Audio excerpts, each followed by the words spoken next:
Sorry, Sergeant Heath. I still say we send for Philo Vance on this murder case. Hey, why? The whole homicide department work, haven't we? And if that isn't enough, I ought to have a man here by tomorrow at the latest. I know all that. I still say this is a case for the maestro. The maestro. Philo Vance, the murder maestro. Oh, sure, he's helped on cases, but we don't need him on this. What's so tough about it? A millionaire named Simon Joyce is walking along a road. Mistletoe Road. All right, Mistletoe Road. A hit-and-run driver clips him. So maybe it's murder. And because the thing happened so close to the state line and chances are the car crossed it, we get the FBI. Well, what else do you think we need? I'm not discounting either your department or the FBI, Heath, but I still would feel better if Vance were on this case. Look, Mr. Markham, I'll be reasonable. Maybe this was a planned murder. So if it was, we got 3 suspects. The dead man's niece and nephew who lived with him, and his bachelor brother. Wait till we're through with them before you yell for Vance. According to the dead man's will, neither the niece nor nephew inherited a dime, so they had no motive. No monetary motive, that is.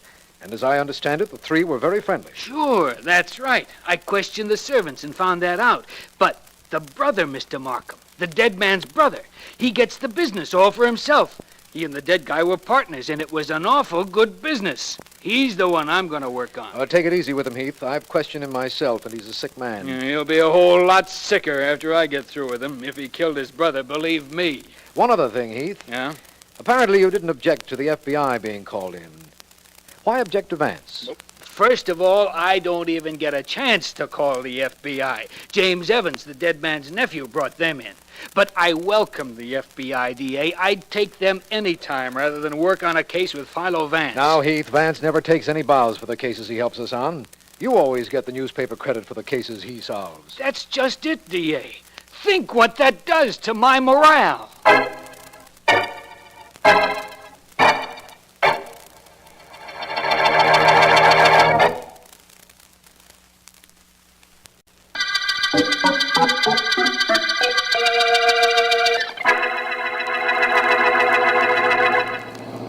How much further, Markham? Not too far. It's around a bend in the road up ahead. That's the spot where Mr. Joyce's body was found, eh? That's right. Knocked in a ditch on the left side of the road. The reason I'm certain it was premeditated, Vance, is that from what I understand, Mr. Joyce always walked at the very edge of the road. If he were that careful, he'd walk on the left side of a road, facing any cars that might be approaching. Our examination showed that the car that hit him was coming toward him, Vance. That's what bears out our theory. Sorry we're getting out here so late in the evening, but I couldn't reach you before. I was busy cleaning up another case. By the way, you realize, of course, Markham, that we're being followed. Oh, yes. Well, my turn to be surprised at you, my friend. I got a little tired of having you do that to me on every case we work on, Vance. You don't mind, do you? Not a bit. I promise to do it to you again on this one, too. Providing you'll tell me who's in the car in back of us. It's Dan Stevens of the FBI, Vance. He was on his way out here, and Heath told him we were coming out, so he said he'd follow us. Any objections? Of course not. He said he'd wait in his car until we were through examining the scene of the crime. He said he didn't want to get in the way. What he meant was that he wanted to make his own observations. But that's perfectly all right with me. Here we are, Vance. Here's the curve, and there's the spot. Mr. Evans was found across the road, eh? That's right. A little way down from that big tree. Very interesting. If your theory is correct, and a car came down this road the way we came, intent on hitting Mr. Joyce, he'd have to come very close to that tree as he made the turn. I wonder. You wonder what? Come with me and see. Better get out my side. All right. I'm right with you, Vance. Well, I see our FBI friend has stopped, Markham. He's keeping his word not to interfere till we were finished. Well, here's the tree, Vance. Tell me what there was about it that made you think. Made me hope, my friend. Hope that perhaps the murder car grazed it. And took some paint off, you mean? Mm-hmm. That wouldn't do us much good. As soon as the driver noticed it, he'd have the scratch repainted. Oh, of course he would, but Oh, you found something on the tree, Vance? I most certainly have. A bit of paint. Dark green paint. Markham, we may have something here. Signal to Mr. Stevens of the FBI to come over here, will you? Certainly. Oh, Stevens. Stevens. Yes? Would you come over here, please? Of course. He's coming, Vance. Why do you want him? Markham, do you know the FBI can take that little bit of paint on the tree trunk and tell you what make of car it came from and what year and what model? Yes, I've heard that. It's true. J. Edgar Hoover, head of the FBI, mentioned it in a speech the other day. They can do the same tracing with a fragment of glass from the headlight and sometimes from a windshield. Oh, hi there, Markham. You yelled for me? Yes, I did, Stevens. I'd like you to know Philo Vance. The private investigator? My pleasure, Mr. Vance. Thank you. It's a privilege to meet a member of your great organization. Now we can consult the corpus juris secundum together. Latin wasn't my star subject in college, Vance. What does that mean? Nothing important, believe me. What is important is this. Mr. Stevens, I want you to look at that bit of paint on the tree. Where? Oh, yes. Yes, I see it. I understand the FBI laboratories can tell what make of car that paint came from, the model of the car and the year. That's right. I'll just take my penknife and remove that paint and a bit of the wood it's on. That won't hurt the tree any. By what process does your FBI determine all the details from just a bit of paint, Stevens? Well, it's pretty long and involved, and it isn't necessary for us agents to be familiar with the details, Markham. Being cagey, Mr. Stevens? No, not at all, Vance. I honestly don't know. I know enough to believe we've got a very valuable clue here, though. I think we have. Will you rush it back to town for analysis? I most certainly will. I'll phone Mr. Markham a report as soon as I get one. Oh, where will you be the first thing in the morning, Markham? They've fixed a spare room for me at the Joyce main house. I'll call you there. Where will you be, Vance? With Markham. I haven't met our suspects yet, and after a good night's sleep, I'll start on that niece and nephew first thing in the morning.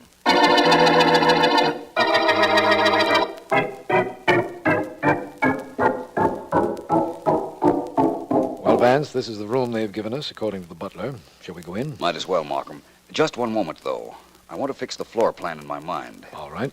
Now, James Evans, the dead man's nephew, has the room next to ours, right? Yes, and according to the well-informed butler, he's retired. Sally Evans, his sister, has the room down the hall, but she hasn't come home this... That came from that room. It must be the nephew, James Evans. Come on, Vance. Right. Mr. Evans, what's wrong? What's wrong in there?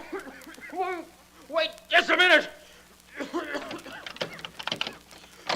Oh, Mr. Markham, thank goodness it's you. This is Philo Vance. What happened to you, Evans? Nightmare? Nightmare? It sure wasn't any nightmare. Somebody climbed in the window and tried to smother me with my pillow. Whoever it was went out the window when I yelled for help. Vance, what are you looking for over there? Just looking out the window of Mr. Evans' room, Markham. Somebody did climb up here and apparently down again within the past few minutes.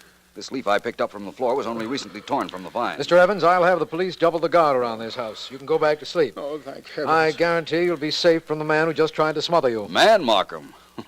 The attempt to smother Mr. Evans here wasn't made by a man.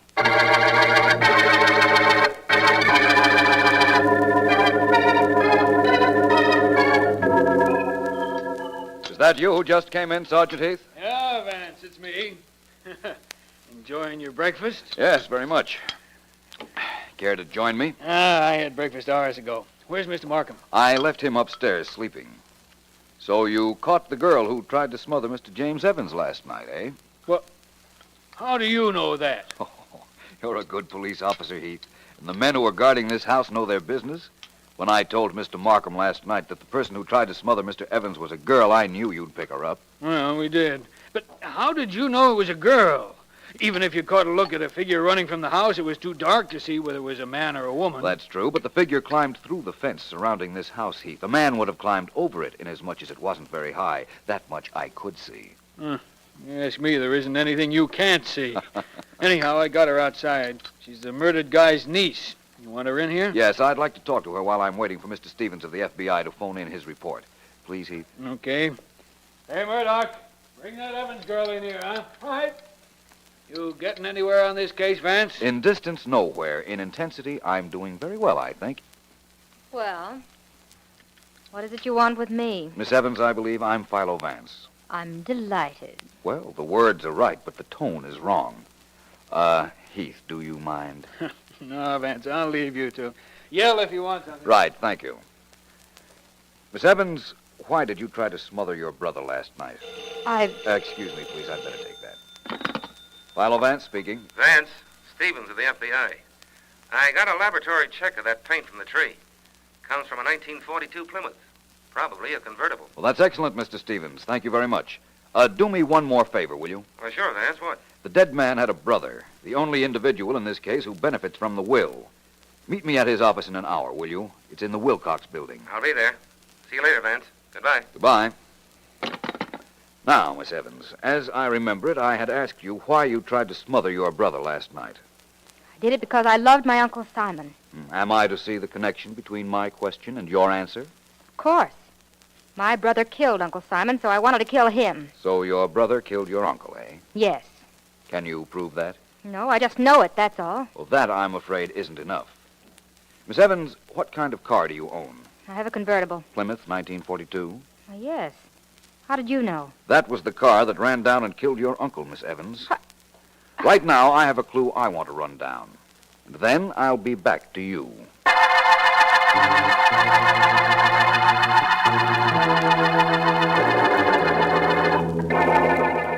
Oh, Vance!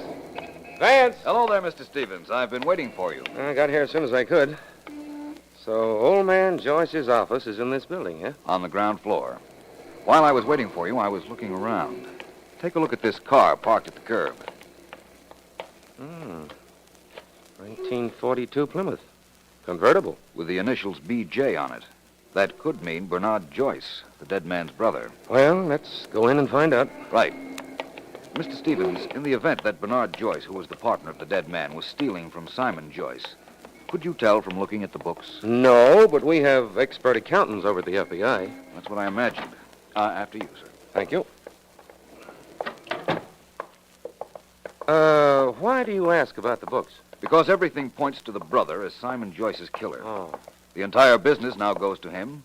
The car parked outside, which we now know was the same make and model as the murder car, is his. And it would be a plus motive if Bernard Joyce had been stealing from the firm. Well, we'll find out. Joyce and Joyce. Architectural consultants. This is the office, Vance. Let's go in, Mr. Stevens. Well, what do you two want? What do you want? Excuse us, please, Mr. Joyce. My name is Vance. I'm a private investigator. This is Mr. Stevens of the FBI. Don't care who you are, who he is either. I'm a sick man. Hand me that water pitcher. Time to take one of my pills. I'll pour it for you.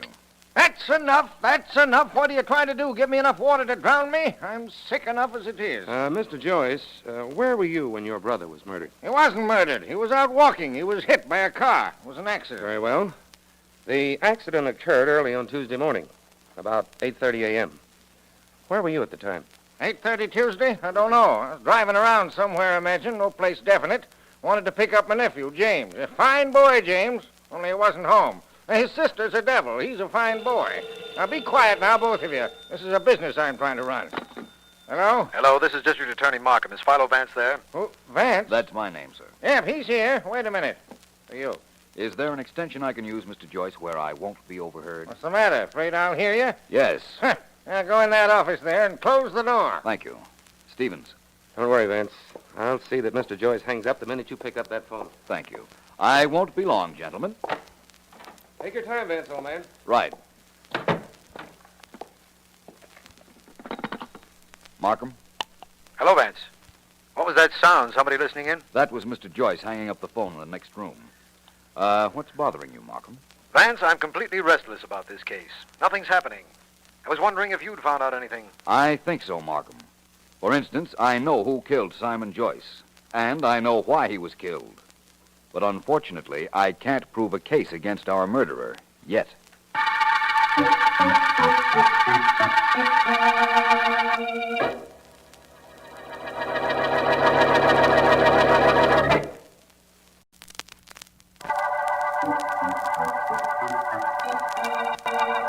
This is District Attorney Markham. The Mistletoe murder case began with the finding of the body of Rich Simon Joyce, victim of a hit-and-run driver on Mistletoe Road. Philo Vance is working on the case, as is an FBI representative named Stevens, called in by James Evans, a nephew whose sister, Sally Evans, later tried to smother him. The dead man's fortune went to his brother and business partner, Bernard Joyce, from whose office Philo Vance just told me he knew who had killed Simon Joyce but couldn't prove it. Our men watching the Joyce home report that Sally Evans and her brother are in the living room. It is a little late. So, you tried to kill me, did you? Tried to smother me while I slept. I tried once, and I'll try again. Only this time, I'll do it. Look, you little hellion, I'll teach you not Come to... one step nearer to me, and I'll let you have it with this lamp. You don't scare me. The place is full of policemen. You wouldn't dare. Oh, wouldn't I? Just try it and see. Why shouldn't I do it? You're a murderer. You killed Uncle Simon. Stop acting. You did it and you know it. Don't try to make it look like me or I Don't swear do it, I'll... James. Don't touch me. I'll make you sorry you ever... Oh! Hey, what's going on in here? What does it look like, Sergeant Heath? Looks like I hit my brother with this lamp, doesn't it? Yeah. Well, that's exactly what I did.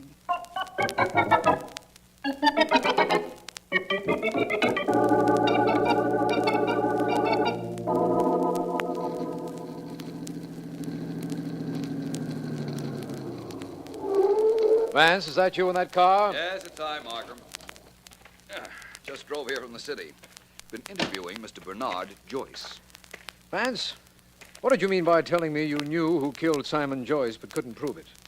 Tell me who it is, and we'll find a way of making the guilty one confess. Sorry, my friend, not yet. Is that the garage where the family kept its cars? Yes. Is that where we're heading? That's right. How many cars in the garage, Markham? 2, both Plymouth convertibles. Belong to the nephew, James Evans, and the niece, Sally. What year Plymouth, Markham? I'm not sure. 41, 42, I'd say as a guess. Why? I'll tell you when I see them, which should be now. Well, there we are. Now, this car on the left, initials S.E. That must be Sally's. Yes, that goes without saying. And the other one is James' car. May I repeat what you just said? That goes without saying, too. This model of Miss Evans is a 1942. Well, that's interesting. Help me look for a scratch on the fender somewhere, will you? Of course. While we're looking, I'll tell you that Simon Joyce's brother has a 42 Plymouth convertible. I saw it. It had a scratch on the fender, newly painted. Oh, I see what you meant when you told me you knew our murderer. No, I don't think you do. Now, look here, Markham. Look, a newly painted spot on the girl's car. Of course it is. Well, Vance, that complicates things somewhat. Think so? Let's inspect her brother's car. I guarantee that has a newly painted spot on it, too. What? Our murderer is very cute, Markham. There was undoubtedly a scratch on the murder car, so he scratched and painted over the cars belonging to our other 2 suspects. Vance, here's the scratch on James Evans' car. Newly painted over, too. There's a phone over there. Want to call the FBI and report this to Stevens? He has a right to know. I believe he's questioning Miss Evans in the house now. I would like to call Mr. Joyce, though. That's a coin telephone, and I don't have any change. Let me have a nickel, will you? Certainly. I'm sorry, Vance. All I have is $2 half. Well, it doesn't matter. We'll call from the house. We can use the room we had last night. Vance, wait a minute. Why? I can be of a little help on this case anyhow. The FBI report said that the paint from the tree came from a 1942 Plymouth convertible, right? Yes, of course. Well, look here at James Evans' car. It isn't a 42 at all. It's a 40. He could have been driving Miss Evans' car, Markham. That's right, I suppose. No, I'm sorry, my friend. I didn't mean to confuse you, but it's wrong. Miss Evans' car can't be driven. I inspected the motor last night. The carburetor's been removed, and the dust around it indicates it's been out for some time. But Miss Evans could have been driving her brother... No, I'm sorry. She couldn't have. That's a 1940. I found that out myself. Confused, Markham?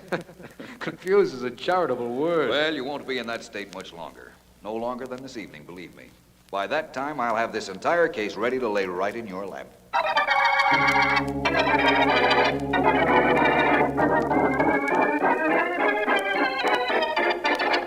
Any more questions, Mr. Stevens? Because if you have any, you'll get the same answers. I don't know, I don't know, I don't know. All right, Miss Evans. I'm through with you, I imagine.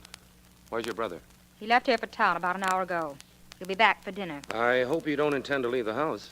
He can go and I can't. I wasn't able to see him to tell him that he couldn't leave. Now, I'm going upstairs to chat with Vance and Markham. I hope you'll... sit still, please. I'll take it. Hello? Stevens speaking. Stevens, this is James Evans. Yes? I'm calling in to report. I intend to remain here in town, and I won't be back at the house till morning. I'm sorry, Mr. Evans, but I'll have to ask you to come back. Come back? Yes, I have something very important to discuss with you. Very important. Oh, really? Well, when do you want me to come back, then? At once.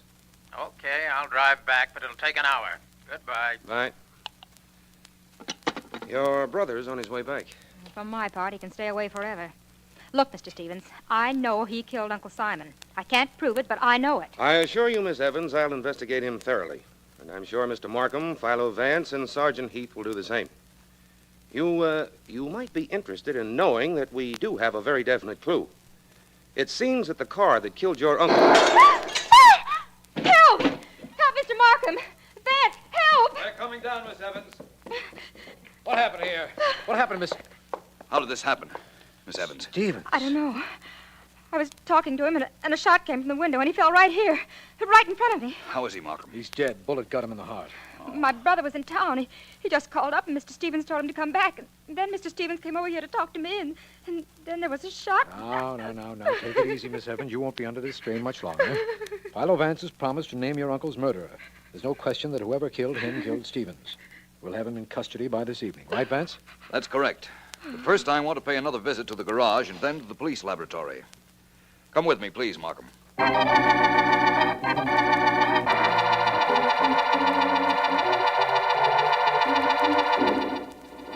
Mr. Vance, Mr. Markham, you'll soon see how we bring out fingerprints that are not entirely visible under a microscope. Now, this telephone dial you brought me... The one I took from the telephone in Simon Joyce's garage, Doctor. Yes, of course. Now, over it, I break this small vial. Here. The vial contains iodine crystals. The fumes from the crystals are invaluable in bringing out latent fingerprints. In a moment, we may even be able to see them with the naked eye. Vance, if we were looking for fingerprints, why didn't we take the telephone receiver from the garage? If your theory is right, we could have gotten excellent prints from that. Our murderer is clever, Markham. If, as I imagine, he used the phone in the garage, he would have worn gloves to hold the receiver. But he'd never have seen the necessity for wearing them when he dialed a number. Besides, gloves are unwieldy when you're dialing. Prints are coming up, gentlemen. Just the tip of the finger, but prints just the same. You have the fingerprints of the girl, her brother, and the dead man's uncle to compare those with. Yes, these I have. Sergeant Heath got them early in this case. Now, I compare under the microscope. I'll tell you whose prints they are. Man, if you could tell us, why did we go to all this trouble? It's the proof we need, Markham. But, Vance, if you had told us the murderer before, the FBI man Stevens would be alive today. The FBI was never on this case, Markham.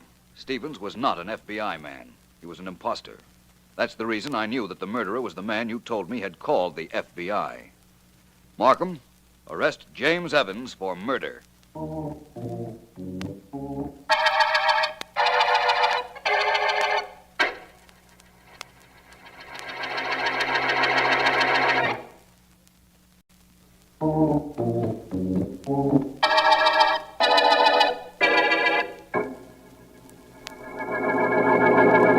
My nephew, James, my favorite nephew. I find it hard to believe.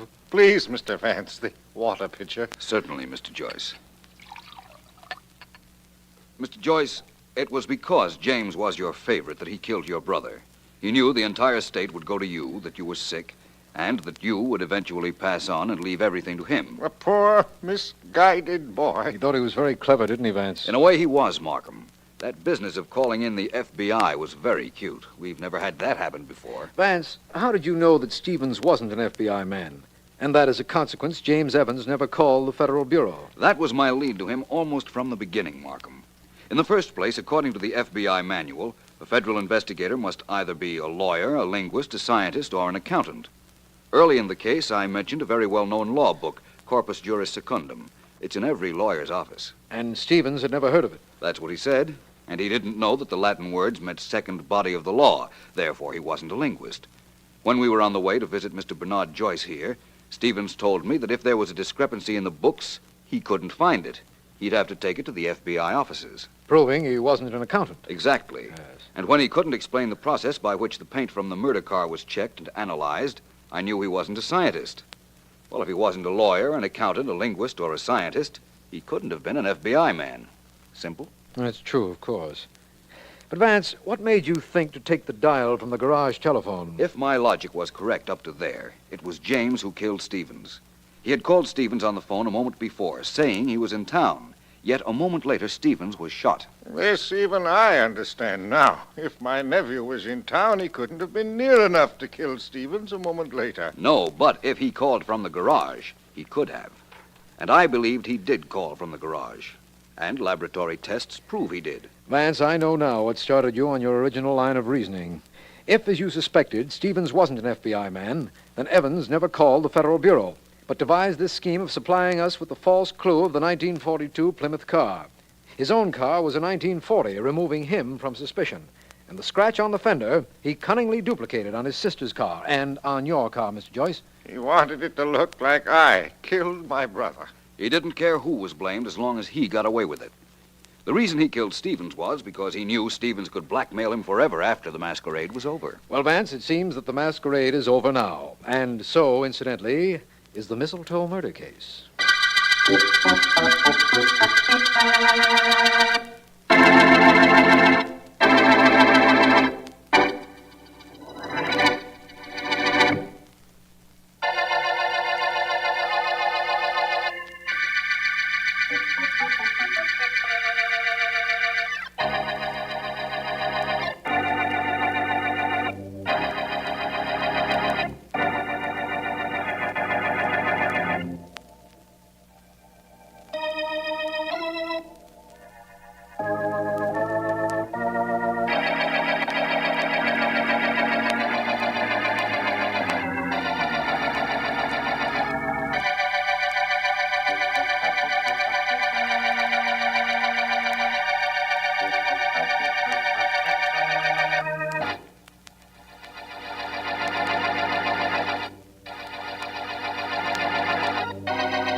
That's what I heard, Tommy. That's what I heard, I tell you. Frankie ain't gonna stop until he stops you. That right, Chick? Oh, what do you know? So Frank Stacy's bringing our feud out into the open. That's what I heard. What are you gonna do about it, Tommy? Stop fluttering around. Maybe I'll be able to think. Oh, when do they call you Chick? You act more like a chicken than anybody I ever saw. A 40-year-old chicken. Hey, that's really something. Well, they don't call me Chick because I act like a chicken. It's because I got a high voice. Because you're yellow, you're chicken-hearted. Oh, gee, Shut boss. up. You're not my problem at the moment. What I told you about Frankie Stacy brought you down, huh? Not exactly. But it is making me think. I kind of got an idea he'd lay off if we'd keep away from his territory, boss. That's what's getting him so sore at you. What he wants doesn't interest me. Maybe if you two guys could get together, you could work something out. You better do it fast on account of Frankie figures on knocking you off. Anyway, that's what I heard. I know that's what you heard. Chick, I think I got something. Yeah, what? Frank Stacy wants to kill me, but I'm going to see to it that he killed somebody else. I don't think that would exactly satisfy him.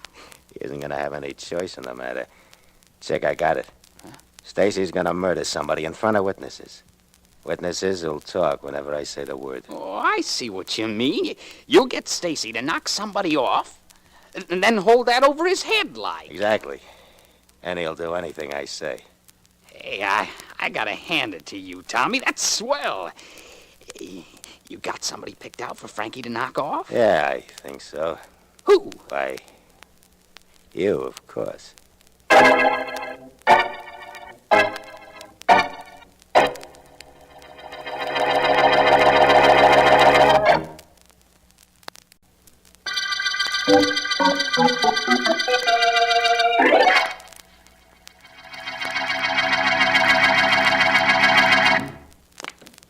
Good shot, Frankie. It was solid, Eddie. Solid.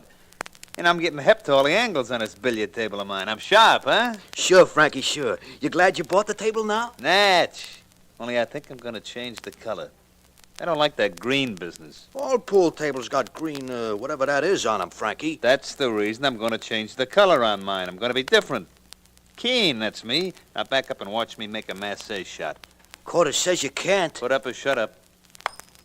I can't do it for both of us. My money's good. Now shut up while I try this shot.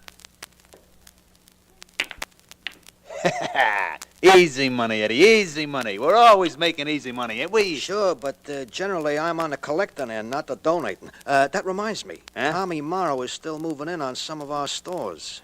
Well, he won't be much longer. I'm going to take care of him and that stooge, Chick. Today, maybe. And I'll take care of him solid. I got a plan. Oh, Want me to get it, Frankie? never mind. Yeah, Stacy talking. Frankie, this is Joey. So? So about Tommy Morrow. You better work fast, Frankie. I just heard that he's sending Chick Lewis out gunning for you. Straight tip, Frankie. Yeah, thanks, Joey. I'll remember this. What was it, Frankie? Anything important? Could be. Tommy Morrow is sending that stooge that acts like a chicken. You know, that Chick Lewis, out to knock me off. He's sending Chick? What's he gonna do, peck you to death? That ain't funny, Eddie. I'm sorry, boss. What are you gonna do? Me? I'm gonna call Tommy and make a deal with him later. Right now, I'm gonna try and make a 3-cushion shot with this billiard cue.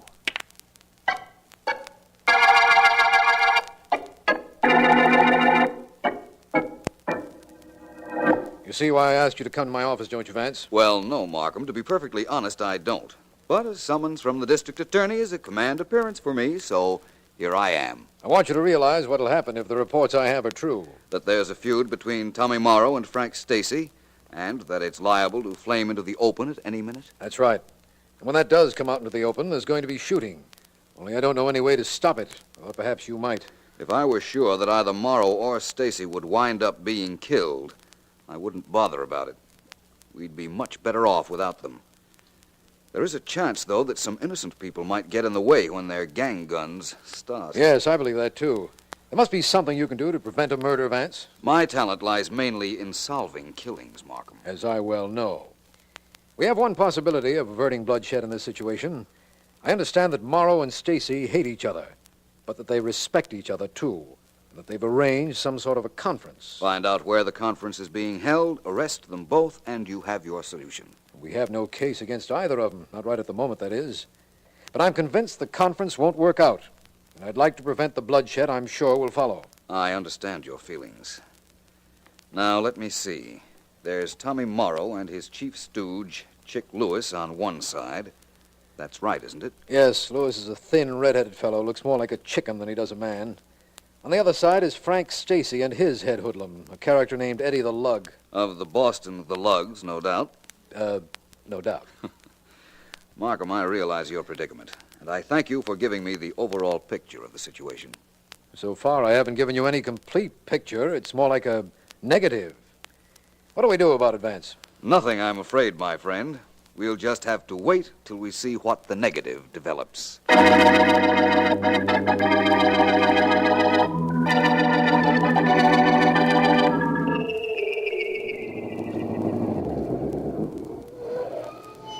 Well, Tommy, here we are. You see any sign of Frank Stacy? I don't see none. Oh, Chick, I don't see any sign of him either. But he'll be here. This meeting was his idea. You think he was on the level when he asked you to meet him? Could be, and then again, maybe this is a gag. You keep me covered all the time I walk up to meet him, and if anything happens, I'll... There's a car pulled up over there. Yeah, I see it. 2 guys in it. That should be Frank Stacy and Eddie the Lug. That's you, Tommy? Yeah, Frankie. I see you brought company. You ain't exactly alone either. I didn't bring Eddie to make trouble, just to make sure you didn't. How about meeting me halfway? Good enough. I'll take your eyes off him a minute, Chick, you hear me? Don't worry, Tommy. I'll keep Frankie between his gunman and me, so Eddie won't do any shooting. You just make sure Frankie doesn't make a move. If he does, don't ask questions. Let him have it. Sure. You coming or not, Tommy? Right with you. Keep your hands away from your pockets, Frankie. I'll do the same. Solid, Tommy.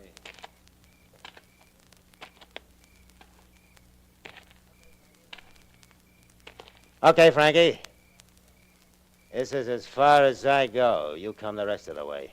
Check.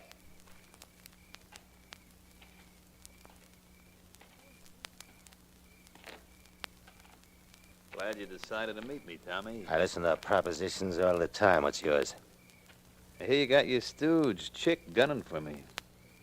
What I hear is that you're a little sore at me for cutting in on you. You're supposed to be out after me. Maybe the whole thing is a misunderstanding. I wouldn't bet on that. Natch. Now look, Tommy. This is a deal. Stay away from my territory and there'll be no trouble. Keep cutting in and both of us will be sorry. You'll be sorry you did it and I'll be sorry about what I have to do to you. Latch on? That's no proposition.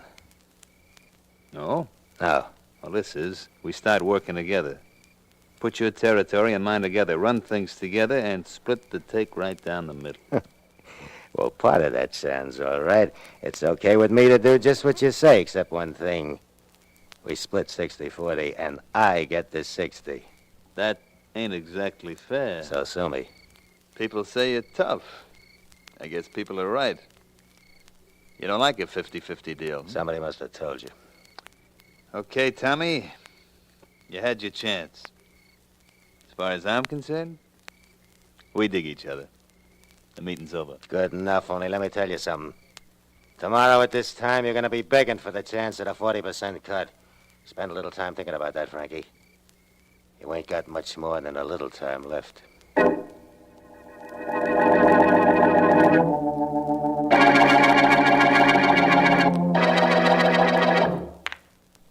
Hey, what's the matter, Frankie? That shot was a pushover and you blew it. You nervous or something? Maybe, Eddie, maybe I am.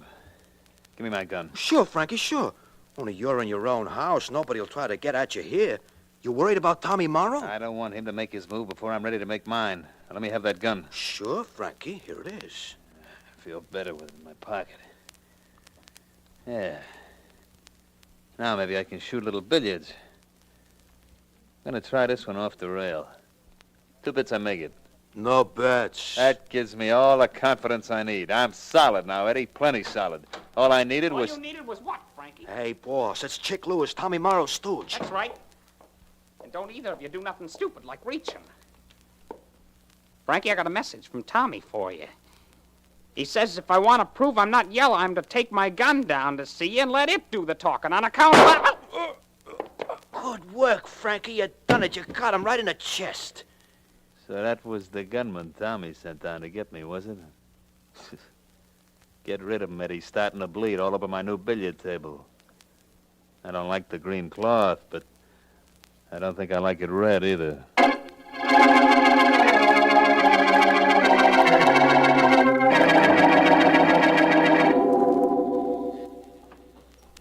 In detailing my notes on the Sterling murder case, it struck me that the first incoherency was... Vance, are you busy? Oh, please come in, Markham. I was just dictating some notes to the machine so Ellen could type them up the first thing in the morning. But it can wait. Just a second now till I turn this off. Glad to see you here, Markham. Thanks. Sit down. Your face tells me somebody's been killed. I must remember to make it a little less revealing because that's exactly right, Vance. One of those 2 gangsters you were concerned about? No. No? No, it's one of the henchmen I told you about. Remember a fellow named Chick Lewis? Yes, he worked for Tommy Morrow, and he acted a little like a chicken, I believe you said. That's the one. We found his body dumped in a lot about an hour ago. He'd been shot. 1 bullet did it. What's the obvious implication? That he was sent to kill Morrow's rival, Frank Stacy, and Stacy shot first. But that's not what you're thinking. It never is. You refuse to accept the obvious ever. That's one of the reasons I came down to you right away, even before we picked up Stacy. Now, wait a minute, Markham. I never refused to accept the obvious at any time.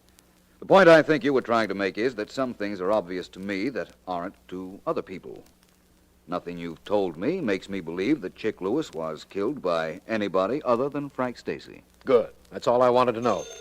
Oh, that might be for me, Vance. I left word where I was going. There's only one way I know to find out.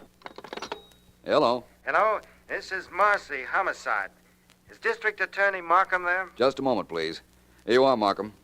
Take the phone on the other side of the desk. I'll continue with my dictating. Good enough, Vance. Sorry I'm such a bother. Hello? To continue with my notes Yes, on the Markham. Sterling murder case. What's The that? 2 sisters were very clever in their idea. What are you talking about? But their mistake was in trying to be cleverer in can't their be. execution of the crime than they were Yes, I do. in planning. Thank you. Vance? Yes? Vance, that call came from Sergeant Marcy in the homicide department. Yes, I know. I imagine it was something about the murder of the man who was called Chick. correct? Yes, he just got the police laboratory report on the bloodstains on Chick Lewis's clothes. And? Vance, it wasn't human blood at all. It was chicken blood. Chick Lewis had chicken blood in his veins. Really? Well, that changes things considerably. It does? How?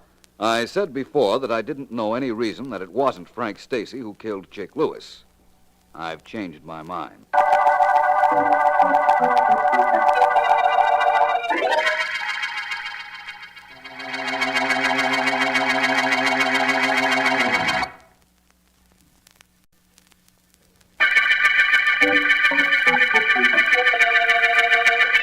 This is District Attorney Markham. The chicken murder case concerns the killing of Chick Lewis, henchman of gang lord Tommy Morrow. Morrow has been feuding with a rival, Frank Stacy, and it's natural to believe that Lewis was shot down by Stacy. However, when Philo Vance was informed that bloodstains found on Lewis's clothes proved to be chicken blood, he immediately formed a theory as to his murderer. I'm still in Vance's office trying to find out what it is he has. I'm not trying to be mysterious, Markham. Honestly, I'm not. In that case, you're being mysterious without trying. That's all I can say. My theory as to who killed Lewis might be entirely impractical. Yours might be right. I'd rather not go into detail at the moment. It's too possible I might be off on a tangent. You very rarely are. It's a luxury I can't afford too often. Markham, I'll make you a promise about this case. What's that? Leave my theory and me for a few hours, and I'll see to it that you're in on the finale. If I'm right. What about Stacy? You think I ought to pick him up? I don't know why not. That is, if you can find him. I imagine he'll go into hiding. And Markham, if I'm not right about my idea of who killed Lewis, I'm going into hiding too.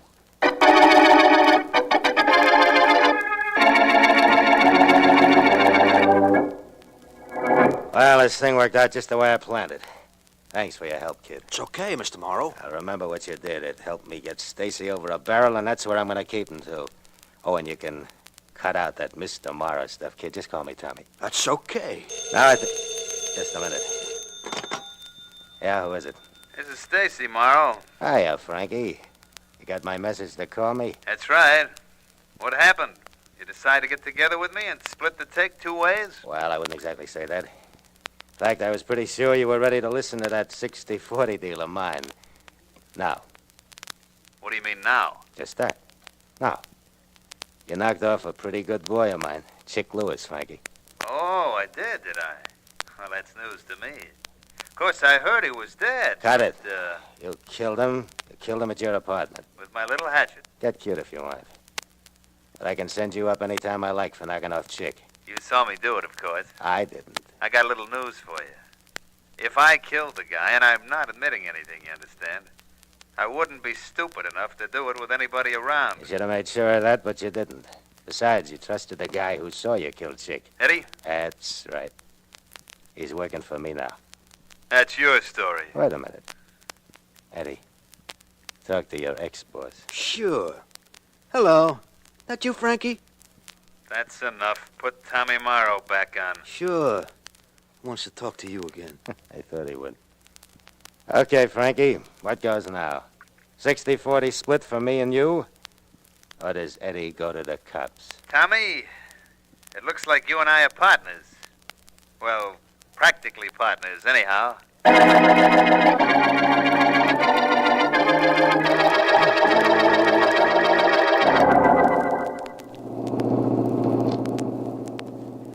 Feel like telling me where we're bound for, Vance? Yes, Markham, I do.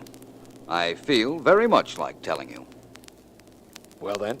But I'm not going to. All I can say is that we're en route to find the murderer of Chick Lewis. You've told me that Frank Stacy can be found in his apartment, generally. That's correct. And that Tommy Morrow, who employed the dead man, operated from a store. I want very much to talk to one of those two men. I think I know where we're going in that case. You don't concede that Stacy killed Lewis, therefore you want to talk to Tommy Morrow. Is that correct? Exactly. And if I'm not mistaken, this is the store from which he operates. Now, the shades are drawn over the store window, but I think I see some light from the inside. I'm sure you do. And there's a rather strange-looking individual standing in front of the store. Yeah. A bodyguard, probably. Morrow's? It could be. No, Vance, it isn't. I recognize that man. That's Eddie the Lug. And he works for Stacy. Yes. But he's down in front of Tommy Morrow's office. This is really making sense now. It isn't to me. Unless Stacy happens to be down visiting Morrow. I doubt that. Wait here a moment, will you? Do I have any choice in the matter? Mm-mm. That's what I thought. I'll wait for you. I won't be long, Markham.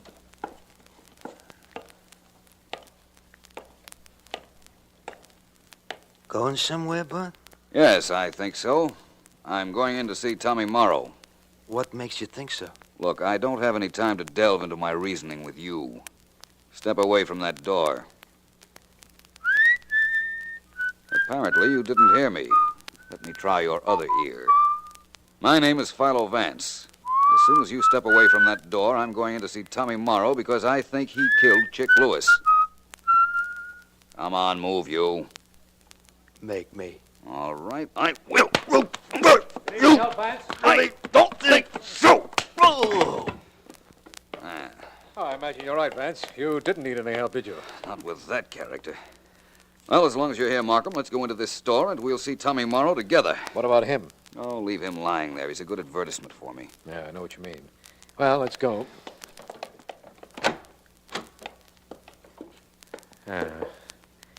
Vance, there's nobody here. There's certainly no place for anybody to be hiding. But there's a door leading out the back of this store, and I imagine that Mr. Morrow went out that way when he heard the commotion in the front. Vance, let's wait right here until you tell me something. You believe, apparently, that Morrow killed his own employee, Chick Lewis. You've offered me no reason for your believing that, or any motive for Morrow to kill Chick. You're absolutely correct. Oh, it's about time I was. A few moments ago, you told me that seeing Frank Stacy's stooge, Eddie the Lug, outside this store confirmed your theory. That I did. You don't tell me how or why or when this case will be over. Don't you think it's about time you parted with some information? Yes, I do. I believe, in all honesty, that this case will be over tonight. I believe that I can turn Chick Lewis's killer over to you. And what's most important, I believe I can prove everything I say.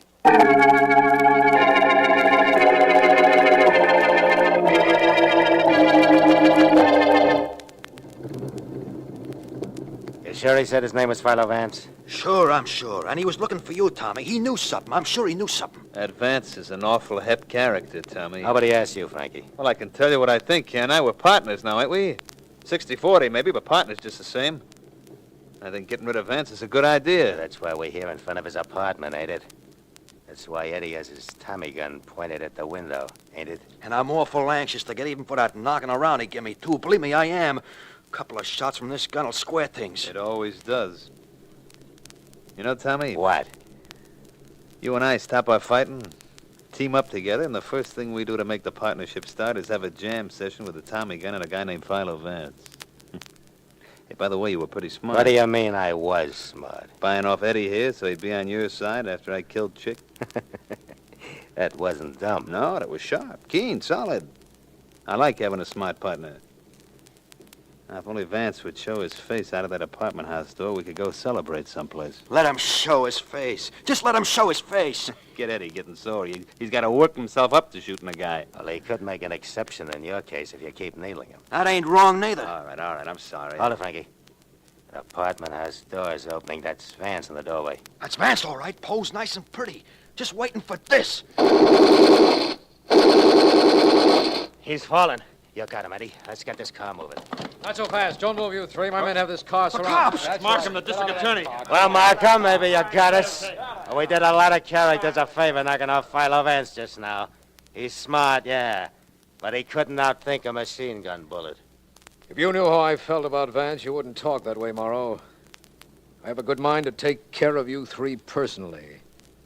And forget about the law. That's not necessary, Markham. Vance. That's the guy we That's right. killed. You don't think I'd let myself be killed just to prove my theory was correct, do you, Markham? After you take these three individuals down to headquarters, I'll tell you why I wasn't killed. And how that chicken blood proved no red herring in this case.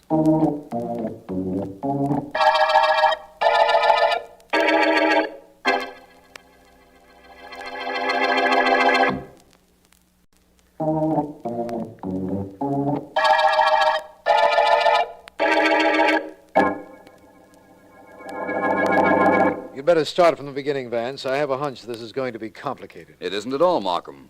And I think I'd better start at the end. You know now why I called you to be in front of my apartment with some policemen. Yes. You saw something that led you to believe there'd be an attack on your life because you knew too much about the Chick Lewis killing. And there was. And we heard enough while the police and I were hiding in the hedges near the gangster's car to send them all away for a long time. If not forever. Very well, then. We have that much out of the way. I'll take it from there. When I saw the men parked in front of my door, I suspected who they were, so I called you. And then fixed up a dummy to resemble me as much as possible. Then you came down, opened the street door, set the dummy up, and ducked out the back way. I gathered that. That much is true. Now you want to know how the fact that there was chicken blood on Chick Lewis's clothes proved to me that Frank Stacy didn't kill him. Before you go into that, I think I'd better tell you that Frank Stacy has already confessed to killing Lewis. Oh, I have no doubt that he thought he killed the man. What? This is what happened. Tommy Morrow wanted to get something on Stacy, so he framed the murder. He had Chick Lewis show up at Stacy's apartment, a bladder containing chicken blood underneath his coat. He had already bribed Stacy's stooge, Eddie the Lug, to put a blank cartridge in Morrow's gun.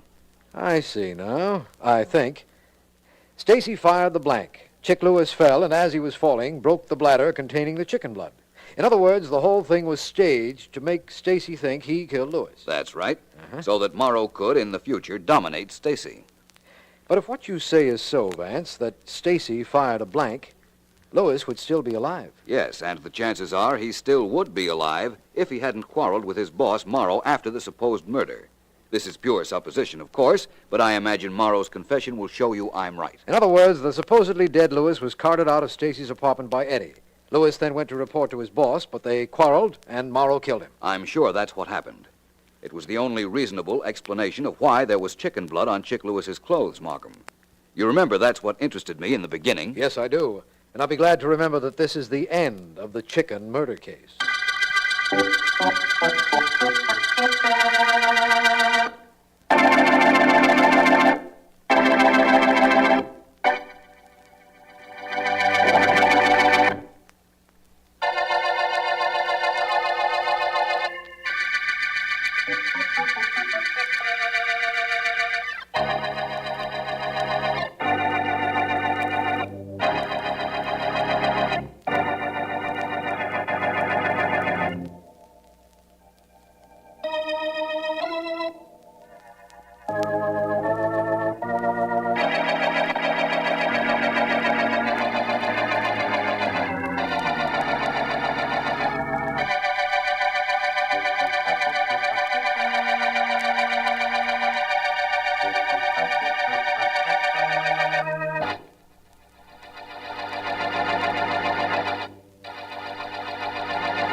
That's very pretty, Miss Deering. Very pretty, very even, very clear. My voice, Mr. Vance? You're typing, my dear. You don't mind my looking over your shoulder while you work? No, it's not your looking I mind, just your commenting. Oh. Besides, you ought to be very happy that I'm singing. When the secretary sings, she's happy in her work. Working for a private investigator is the nicest job a girl could have. Working for a private investigator? The private investigator. The best in the country. Well, now that's much. Are you Philo Vance? Are you? Why, yes. Please come in.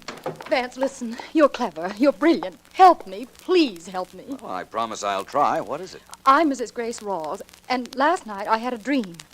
I dreamt that a man came to me and gave me $500. Well, that's hardly anything to get so excited about, Mrs. You don't understand. This morning, I met the man, the same man I saw in my dream, and he gave me the money. Well, here it is. Look at it. $500. He handed it to me on the street, and he disappeared. Well,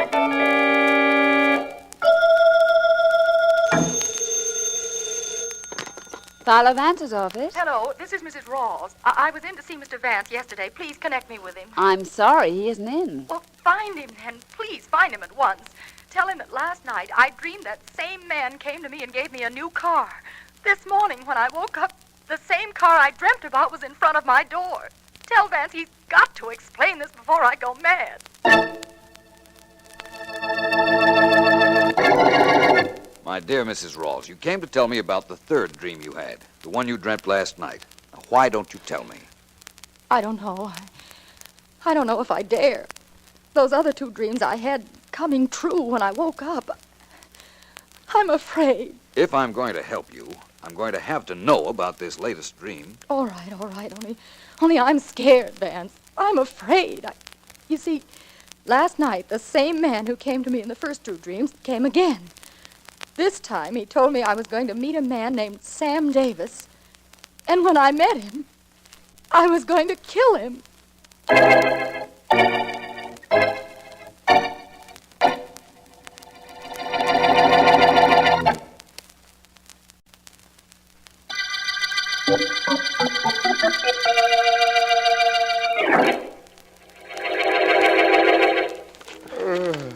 Gosh, I'm tired. Yeah, I can tell. Hold your end of this load up, will you? Don't make me carry it all. Shut up. Hey, Pete, you think we dragged this thing far enough? Yeah, a little further out and it'll be safer, Mort. Okay. No wonder you're tired. It's so dark out here on this wharf. I could go to sleep right this minute myself. I could go to sleep any minute, any time, any place. I guess I'm just one of those guys who was born tired. Everybody's born tired. Nobody sleeps as much as a kid, does he? Only me, whenever I get the chance. Okay, Mort, this is as far as we go. Set it down. Yeah. You ready? In a minute, I gotta rest a second. Oh. That sea air sure makes a guy sleepy. Okay, pick up your end. I'll get mine. Right. Count 3 and over the rail with it. Ready? 1, 2. No. Well, Pete, that does it. There goes the last of Sam Davis. His body's down at the bottom by now. Yeah, that's right. And I'm glad. Now I can go home and get a good night's sleep.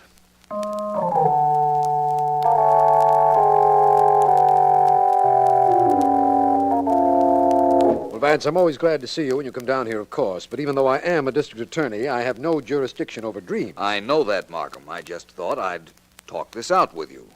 That woman was serious and in deadly fear. She dreamt some man was going to give her $500. The next day, she met this man, and he gave her the money. Right. Her next dream had this same man giving her a new car. When she woke the following morning, there was the car in front of her door. And her latest dream, which she detailed to you about an hour ago, was that she was told she'd meet and kill a man named Sam Davis. Yes. And you take her seriously, Vance. I'm surprised at you. I don't know who Sam Davis is, but I guarantee he's alive and well and is going to stay that way. Perhaps. And then again, perhaps not. There's an old theory that dreams foreshadow things to come. And... All right with you, Vance. Hello? Mr. Markham, this is Rogers, Homicide Department. Yes, Rogers. We've just fished a body out of the river, Mr. Markham. He was murdered and tossed in. Oh, was he, do you know? Yeah, a couple of the boys know him. Character named Sam Davis, a gambler. What? I thought you might like to come down to the morgue. Yes, I certainly do. Thank you, Rogers. You heard that, Vance? Yes. Apparently, my friend Mrs. Rawls is doing some mighty potent dreaming these nights. Now, let's be reasonable, Vance. You know what she told you wasn't possible. I don't know that at all. I'll admit it doesn't seem reasonable for her to dream she was told to kill a Sam Davis, then for him to turn up murdered. But there's something to her dreaming, and I'd better go see her. I should say you should, before she goes to sleep again and dreams she's the district attorney. Markham, the most important thing we must remember is that there is a connection between her and this Sam Davis who turned up murdered. What that connection is will solve the mystery of Mrs. Rawls' very prophetic dreaming. Want me to have her brought in? I think not. Not right now, that is. I'd like to handle this my own way. And what is that? I'm not sure at the moment. Perhaps I ought to do some dreaming myself. Daydreaming, of course.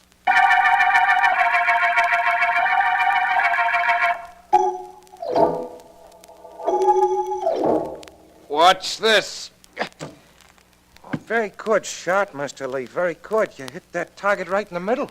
Yes, that's the general idea when you're shooting with a bow and arrow. That is correct, isn't it, Pete? Who knows?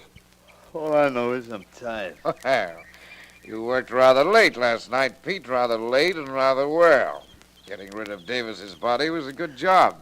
Thanks. I helped Pete, Mr. Lee. You know that. I helped him. Yes, Mort, I know. I'm grateful to you Yeah. both. And now, if you'll just be quiet one moment, I'll see if I can duplicate my last shot. Oh, them arrows really travel when he lets him go, don't they, Pete? Shut up. Yeah, I know, 'cause you're tired. Because he's tired and I want to concentrate. Gee, good shot, boss. Yeah. It was. Thank you. Oh, Mort, will you go over there and get those arrows out of the target? Yeah, sure, but you got one more arrow left, Mr. Lee. I lost one yesterday, and I'd like the others, if you don't mind. Oh, I don't mind. I don't mind at all. Pete. Yeah? Pete, what's your opinion of Mort? Him? He's all right. A little stupid, maybe, but he's all right. Do you think he'd ever do any talking if the police picked him up? Well, that's hard to tell. Maybe yes, maybe no. Like I said, he's stupid. You can't figure out what he's going to do. Yeah, that's what I thought. In case the body of Sam Davis turns up, I'm afraid I would be very embarrassed if he talked. Oh. Hey, Mr. Lee, don't shoot that arrow down there now. Mort's in front of the target. You might hit him. Really? That was the general idea. Good idea, don't you think? All I know is it sure wasn't good for Mort.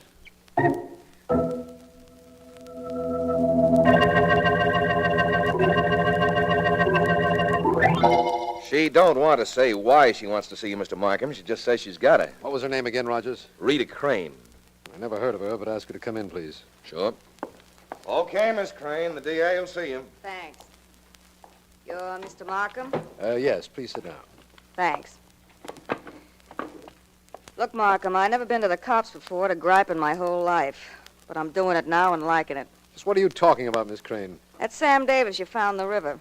I just heard about it on the radio. I think I know who killed him. Do you? Suppose you tell me the whole story. There's no whole story. There's just this. Sam was a gambler. He'd bet on anything, any time. Mm-hmm. And I'm a gambler, too. I'd like to bet I know who killed him. Really? Who? It was a woman. A woman named Rawls, Grace Rawls. She had a crush on Sam from here to China, and he kept sloughing her off. He was my guy, D.A., mine. She couldn't take being shoved around. So it's your theory that she killed him? What do you mean, theory? Sure she killed him. Nobody else would. Of course, he had trouble with Eddie Lee on account of Eddie was jealous of the business Sam was handling, but Lee wouldn't have killed Sam. So this woman, Grace Rawls, did know Sam Davis? Sure. Only not well enough to suit her. He saw to that. When he kept ducking her, she told him he'd never get away with it. She meant it. Apparently. You might be interested in knowing she's been to see Philo Vance, who's working on this case. I think perhaps I'd better tell Vance about your coming to me. Sure, tell him. Tell him, the cops, the militia, the Marines, tell everybody. But come up with that dame as the murderer of Sam Davis, Markham. Sam used to say that in case of trouble, he'd bet I'd be on his side to help. That's one bet he's going to collect, even though he's dead.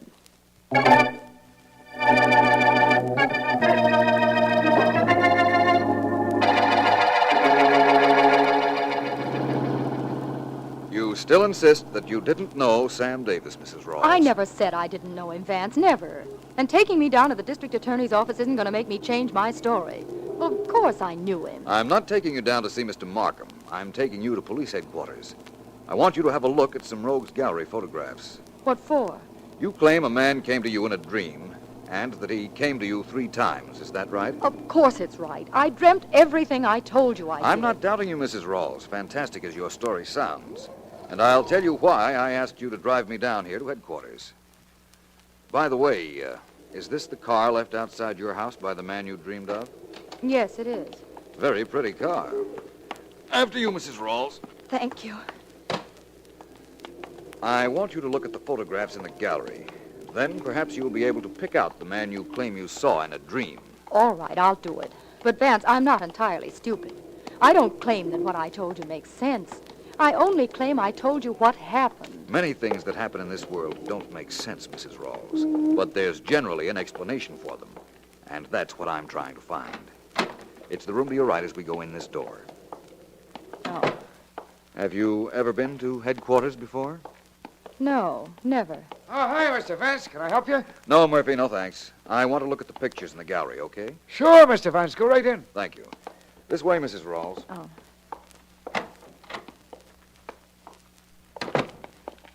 Are there pictures in all those files? Yes.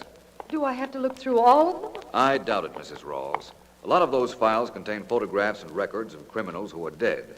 But they are classified, and there's always a chance that we might find what we're looking for without too much trouble. But what's the point of all this, Vance? I'm hoping that perhaps you'll be able to pick out the man of your dreams, Mrs. Rawls. And if his picture is here, I promise you the murder of Sam Davis is practically solved. No, Vance. None of these is the man. I know this is monotonous, but how about this drawer, Mrs. Rawls? Recognize any of the men here? No, not him. No, none of them is the man I saw. Well, if at first you don't succeed, try this section. While you're looking at those photographs, Mrs. Rawls, would you mind telling me how friendly you were with Sam Davis? Friendly? Well, we weren't friendly at all. I like to make a bet or two once in a while on a horse. He handled a bet, that's all. We've been told you liked him a great deal. I? Like a bookmaker? Oh, Vance, please.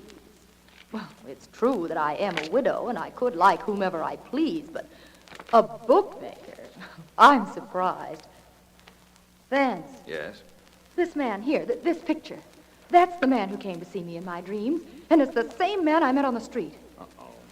What's the matter? You said if I found the man who came to me, you'd have the murder practically solved. I'm glad I said practically, Mrs. Rawls. Unfortunately, this is Mort Wilson, and he had the bad judgment to get himself killed by an arrow early this morning.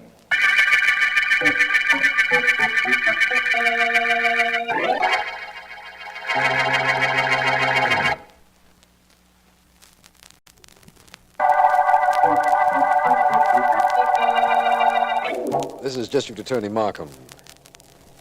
The nightmare murder case began when Sam Davis was murdered after Mrs. Grace Rawls had a dream in which she was told she was going to kill Davis. She has identified the man in her dreams from a rogues gallery photograph. But that doesn't help us at all because that man was found dead too. All we know is that Mrs. Rawls has no recollection of killing Davis, and that Davis had an enemy in Eddie Lee, a big-time gambler. I've sent for Mrs. Rawls in an effort to get to the bottom of this, and she's in my office. Mrs. Rawls, I don't have the patience that Philo Vance has, and I refuse to believe this ridiculous story of your having dreams that later develop into realities. I'm sorry, Mr. Markham. You're sorry. I'm sorry. I'm sorry you won't tell me the truth, that you hated Davis because he wouldn't have anything to do with you, and you killed him. That's not true. I didn't kill him. There's nothing you have that links me to his death. Except your visit to Vance practically predicting Davis's death. Would I do that if I were going to kill him? Would I get involved in a situation like this for no reason? No. Then I demand you let me go. And I demand that you leave me alone, and that Philo Vance does too, unless you can prove something on me. And you know how much chance you have of doing that.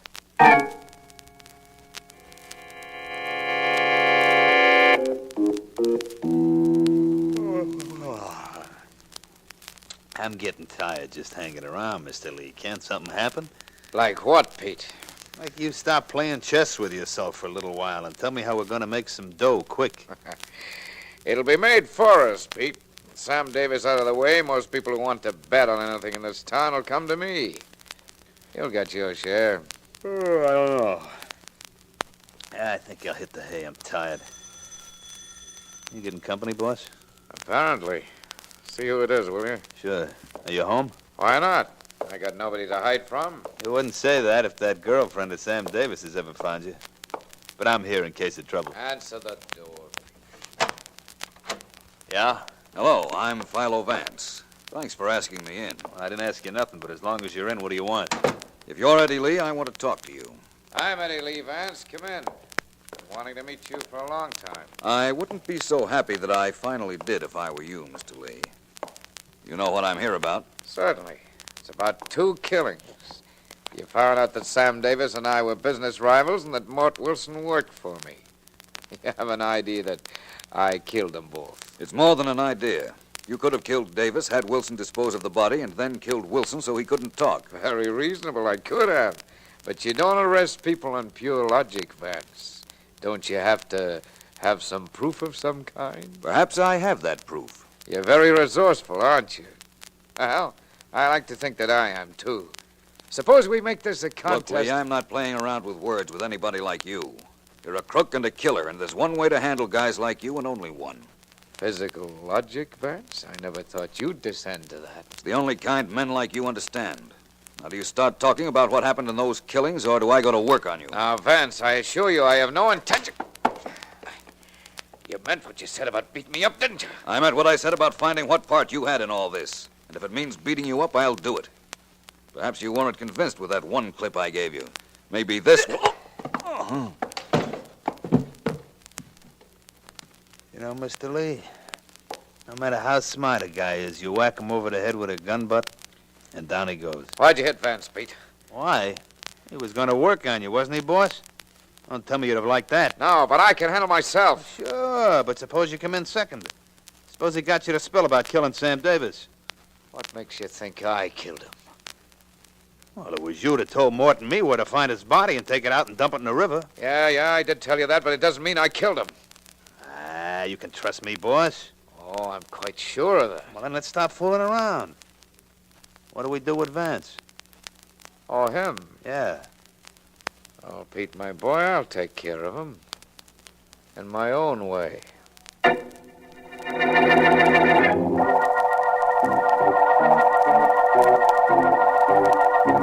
Vance, please. Please, wake up. Oh, brother, that bump on your head. Hello, Ellen. Hello. How did you get here? For that matter, how did I get here? Well, I can answer the first half of that. Somebody called the office and asked if I was your secretary. I said yes, so they told me to come to your apartment right away, that you needed me. I certainly did. Those wet cloths you put on my head did the trick, Ellen. Who did the trick of knocking you out? I deserved that. I was very impolite. I turned my back on Eddie Lee's principal stooge. Well, apparently they didn't want you dead, so they carted you here to your apartment and then called me. Now what? Now we're no further than we ever were in this mystery, Ellen. That's a situation I guarantee ends right here. From now on, we're going to get action. But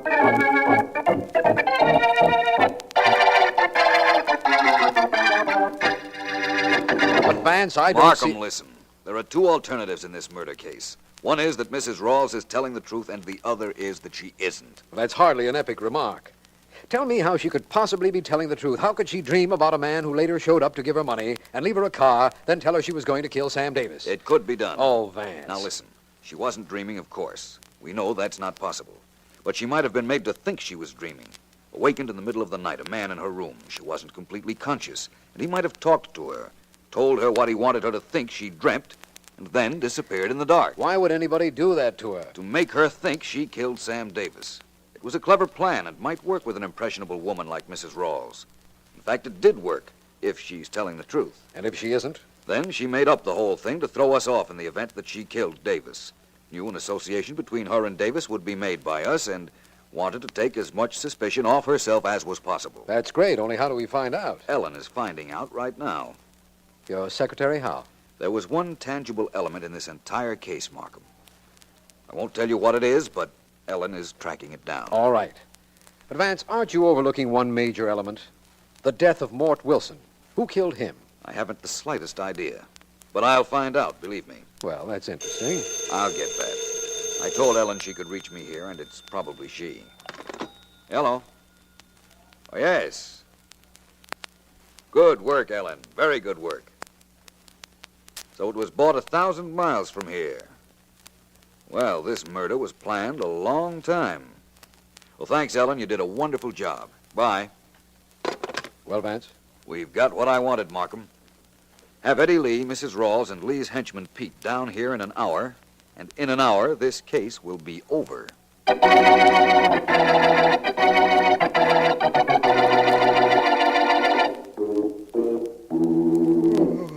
Waiting around, always waiting around. Hey, D.A., how much longer? Vance will be here soon. Your employer doesn't seem in too much of a hurry to see Vance, right, Mr. Lee? Matter of fact, I'm not, Markham. I like Vance all right, but he plays rough.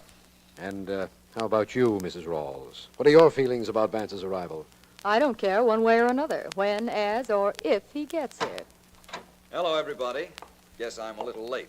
I had a stop to make. Hello, Vance. Here are the people you wanted. And incidentally, your hour is up. Yes, I know, and I won't be more than a few moments now. Pete, how tired are you?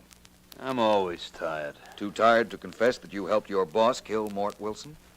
Yeah. Much too tired for that. Well, you won't have to confess it. I can prove most of what I'm saying. Lee, you're quite handy with a bow and arrow, aren't you? Never handled one in my life. That's strange, considering that the leading sporting goods store in the city picked your photograph out of a dozen brought to them and said that they had sold you archery equipment for years. I used to buy it and give it away. I just came from your house in the suburbs, Lee. There is unmistakable evidence that an archery target has been removed from the back lawn. The holes were still in the ground. And here's an arrow I found in the bushes.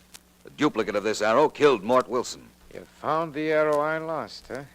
Well, good work, Vance. It'll make a good case, I guarantee that. Thank you, Vance, for cleaning this up. So it was your secretary, Miss Deering, who checked the sporting goods shops, and that's what she called you about before. No, that wasn't what she called about, Markham. Remember I told you there was one tangible element in this case we hadn't investigated? Yes, but you didn't say what it was. That's right, but you might have guessed. Finding where that one tangible element came from enables us to solve this case.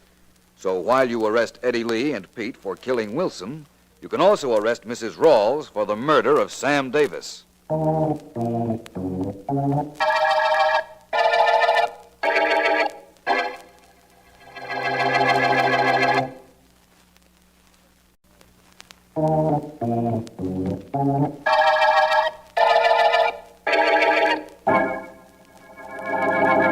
All right, Vance, what was this tangible element that practically convicted Mrs. Rawls of planning and killing Sam Davis? You remember, Markham, that she told me some man had come to her in a dream and had given her money. Yes. Then appeared later and gave her an automobile.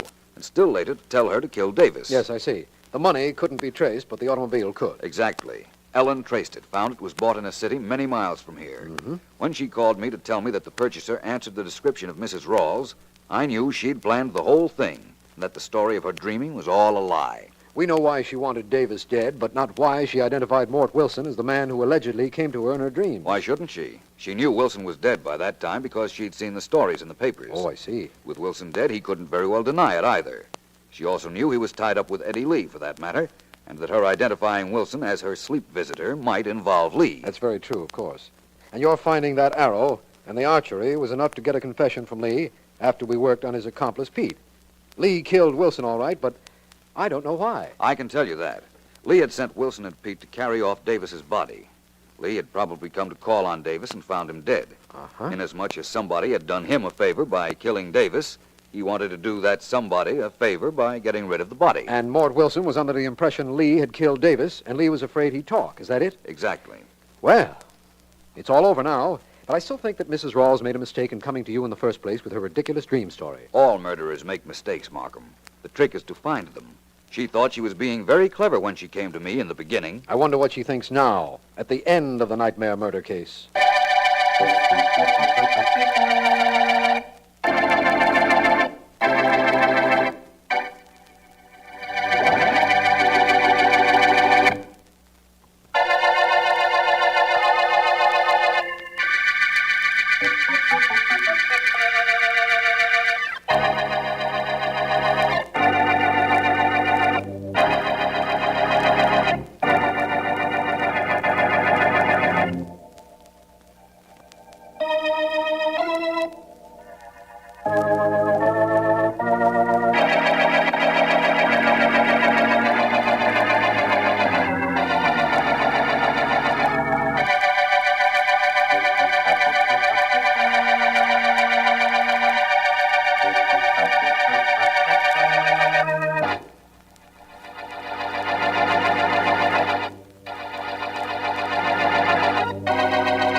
are, Dad.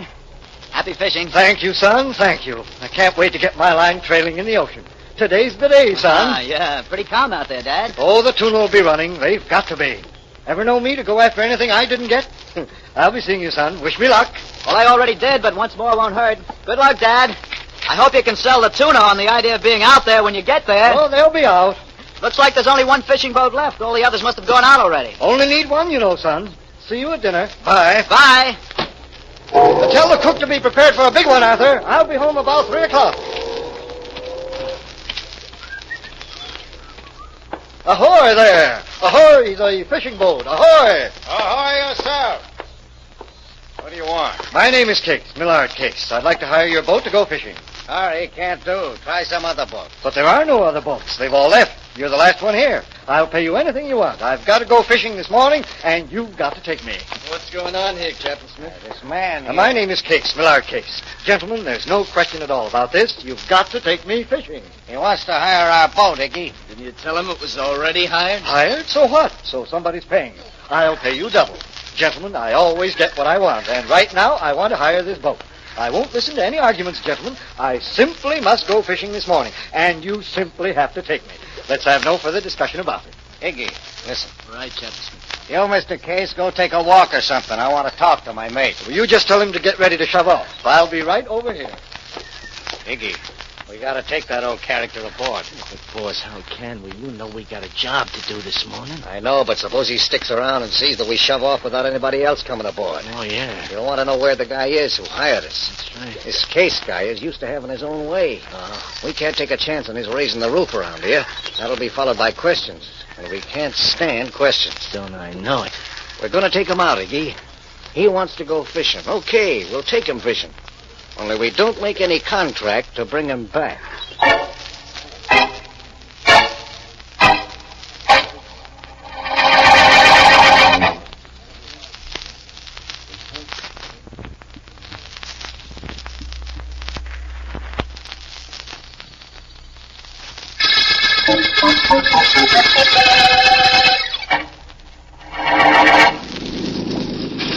Oh, Captain Smith, how far out are we? We're pretty near the spot where the tuna's running, Mr. Case. Well, I'm all ready for the tuna when they start to bite. Nice rod and reel you got there. Oh, it's the finest. I paid... Oh, Captain Smith, I've got something on my line. Tuna, probably. Well, reel it in, Mr. Case. Careful, she may give you a fight. Oh, I'll be careful, all right. I'll give it plenty of play. Let it tire itself out. See that it doesn't tire you too much. No, don't you worry about me. Iggy, come up on deck. Yeah, Captain. What goes?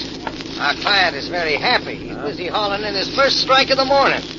And we wasted enough time. I'm ready whenever you are. That's right now. Let's go back to where he is. You two are just in time. I've almost got him in. Watch me. We sure will, Mr. Case. Another 10 or 12 feet, and he's all mine. You won't be sorry you took me out this morning, gentlemen. Believe me, you won't be sorry. We won't be, but you will. Okay, Iggy, over he goes. No, over it is, Captain. Don't, please don't. Well, we did it, Captain. And that gets rid of him. Yeah. Can't help wondering, though, how big that tuna was that he hooked.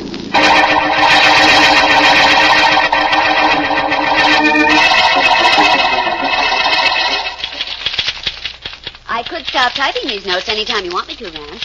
No trouble at all. Wouldn't mind it a bit. Stop any time you like, Ellen. There's no rush on those. I'm glad. What's the matter, Vance? Your private office too small for you? You mean, why am I out here with you? Mm-hmm. Oh, Ellen, you're too modest. Oh, don't tell me it's me that brought you out. I couldn't believe it, but believe me, I'd try. It's a combination of you and the fact that I haven't anything unusually interesting to work on today, Ellen. The district attorney has let you down. Hasn't let you in on a new murder case in days. Remind me to speak to Mr. Markham when I see him. When you see him, it'll undoubtedly be because he's here about a new murder. And in that case, speaking to him won't be necessary. Vance, please stop making sense. It's a habit I'd just as soon not break, Ellen. I used to make it a habit to win arguments. But, of course, that was before I started working for you. You know, it's amazing. Hello, Ellen. Vance. Oh, hello, Well, Mr. hello, Markham. Markham. Come in. Thanks. Come in, Mr. Case. Right. Vance, I must see you in your private office immediately. Well, by all means. Come in, both of you. Thank you. Vance, this is Arthur Case. You've undoubtedly heard of his father. Oh, Millard Case? Yes, I've heard of him. How do you do, Mr. Case? How do you do? Please sit down. Thank you. Vance, Millard case has disappeared. What? Yes, that's right, Vance. I drove my father down so he could go fishing this morning, and he was due back at 3 o'clock, but he hasn't returned. Any report of any accidents to a fishing boat? None at all. We think perhaps he never did get on a boat. As I understand it, he got to the dock rather late this morning. All I know is I drove him there, and he hasn't come back. Vance, you've got to find my father. I'll pay anything you ask. We'll discuss payment later, Mr. Case. What dock did you drive your dad to? The Summers docks, Vance. At foot of Dobbs Street. Foot of Dobbs Street, eh? Yes. Well, then, I'm off to the foot of Dobbs Street to get a head start on this case.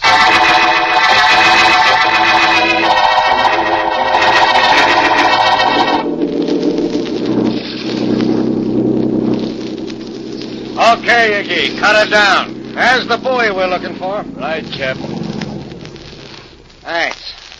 Now we stick around till a friend of mine shows up in his boat, and we'll get what we came after. Well, suits me if he hurries. How about you, Cap? He'll be here. We couldn't very well have that old case guy around when we grabbed this stuff, could we, Iggy? No, sir.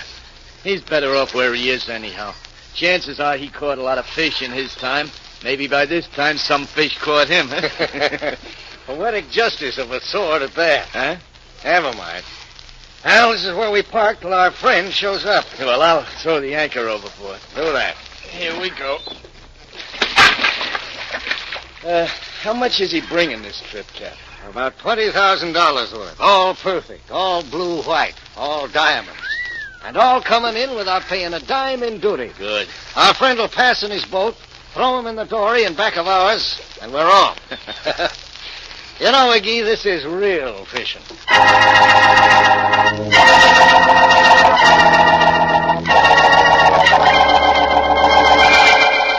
Anytime you're ready. Okay. All right, mister, just hold the fish up with your right hand. Like this? Yeah, that's right. Keep your rod and reel in your left and smile. All right. Now, smile pretty for the camera. All right, Smile. Hold it.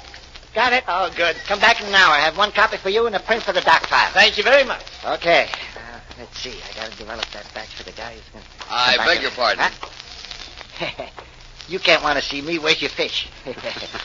Everybody what talks to me as a fish, they want me to take a picture of. Most times the fish are prettier than the people. Where's your fish? Well, I don't have one at the moment. Apparently, you're connected with the fishing dock in a camera capacity. But maybe you can give me some information. Pal, I'm so unused to talking to anybody without a fish in their mitt, I'm practically tongue-tied. You sure you ain't got a fish? I'm positive. My name is Vance, Philo Vance. I'm a private investigator. You sure are. I heard about you, Vance. What's up? If a man came down here at 10 o'clock this morning and wanted to go fishing, what boats would be available? What, boats? Yes. No boats. All of them are out by then. They're out and I'm sleeping. Time to get back. I'm here with my camera ready to shoot pictures of anybody who catches anything over 2 pounds. I bet I made 1,000 pictures this year already. People are vain about their catches, I know. Vain? They're out of their heads. Catch a fish, take a picture. Catch a fish, take a picture. I bet we got 10,000 pictures of guys and fish they caught and where they caught them, how they caught them, what boat they were on, how much the fish weighed, how much they weighed. Honest, Vance, you never saw so many guys fish foolish. Well, fishing's a great sport and a lot of people enjoy it, my friend. Tell me this. Yeah? If one boat did happen to be around at 10 o'clock this morning, who would know what boat that was? See that shack across the street? Yes? Belongs to Captain Smith. His boat's called the Daisy. He goes out a little late some days. Ask him. Maybe he can help Well, us. thank you, I will. Anytime you grab a fish, Vance, and you want a picture taken, don't forget me. You get him on the line, I get him on film. Thanks, I'll remember that.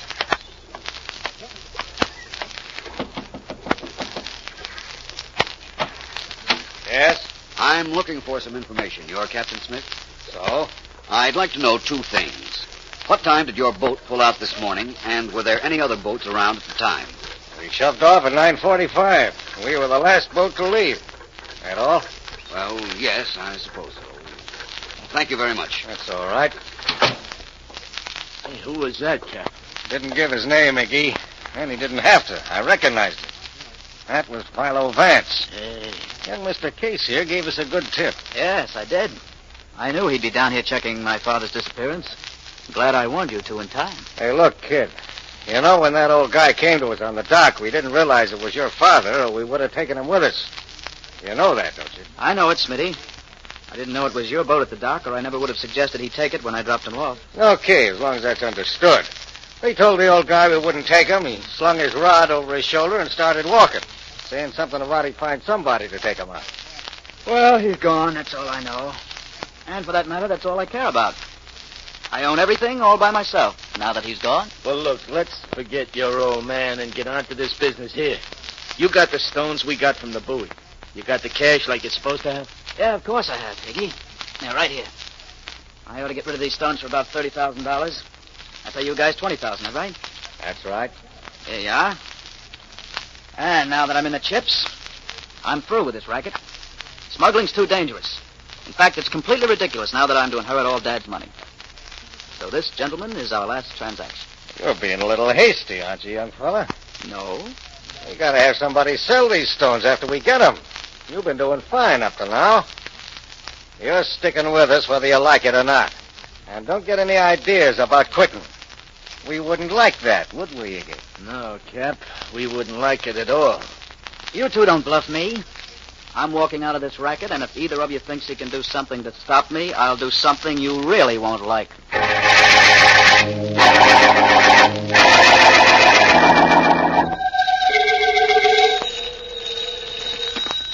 Philo Vance's office, Miss Deering speaking. Ellen, this is Vance. Oh, hello, Vance. Mr. Ellen, Markham. I think I'm on the track of something in the case disappearance. I don't have time now, but you call Mr. Markham. I've been trying to tell you, Vance. Markham's right here. He's been waiting for Good. you. Let me talk to him, please. Just a second. Please pick up that phone, Mr. Markham, will you? It's Vance. Right. Have you got it, Mr. Markham? Okay, Ellen. Yes, Vance. Markham, I guess I live right or something. I have a lead on Mr. Case's disappearance. If you do have, it isn't because you live right. It's because you have the uncanny faculty of noticing the slightest incongruities in a case, Vance, and a wonderful way of analyzing their meaning. If I'm that good, I'd better stop right now. Can't do any better than that, can I? You can do much better. You can find Mr. Case, or whoever it is that's responsible for his disappearance. I don't believe we'll ever find Mr. Case, Markham. I think he's been murdered. But I also think I have a pretty good idea of who murdered him and why.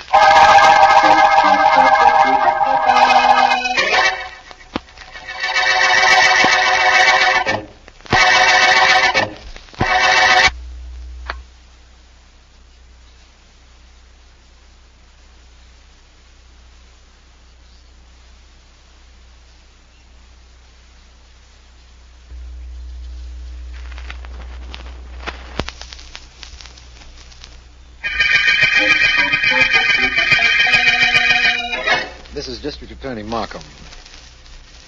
We are now working on the disappearance of Millard Case, wealthy, eccentric father of Arthur Case, who reported to us that his father was missing. After speaking to a photographer who specializes in pictures of fishermen, and after talking to a Captain Smith who owns a fishing boat, Vance is of the opinion that the elder Case has been murdered and believes he knows who did the killing. Right at the moment, I have finished talking on the telephone with Arthur Case, who is at home, and as I understand it, Well, Smith, what do you and Iggy want in my home? It won't take us long to tell you. Case, we don't like what you said when you were down at my shack this afternoon. No? In fact, we don't like a lot of things. That's right. Like, for instance, how your old man happened to come down to the dock while ours was the only boat around. Well, that's one of the things that brought you here. Case, let's understand each other. You drove your old man to the docks knowing he was a stubborn guy who wouldn't take no for an answer. About going out on my boat, I mean. You knew we'd have to take him or he'd start asking too many questions. You knew if we took him, we couldn't bring him back because we had to pick up those diamonds. And you also knew we'd have to bump him, and you'd have that on us. That's right. It was getting rid of my father and getting something on both of you at the same time. Kind of cute, I thought. We don't think so. In fact, we don't want anybody around who can throw a murder rap at us. So grab him, Iggy. I got him. No, you don't. I'll yell for the servants.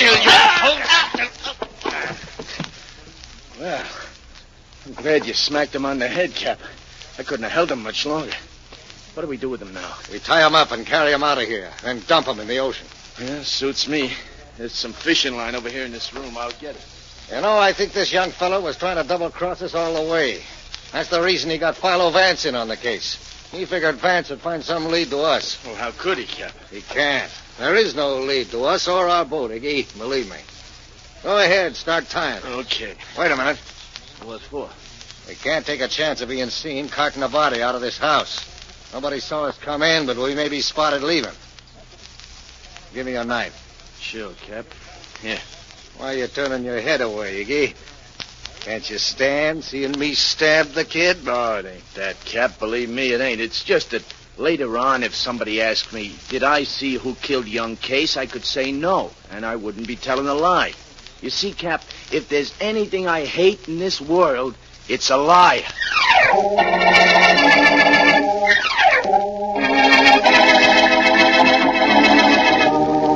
Well, Vance, there's young Case, stabbed. Looks to me as if somebody wanted to wipe out his entire family, and has pretty well succeeded. I wouldn't waste too much sympathy on him, Markham. What's that? Thanks for calling and getting me up here, though. It simplifies things quite a bit. How do you mean? Young Case told us he drove his dad to the fishing dock yesterday morning. He wouldn't have left him there if there weren't a boat at the dock that could conceivably have taken his father. The father wouldn't have stayed either, for that matter. That's right. That means there was a boat. But Case wouldn't tell us that. And you know why not? No. Because if he had, he knew we could have traced the boat. And that's the last thing he wanted to have happen.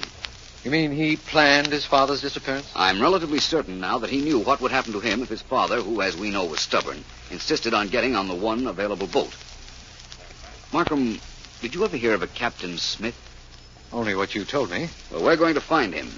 And I think we're going to have to rent a launch to do it. Feel equal to a little boat trip? Definitely. It's kind of a fishing trip, but don't bring a rod and reel. Just bring your revolver. We'll need it to coax our fish into shore.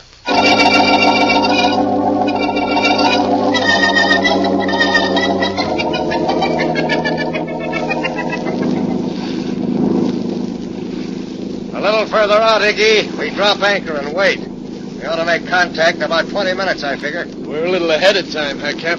Better to be early than late. If we weren't here, our contact wouldn't come back. He'd be scared. Now all he has to do is come in by his boat, throw a package in that dory we got in the water, and keep going.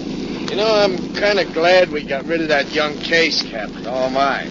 Now we got only the two of us to split the take, and we don't run no risk of nobody finding out we tossed the old guy overboard, huh? That's right, Iggy. Perfectly right. Cut the motor. Aye, sir. Well, I'm getting just like a regular sailor, Cap, huh? You'll do, Iggy. Hey, there's a boat coming our way. Where, Cap? Off the port bow. Well, say it in English. I ain't that good a sailor yet. Off the front of the boat to the left. Oh, yeah, I see it. Is that the boat we're waiting for? No, I don't think so. I'll take a look through these glasses. It isn't the boat at all. No? There's two guys in this one, and one of them is Philo Vance. What do we do, boss? Run for it? Why should we? We're in the clear. Why give them something to think about? All I know is that they must want something, coming all the way out here to look for us. We don't know they're looking for us. Ahoy there aboard the Daisy. He's looking for us, all right. Ahoy! You want us? That's right. There we are. We're coming alongside. What do we do, Cap? What? We keep quiet and let them do the talking. We'll find out in a minute what they want. Are you Captain Smith? That's right. I'm District Attorney Markham. We want you on shore, Smith. Get going. What do you want me for? I can tell you that, Smith, when we get to shore. Remember me? Sure, you're Vance. That's right. He's Philo Vance. Now start your motor, back off a little bit, and head for shore. We'll follow you in our boat, and don't try anything tricky. Okay, if you want us ashore, we go ashore. Start her up, Iggy. Start swinging around and then head for the shore. Hey, we better do it, Cap. That guy's got a gun, and you said he's got nothing on us. No, I'm not sure. Get all the speed you can get out of that motor, Iggy. All right, Cap. Complete the turn, but instead of heading for the shore, head for that boat and get it right in the middle. We don't want to take any chances on either of those guys living. Ram them, huh, Cap? Ram them and get going, now. Aye, sir. Hey, keep away. You're going to run into us. So that's your idea, is it? We'll see about that. You'll never get a chance to shoot again. Hold tight, Iggy. This is it. All right, Cap. Come on. Here it goes. That'll teach those two to keep their noses out of our business, eh, Iggy? Oh, it sure will. Hey, Cap, any chance of their swimming to shore? In this current, 6 miles out, not a chance unless they're part fish. Come to think of it, they will be part fish any minute now. Okay, Iggy, let's get moving. Maybe we missed our contact, but we took care of something a whole lot more important.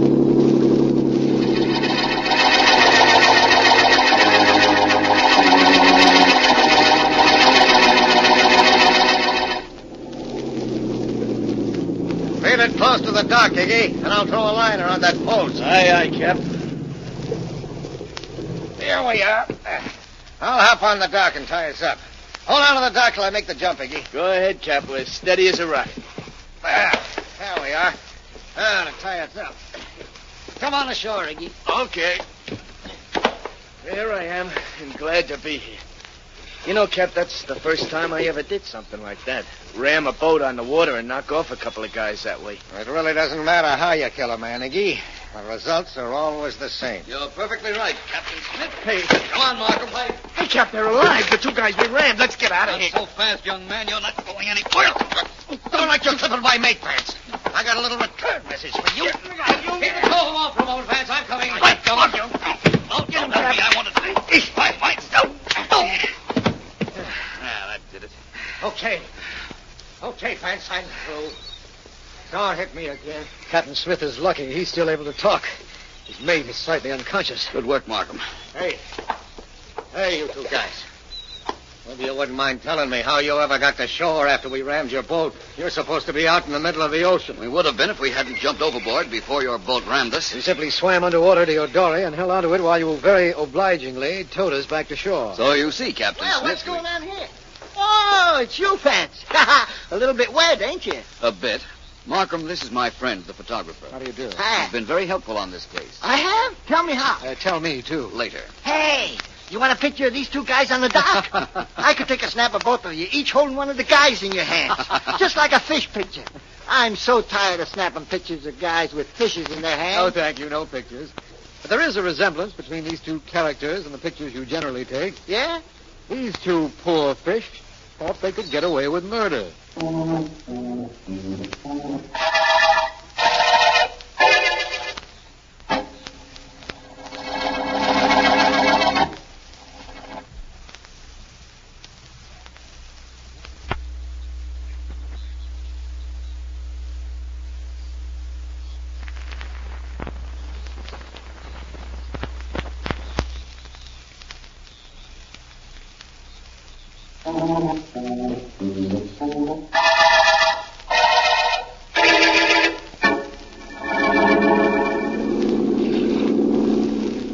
Catch anything yet, Ellen? Nope.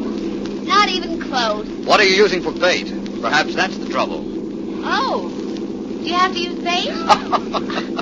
Well, I guess I better start all over again. Vance, Yes? what was the clue in the murder case we just finished? How was the photographer helpful? Don't you know? How could I know? Even he didn't know. Well, it was relatively simple. He told me he took pictures of every fisherman that caught a good-sized fish. Yes. And that there was a notation in the dock office about what boat it was caught from. I checked those records and found that a lot of fish were caught from a lot of boats this season, but none from the Daisy. Captain Smith's boat. Right. If Smith's boat hadn't been used to catch fish, it must have been used for other purposes. Oh. If, as we know, it left the dock late, and the late Millard Case insisted on going out on it, Smith would have had to take him out and have had to get rid of him, which is what he did. Yes, I know that now from his confession. Case's son was in on the mess, too, wasn't he? Yes, but I'd figured that. It couldn't have been coincidence that had him bring his father to the dock when no other boat except the Daisy was available. Young Case wanted to get rid of his father and get something on Captain Smith and Iggy at the same time. That's why they murdered him. You'd think with all his money he wouldn't have fooled around with men like that. From what I understand, old man Case was pretty tight with his son. Young Case wanted some money to throw around, so he got in on the smuggling racket. Well, Ellen, want to continue fishing? What do you mean continue? I haven't even started yet. And there's no better time to start than at the end of a deep-sea murder case.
Thank you, ladies and gentlemen. And now it's off to the alley.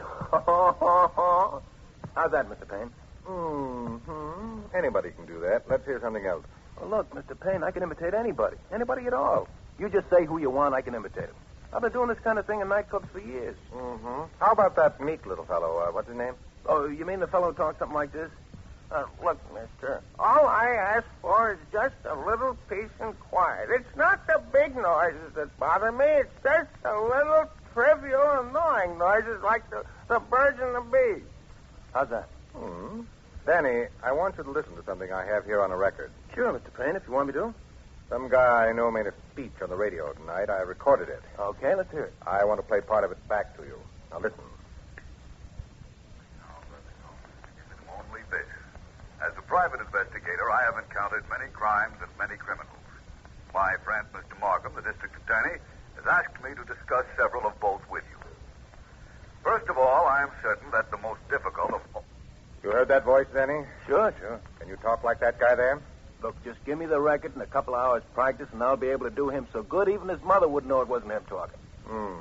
How much do you make in that nightclub, Danny? For me? You don't see anyone else here, do you? Oh, I'm good for $250 right now. $300 sometimes. Tell you what I'll do. What's that? I'll give you $1,000 to talk like that guy on the record. $1,000? Just to open my mouth? No, not exactly. You'll have to keep it closed about this for the rest of your life.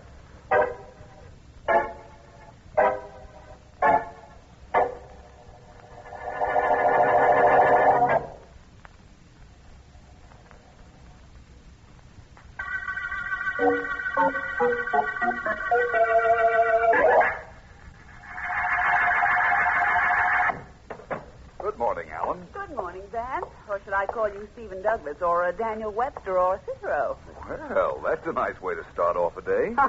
What have I in common with them? Don't tell me you didn't hear that speech you made at the dinner last night. You were great. My friend, Mr. Markham, the district attorney, has asked me to discuss crimes and criminals. The most difficult crime, in my opinion, is the simple crime, because in its lack of incidentals... All right, Ellen. I made a speech last night. Sounded to me like it lasted 3 weeks. Oh, please. Actually, it wasn't bad, though. Well, that's nice to know. Anything in the mail? Any calls? No, nothing interesting, except that Mr. Markham called and said he'd drop in here on his way to court. He's got a big case going to trial today. Yes, I know. The State versus Albert Payne. That's the one. It's going to be quite a contest. Markham tells me he hasn't too much evidence. The wonder to me is why you don't get him what he needs. Oh. Nice tie, Vance. Oh, well, like it? Only thing I'd like better around your neck would be me. Or am I too forward? Well, I wouldn't say that exactly, but you're in absolutely no danger of bumping into that desk behind you. Thank you, John Calhoun. Oh. Good morning, both of you. Hi. Well, hello, Markham. Come in. Just dropped in so you could wish me luck in the case today, Vance. Well, glad you did. I hope you don't have too much difficulty getting a conviction against Payne. Oh, you're a cinch. Hey, too bad you two aren't on the jury. Well, for $50, I could be tempted. Ellen. All right, but I'll tell you now, I'd be one of the best jurors money could buy. Ellen, if you... Cease, I know. You know, a good secretary always anticipates the wishes of her employer. No doubt. I wish I could be in court today, Markham, but I'll show up tomorrow. You ought to be under a full head of steam by then. I certainly hope so. As I understand it, Payne has created quite a defense for himself while he's been out on bail, but we'll worry about that when we come to it. That's a good attitude. Say, I don't think you know the sequel to the Ivory murder case, do you? Well, the one we worked on last week. Yes. Is there a sequel? Well, not exactly a sequel, but that African native was deported this morning. Oh?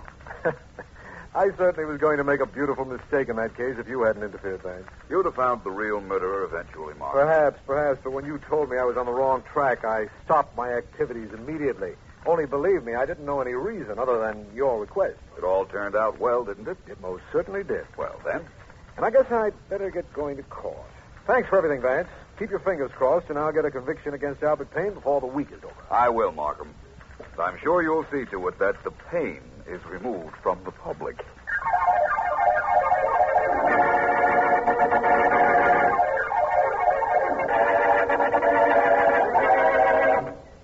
Steve, look out. Hey, who you pushing? I'll knock your brains out. Who you pushing? Hold it, Steve. Holy mackerel, what you almost did. What did I almost do? You almost walked under that there ladder. Well, so what? So what? Yeah. Stevie, that's the worst thing you could do. Good thing Mr. Payne didn't know there was a ladder on the way. He never would have sent us. Never. Hey, the boss ain't superstitious, dope. He sent us to grab a guy. He wouldn't care if we had to walk under a black cat. He wants that guy grabbed, and we're the guys that can do it. Except if he's wearing a black hat. You know you can't never grab a guy wearing a black hat. It's unlucky. We take any more time getting to that guy we're after, it'll be unhealthy for us. You got your gun? Yeah, sure. All right, now keep it handy. Might have to bang this guy on the beak with it in case he wants to argue. Hey, you know where to find this character, don't you? Sure, I got his address, the Harris apartment. And his name is written right here. Philo Vance.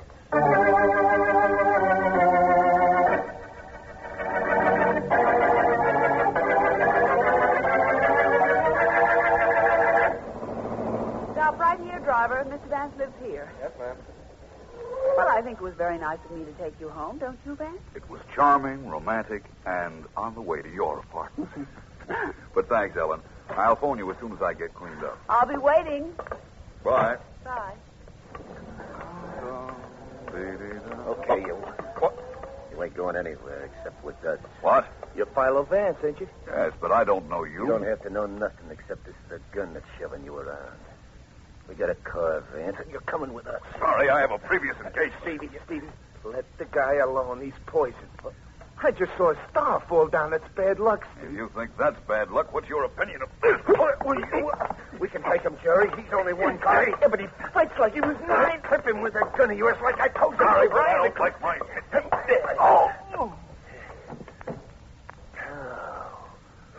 Oh, what a joker that character was. What a battle he put up, huh? Right, Jerry? Yeah, sure, Stevie. Well, come on, let's drag him to the car. Mr. Payne is sure going to be proud of us, huh? Right. Hey, you know, I just thought of something. What? That fallen star you saw. Maybe it is a sign of bad luck. Sure was unlucky for Vance.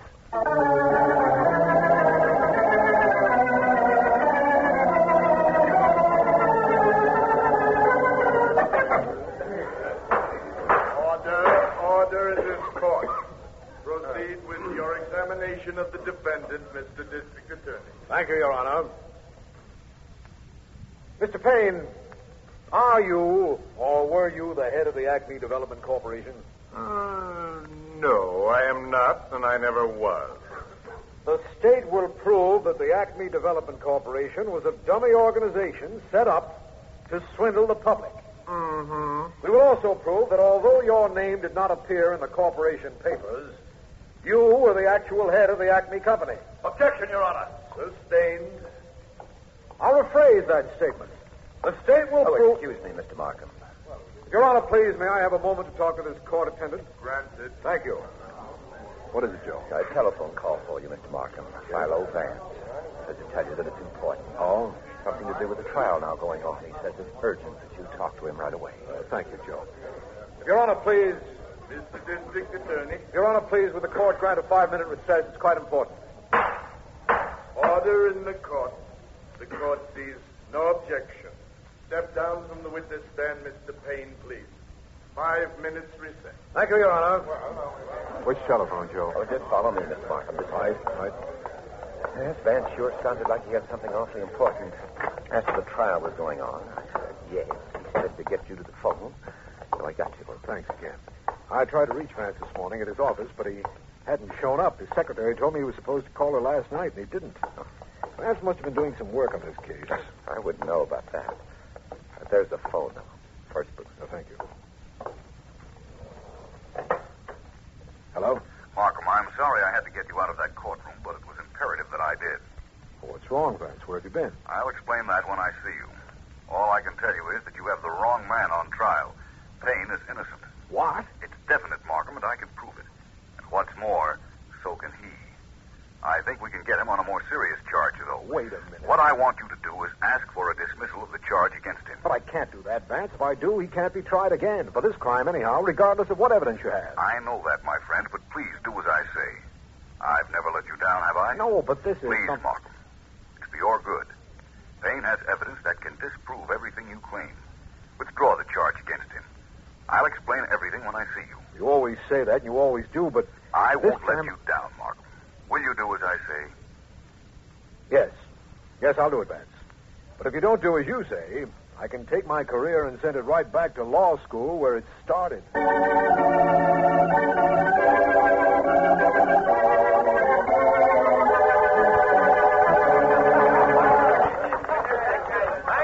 Thank you very much. And maybe you can recognize this movie character who says, there I was, standing on the corner.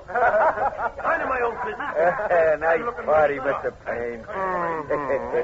Could be nicer. But a guy up to me. After all, this is a celebration because the DA was nice to me. He dropped the charges. Yeah, you made sure you would. Oh, you're smart, boss. Uh-huh. That kid doing the impersonations out on the floor helped. Yeah, how do you mean? Skip it. The only thing that... Hey, Jerry, where'd you get that eye? At the chin. Mr. Payne, that guy I had tied up, that Vance guy. What about him? I was taking him out in the car to knock him off, like you said. His hands was tied, but I let him smoke a cigarette, and I guess he burned the ropes or something. Next thing I knew, he jumped me and knocked me cold and beat it. Stevie, I told you that falling star, remember? I told you it was Shut a up. rocket. Vance got away, huh? Yes, sir. Jerry, I'll take care of you later. Wait a minute. All right, everybody. Thanks for coming, but the party's over. I had a big day, and I've got to get to sleep. Well, Mr. Payne, thanks for everything. I guess I'll be going now. Wait a minute, Danny. Huh? You did a good job on those impersonations. I want to thank you. Oh, gee, you did fine with the dough, Mr. Payne. Not at all. Everybody's gone now, boss. The joint's cleaned out.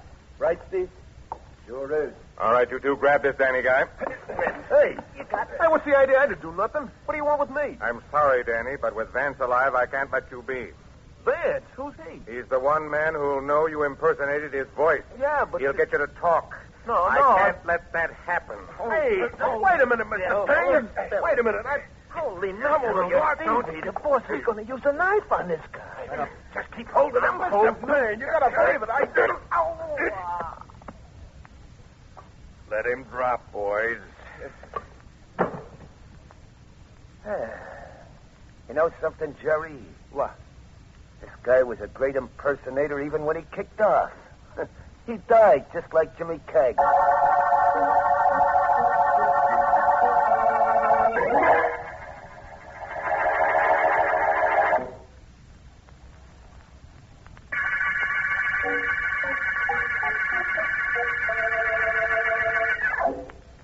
This is District Attorney Markham. The case I started to work on is over. Over because I withdrew charges against Albert Payne, a man I believed was guilty. I did so at the request of Philo Vance, a request made to me on the telephone while the trial was in progress. My concern is very great because I haven't been able to reach Vance since he phoned me in the courtroom. For this reason, I'm working late in my office hoping that I'll hear something.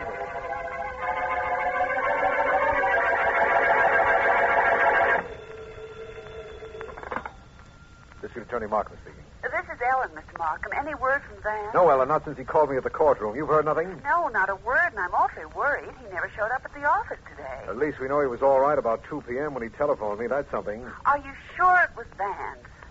Well, I'm reasonably sure. I was sure at the time, but in view of what's been happening, right now I'm not so certain.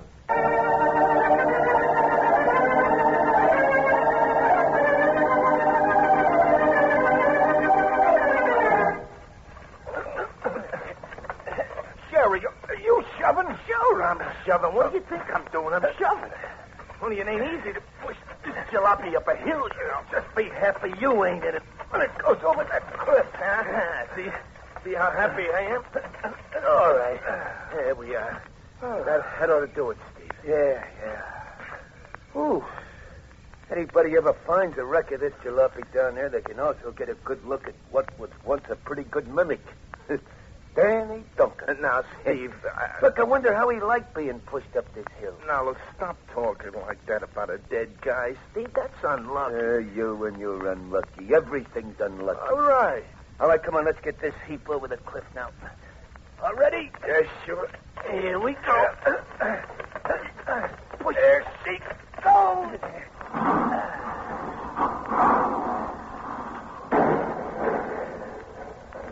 But, Jerry, like they say in the books, that's that.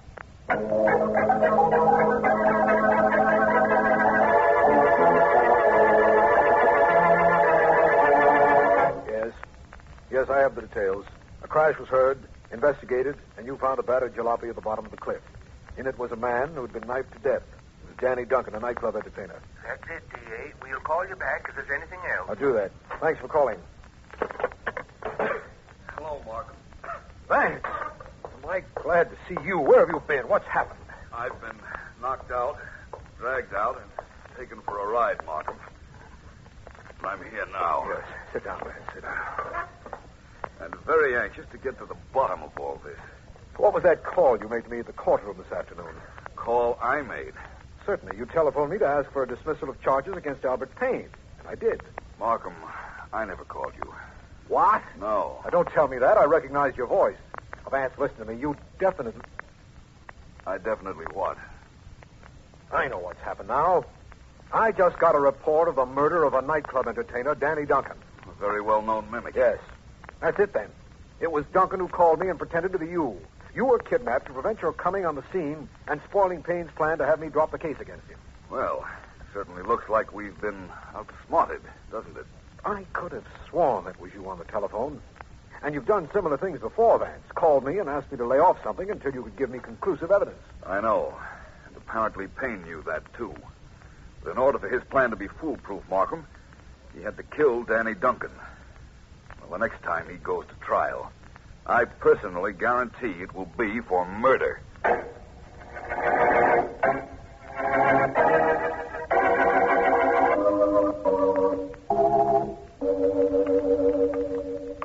Hey, Steve. Yeah. Look around quick. Is anybody following us? Are you kidding?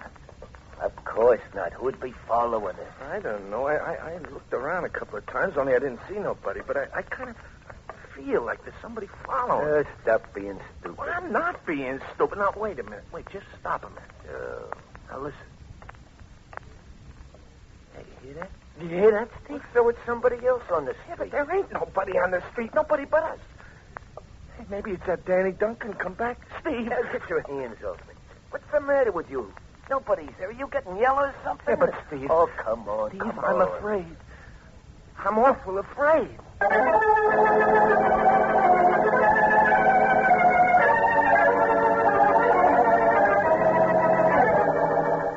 My dear Mr. Vance, everything you've said to me may be true, but you should be the first to admit that it might also be pure conjecture. I know, Payne. Perhaps you didn't hire the mimic Danny Duncan to imitate my voice after having a couple of your men kidnap me. Perhaps you didn't kill Danny Duncan so he could never tell what he knew. Mm-hmm. And perhaps I would have beaten the case the state had against me, even without the phone call you insist I had Duncan make. Vance, don't you see how hopeless this is, and how helpless you are to do anything about it? I don't often lose my temper, Payne. Really? But I'm making an exception in this case. You listen to me. Take your hands off my coat. I'm finding it hard to keep them off your throat. Why don't you Now, stop? listen. You had a couple of mugs beat me up. I don't like that. I don't like you. I said let go. I'm glad you did that. I'm going to return it. It won't help this case, but it will give me some satisfaction. Fight!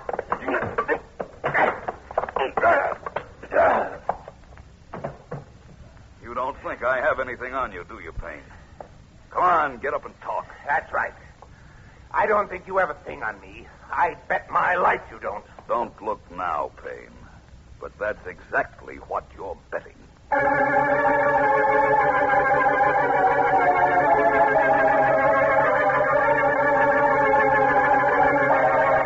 Steve. Steve. Hey, Steve. Hey, what's going on in here, Jerry? Steve, there's somebody in this house. I heard a window open a minute ago.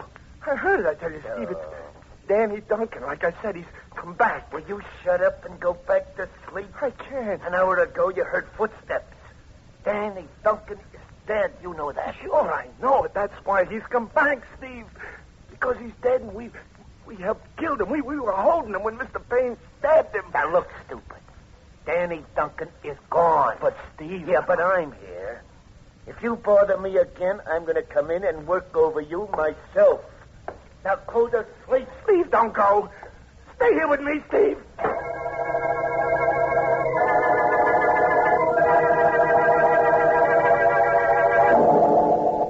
Jerry. Wake up, Jerry. Jerry, wake up. Who is it? Who's in the room? Don't scream, Jerry. Don't turn on that light. Don't do anything.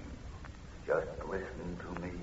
Who are you? What do you want? You know who I am. Oh, no. I'll never rest, Jerry. Never. No. Until you help me get revenge on the man who Look, killed me. go away. Get out of here. Keep your voice down, Jerry. You don't want Steve, do you? You know about Steve? I know about everything. Oh, please. Jerry, I'll be with you the rest of your life unless you do as I say. Ned, what do you want? You know who killed me. No, Go to the police and tell them. No, I do don't... it, Jerry, or you'll never sleep another night. Gone.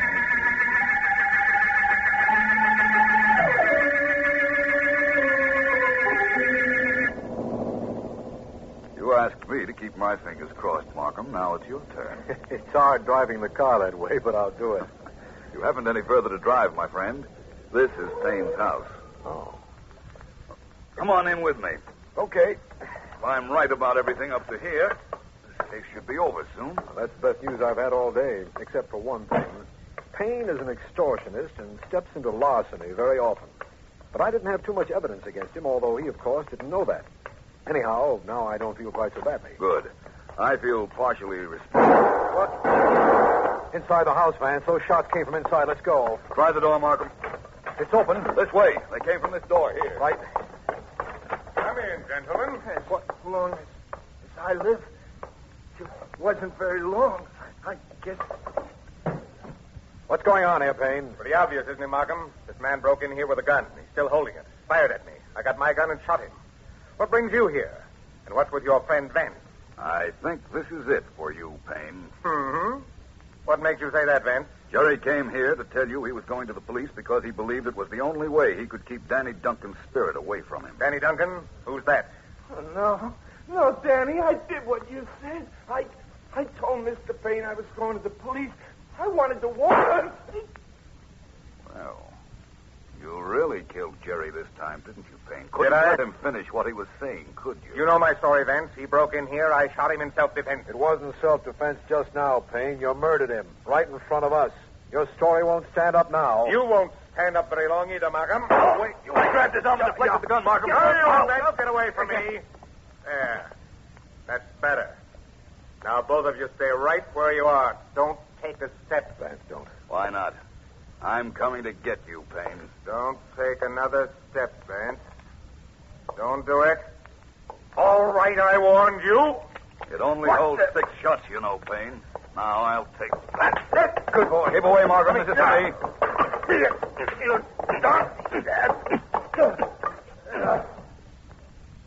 Now, that does it.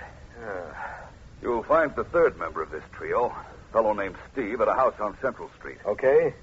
You have a real case against Payne now, Markham. You'll never beat this one. That is, if you don't telephone me during his trial. I'll never do that again, Markham. No more telephone calls. Anytime I ask you to do anything, it will be in person. Thanks. Perhaps you'll tell me how this Jerry individual came to be here at Payne's house, and what's more important, how you knew this case would be broken here. I'd tell you, but I don't dare. I promised Ellen she'd be the first to know. All right. You don't mind, do you? No, not really. Say, you hit that Payne pretty hard. He's still out. Yes, but he's breathing. Yeah. And I'm sure when you get him to trial, you'll take care of that little detail, won't you, Markham?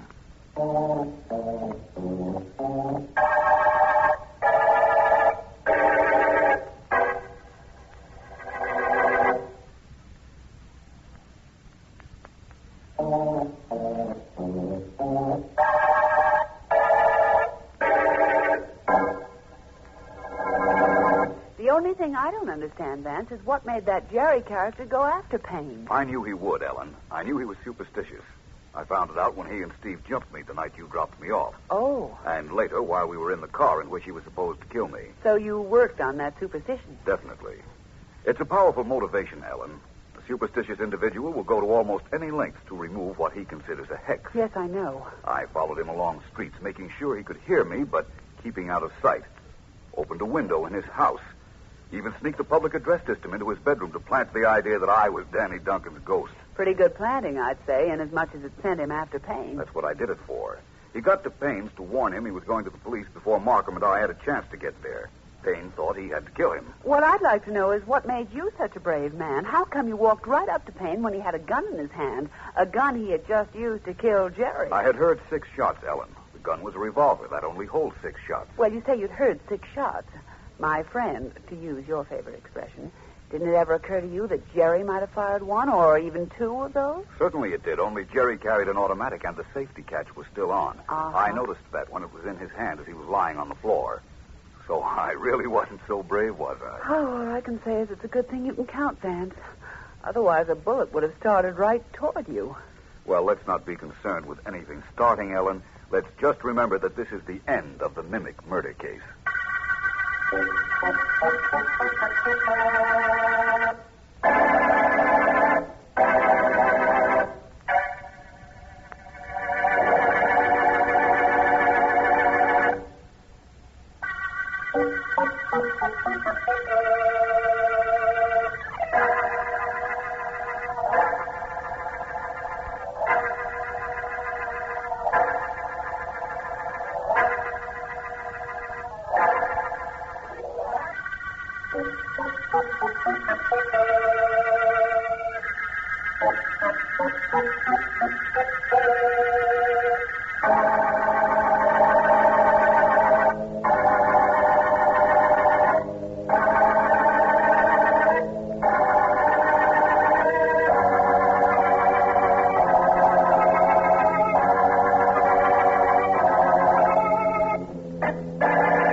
Please, Daniel. I'm sorry, dear. I just can't help being nervous. Oh, the man wants $100,000. It's every bit of money we have in the bank. He'll kill you if you don't give it to him, though.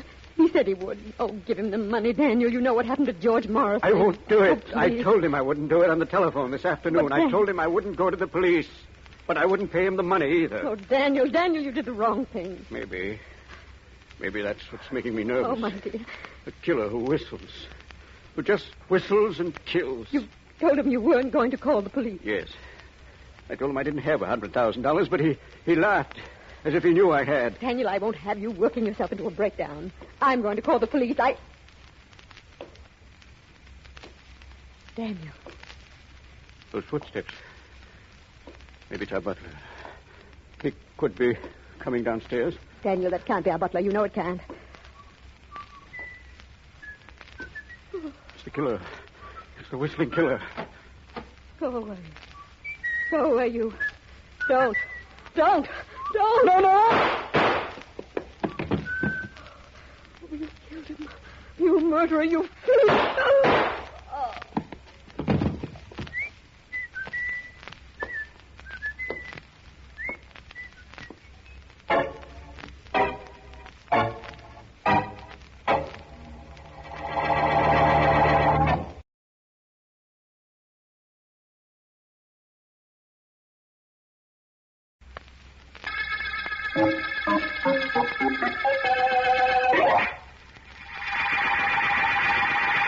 I tell you, Vance, you've got to do something. This isn't any scientific murder series. There aren't any clues. All we know is that 3 people were murdered by the whistling killer. I know, Markham. Believe me, I understand the complications.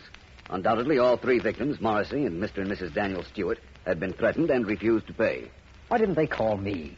What good is being a district attorney if people won't call on you for help? By the same token, what good is being a private investigator if there's nothing to work on? Vance, I never heard you talk that way. Well, what else can I do? There isn't a single place for me to begin working. What do we know? Tell me, what do we know? Well, we know the Stewart's butler heard someone whistle, then shots. He was on the third floor, and by the time he came down to the library, Mr. Stewart was dead, and Mrs. Stewart lived only long enough to say that the killer wanted $100,000. Where does anybody go from there? What do I do? Investigate the butler? No, he's been with the Stewarts for years, absolutely beyond reproach. The butler's out, Vance. I know he's out, but who's in? What do we do for suspects? How do I find a killer nobody living has ever seen? I don't know, Vance. All I know is that if there's anyone in the world who can do it, that person is you.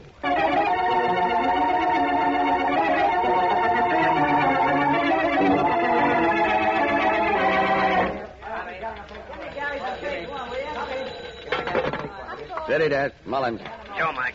I've got a statement from the DA on the Whistling Killer murders. Give. District Attorney Markham urges any citizen who was approached by the Whistling Killer to call him immediately in the interest of law and order, etc., etc., etc. The DA asks we put it in a box on page 1. I'll take it up to the city editor. Nothing more to the statement? That's it. The usual business about the law being more powerful than any criminal. Police have several leads they're tracking down, you know. Can do. Maybe the item will give the DA something to work on. I guarantee he doesn't have a thing on that Whistling Killer right now.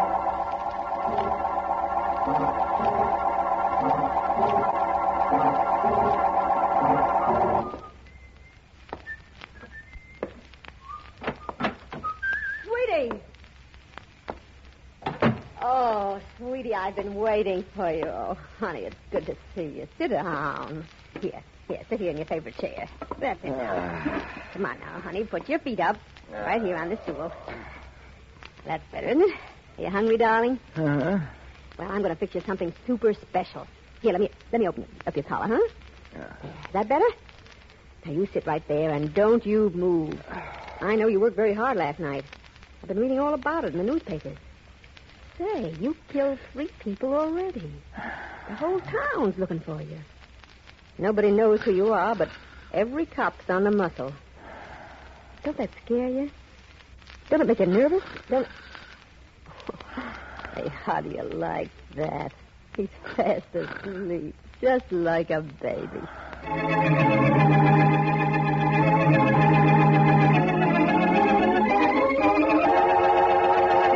No, Markham, not a thing. I know. This is the most helpless situation I've ever been in. Nobody's called in after that item I had put in the newspapers either, Vance.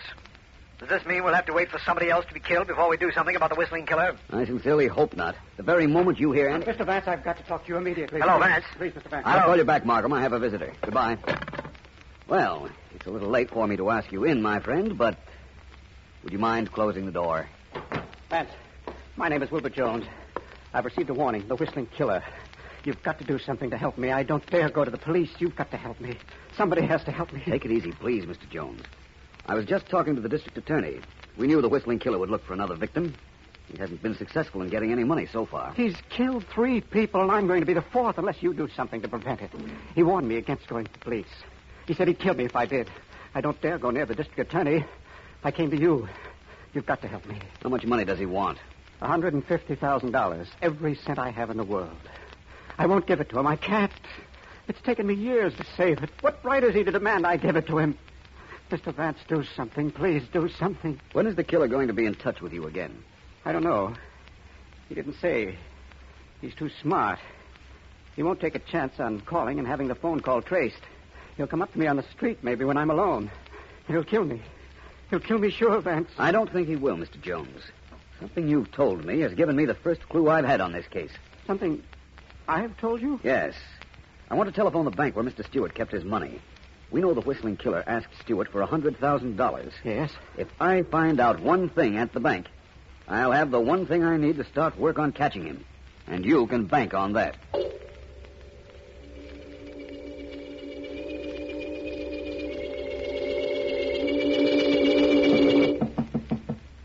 Yes, come in. Hello, Dad. Oh, hello, son. Hi. Well, come on, sit down. Thanks. But I have no time, Dad. I'll guess what I came in for. Well, I don't have to guess. How much do you want this time? $100, Dad. Oh. A big night tonight. But, Jimmy, you're spending a lot of money lately. Why not? Who taught me to spend money but my ever-loving father? Well, that's not the point. All your fault, Dad. You brought me up wrong. Well, 100, Dad? Now, look here, son. I'm not made of money. Now, Pop, listen. How would you like it if James Whitby Jr. went out with $1.30 in his pocket? What would people say about you? This is nothing to joke about, Jimmy. Who's joking? James Whitby Jr., young banking executive with $1.30 in his kick. Is that funny? Oh, all right, Jimmy. I'll give you the money this Thanks, time. Dad. I know you would. Maybe you won't have to keep shelling out like this, Pop. Not much longer, anyhow. Oh? If plans I have come through, I won't have to ask you for a dime, ever.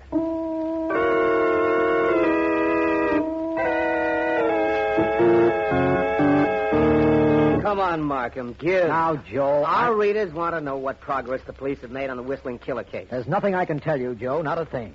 When interviewed in his office, the district attorney asserted that the police are running down several clues and an early arrest is anticipated.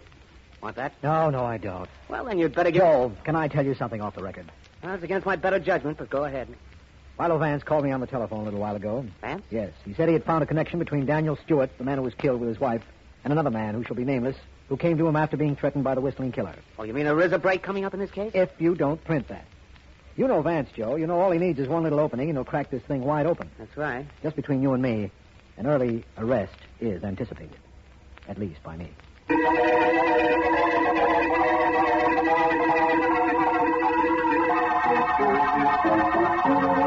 Mr. Whitby, you were the head of the Leighton Bank for many years, weren't you? Yes, Vance. Yes, I was. I still have an interest in it. Why do you ask? You knew Daniel Stewart? Well, I've met him. He was a client of the bank. I have a very important question to ask you. Oh? Well, go ahead, by all means. Your bank has 2 branches. That's right. What official of your company would have knowledge of the depositors in both branches? I don't think I know what you mean. Well, I guess I haven't been very clear. Let's say that I had $100,000 in your Main Street branch. Yes? And a friend of mine had, let's say, $200,000 in your Maple Street branch. Uh-huh. How many people would know both figures? Oh, well, now, let me see. Oh, I imagine none of the tellers would know about both branches. I know that. The vice president in charge of accounts would have supervision over both branches. And who is he? My son. Anyone else, Mr. Whitby? Now, let me think. There's... Get down! Down on the floor! You got hit, Mr. Whitby? No, I didn't. Well, come on. Let's get after whoever fired those shots. All right, I'm with you. You couldn't have gotten very far. We'll get out this door and... No! It's locked. Whoever did it was pretty cute. Locked the door from the outside. Mr. Whitby, have you received any communication from the Whistling Killer? Well, have you? Yes, I have. That's what I thought. I'm on the right track, anyhow. Only one thing puzzles me right now. Well, what is that, Vance? In all probability, that was the Whistling Killer who fired those shots. But I wonder why he didn't whistle.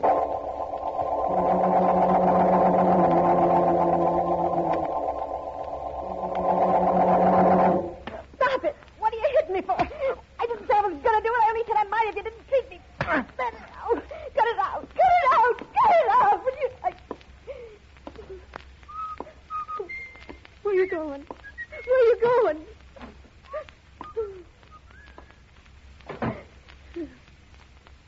Clip me, will you? What for? What did I do? Nothing, that's what. Well, now I'm really going to give you something to clip me about. Who do you think you are, anyway? You clip me for nothing. Well, you're never going to do that again, I can tell you. District Attorney Markham speaking. I've got something to spell to you. Who is this?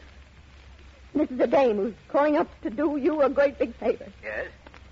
Malcolm, you're trying to find out who the Whistling Killer is, aren't you? We most certainly are. Do you know? Who is it? It's a guy who's going to be awful sorry that he... He what? Hello? He what? Hello, what's the trouble? Hello, are you still there? Hello? What were you trying to say just a moment ago? I didn't get you. Hello? Hello? Hello, what's happened? Hello? Hello, are you there?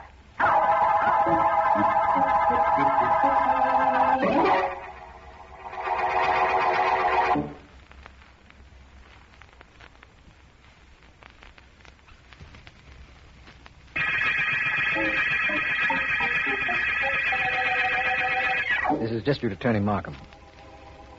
The Whistling murder case concerns the killing by an unknown extortionist of several people, the most recent of whom was shot while talking on the telephone to me.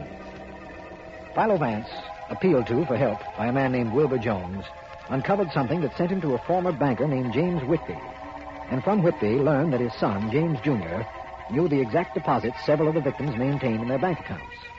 He's about to explain the significance of this to me in my office, and I'm very... It's reasonably simple, Markham. Just before she died, Mrs. Stewart was able to tell her butler that the Whistling Killer had demanded $100,000. Yes, I know. That $100,000 represented every cent Stewart had in the bank.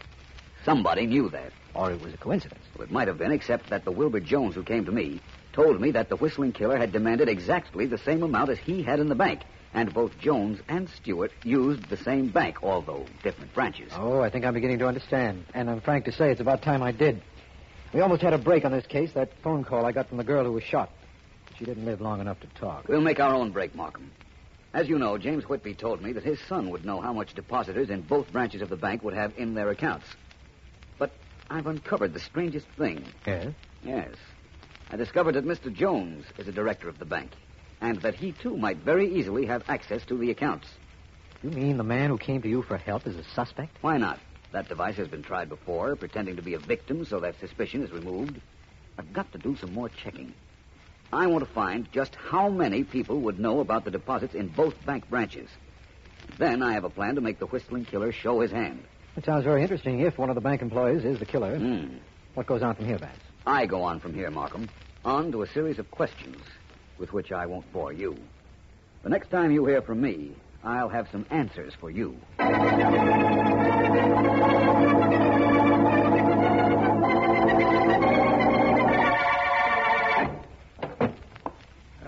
Yes, sir?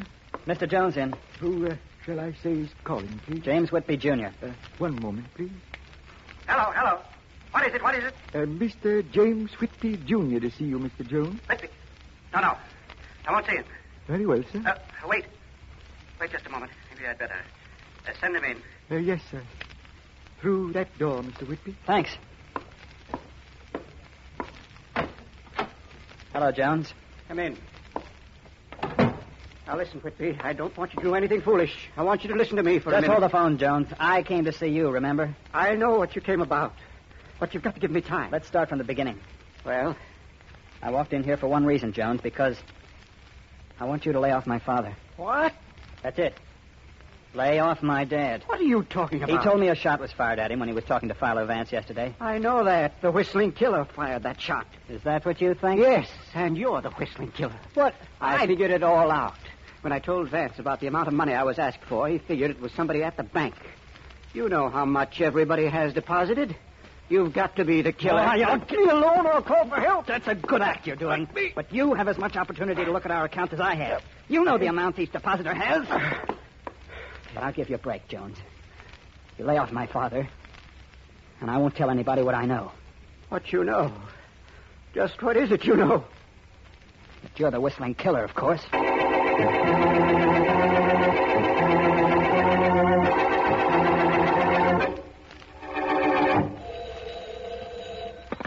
Markham speaking. This is Vance, my friend. I've been waiting for your call, Vance. Means you've asked all your questions, doesn't it? It most certainly does. Are there any newspapermen in your office at the moment? There generally are. A few within call. Why? I want you to make an announcement to them, Markham. Here's what I want you to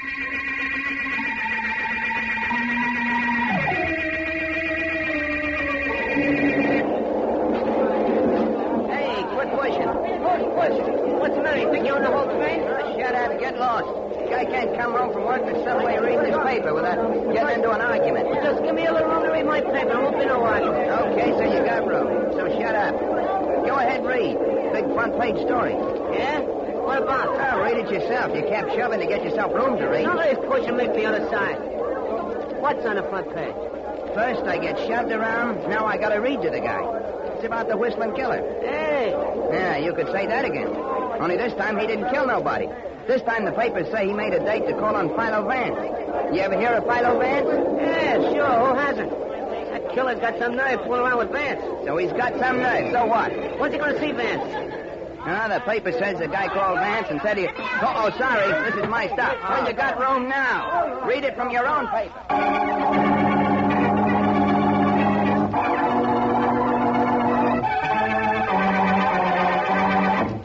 I could use another C-note, Dad. What? Yeah. Another 100. Another 100? Look here, boy. I gave you $100 the other night. I guess you did, but it's gone. I meant to ask you for it today down at the bank, but you left before I had a chance. Well, you might as well know this. I'm not giving you any more money, Jimmy. But, Dad... I don't have it. Come on now, Dad. Let's stop with that talk. You got plenty of dough. You got stocks, bonds... I don't have any more. You don't? What happened? The wrong stocks went up. The wrong ones went down. Oh, what's the difference? You got plenty of cash. Come on, Pop, 100. That's all I need, 100. No. And that's definite. Pop, you wouldn't want me... Who's there? Philo Vance. Philo Vance. What does he want here? Open the door and see. What's the matter, Jim? What are you afraid of? Nothing. Nothing. I'll open it. Hold it, Vance. I'm on the way. Well? You're young Whitby? Well? That's my son, Vance. He doesn't seem particularly pleased to see me. How are you, Mr. Whitby? I'm pretty well, thank you. Oh, what do you want here, Vance? I merely want to invite you over to my office, young man. What for? To meet the Whistling Killer. What? What are you talking about? Just that. The Whistling Killer is calling on me. Your son won't be alone. Mr. Wilbur Jones will be there, and District Attorney Mark. Well, what do you want with me? I'm not going there. I won't go. I think you can convince him differently, can't you, Mr. Whitby? Well... My office in an hour. Perhaps you ought to bring your son, Mr. Whitby. Just to make sure he gets there, of course. I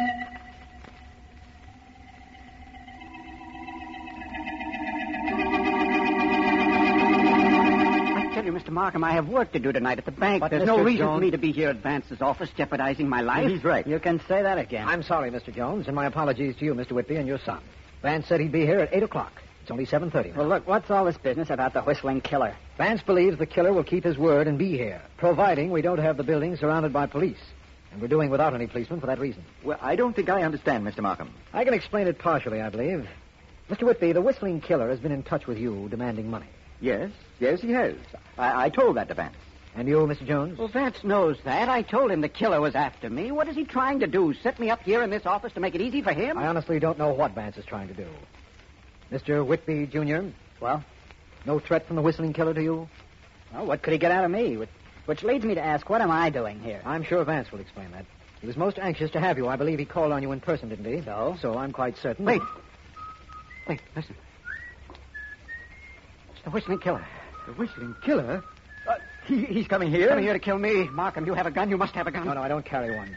Now get down behind Vance's desk. That's for me. I'm with you. Come on, Junior. Duck down. Okay. Dad, come on. I'm staying here, son. I want to get this over with. Dad, don't be crazy. He'll kill you. Dad, he'll... Vance. What's going on? I never heard of anything so ridiculous in my life. This? When everybody is quite practical through joke is this? reprimanding me for It's very pretending to unfunny, be the Henry. Whistling Killer, I'll explain all I of should it. think you would. Yes. Thank you very much. This little experiment was very necessary, gentlemen. Definitely necessary. All right. It was necessary to scare all of us to death. But what did it prove? What did it prove, Mr. Whitby? That's what I said. Nothing very much, except that you are the Whistling Killer. Well, that's going for a gun. No, Dad, no more killing. Through my arms, you fool! Let go! I'm afraid you'd better help the young man, Markham. After which I'm sure you'll see to it that the Whistling Killer talks.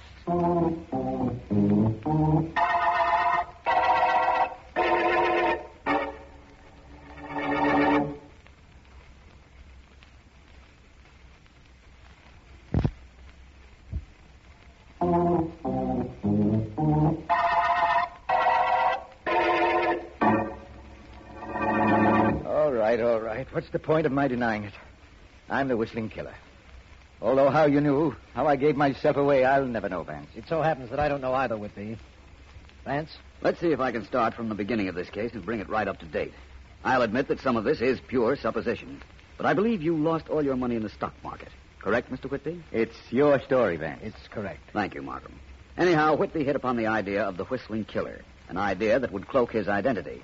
He investigated the bank accounts of his friends, found just how much cash they were worth, and went to work. There was a girl killed, wasn't there, Vance? How do you explain that? That, Whitby, was your girlfriend, of course. You two probably had a falling out. Incidentally, when Markham was talking to her on the phone, just as you shot her, he heard your whistle, which was how I could imitate it in my office. You still haven't told me how you found me. I will. There are some details to fill in. One of them was the shot that was fired when you and I were together, Whitby. You see, your son knew you were the killer. I'm sure he did. He fired that shot, missing purposely just to throw me off. Young Whitby knew about his father? I think so. He went to see my client, Wilbur Jones, and accused him of being the whistling killer to keep Jones from suspecting Mr. Whitby here. After all, there are only 3 men who had access to the accounts in both branches of the bank, the 2 Whitbys and Jones. As you say, Vance, this is all hypothetical, although it does sound completely logical. But let's get back to your office when you named Whitby here. How would you do that? When I, impersonating the whistling killer, came to the door, Markham, you and young Whitby and Jones were behind my desk. Only Whitby here was in the open, with a much-feared killer closing in. Why would he stay out in the clear? No reason, Vance. One reason. Because he knew it wasn't the whistling killer at all. It couldn't be. He was the whistling killer, so he knew he had nothing to fear. He realized it was a trick. Oh. So that's how I gave myself away, huh? Yes. You imagined the killer would do just that, didn't you, Vance? I hoped he would. But we were in the middle of this case before I got the idea for it. It doesn't matter that you got the idea in the middle, Vance. It only matters that we've reached the end of the whistling murder case.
Can't you go any faster, driver? We've got a train to catch. You'll make it, Mac. Don't worry.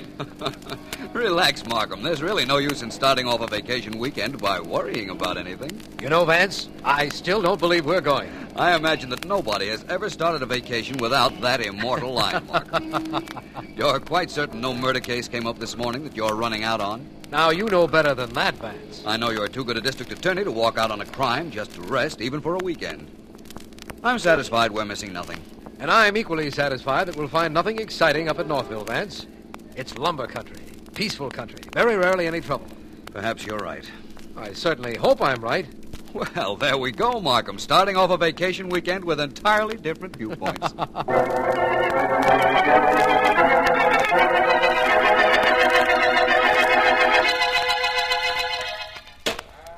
Couple more ought to do it, Johnny.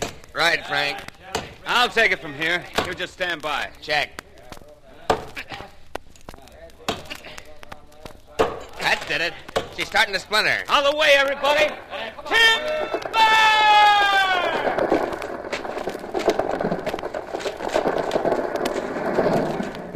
That's that. In an hour, she'll be hauled down to the stream and be on her way to the mill. I'll get down there this afternoon and look things over. Haven't been down there this week. Don't let the boss find that out. Like as not, he won't like it. Bill Avery? I don't think I care whether he likes it or not. Hey there, you two. Speak of the devil, you can talk to Bill if you like. He makes me sick. Got some checking to do, Bill. I'll get to you later. I'm just as glad Johnny left, Frank. Don't think he likes me. Like as not, he don't. Well, I'm not very worried. Want to talk to you anyhow. Not right now, Bill. I got lumber to look at. Do it later. Anybody wants to know why you're not working, tell him boss wanted to talk to you. I am the boss, remember, Frankie. You never were one to let anyone forget it. Don't it bother you none that I got this here axe in my hand? You wouldn't do anything about me, Frankie. You were going to do something. You'd have done it a couple years ago when I took over this mill. Like as not, you're right. Only don't get no ideas that I forget things. Like the fact that this mill was your dad's till I produced a deed to it after he died? I bought the mill and all this ground in Northville from him just for his death. And you know it. Do I? I'm glad you told me.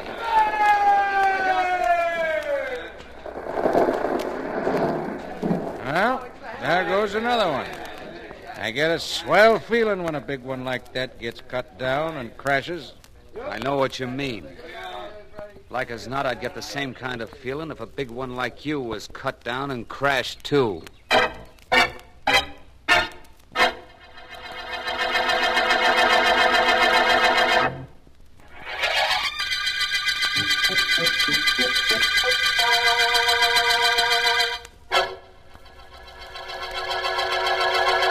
Everything all right at the mill today, son? Yeah, Mom. Everything is all right. William, Look, Mom, keep knitting, will you? Leave me alone. I want to read the paper. Mill's shut down for the day. I don't want to talk about it. I've been meaning to talk to you about something else, William. About Doris. Well, what about her? She called a little while ago to say she was on the way over. Doris is a nice girl, William. You've been seeing her for 5 years. You should be married to her. Oh, I should I? Just like that, huh? Just because you say so. Well, Okay, now I'll tell you something. I'm not going to marry her, ever. And I just assume we didn't discuss it any further. Don't talk to me like that, William. Why not? It'll make you feel any better. I've taken care of Doris in my will. Taken care of her very nicely for these 5 years, but I'm not going to... That's probably Doris now. Come in. Good evening, Miss Avery. Hello, Will. Good evening, Doris. Why, hello, Johnny. What'd you bring that brother of yours along for? Bodyguard? Maybe she isn't the one that's going to need one, Bill. Evening, Mrs. Avery. Johnny. I want to talk to you, Bill. Johnny, you promised me you wouldn't start nothing. You promised, Johnny. Isn't anything I'm starting, sis. Something I'm finishing. Mrs. Avery, would it be putting you out too much if you went upstairs with Doris? Hey, what is this? Hey, it wasn't none of my doing, Will. Honest, it wasn't. Johnny just made up his mind to come with me tonight. And you know Johnny when he makes up his mind to do something. Come on, Doris. I'll show you the scarf I crocheted. Finished it this morning, and I'm starting on a sweater for you. All right, Miss Avery, I'd love to see it. Maybe you show me that cross stitch you did. I'd like to. Okay, Johnny. What's this all about? It's right simple, Bill. Like you suppose, it's about Doris. You've been seeing her for 5 years, keeping every other fellow away. When you going to marry her, Bill? Suppose I tell you I'm not going to marry her. Then I'll tell you that that's something you should have decided 4 or 5 years ago. Little late for that kind of thing, I'd say. Well, go ahead. Say it. If you have anything else to say that too and get out. I haven't anywhere to go. You haven't, huh? All right, then I have. And right now. A man can't stay in his own house without being hounded to death. Tell my mother and your sister that I've gone out. Sure, I'll tell them. Only you're not going very far, Bill. Fact is, you haven't got very far to go at all from now on.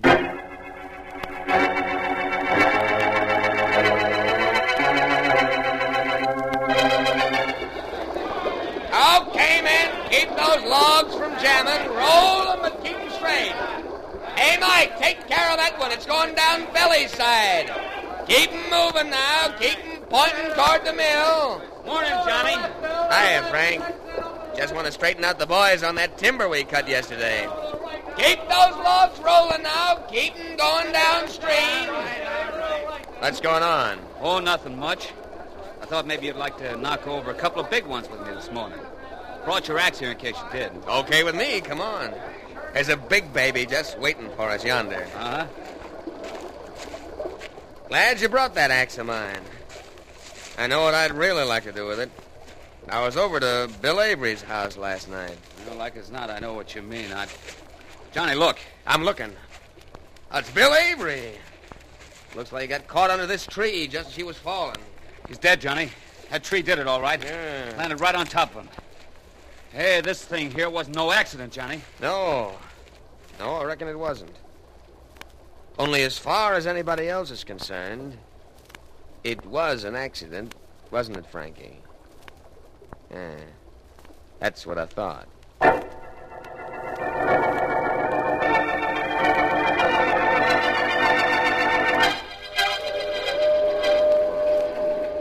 Better wake up, Markham. We're almost there.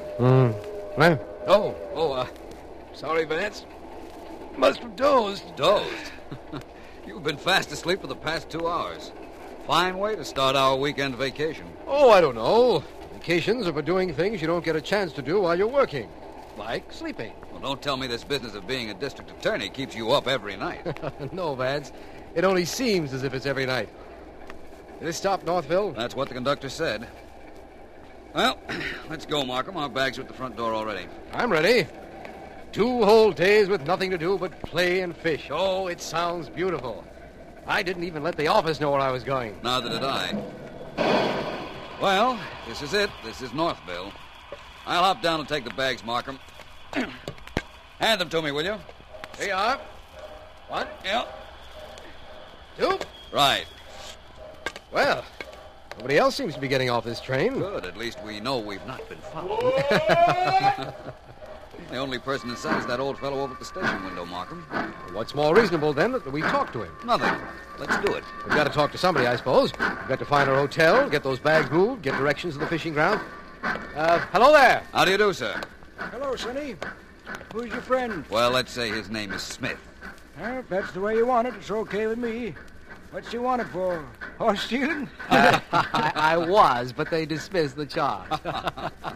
Where is everybody? Here I am. What's on your mind? Oh, we'd like to know where our hotel is. What happened, Sonny? Lose your hotel? Dang careless of you. Oh, brother. Look, my friend, we had a reservation at the Northville Mansion House. Now, how do we get there? Take a cab. And where do we find the cab driver? That's me. Well, that's fine. Now, can we get the baggage agent to move our bags? Sure. That's me, too. Versatile, aren't you? How do we find the way to the fishing grounds? Get a guide. And that's... Nope. That's my brother. And where is he? He's to the funeral. Everybody in town's to the funeral. Bill Avery. Never saw a town so happy a fellow was dead. Owned the mill here, did. Only got it in a swindle. Hires lots of folks from around here. Only he don't pay 'em hardly nothing. Weren't very well liked, I can tell you that. Everybody disliked him, eh? Yep. What did he die of? Vance? Oh, we're still on vacation, Markham. I didn't mean anything by it. Want to know what he died of, huh? Well, a tree fell on him. Of course, somebody had to cut that tree down, but somehow nobody bothered to figure that out. Well, here goes our vacation. I can see that. I think I'll send a notice to the fish around here saying, we're busy. Don't bother biting. What's that you say, mister? Well, You know, you talk awful funny. You're the type of fellow they call character, ain't you? Oh, no.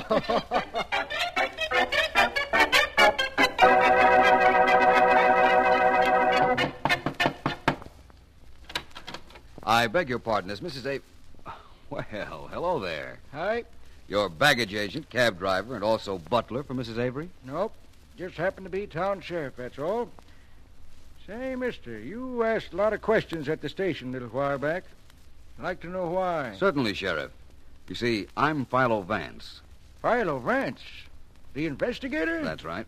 Mountain High Moses. I read about you. Come on in. Miss Avery ain't at home, but come on in. She'll be back soon. Thank you. Yeah, Miss Avery stayed a little extra while at the funeral. Doris came here to fix her some tea, so it'll be here when she got home. Oh, Doris, come here. Yes, Clem, I'm coming. You want me about something? Doris, this here is Mr. Philo Vance from the city. How do you do? Hello, Doris. I'm going to wait for Mrs. Avery, but I'd like to talk to you. All right, Mr. Vance. You were engaged to Mr. Avery, weren't you? Well, I guess you couldn't hardly call it that, Mr. Vance. It's something I'd like to think, though. You must feel very badly about the accident. No, now you come to say that, and I come to think of it, I don't feel bad at all. Oh? Can't understand why either, Mr. Vance. Oh, there's Miss Avery now. Someone to see him, Miss Avery, Mr. Philo Vance. Oh, good evening, Mr. Vance. How do you do? Hello, Clem. Hello, Miss Avery. Won't you please sit down, Mr. Vance? Thank you. I'll take your hat and coat, Mrs. Avery. Oh. Your bag and gloves, too, if you like. No, just my coat, please, Doris. I'll keep my hat and gloves on. I'm going out again soon. Yes, ma'am. I'll take it in the next room with me. Thank you, dear. And now, Mr. Vance, how can I help you? Miss Avery, this Vance here is a private investigator. Oh? I know this isn't any of my business, but I thought that if there were any doubt about your son's death being an accident, perhaps I could be of assistance. Well, excuse me. I'll go get Doris. Fix a cup of tea for me. All right, Clem. You're a stranger in Northville, Mr. Vance, yet you've already heard that my son's death might not have been an accident. Yes, I have. Do you feel that it was? No. But I haven't any idea who might have killed him. I've heard the names Frank Joyce and Johnny Stanley mentioned in that connection. Yes, and I can understand why. Maybe you also heard Doris's name mentioned, Mr. Vance. My son wasn't very good to her while he was alive, even though she is taken care of in his will. Really? But cutting down a tree, could a girl do that? I wouldn't know, really. But women in this part of the country are very strong, Mr. Vance, and very active. I'm sorry I can't tell you anything that might help you. I'm sorry, too. But I take it that's a signal for me to go. If you don't mind. Very well. Goodbye, Mrs. Avery. And if I didn't know better, I might think that you didn't want whoever murdered your son to be caught. I'm not surprised that you say that, Mr. Vance. As a matter of fact, I don't.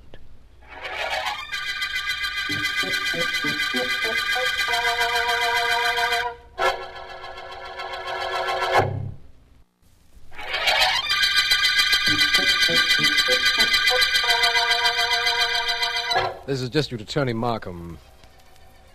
The tree trunk murder case opened with the finding of the body of mill owner Bill Avery underneath the trunk of a freshly hewn tree. Vance and I, on vacation in the town of Northville, found, after talking to Avery's mother, that suspects are Frank Joyce, from whose dad Avery is suspected of swindling the mill, Doris Stanley, Avery's girlfriend, and Johnny Stanley, her brother. Vance has decided to interview Johnny Stanley and finds him at work cutting down a tree. It seems the young Stanley... I got work to do here, Vance. Talking and working don't go too good together. You're very adept with that axe, Mr. Stanley. Why not? Been handling one since I was 14. It strikes me as being singularly appropriate that a lumberjack with a grievance, such as you had against Bill Avery, would find some sort of poetic justice in making sure he died the way he did, pinned under a fallen tree. That the way it strikes you? Well, what do you know? Oh, I haven't any proof, Mr. Stanley. But I think I'm going to postpone the end of my vacation until I do find some. Sorry. The axe slipped. My foot isn't sorry. Another inch or two, and that axe of yours would have done quite a job on it. Yeah, I know. Too bad. Now I gotta take time to clean the dirt off before I go to work on this tree again. Well, take a good look at that axe, if you like. And at my back, Vance. Want to see how the logs are moving downstream. Interesting young man. Vance, I've been looking for you. Oh, hello, Markham. Well, this is quite a vacation we're having, isn't it? Personally, I prefer our original intention, fishing. Well, this is relatively the same thing. We have a murderer to catch. That's the principal difference. If our bait is right and our technique correct, we'll land him.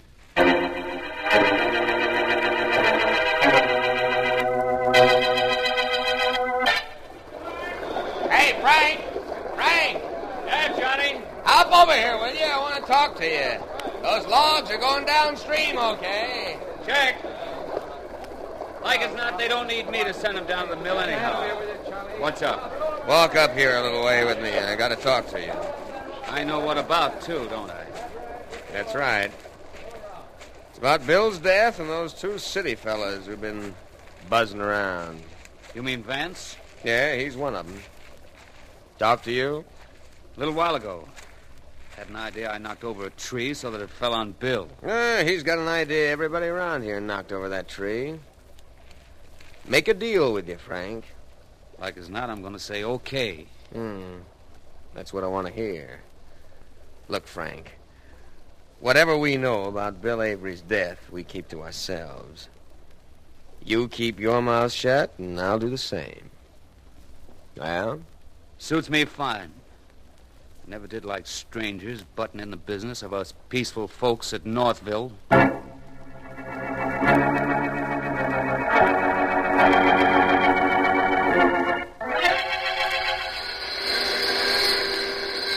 Hello, Johnny. Afternoon, Mrs. Avery. Looking over the mill? Yes, I am. Awful hot for you down here, ma'am. Ought to take off that coat. I don't mind. Suit yourself. Only you couldn't get me to wear a coat nor gloves on this job. Roast to death. At least take your gloves off. I really don't mind, Johnny, honestly. And, Johnny, I've got to talk to you. It's about Doris. Wait till I turn off this saw. There. Now, what about Doris, Mrs. Avery? She been carrying on over Bill's death? She's been crying all morning. Keep saying it's her fault. Johnny, what does that mean? You know as well as I do. Only we're the only ones that are going to know. Well, somebody's over by the door, Johnny. Yeah, I know, Mrs. Avery. Whoever it is, come on in. Is that Mr. Vance again? Good afternoon, Mrs. Avery. Oh. Hello, Johnny. Good afternoon, Mr. Vance. Vance, what do you want here at the mill? More of your stupid questions, because if you do, I got no time to listen. I got work to do with this saw. Excuse me, Mrs. Avery. Johnny, it isn't stupid questions that I want. I want some intelligent answers. Would you mind turning off that saw? All right. Thank you. Well, let's get this over with. I got work to do. You want me here, Mr. Vance? Very definitely, Mrs. Avery. You can help me a great deal. You see, my investigations find nothing except that a lot of people wanted to see your son dead. Yes, that's probably true. In view of that and the fact that this case has been singularly unproductive of results, I wanted both of you to know that Mr. Markham and I are leaving here in the morning. Good. You're leaving Northville tomorrow, Mr. Vance? Yes, I am. That means that if I don't find your son's murderer tonight, that will leave only the sheriff to look for whoever it is. And somehow I don't believe the sheriff is going to look very hard.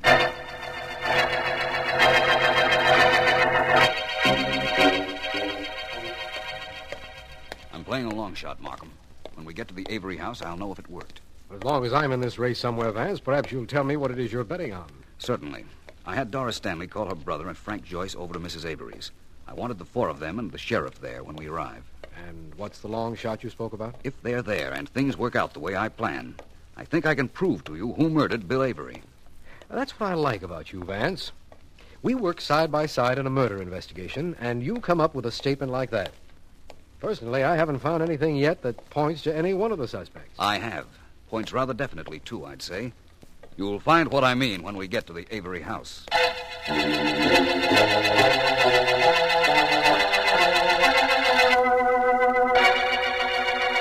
Can I get you something, Mrs. Avery? No, thank you, Doris. I'm glad you're starting to feel better. Oh, yes, ma'am. I feel better now. I'm glad you do, Doris. Glad you do. Yes. What's this mystery all about? Why did you call me? I can't tell you. I promised not to. Like as not, that means you promised to call me here, too, and promised not to tell why. Yes, Frank, I did. Well, who'd you promise, sis? I can't tell you that. I promised that nice Mr. Vance. So that's what it is. I thought this was something I could do for Mrs. Avery. Well, that settles it. Come on, Frank. I'm with you, boss. Wait a minute, boys. Have either of you anything to hide from Mr. Vance? That's a mighty sharp question, Miss Avery. Should have thought of that one myself. We got nothing to hide, nothing. That is, not that we know of. Well, then why not wait? Doris, I believe I will have a glass of water, please. Oh, sure, Miss Avery. And then while we're waiting, would you show me how to make that crochet stitch? You promised. I know I did. I'll show it to you in a few days, Doris. Oh, thank you, ma'am. I'll go get you that water. Look, Johnny, like as not, you're going to stick around here and wait for that Vance, but I'm not. Okay, Frank. If he wants us, let him come get us. Mrs. Avery? Yes? Tell Vance when he comes that we've got no... Good evening, everyone. Oh. Come in, Markham. Oh, good evening, Mr. Vance. I see that Doris did as I asked her to. I owe her a debt of gratitude. You don't owe me nothing, Mr. Vance. And here's your water, Mrs. Avery. Thank you, dear. Well, those are very fine lace gloves you're wearing, Mrs. Avery. Make them yourself? Yes, I did. They match this collar and the cuffs. So I notice. Miss Avery's going to show me how to crochet in a couple of days, Mr. Vance. I wouldn't be surprised. Now, you two men, Johnny and Frank, this meeting was arranged for your benefit. We don't need any benefits or anything else from you. Look, Johnny, I don't think I'd talk to Vance like that if I were you. No? Who's going to stop me? But if I were you again, I wouldn't try to find out. I don't know what anybody else is going to do, but I'm getting out of here. Please don't go yet, Frank. I want you particularly to be here. Yeah, for what? To hear me tell all of you who murdered William Avery. Maybe I don't want to hear that. Maybe you already know. Mr. Vance, may I ask what we're waiting for? That is, if you do have something to tell us. Of course, Mrs. Avery.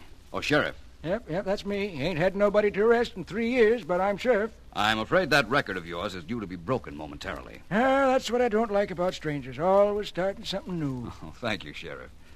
Before I name the murderer of Mr. Avery, I'd like to say that Johnny here and Frank and Doris all had motives for killing him. And what if we did? What does that prove? Nothing. I also would like to look at Mrs. Avery's glove, if she doesn't mind. Why the glove, Vance? What'll that tell you? Nothing, actually, Markham. It will merely convince me. please, Mrs. Avery? You want to see my glove? Which one? Either of them will do. Well, I have a pair just like these in this drawer. Please, Mrs. Avery, I want to see the glove that you're wearing. Very well. Here you are. Thank you. Markham, would you look at Mrs. Avery's hand? The back of the hand is very interesting, isn't it? Yes. Yes, strong hand, Vance. Yes, it is. Now I want you to see the palm of Mrs. Avery's hand. Look at it, Markham. Look at it, everybody. Blisters? Oh, no. Yes, What's blisters. And the blisters got there when Mrs. Avery wielded the axe to fell a tree on top of her son so his death would look accidental. You killed him, didn't you, Mrs. Avery? Yes. Yes, I did. But I had good reason. He was hurting everyone he knew. He was mean. He was dishonest. But I still wouldn't have done it if I hadn't found that he wanted to have me put away in a mental institution. I would have died there. I'm not crazy. I'm not crazy. No, Mrs. Avery, I'm sure you're not. Now I know all of you have resented Mr. Markham's and my presence in Northville. You felt that you can best run your own lives without interference. That's right, Vance. We did feel that way. Very well. I leave you with an officer of the law, your own sheriff, and a confessed murderer, Mrs. Avery. I'm sure you'll see to it that justice, whatever it may be, is served. Come on, Markham. We're due back in the city in the morning.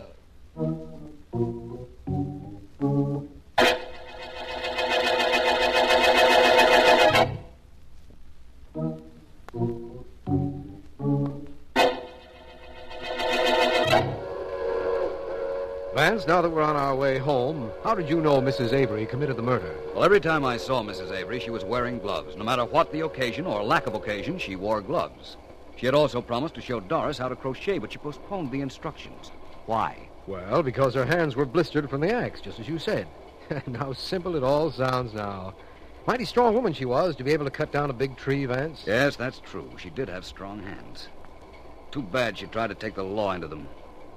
Well, Markham, our vacation is ended. Yes, it is, Vance. And so is the tree trunk murder case.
Well, not much doing with your hack tonight, is it, Joe? No, but it's still light. Anyhow, you don't seem too busy either. Traffic's not too heavy. Nobody's beating the lights. Oh, you cops have a cinch. Fine cinch. On my feet 8 hours a day. You at least get to sit down. Sure, but that ain't good either. Hey, I think maybe I got a customer. Oh, awful pretty customer. Well, see you later, Joe. Right, Mac. Yes, ma'am. Where to? Take me down to the end of this block. End of the block. Oh, you're in a hurry, huh? I'll step on it then. No, take your time. Drive as slow as you can. You want to pick up a friend of yours or something, lady? No, I'm not expecting to pick up anybody.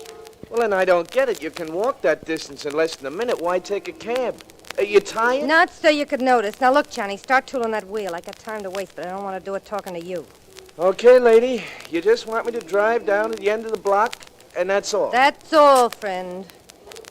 Believe me, that's enough.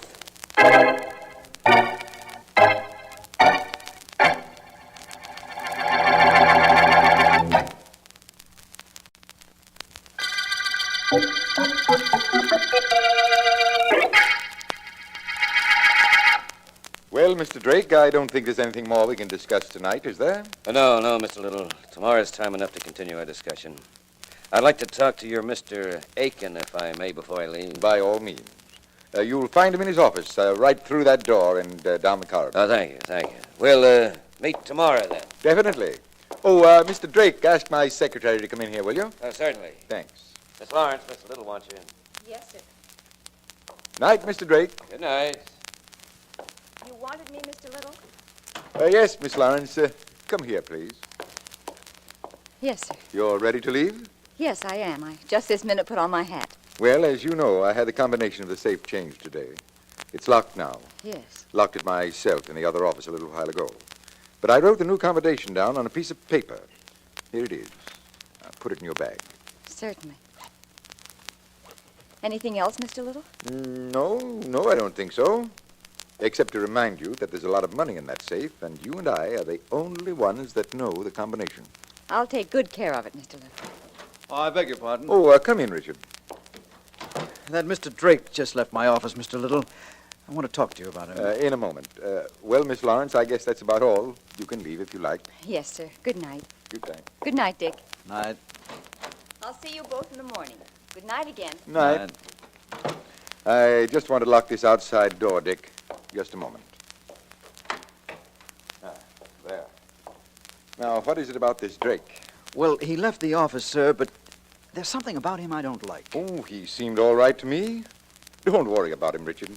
All right. Aren't you leaving for home yet? Well, I have a few things left to clean up, sir. My private phone. Probably my wife. Let me know when you're finished with your call, sir. We'll leave together. Good enough. Hello? Hello, Walter. What took you so long to answer? I was talking with young Dick Aiken, dear. What's the trouble? We just got an invitation to play bridge tonight, and I was wondering whether you'd feel like playing. I promised the Websters I'd call right back. By all means, I'd love to play. I'll be leaving here soon, dear. Be home within the hour. Good. Goodbye. Goodbye.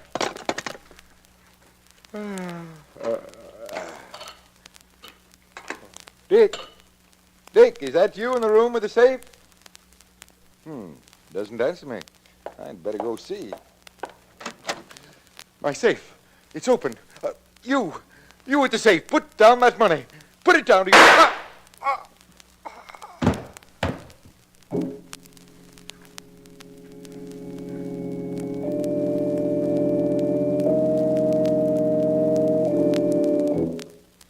You can talk to Mr. Little now, Mr. Markham, but please don't ask him too many questions. He's very sick. Any chance for him to pull through, nurse? Oh, it's too bad. Thank you for your courtesy. Glad to cooperate with the district attorney. Thank you. Excuse me, nurse. Mr. Little? Yes? Mr. Little, my name is Markham. I'm the district attorney in this city. Do you know where you are? Yes. In a hospital. Have you any idea who shot you? I couldn't see the man. He was bending over a safe. His back to me. When I spoke to him, he wheeled and fired.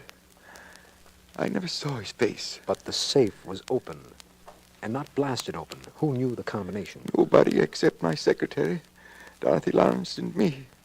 She was on her way home. I'm afraid, Mr. Just one more question, nurse.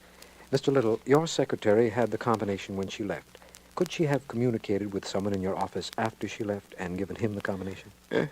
Impossible. Mr. Markham, I'll have to ask It's all right, nurse. I'm leaving. My friend Philo Vance is waiting for me outside the door.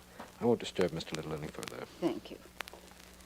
Now, Mr. Little, please relax and try to sleep. I'll stay with you. Well, Markham? He's pretty bad, Vance. I was right in asking you to come down here. This is a mystery that sounds completely baffling. I'm anxious to hear it. I'll give you the details, of course. And I promise you this. It's a mystery you're going to enjoy working on. In that case, I'm anxious to get started. Mr. Markham. Yes, nurse? Mr. Little is dead. Oh. I'm awfully sorry to hear that. So am I.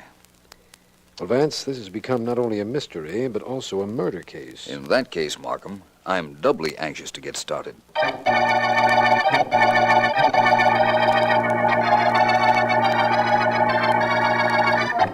Dottie, listen to me. You got to believe me. I don't know a thing about Mr. Little's murder. Oh. I was in my own office when I heard the shot. I ran in, and there he was on the floor. Oh, I heard footsteps running down the hall, but I was more interested in seeing what I could do for him. When the police find out about us, Dick, we're in real trouble. Well, what are they going to find out? That you and I work in the same office, that we were engaged, that neither of us had any money. Shall I go on? I can take it from there. That you were the only one that knew the new combination of the safe, and they'll suspect that you slipped it to me before you left the office. They'll have a pretty good case against us, Dick. Sure they will. We've got no alibis that'll stand up. Not against the circumstantial evidence there is against us. I know. Dick, are you sure you... Dottie. I'm sorry. I guess I... Oh, that's probably the police, Dick. If it is, I don't want them to find me here. I'm getting up out of this chair and out of here. Don't tell them, Dottie. Don't. Dick, you can't go out the back way. They may have men planted there. I can't take a chance on having them talk to me now. I've got to get my story down pat first. You handle this, Dottie, please. For me. I'm coming. Just a moment. Yes? Good evening. I'm Philo Vance. May I come in, Miss Lawrence? You're the private investigator? Yes. Please come in. Sit down if you like. Thank you. Well, Miss Lawrence, I didn't come here with a long list of questions to ask you. I don't work that way. I want you to tell me what you did from the time Mr. Little gave you the combination of his safe until the time you heard he was shot. You sound like a businessman, not an investigator, Vance. I'd like to think that a compliment. It is. Thank you. Vance, Mr. Little gave me the new combination as I was leaving his office. It was written on a slip of paper. I put the paper in my handbag, went down the elevator, into the street, and took the subway home. When I heard about the shooting, I went to my handbag, and the paper with the combination on it was still there. Miss Lawrence, how friendly were you with Dick Aiken, Mr. Little's assistant? Why? Well, let's say I'm just curious. In that case, let's say I'm just stubborn. Have you seen him since the shooting? No, Has any man been up in this apartment this evening? of course not. What happened to all those questions you weren't going to ask? The rest of them I'll save for later. That's all for now, Miss Lawrence. I'll walk you to the door. Thank you. You're quite sure no man has been up here in the last few hours? Positive. Why do you ask? That soft chair in the corner. From the indentation on the seat in the back, it's pretty evident that somebody quite big was sitting there. And very recently. Good night, Miss Lawrence.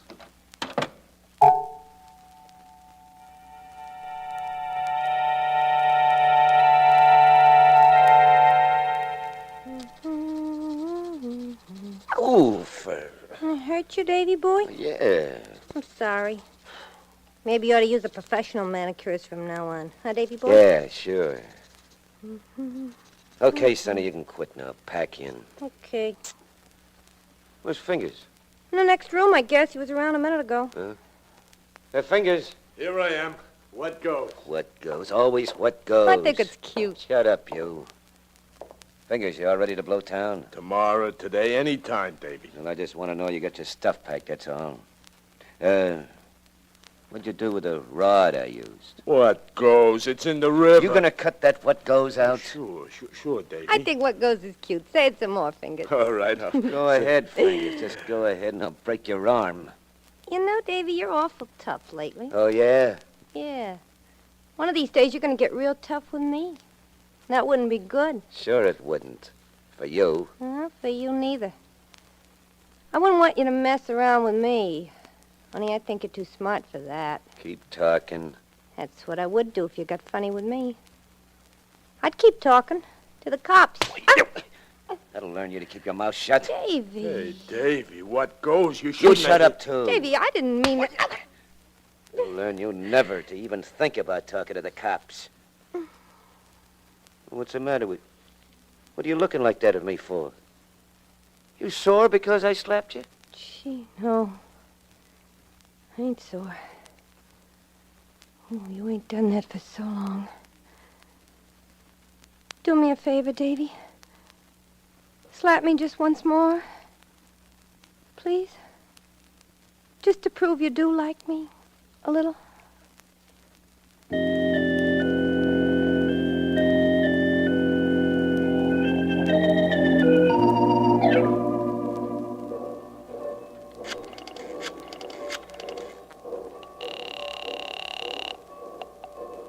Hello? Dottie, this is Dick. Dick, darling, where are you?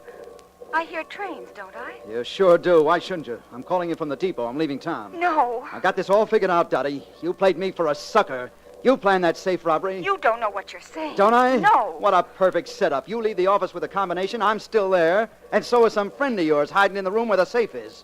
You find a way of giving him the combination. Dick, listen to me. You're imagining Oh, am I? Yes. Listen, you knew I'd be blamed. You knew the police would find the connection between you and me. You'd get off easily, and I'd be stuck with a robbery rap. Only it's not going to happen, see? I'm getting out of town. You can't do that. If you run away, the police will have something on you. They'll have to find me first, and that's not going to be easy. Goodbye. Dick, don't. Going somewhere, Mr. Aiken? What? Well, I was. Who are you? My name is Philo Vance. I went to your hotel to see you, and they pointed you out to me as you were leaving. I followed you here. Why? Principally because you're a suspect in the murder of Walter Little, your employer. I didn't kill him. All you had to do was listen to the phone conversation I just had, and you know I didn't kill him. But you would also know who did. I'm sorry, Mr. Aiken. I did listen to your conversation. Impolite, perhaps, but definitely not impractical. And I did hear you accuse your fiancée, Miss Lawrence. Now, suppose we go down to see District Attorney Markham, where you can accuse her again while I figure out the real reason you tried to skip town.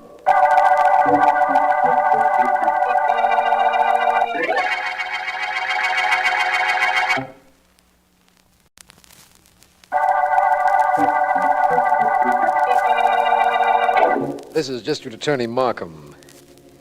The Little murder case opened with the killing of Walter Little, manufacturer, after he had surprised his killer in the act of opening a safe.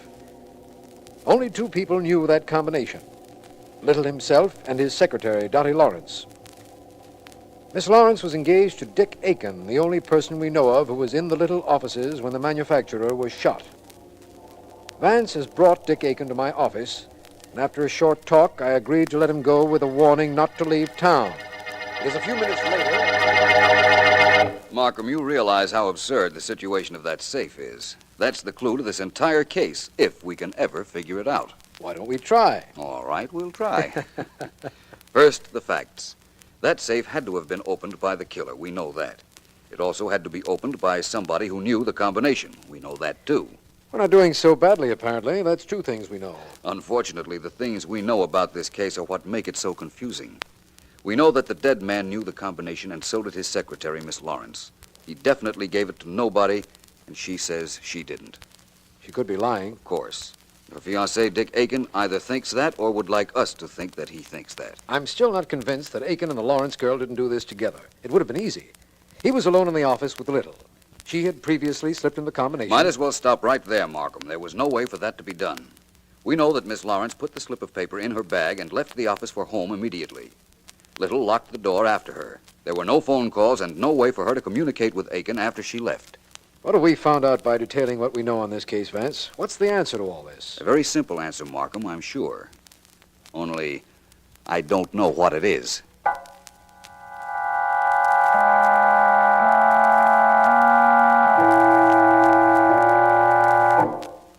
You had to bring me back here to Mr. Little's office, Vance. Why? Because this case is completely at a standstill.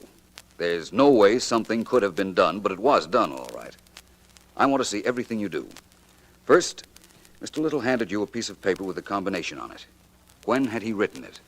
About noon of the day he was killed, as I understand it. The man came to change the combination, and Mr. Little wrote the new one down for me. Who was in his office at the time, do you know? Several men. They'd come up to bid on some material we needed. One of them I'd never seen before. He was there later, too, and was just leaving when Mr. Little called me in. His name is, Drake. But that man might have overheard Mr. Little giving you the combination of the safe. It might have heard him say earlier that he was going to give it to you before you left. Might have. But, Vance, that combination wasn't stolen from me. I had it all the time. When I left here, on the subway, and when I got home. I'd put it in my bag. This same bag you're wearing now over your shoulder? Yes. Uh-huh. This is beginning to make some sense now. I think I know what happened. You do? Really? Yes. You know why I lied to you last night when you asked if there'd been a man in my apartment? You were trying to protect Mr. Aiken. That was reasonable, even if you did use bad judgment. In selecting Dick to protect? Perhaps.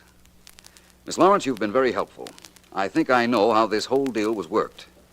And I think, too, I'd better do something about proving what I think before it's too late.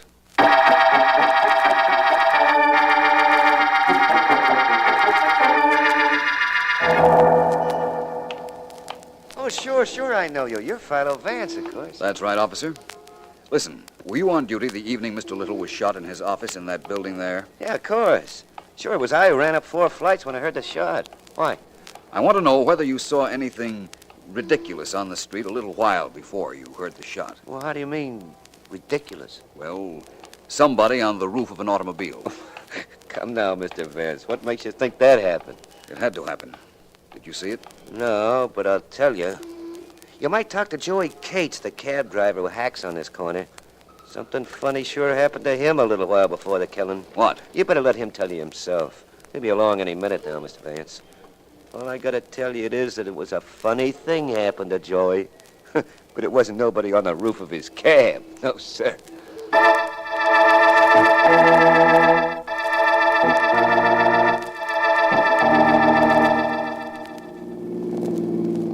So this dame gets in my cab, Mr. Vance. Yes? And she says, drive to the end of the block. Drive to the end of the block. Did you ever hear anything so screwy? She could have walked it in less than a minute. Go ahead, Joey. This is very interesting. Well, that's all I got to tell you. She got in, she got out at the end of the block, tipped me, and that's all. Only it was funny, a dame riding only a block. Joey, this is very important. A murder case might be solved by your answer. Did you see what she was doing in the cab? Did I see? Well, no, I didn't, Mr. Vance. I didn't notice, of course, but what could she have been doing in my cab in less than a block that would solve a murder case? I'm not sure, Joey, but I certainly wish you had watched.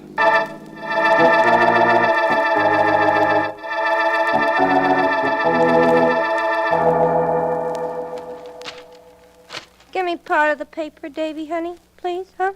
Oh, what for, Sonny? You can't read good. Oh, yeah? You don't talk good either.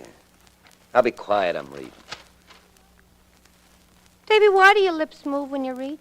Who knows? I never watch myself. Now, shut up, will you? Then give me part of the paper. Here. Didn't have to shove it at me. Yeah, I know. All right, you got the paper, so shut up. Look at the part he gives me, classified ads. Who wants to read them? Sonny, look. How would you like to be upstate where I sent fingers? I'll be quiet. Help wanted mail. Sounds interesting. So let it be interesting to yourself. Davy. Oh, how many times do I have to tell you to shut up? No, Davy, this is important. Okay, what is it? Here, right under where it says personals. It says personals. Now, you read it. I can't see what you mean. It says personals, blonde, who got in my cab on Thursday and rode only 1 block. Please get in touch with me immediately for your own good. What? I know what happened on that block and why you got in my cab. Give me that paper. Davy, your lips are moving. I'm moving, too. The guy gives his name and address. Joey Cates, 50 Lincoln Avenue. Well, Joey, you're going to have a caller. Only ain't going to be a blonde. It's going to be me. What are you going to do? What can I do? The guy don't give me no choice. He says here he figured out what happened. Well, he wants a cut on that dough we got out of the little job. I'll cut him, all right. Right across the throat. Davy, it could be a trap. How could it be? Who would know about you and that cab and be able to tie it up to the little job like this? Well, nobody. No, sir, this is a McCoy, all right. That cab driver was just too smart. You were too stupid. I did just like you told me. When Fingers give me the dope, I hired the cab, just like you said I should. I know. Well, no harm done as long as this guy who was so smart as to figure what we done was stupid enough to advertise what he knows.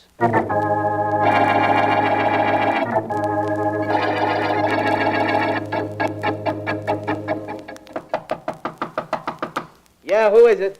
It's a friend. A friend in answer to that ad you put in the paper. Oh, wait a minute. Hi. Hi. Hey, what's the idea of locking that door? Oh, we don't want to be disturbed, do we, Joey? Let's get this straight. You know what happened the day that dame took that 1 block cab ride? Sure. She leaned out the window, Reached up and wrote something on the top of the cab so somebody in one of the buildings could see what it was. Yeah. I didn't think about it at all, except that it was screwy for a dame to ride 1 block.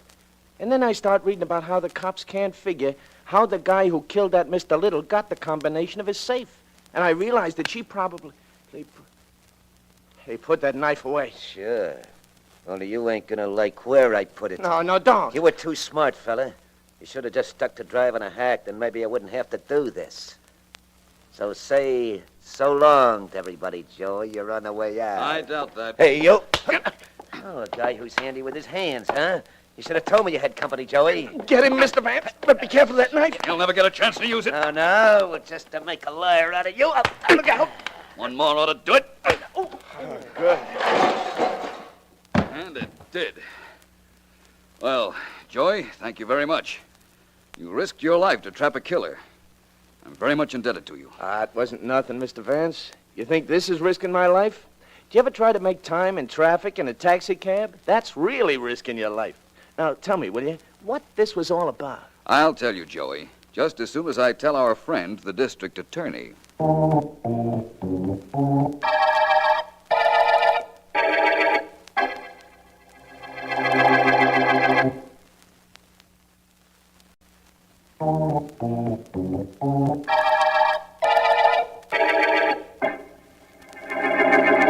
Markham, you had your men pick up a fellow named Fingers Reedy, didn't you? Yes, we picked him up upstate on information supplied by a girl named Sonny Bruner. I still don't know how you found out her address. I coaxed our friend Davy to give it to me. At the same time, I coaxed a confession out of him. That wasn't difficult. He confessed to the cab driver in his room when he went to kill Joey because of that advertisement I planted in the papers. Now that we have all 3 members of the gang, please tell me exactly what happened, will you, Vance? Of course I will. That's half the fun in a case. First, Davy knew that Mr. Little kept a lot of money in his safe. So the afternoon of the killing, he went up there, presumably as a bidder for some materials, but actually to look around. I follow that. He heard a man from the company tell Mr. Little the combination had been changed. Saw Little write down the new combination and heard him remark that he would give it to his secretary just before she went home. Then our friend Davy left. That's correct. He came back later, of course. But he left then and got that pickpocket, Fingers Reedy, on the telephone. He described Miss Lawrence to Fingers, told him to get on the same elevator with her when she left the office, get a slip of paper out of her handbag, memorize the numbers on it, and then return it to the bag. Which Fingers did. Which Fingers did, and promptly gave those figures to Sonny Bruner, Davy's girlfriend. Sonny took your friend Joe's cab then, wrote the combination which Fingers had given her with a piece of chalk on the roof of the cab while it was riding. Davy never really left the little offices. He left Aiken and hid in the room with the safe, looked out the window, saw the figures, and went to work on the safe. That's exactly what happened, Markham. Apparently, he made some noise. Mr. Little came into the office where the safe was, and Davy shot him. And that's all there is to it. Awfully complicated, wasn't it, Vance? It seemed to be. We got to the middle of this case without finding out much of anything we could use. What happened in the middle isn't important, of course, in view of the fact that we were successful at the end of the Little murder case.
Yes, Ellen, what is it? Mr. Vance, will you pick up the phone in your private office, please? There's a call for you. Thank you, Ellen. And if it's all the same to you, please finish that little rhythm pattern you played on the buzzer just now. It's like waiting for someone to drop the other shoe. That's what I wanted. Adds a little novelty to the pure office routine.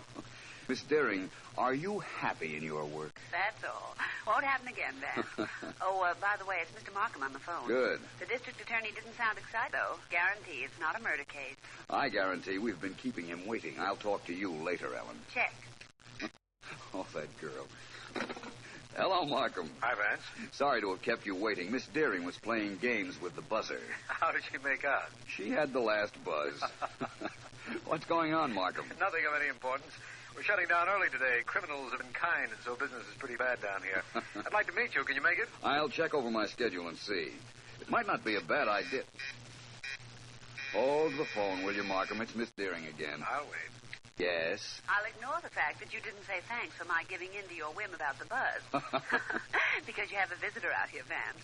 The same girl you spoke to in your office yesterday and the day before. Betty Crane? That's right.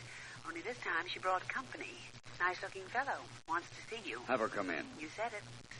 Oh, Markham, about meeting you. Yes, Vance. I'll call you back. Business is beckoning. Right, Vance. I'll be talking to you. Bye. Bye. Mr. Vance? Oh, please come in. Thank you, Mr. Vance. This is Jack Davis. How do you do? Hello.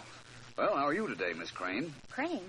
Jack, did you hear that? Yeah. Even he calls me Crane. Hey, what is this? I might ask the same question. You are Miss Betty Crane. Even Philo Vance calls me Betty Crane.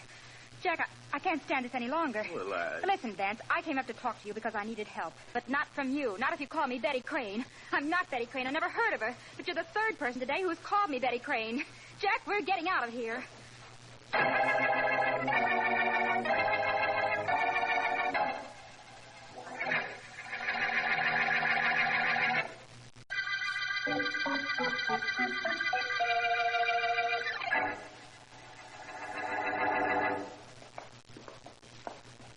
The boss shouldn't have sent me to see Vance. If anybody else calls me Betty Crane, I'll hop out of my skin. Oh, take it easy, Janie. Take it easy. Come on in. Let's report to the big man.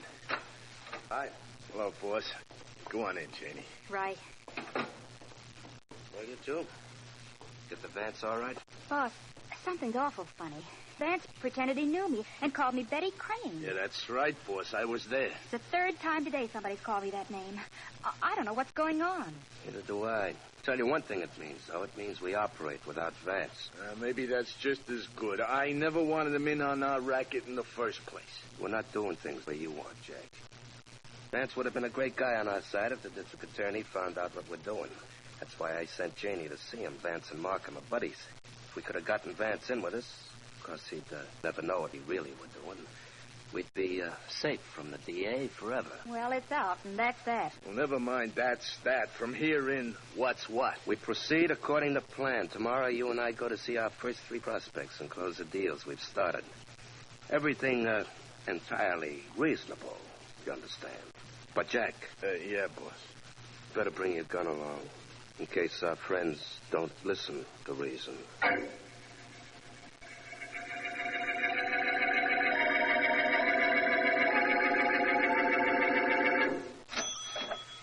$2.40 out of $3. Yeah, miss? Thank you. Yes, sir. What can I... Oh, it's you two, huh? Yeah, Mr. Blake recognizes us. You see, Jack? Yeah, right, boss. That's because we got charm. Is that right, Mr. Blake? Yeah, I suppose so. Had a chance to think over what we spoke to you about, Mr. Blake? Well, I thought good. That's fine. I'm glad to hear you're going to be with us. Kind of like to have this drugstore as one of our outlets. Now, do what you're told, Mr. Blake. Keep your mouth shut, and you'll be healthy, wealthy, and wise to the fact there's more than one way to make a buck. We'll be seeing you tomorrow night, Mr. Blake.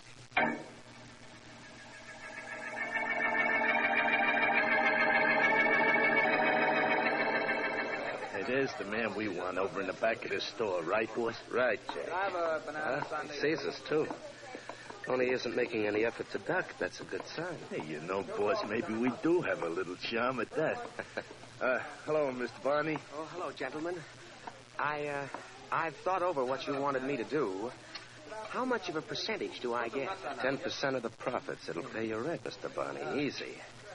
Same as slot machines, only nobody can see what you're doing. Yeah. Glad you'll be with us. Start doing business first thing in the morning, but only with customers you trust. Get that? Yes, I understand. Good. Well, so long, Mr. Bunny. Glad you're with us. And you're going to be glad, too. Am I? I wonder.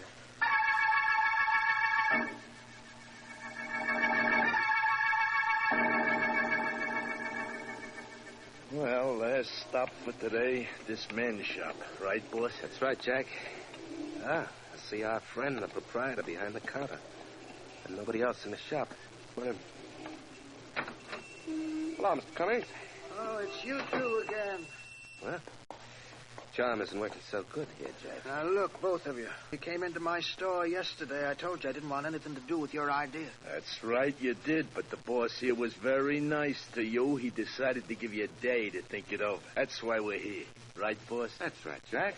We want to give a man a chance to correct a mistake. Now, Miss Cummings, please be smart. You take no risk. All you do is collect. What could be sweeter than that? It's dishonest, and I won't do it. What's more, I'm going to the district attorney first thing in the morning and tell him what you two are up to. Well, now, I wouldn't do that if I was him. Right, boss? No, I wouldn't, Jack. Mr. Cummings, I wish you'd change your mind about going to the VA. Yes, I bet you wish I would, but I'm not changing it. I'll never change my mind about that. Jack? Right. Oh. I sure changed his mind. Right, boss?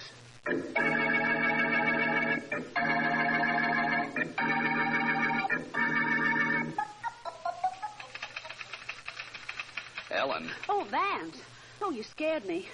I didn't hear you sneaking up on me. I didn't sneak up.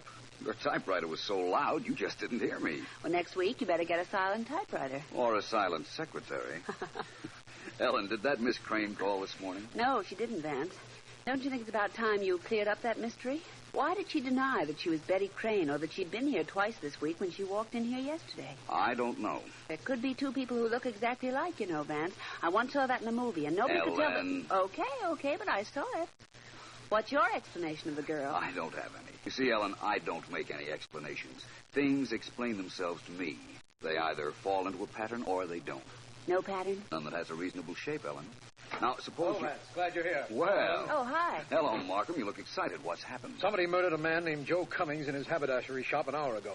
We need help on this one, Vance. Well, glad to hear it. What's the story, Markham? So far as we know, Cummings had no enemies. His shop was just a neighborhood store. Robbery wasn't the motive, and there is no indication of who shot him or why. Leave it to Vance. He'll find a button from the murderer's coat in the dead man's hand, or a mysterious letter that was only partly finished, or something. Not this time he won't. There's absolutely no indication of who it was that killed Cummings. None at all. Well, then there's no point in my going to the scene of the crime, is there? None whatsoever. Vance, I've come to you with a lot of involved cases, and you've succeeded in simplifying them. This one is simplicity itself. A man was killed. Somebody walked into his store, shot him, and walked out again. Now, how do you find a killer in a situation like this? You look for him, Markham. Apparently, he made no mistake committing the crime. But he either made one before, or he will make one now. Killers always make mistakes, Markham. Their first mistake being the fact that they think they can kill and get away with it.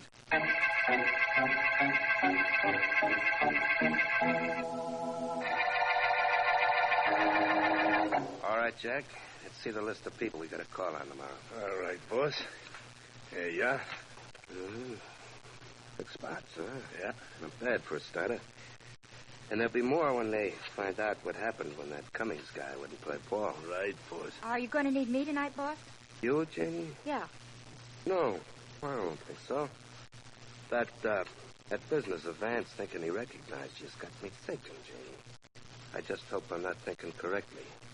See, you're all good. Well, I don't know what you mean. Supposing you had been to Vance's office more.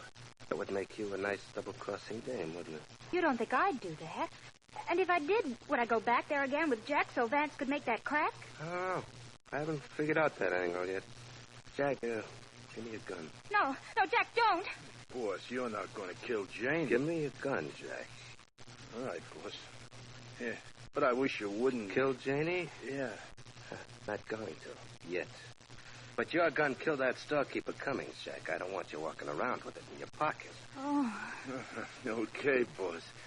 Thanks for looking out for me. Oh, I look out for everybody who works for me, Jack. I take care of them all, one way or another.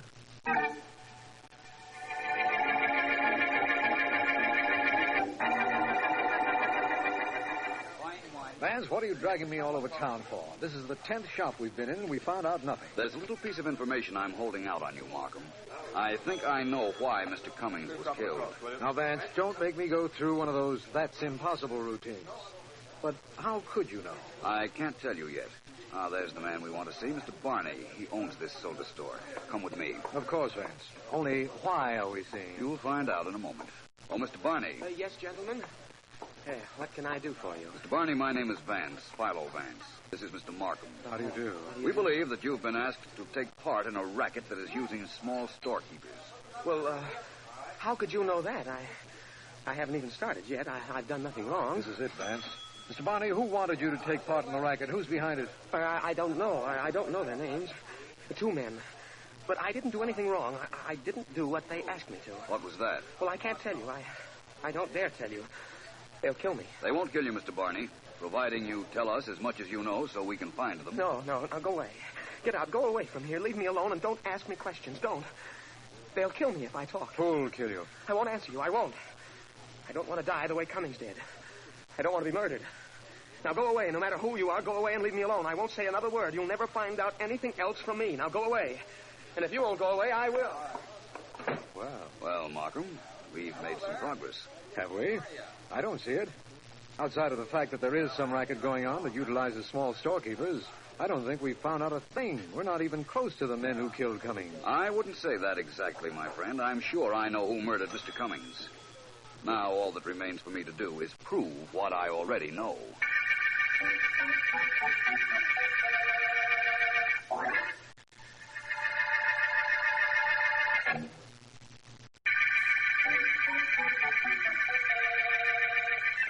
This is District Attorney Martin.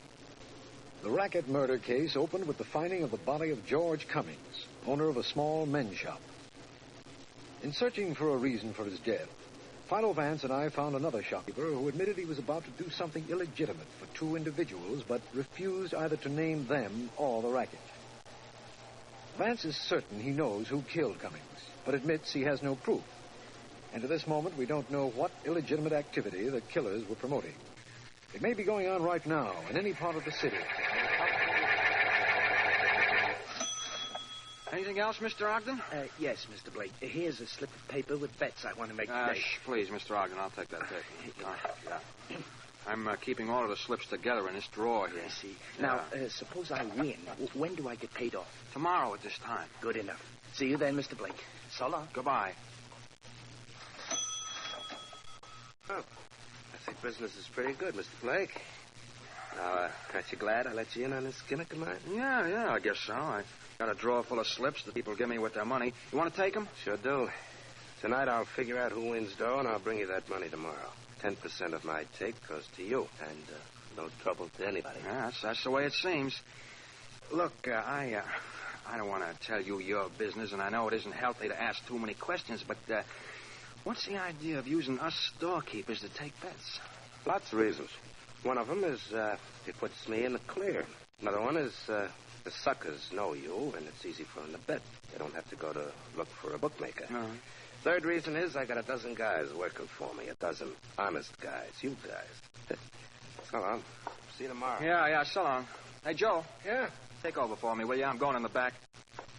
I won't be more than a few minutes, Joe. Okay.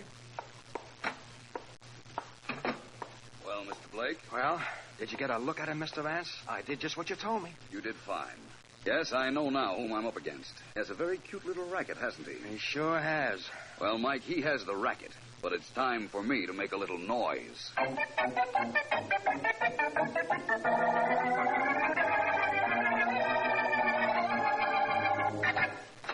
Boss. Take it easy, Janie. What's up? Plenty.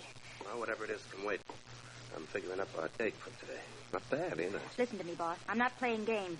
We're in trouble. What kind of trouble? Boss, when you went in to see Miss Blake, the storekeeper, today, you made me wait in the store until after you'd gone. Well, I was just covering for myself in case Blake got gay. He got gay, all right. He walked right in the back room of the store. Was in there for a minute. Then Philo Vance walked out. I had to duck or I would have been spotted. Boss, Mr. Blake's double-crossing you. Oh? Jenny, I'm a little surprised that you're telling me that. Just changed my mind about you. It's a good thing you did. I don't care what you did about me, but what are you going to do about Mr. Blake? Don't rush me, Janie. You know, I thought you were crossing me with Vance, and that's why I recognized you when you walked into his office the other day. Jack was with you, so you thought fast and scrammed. What would I have been doing with Vance before that? I don't know. Maybe telling him what was on my mind. I never knew what was on your mind. I didn't know about this racket until today. Okay, Janie, I'm happy. Now, go get hold of Jack and tell him I want to see him here in my office. Right. I think I know where I can find him. Make sure you get him. I'm going to give him back his gun. He and I are going to make sure that Mr. Blake sleeps tonight for a long, long time.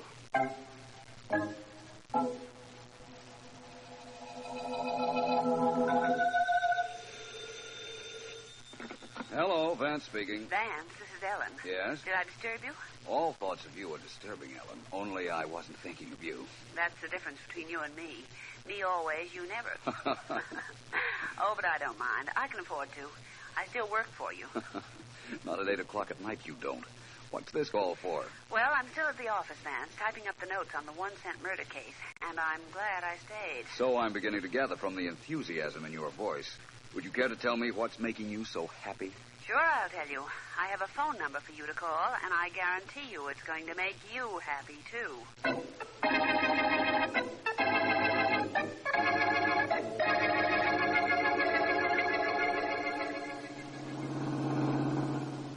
Hey, boss, I understand where we're going and that I gotta knock off that shopkeeper named Blake, but I don't see what good that's gonna do us. It's not going to do him any good either, Jack. I can't let him tip off Vance and the cops as to when I'm due there to pay off on the betting slips he took. And I can't let him pick me out of a police lineup later, can I? No, that's right. You can't, boss. And I can't let him set a bad example for our other clients, either. All right, now that that's settled, let's relax. In 10 minutes... Hey, boss, there's a motorcycle cop on our trail. What do I do? Speed up, shake him off. Okay. No, wait. Just speed up a little. I gotta figure something. Right. Who tipped them off to us, boss? And why don't I let them have it? Get your gun out and keep it handy. Yeah. I think your friend Janie crossed us, and if she did, I want to get that cop, and then we get her. He's coming nearer and nearer. I got a hot gun on me, boss. I'm going to step on it. Okay. Maybe we better make a break. How much can you get out of this bus? 70, 75, maybe. We're crowding 70 now. It's not enough. That guy's right alongside of us. Get over there! All right. You better stop. Only keep that gun handy. Okay. One wrong word and he gets me.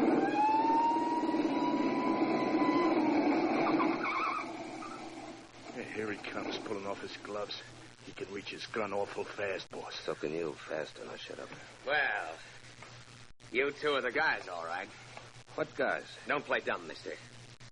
You two are in a mess. Boss, wait. What's wrong, officer? What's wrong? Spotted you two characters miles back there. What is it? Going to a fire? Your wife having a baby, or the speedometer broke? We were speeding? Is that all? Not all. You were going 70. Oh. Were we, officer? Oh, we didn't realize it. What happens now? Nothing much. Just a ticket. Let's have your license. Oh, yeah. Here you are. Okay. And hey, you two. Got down on speeding. Somebody could get killed that way, you know. Officer, you're not kidding.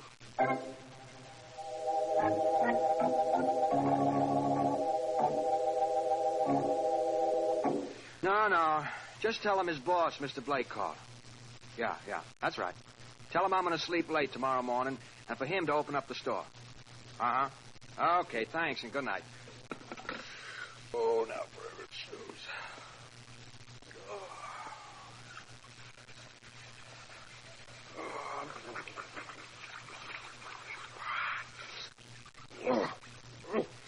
Now for a towel and then to bed.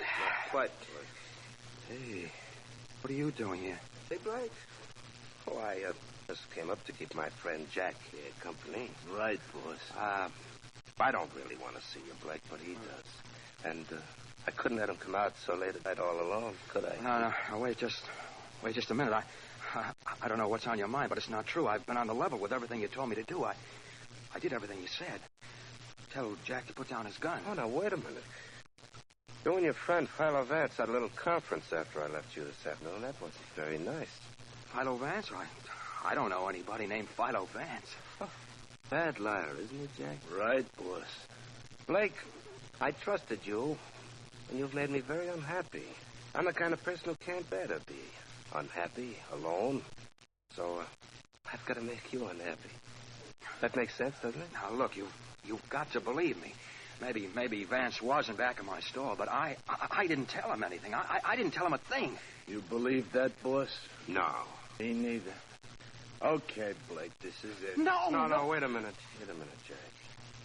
Now, Blake, go on over to that table and write a note saying you killed Joe Cummings. Wait a Don't minute. say why, and don't try to slip anything into the note that would bring the cops down on you. Go ahead, do like I told you. Gee, thanks, boss. That takes me right off the spot, don't it? Practically, Jack. Well, Blake, you gonna do it, or would you like to die real slow the hard way? I won't write anything. Oh, that's too... All right, Jack. He's all yours. But, Jack, use the silencer this time. Let's not wake up the neighbors. Huh? Right, boss. Now, Marcus, Here we... now. Go ahead, Jack. I'll handle the big boss. Hey, what is... Another shot, my friend. How are you doing, Markham? Haven't had so much fun in months. Good. Only my fun's almost over. Here it goes. Oh. My turn with this lug, Vance. Hey, boss, Well, Markham, that was a pretty good night's work, don't you think? Needs a lot of explaining. How you knew all about this and everything else. Glad to tell you, my friend, after I see what's happened to Blake. Maybe he was hit by the bullet that Jack fired. I'm finding out right now. No, Markham, he wasn't hit. He just simply passed out.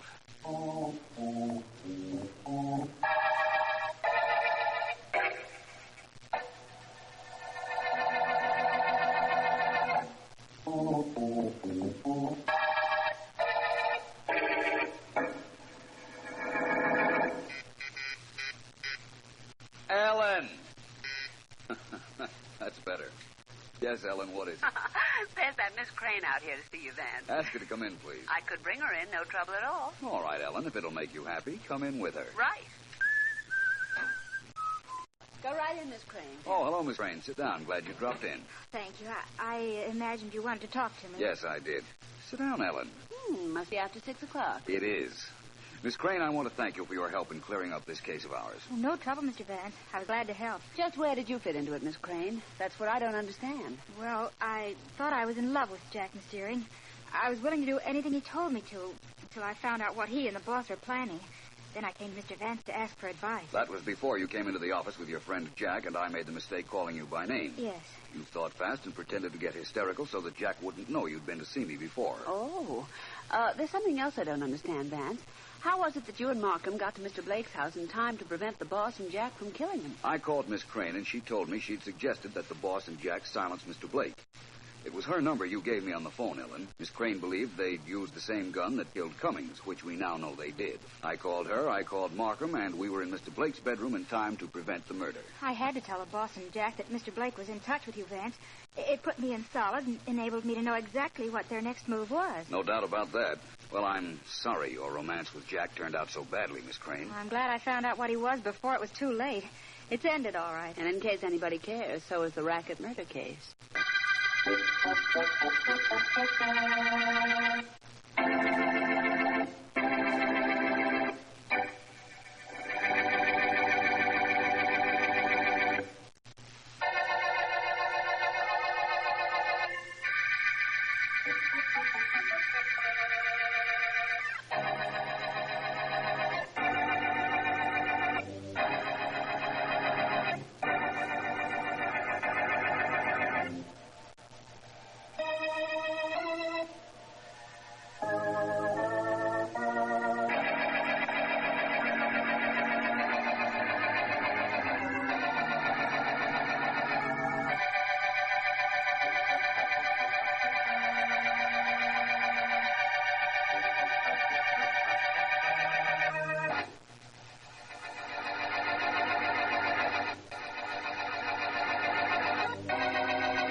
Come in.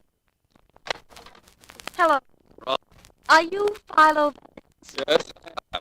Rather exhausted, Vance.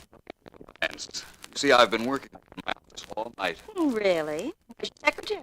Neither of my secretaries is in yet. They have a more lenient employer than I. You're easier on them than you are on yourself. Is that what you mean? Something like that. Now, what can I do for you?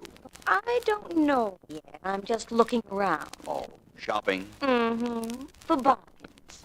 Got any? Right at the moment, I don't have anything except a definite desire to go to sleep. Perhaps at some other time, this vague type of conversation might be very interesting, but not now, though. Will you forgive me? For that? Yes. Vance, you're a private investigator, aren't you? Well, that's the generally accepted impression. Why? Well, right now you're working for a man named David Peacock. He's hired you to protect him and a strong box he keeps in his safe. Get him on the phone now and tell him you've resigned from the case. So early in the morning? I never disturb my clients at this hour. Sorry. I wouldn't call him even if I knew David Peacock or what you were talking about. Nice try, Vance, but it won't work. I have a friend outside I want you to meet. Please don't move. Interesting morning. An attractive young lady, a gun, and a friend. This isn't anything you can talk your way out of, Vance. Hold everything. Junior, Yeah? come on in here. Yeah, I'm coming. Well, here I am, hey? That's Philo Vance, Jr. Oh, that's Vance, huh? Nice-looking fella, hey? Huh? Hey? A curious fellow at the moment. This is a rather unusual visit, I might say. Oh, you don't know how unusual. Vance, this David Peacock you're working for. Are you going to resign as I asked you to? I don't think so. Make up his mind for him, Junior.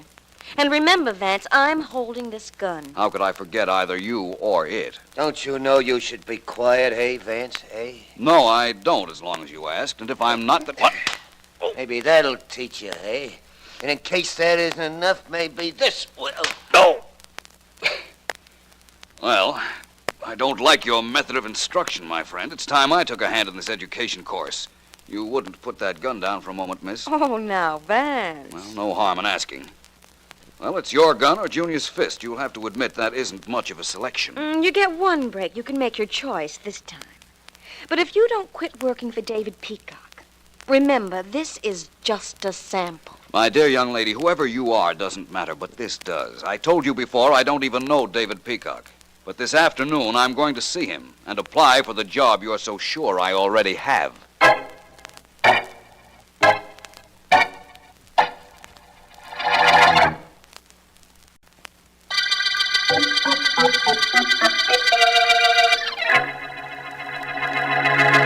Strange thing you're coming to see me this afternoon, Mr. Vance. Very strange. Why, Mr. Peacock? What's strange about it? Well, only yesterday I was considering engaging your services to protect me.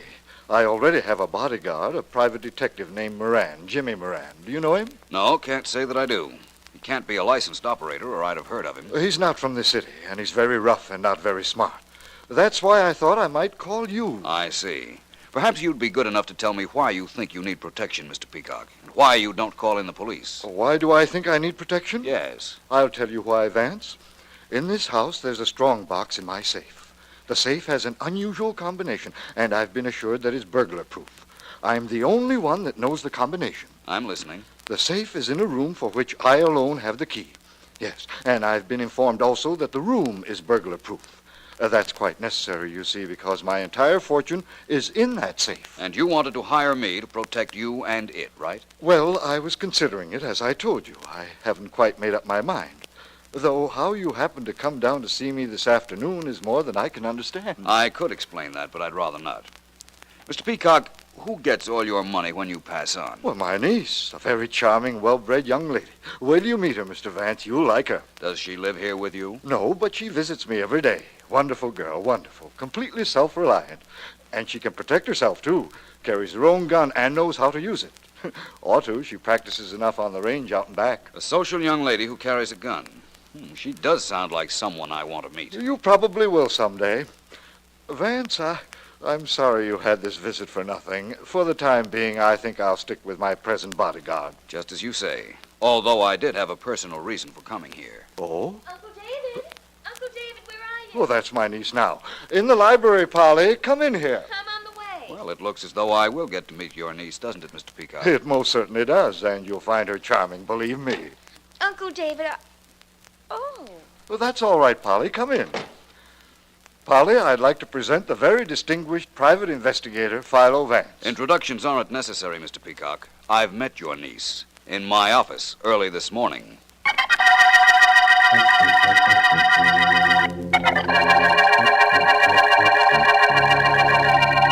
Look, hey, do you have to stare out the window?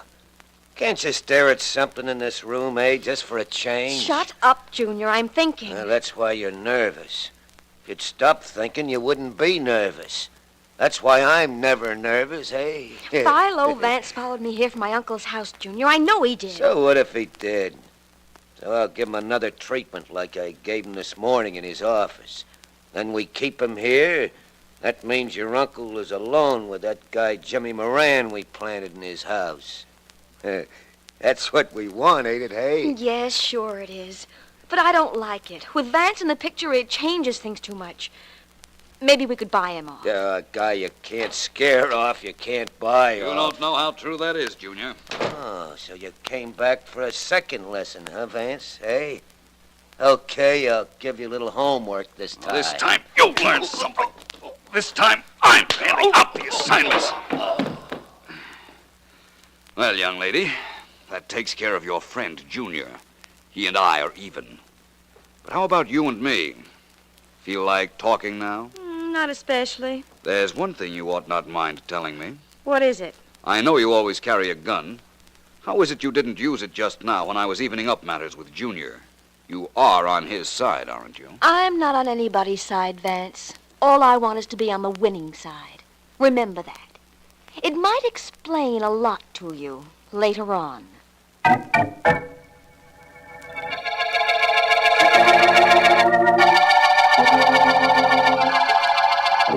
Step back, Mr. Moran, if you please. Okay, Mr. Peacock. I'm back. Go on, open the door. I won't look. You can look if you like. It's a sheet metal door, absolutely burglar-proof, they tell me.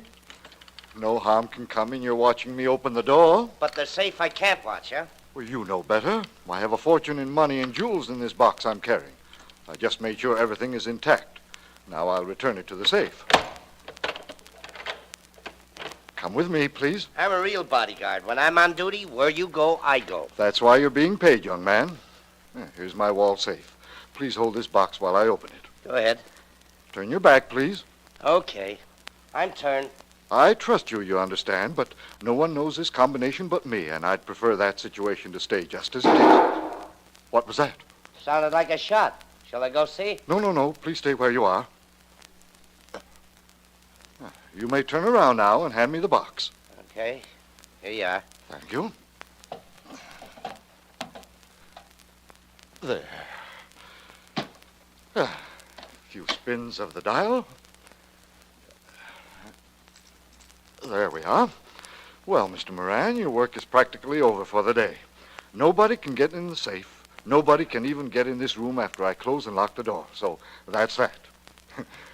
Your job isn't very difficult, is it, Mr. Moran? No, Mr. Peacock? That's what you think.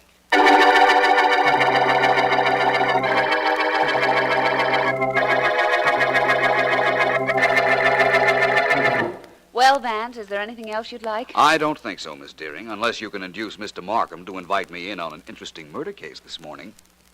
You know, I applied for a job yesterday afternoon, but was turned down by Mr. Peacock. All I know is he showed bad judgment. Now you want me to use my influence with the district attorney and get him to invite you in on a murder. Mm-hmm. Why don't you commit one, Vance? What? I guarantee you do it so cleverly that even you couldn't solve it. Vance against Vance. Sounds interesting. Whom would you bet on? Vance. Ellen, dear, you're wonderful. Take the laugh out of your voice and those words would sound wonderful. Vance, I found the cutest restaurant. Could we have dinner there tonight? If you like. I'm wearing my agreeable disposition this morning. I'll get it, Ellen.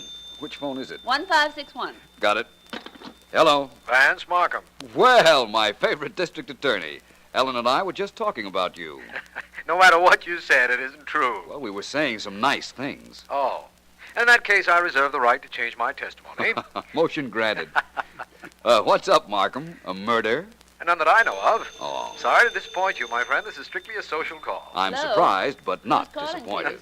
Vance, It's excuse nice me, of you there's to say Mr. that, Peacock but on the In a phone. minute, Ellen. Oh, Markham, let me call you back, will you please? I have another call. By all means. Bye, Vance. Goodbye. On 1562, Vance. Right. Philo Vance speaking. Vance, this is David Peacock. I told you yesterday I didn't need you, but I do very badly. What's the trouble, Mr. Peacock? Well, a minute ago I went in the room where I have my wall safe. I opened it, and everything is gone, Vance. You understand? Everything is gone. That was the safe that couldn't be opened? Well, somebody opened it. Somebody must have worked out the combination. I've told it to no one, and the safe wasn't forced. Vance, you've got to come right out. You've got to go to work for me. I've got to get my money back. Where's that private detective that worked for you, that Jimmy Moran? Well, he's still in the house. I called you even before I called the police. Better call the police, Mr. Peacock. I'll leave now, and I'll be out at your place in half an hour.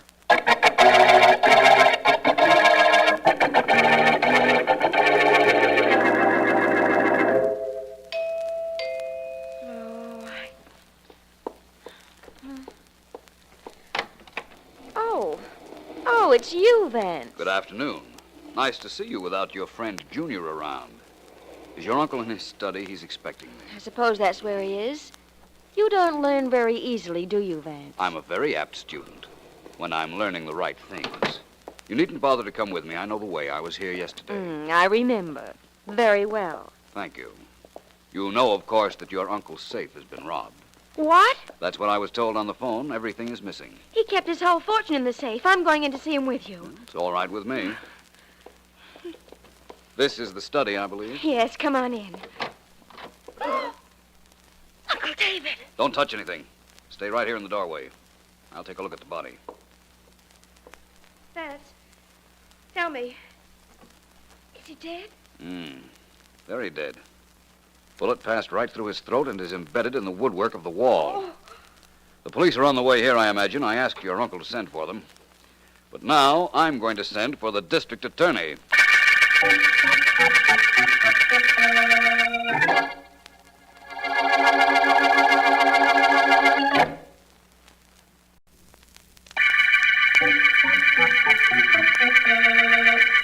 This is District Attorney Markham. The Peacock murder case opened when Philo Vance found the body of David Peacock. Immediately after Peacock had reported his burglar-proof safe had been opened and a strong box inside rifled. Vance has already met the dead man's niece, Polly, and her friend, Junior, and told me that Polly always carried a gun. From the shooting range at the rear of the Peacock house, we took a bullet that had been fired from her gun and have sent it to headquarters to be compared with the murder bullet.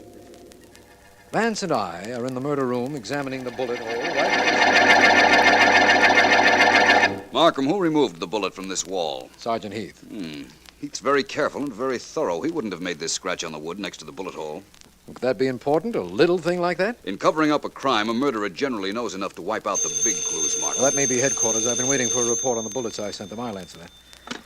Markham speaking. Walter's Police Laboratory, Mr. Markham. Oh, yes. Just want to let you know the bullet we took out of the wall and the bullet you told us came from the gun belonging to Peacock's niece were both fired from the same pistol. Thanks, Walters. Bye. You hear that, Vance? Yes, I did. I'm glad I told you about the shooting range the girl used. Of course, you're holding her, Markham. Of course. Good. Before we go any further on this case, I want to pay a visit to a friend of hers, a strange young man named Junior.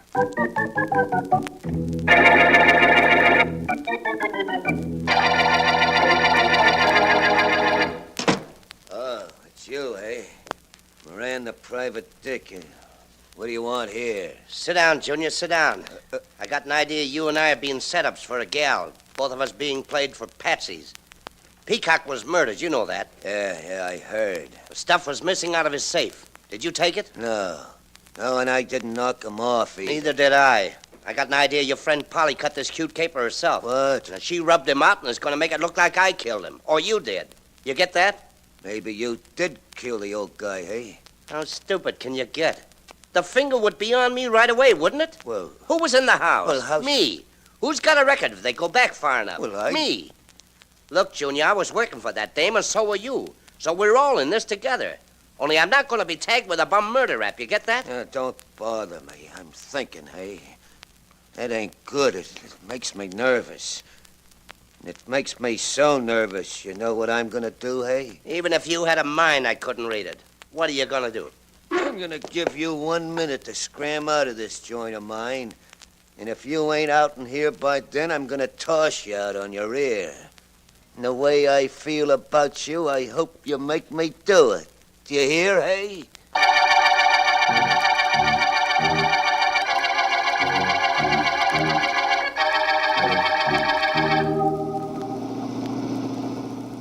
That's his car right ahead of us, Vance. He's the private detective Moran, eh, Markham? Yes. Something tells me I'm glad we followed him after he left Junior's. I think I'll get more out of him than I would from Junior anyhow. Keep following him, please. Vance, I don't follow you. We know Polly must be the murderer. The murder bullet, the bullet we took out of the wall, came from her gun. And she's certain the gun was never out of her sight. Markham, suppose the murderer got a bullet from the target range just as you did. Then, after he killed Mr. Peacock with his own gun, he extracted the real murder bullet from the woodwork and inserted one he knew would be traced to the niece. Yeah. That would account for the scratch on the woodwork next to the bullet, wouldn't it? Of course. His knife might have slipped while removing his own bullet. Yes. Now that I've told you my theory, I think it's time I talked to our friend Moran. Speed up a bit, Markham. Right. Pull up alongside of Moran, let me transfer to his car, and then, if you will, you can do me a favor. You know I will. What is it? Find that Junior who Moran was visiting. Pick him up and bring him to the Peacock house. I'll phone you there, and please be sure the niece is there, too.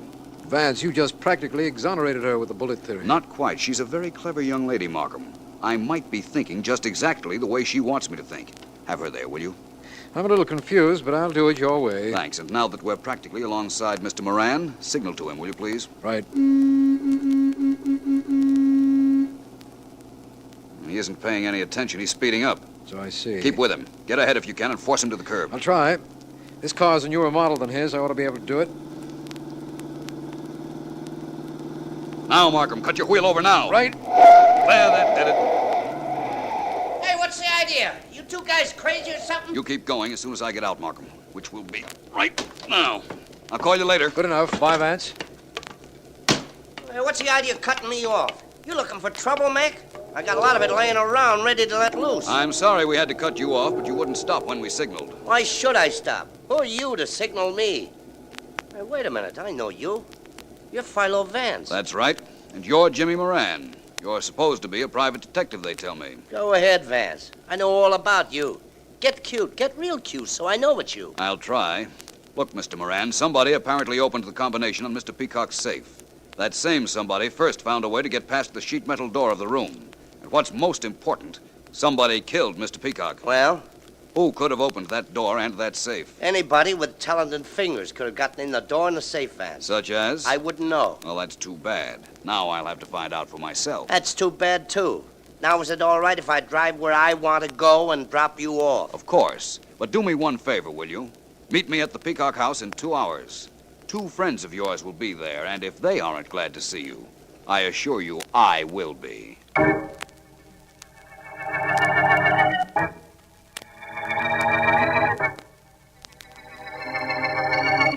Well, go ahead. Go ahead and arrest me. You're the district attorney. Yes. You know my gun killed my uncle. You know I'm supposed to inherit from him, so arrest me. Go on. But see if you can prove why or how I'd open a steel door and a safe and grab everything in that safe, especially when the stuff would be mine anyhow. You have a point there, and it's one of the reasons you're not being arrested. Yet.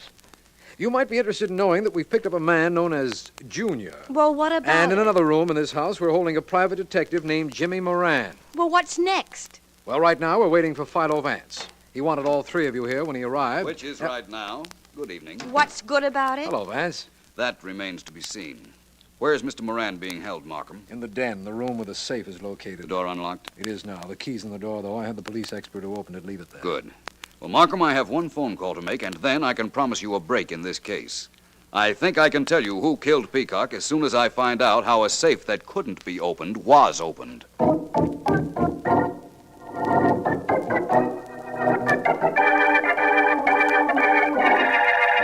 It couldn't be opened, Mr. Vance. Not without the combination.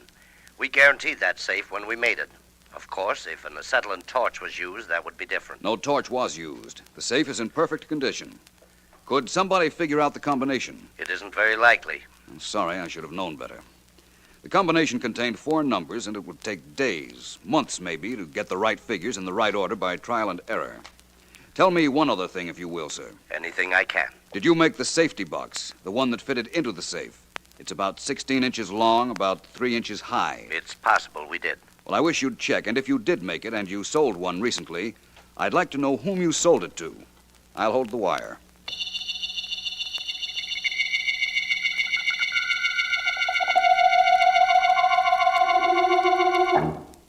Hello, Moran. Okay, Vance, I'm here like you asked. Now give me the sales talk and keep it clean. What's this all about? I need help. I just made a phone call, and I know who killed Mr. Peacock and who robbed the safe in this room. You've got to help me prove it. I do, huh? Well, right now, all I hear is words. I need the music to go with them. Moran, listen. Knowing who the murderer is puts my life in danger. If I don't have a chance to prove my case, I want you to remember this. Hey, what was that? Sounded like somebody locked the door. Yeah? Well, I'll soon find out. Hey, we're locked in here, Vance. Hey, what's going on? Hey, open this door. Open it up. I'm afraid nobody can hear us except the person who locked the door, and I'm quite certain that individual has no intention of opening it. Okay, but what's the gimmick? Why lock us in? Vance, it's gas. Yes. Somebody's feeding it through the keyhole. That's your answer, Moran. Here, stuff this paper in the keyhole, quickly. We're trapped if we don't keep that gas out. Give me the paper. It's no good. It's coming in now through the bottom of the door. That stuff will burn our insides out, Vance. This is a rather sorry way for me to wind up a case. Who cares about a case? I care about getting out of here. Where'd you get that paper you gave me? From the desk over here. Any more there? Any papers clipped together? Look fast. Yeah, here are a few, but we'll never shut out the gas with these. I don't want the paper. Give me the paper clip. Yeah. Give me it fast. Yeah, here you are. Okay. Gotta straighten out this clip and fit it into the lock. If we get a break, maybe I can get us both out of here, Vance. I certainly hope we get that break. Now, if this clip doesn't snap, we got a chance. I think I can catch the lock and turn it. I think I'm getting it. There. Good. I did it. Vance, I saved our lives. What have you got to say to that? I'll tell you in a minute. Markham! Markham! Yes, coming. Well, Vance? What do you mean, well, Vance? Somebody just tried to kill Vance and me, and I saved our lives. Didn't I? Well, didn't I, Vance? That's what you imagined you did. Actually, you really saved nothing but my reputation, Mr. Moran. Markham, you can arrest Jimmy Moran for the murder of David Peacock.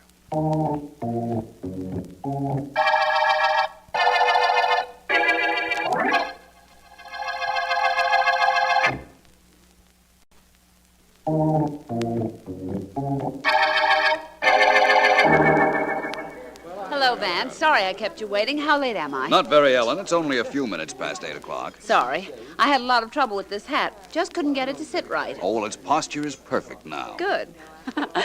Now let's sit down and we'll order. All right. And you can tell me all about the Peacock murder case. Well, I told you over the phone that Jimmy Moran, the self-appointed private detective, was the murderer. He's confessed, and we've recovered the money. You never told me how you knew it was Moran. Well, let's start from the beginning. Peacock phoned me to say his safe had been robbed, Yes. but that he hadn't given the combination to anyone. And you knew that nobody could open the safe without the combination. Nobody did. Peacock opened the safe himself earlier today. Moran was carrying the deposit box. Peacock made him turn around so he wouldn't see the combination. Then, while his back was to Peacock, Moran slipped the real deposit box into his trouser leg and handed Peacock a duplicate he had ordered. Peacock put that one in the safe. And found out later that it was empty. And called me to report it. Then he must have realized what happened, that Moran must have distracted him momentarily and switched boxes on him. He accused Moran, and Moran shot him. Wait just a second. Why did Moran switch boxes? Didn't he try to open the safe? When he first started to work for Mr. Peacock, he undoubtedly tried, but couldn't get anywhere with the combination. I see. In order to get into the room to work on it, though, he had to get past a sheet metal door. How did he do that? Ellen, that door was my best friend. When I got Moran to open it when he thought we were in danger from the gas which Markham planted, he showed me he could open the door without a key. Tell me just one more thing, and then we'll eat. Why did Polly and her friend Junior try to keep you off the case in the very beginning? They had the whole deal set up with Moran as an accomplice. Murder wasn't included, however. It's true that Polly would inherit when her uncle died, but she didn't want to wait that long. So she hired Moran, an expert around safes, to steal the money. But he double-crossed her. And then when Moran killed Peacock, he planted the bullet from her gun in the woodwork after removing his own bullet. That's right. But I figured that out at the beginning. Okay, so let's stop worrying about the beginning and start to eat. After all, this is the end of the Peacock murder case.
As we go into the final laps of this race, ladies and gentlemen. Duke's in the lead. Yeah. Rossi can only hold it. One more lap and he'll cut the flag. Sure, Joe. Come on over here away from the rail, Tony. We can see if he wins it from here.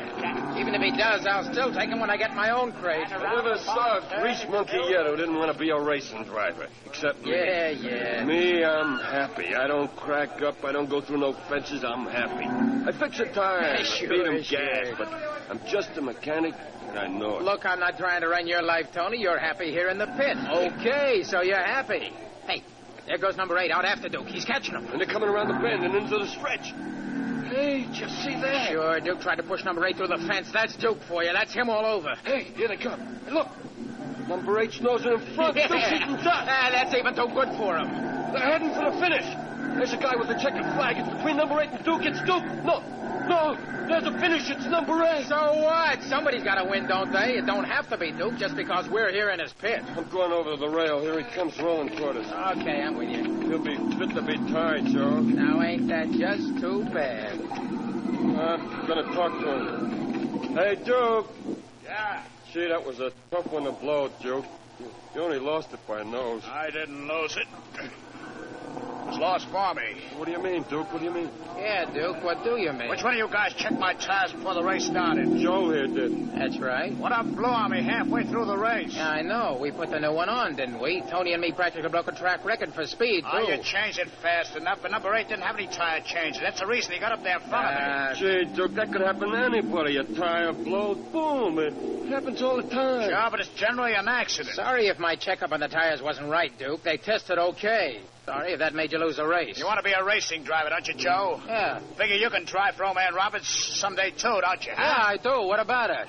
You know what's liable to happen when a tire blows when you're going around a turn beating 100 miles an hour? I said I was sorry I'd made you lose a race, didn't I? I'm not talking about losing the race. I could have cracked up, gone through a fence. You cost me the race, all right, but you almost cost me my life. It's all right to be ambitious, Joe, but don't overdo it.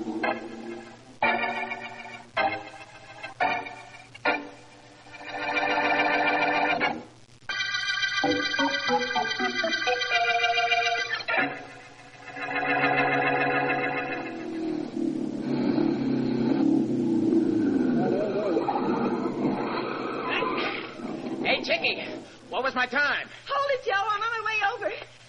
Oh, you did great, Joe. Just great. Yeah? What did I do exactly? You did it a minute faster than number 8 that copped the big race on Saturday. The one that beat out Duke. Yeah, good. That means I enter this crate for the next big race. You know, this little supercharger of mine really went to town. This thing was hopping all the way. Joe, you're going to beat Duke when you go up against him, aren't you? Oh, you know I am, honey. I've been mechanic for that guy for a year. I know him inside out. I'm going to beat him all right. Before the year is over, I'll be the top driver for old man Roberts. Oh, you bet you will. That's my guy who said that. And that's my girl who says that. You really have forgotten all about Duke, haven't you, Chickie?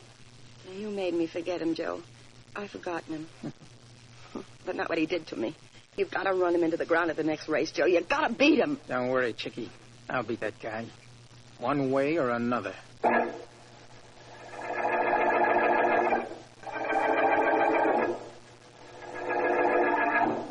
I knock with 9 points. Kings, 10s, and 6, 7, 8 of diamonds.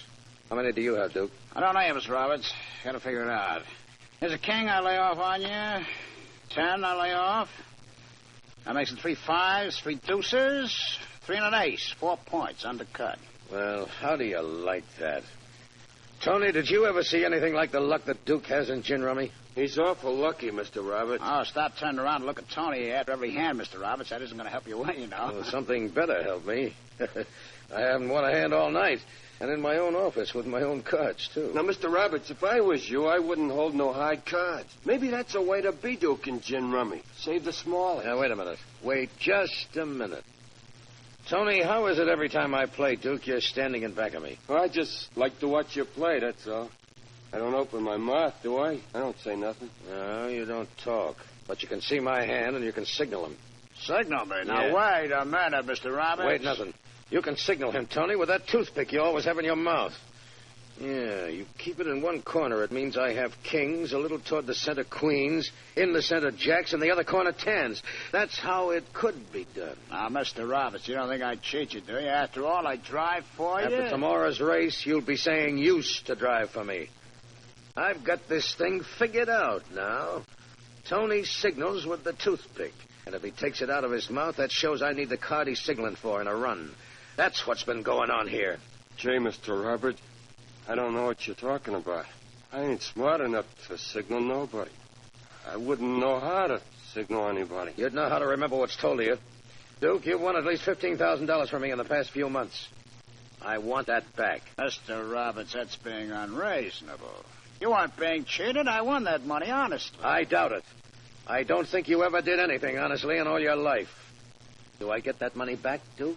I don't see why I should give it to you. You don't, eh? No. I'll explain it to you. I hate losing. But worse than that, I hate being cheated. Something is going to be done about it, believe me. And very soon.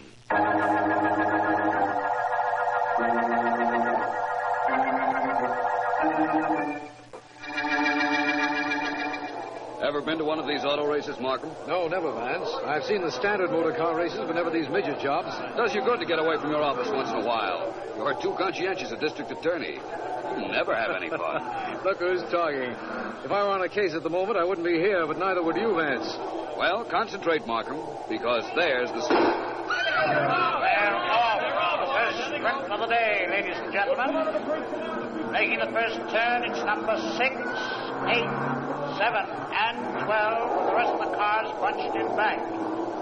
They're heading into the first stretch now with the leaders still in the same position. Number 3, driven by young Joe That's Turner, my boy. starting to come up. Wide of the pack, and number 7, that's Duke Wilson's, keeping him on the bank and preventing him from getting up top speed. Wilson is crowding number 3 to the rail, and 3 drops back. Here they come past our broadcasting booth. And number 6 is giving way to the speed of it's number 4. Number 4 is coming up from nowhere on the near turn, and he's leading all the cars with number 7 in back of him now, and number 3 laying back in third position, waiting an opportunity of getting between them. There they go, hub to hub, making the turn and coming around at top speed. Here comes number 3 making his bid. Number 7, that's Wilson, tries to crowd him off. Wilson's tugging at the steering wheel. He can't seem to straighten it out. There he goes! Through the fence! He's turned over. The Poor officials fellow. are running over to the Wilson Nasty car. accident, wasn't it, Vance? It was nasty, all right, Markham. But I'm not so sure it was an accident.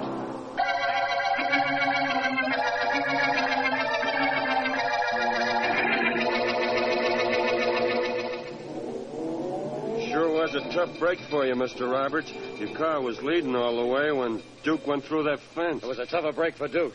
The ambulance doctor said he doesn't have a chance. Yeah, that's what happens in this racket, Mr. Roberts. You never can tell when you start a race where you'll end up. That's the reason I don't want never to drive. Me, I'm grease monkey. I'm no auto racer. But I still say it was a tough break for you, boss. How do you figure that? You got kind of sore at that game last night. You promised Duke something. Looks like you kept your promise. Why, you... Not to me, don't you understand, but to other people. If they should happen to be told what you said after the game busted up. Yeah, go ahead. I like working here, Mr. Roberts. Take me out of a pit where I can kick a motor around and fix it, and life ain't worth living. I stay on the payroll, don't I, Mr. Roberts?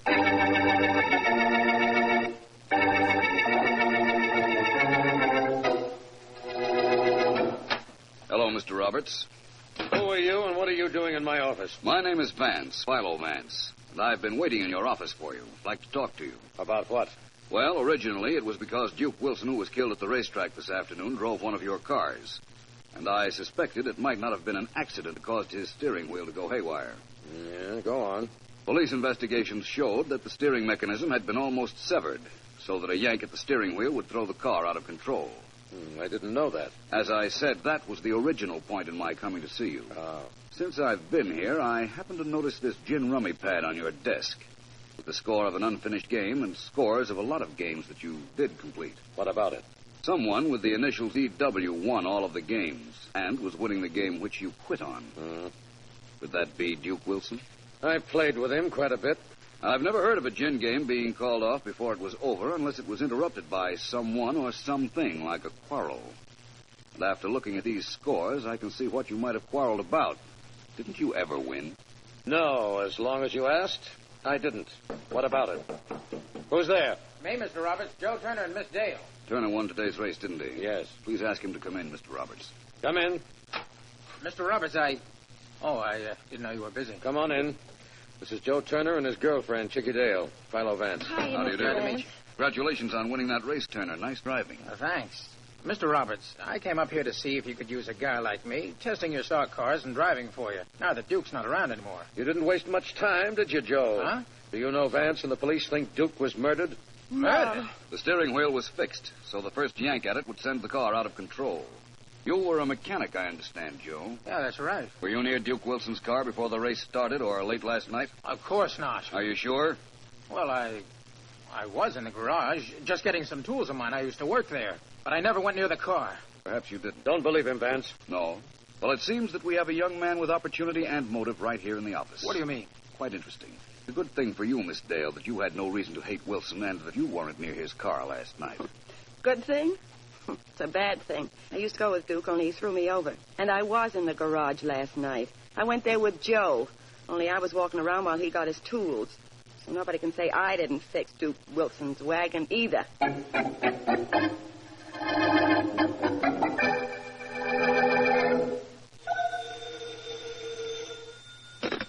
Hello? Chickie, this is Joe. Oh, Joe, darling, what happened after I left you in Vance in Mr. Roberts' office? Well, nothing much while Vance was there, but after he left, Mr. Roberts offered me a job. Oh, Joe, that's wonderful. It's great, only I don't understand something he said.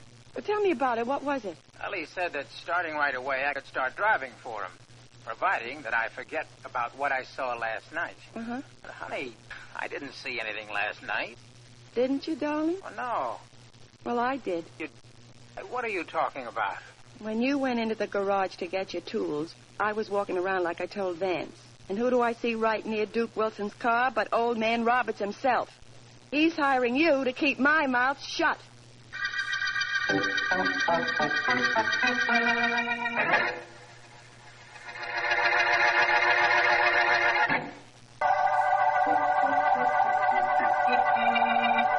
This is District Attorney Markham. The motor murder case opened when Duke Wilson was killed while driving his racing car. Later, the steering wheel was found to have been tampered with. Vance has discovered that Wilson won a lot of money from George Roberts, car manufacturer, and also that he had made enemies of Joe Turner, recently a mechanic but now a racing driver, and Turner's girl, Chickie Dale. Vance has told me that he's on the way to a private garage to see Tony, Duke's mechanic. And he should be there about now. Can you hear me under there, Tony? Sure, Mr. Vance, I can hear you. I can hear you good. I gotta get this private bus fixed for a friend of mine, or I'd come out from under this car and talk to you. Go ahead, I can listen, okay? Tony, you were Duke's mechanic. Did you want to be a driver? Who, me? Nah, not me. I'm a guy who likes what I'm doing. Were you and Duke friendly? Yeah, in a way. I was with him last night, Vance. Where was that? Old man Roberts' office. Wait a minute, I'll slide up. Oh, I sure am a mess, ain't I? Well, that's what overalls were made for, isn't it? Yeah, it sure is. Well, listen, like I was saying, I was in Roberts' office, and there was a gin rummy game going on between the old man and Duke. And it wound up in an argument because Duke won so consistently. Who told you that, Roberts? No, he carefully refrained from going into that subject, but I gathered he believed Duke was cheating. You gathered? Brother, he really told Duke off, but good. Tony, do me a favor, will you? Sure. What do you want? There's a telephone pay station right over in the corner. Here are 3 nickels. Wait till I wipe my hands. What do you want me to call? 3 people. Chicky Dale, Joe Turner, and Mr. Roberts. Okay. What do I say when I get them? Tell them who you are, and tell them you know something they wouldn't want you to talk about. Then tell them you are leaving town for a day or so, and we'll call them when you get back.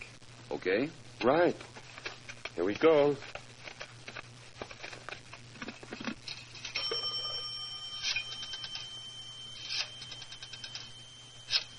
Which of the 3 are you calling, Tony? I may be stupid, but I'm polite, Mr. Vance. I'm calling the ladies first.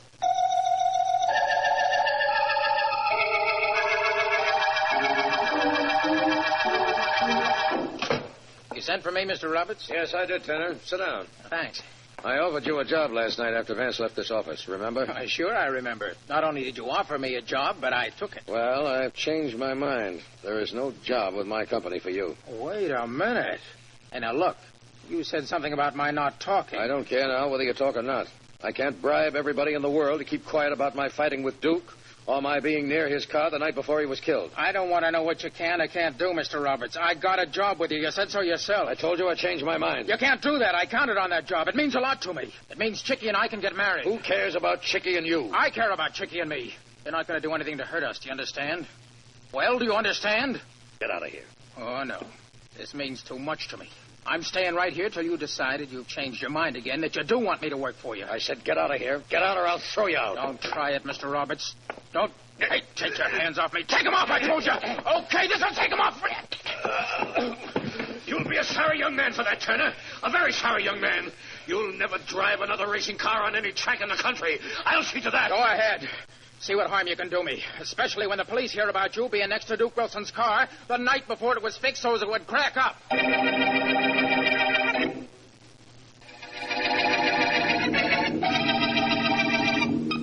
I don't understand exactly why Vance wanted me to see him here, Miss Dale. I hope you don't mind our using this apartment for a meeting place. I don't mind anything. I've got worries. Really? Tell me about them. Spill to the DA? Not me, Markham. Not while I can think the answers out myself. Oh, that must be Vance now. Well, I've got something to tell him if it is. And I'll soon find out whether it is or not. Press that buzzer on the wall, will you? It opens the door. All right. Hello, Miss Dale. Markham. Good evening, Vance. Hi, Vance. I want to talk to you. Something's going on that I don't understand. What's the trouble, Miss Dale? A couple of hours ago, I got a call from that stooge grease monkey, Tony. He says he can louse me up, and he'll see me in a couple of days when he gets back in town. Well? Well, that call came only 15 minutes after I get one from some guy who don't give his name, but says that if I'm a smart girl, I didn't see anything around the garage the night before Duke Wilson got killed.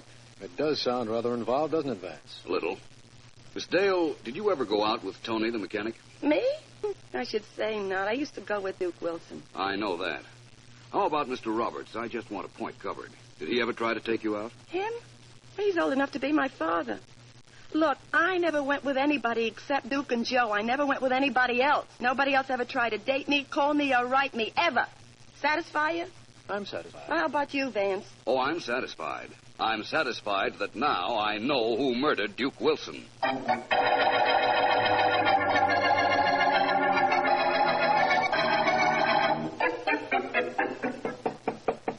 Come in. in. Come in. Oh, hello, Mr. Roberts. Well, what do you want, Miss Dale? And make it quick. Oh, take it easy, Mr. Roberts. I came here to make a deal, not to start a fight. What deal would I possibly want to make with you? Oh, let's put it this way. Vance and Markham just left my apartment, but they left after Vance insisted he knew who killed Duke Wilson. How can that possibly affect me? Oh, stop kidding, Mr. Roberts. You're not talking to a dope. I've been around, which isn't important, but I was around the garage the night Duke's car was gimmicked, and that is important. I went through all that with your boyfriend, Joe Turner. Yeah, he told me.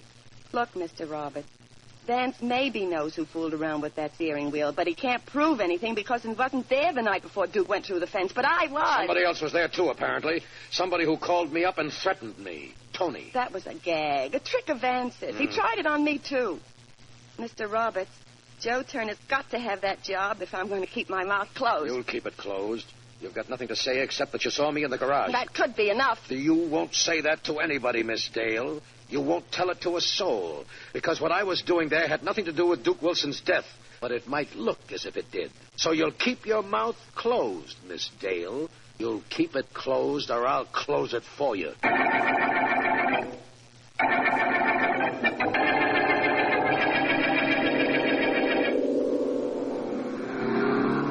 Look at him go, Vance. Turner has a good car, and apparently he's a good driver. And he believes in practicing. That's important. Think he practiced murder before he killed Duke Wilson? I didn't say Joe Turner killed Duke, Markham. You didn't say he didn't either. You didn't get me down here to the racetrack just to watch Turner work out. No, that's right, I didn't. Hey, Mr. Vance. Pretty good time Turner's making, huh? Very good, Tony. Tony's checking Turner's time and helping out at the pit. Come on over. You can tell us something we want to know. Right. Vance, suppose you tell me something I want to know on the way. All right, I will. I called Mr. Roberts and asked him to meet us here. Now I'm completely informed. Thank you very much. As if I knew what I was thanking you for. You'll know very shortly, believe me. Well, Mr. Vance, how about that car? I really got it working like a charm, ain't I? I imagine you have. And I imagine Mr. Turner will concur with my imagination. Hey, what a motor, Tony. You're a genius. This thing runs like a clock. Oh, hiya, Vance. Welcome. Hello, Turner. Whose car is that you're driving? I own. The one I won the race with. The race where Duke Wilson got killed. Built it yourself, eh? Yeah, Tony and me. Did Tony and you build the murder of Duke Wilson, too? What are you talking about? Hey, Mr. Vance, I don't like that kind of talk. I don't like it at all. I'm sorry. I apologize. Very well, Mr. Turner. Tony and you didn't kill Duke Wilson. Tony did it all by himself. Me? How did you know I killed him? I'll knock you up. Vance, look out. I got a monkey wrench. I'll stop myself. Well, thank you, Joe. You can do other things well besides drive racing cars, I see. So this is the monkey who killed Wilson. He's the one who gimmicked the steering wheel. That's right. Vance, did you just trick him into making a break, or did you really know? I knew, Markham, believe me. Of course, his admitting it won't hurt your case in court, but I knew. I'll meet you tonight and tell you how I knew Tony murdered Duke Wilson.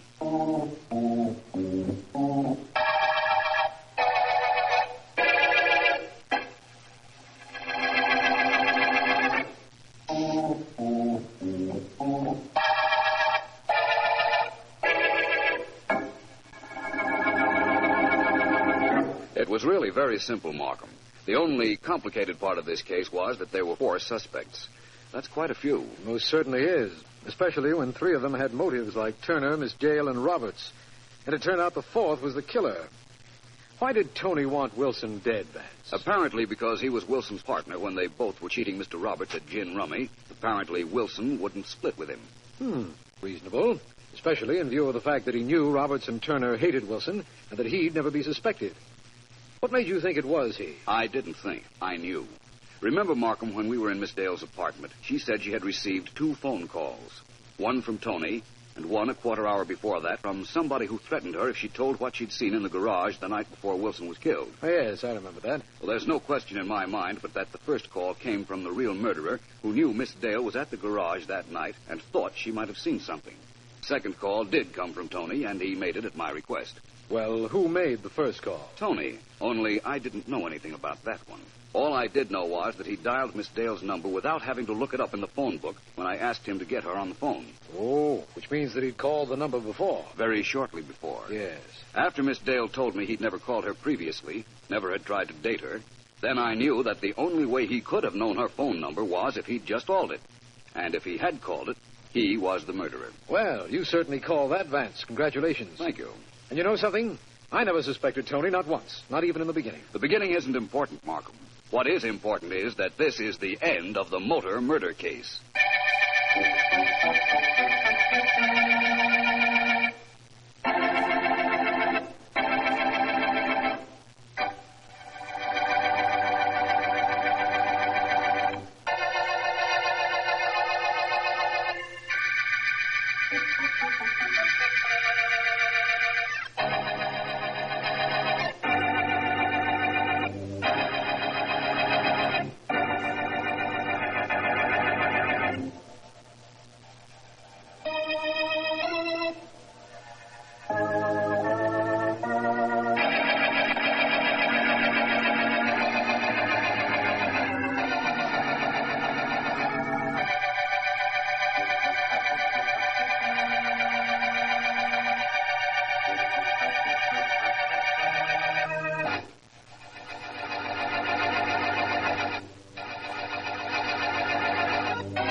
Don't move, you. No, don't shoot me. Okay, if you do like I say. Yes? Get up that dough. Come on, get it up. Ah. The money in the drawer, I just saw you counting it. Get it up. I have no money. Business has been bad. Business has been great. We've cased this store for a week. Pull open that cash drawer. No, I can't. Okay, so I'll do it. No. I know what you're thinking. I'll be a cinch to describe the cops. Dark, medium height, wearing a mask, a checkered suit, and a gray hat. Oh, I wouldn't go to the Oh, cops. yes, you would. Now back away from this drawer. Yes. Good boy. No money in here, huh? Business is bad. Well, You're the... No, don't. I'm an old man. You're lucky you lived this long. Take this money. And here's a receipt for you. Oh. You're not unconscious. Don't fake it. I don't want you to be out completely. You've got your money now. Now, what do you want? I want you to be able to describe me, and I want you to see this. Look at me. Keep looking at me. What for? I want you to be able to tell the cops you were held up and robbed at midnight by a guy wearing a checkered suit and a gray hat. I want you to tell them this. Where are you? I can't see you. Of course you can't. I've made myself invisible. Tell the cops that. See if they believe you.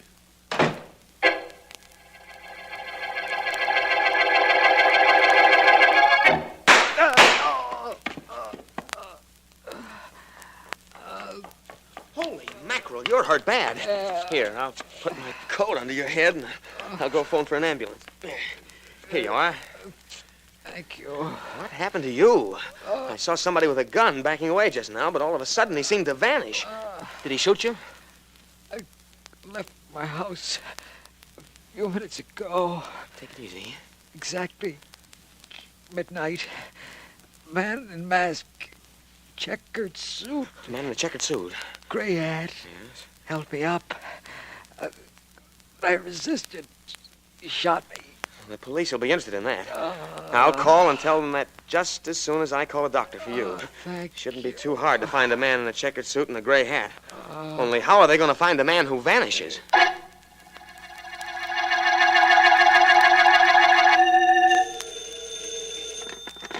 Police department. Oh, police. Come quickly. My name is Martin. Yeah? I've got a store on Main Street. A little while ago, exactly midnight.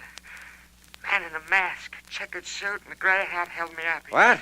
He hit me on the head. Huh?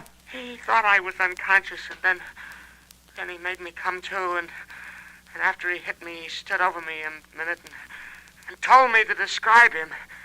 And and he disappeared into thin air. Wait a minute. A masked man in a checkered suit slugged and robbed you at midnight on Main Street and vanished? What's going on? We got 2 other reports in the last 2 minutes that a guy answering that description committed 2 other crimes in 2 different parts of town, all at midnight. Oh, I don't know. I don't know anything about that. All I know is I'm hurt. Please, send someone over here right away. This is serious. Sure, I know, Mr. Morton. It's serious, but it sure sounds awful funny to me.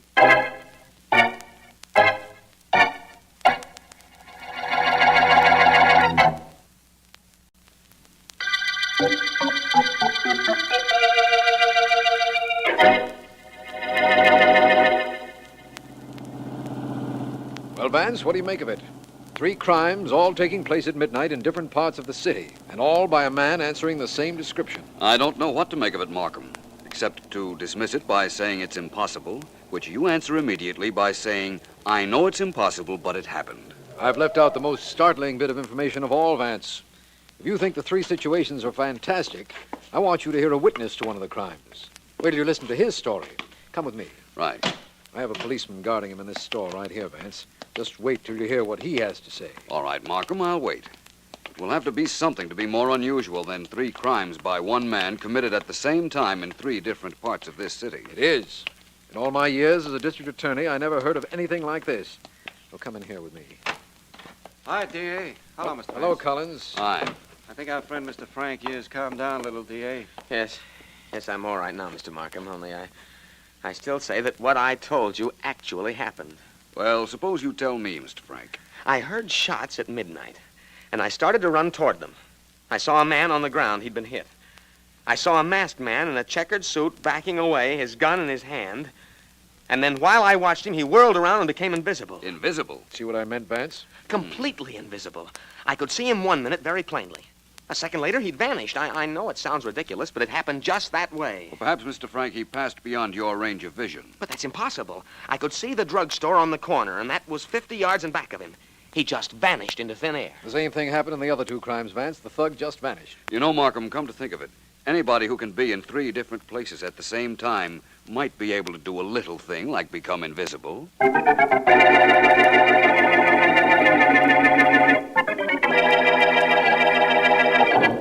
About time the boss got here, don't you think, Pete? Yeah, sure.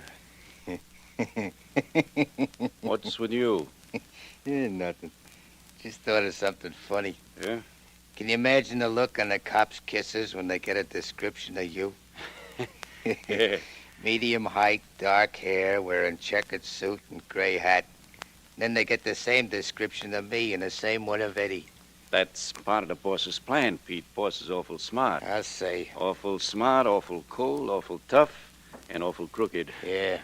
You know, if I had my choice of any 4 things in the world, those are the 4 I'd want. Sure, if you had 'em, what else would you want that you couldn't get awful easy? But you know something? What? One thing I wouldn't want is for the boss to be sore at me. I know what you mean. Sometimes Oh, hello, boss. Hey, boss, everything went smooth tonight. Georgie and Eddie and me did just like you told us. Wore the clothes, made sure the suckers got a good look at us. I had to shoot a guy, and Georgie here had to knock a guy in a noggin, but what's that? The other boys haven't reported in. None of the rest of my boys is working tonight. You both did very well. Where's the money, the fruits of your activities? The results of my well-formulated planning? Fruits? What fruits? I got all the loot, Miss Walker. Got it all here ready for you on a table. Here, look. I can see it's there. And I think you know me well enough by now not to try holding out. And now, how would you like to hear about our next job? Personally, I'd like. What is it, Miss Walker? Gentlemen, where, besides the bank, is there better than $25,000 in bills of various denominations lying around, waiting for us to pick it up? Search me. That would hardly help us any. Hey, that's a pretty funny joke. Gentlemen, the situation I described is real. I know where there's about $25,000 in cash, just waiting for a smart young man in a checkered suit, but carrying a submachine gun this time, to grab it. I'm young. Well, I'm the smart one. Send me, Miss Walker, huh? I'll send you both. And Eddie will be there, too, wearing his checkered suit. Yeah. I might even have a couple of more boys in checkered suits scattered around. in case of a tie. Whatever you say goes, Miss Walker. But where is this 25 grand that's just waiting to be taken? I'll let you know, Pete, when the time comes. And, when the time comes, you go.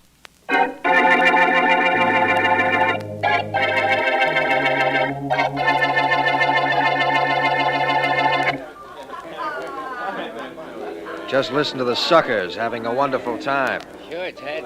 Just listen to this. This is the money they've paid for having that wonderful time. Must be over $20,000 here. Not bad for one night. One nightclub. You better put that money away. It's making me nervous. Let's go into the office. Okay. I'll stick it in the safe in a minute. Kind of like the idea of holding this kind of dough in my hand. Makes me feel important. Now, one of these days, I'm going to have a club of my own. It's great when it shows a profit, but you can lose your shirt if things go bad. I'll take my chances. I'm a little tired of being here night after night, checking the waiters and keeping books. Someday I'm... Okay, you both of you freeze. Stick up. That's right. We won't need all these lights in here in case somebody gets nosy and looks in. Yeah. I see good enough for what I want. And what is that? All the dough in front of you guys. Want to live to report that a masked man in a checkered suit did the sticking up, shove all that money in a bag, and make it quick. Ain't that I'm nervous, you understand? Just as this Tommy gun is. Do it, Ted. I'll be darned if I will. I'm going to show this... Silly boy. Are you other guy going to be brave and dead or smart and alive? Work fast before somebody pokes his head in here. I'll get you your money. Step on it, then. Too bad the customers can't see this act. This would really be a floor show for them. Because as soon as I get that dough, me and the dough are going to disappear right before your eyes.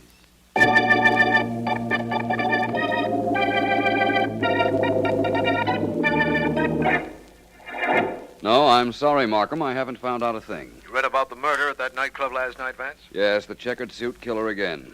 And he did his vanishing act again, I understand. He's getting a little too cute, Markham. Cute. He's getting ridiculous.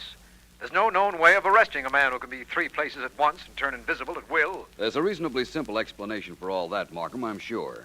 For instance, there isn't one man involved, but 3 or possibly 4, all answering the same general description and all wearing checkered suits. That's right. As for the... I beg your pardon. Mr. Vance? That's right. I'll call you back, Markham. I have a visitor. Good enough. Bye, Vance. Goodbye. Please come in, won't you? You make a very attractive picture framed in the doorway, but this chair will be just as flattering, I'm sure. Thank you. Vance, do you know who I am? The fallacy of my life is that I am so very familiar with a lot of things that aren't half as interesting. Thank you.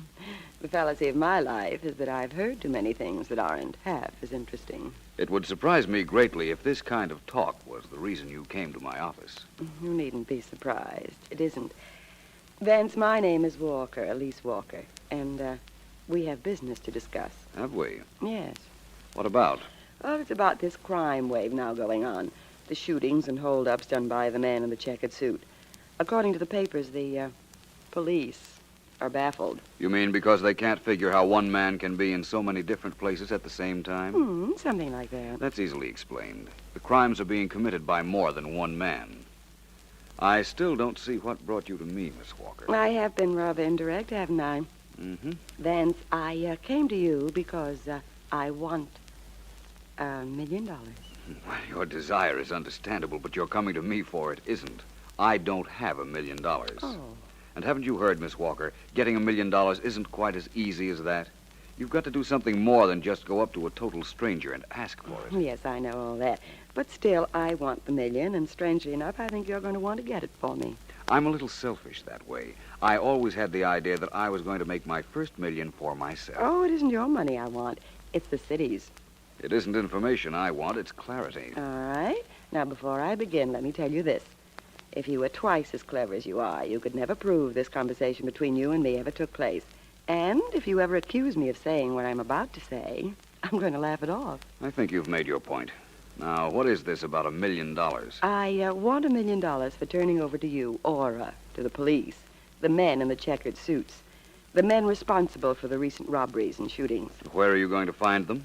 I know where they are. Oh? And I know where the $1 million are, too. Do you? Yes. They're in the city treasury.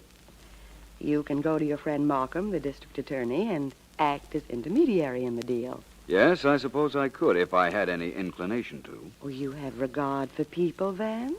You don't want to see innocent people being killed. That's right, isn't it? That's right. Very well, then. I can stop all that. But if you don't go to see Markham, and when you see him, sell him on the idea of giving me $1 million, then this city will see the greatest crime wave, the most horrible reign of terror in its history. Think it over, Vance. You have until tomorrow.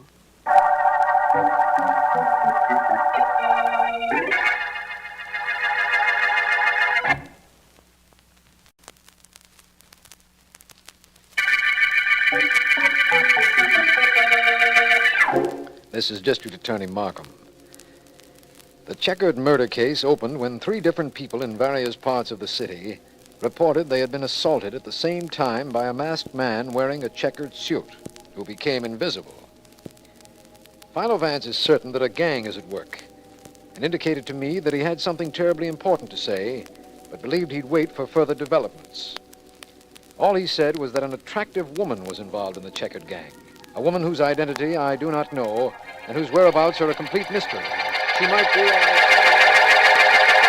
Where's Pete, Georgie? He was supposed to be back a half hour ago. Search me, Miss Walker. I have an idea he stopped off somewhere after he completed his mission. If he did, I wish he hadn't. Pete's okay, Miss Walker. And you know something? What? He looks good in a checkered suit. Me, I've got his color and I'm his height, but on me, nothing looks good. I wish I looked good in checks like he does. I wish you were here. He's supposed to have a report on the bank vaults over at First National.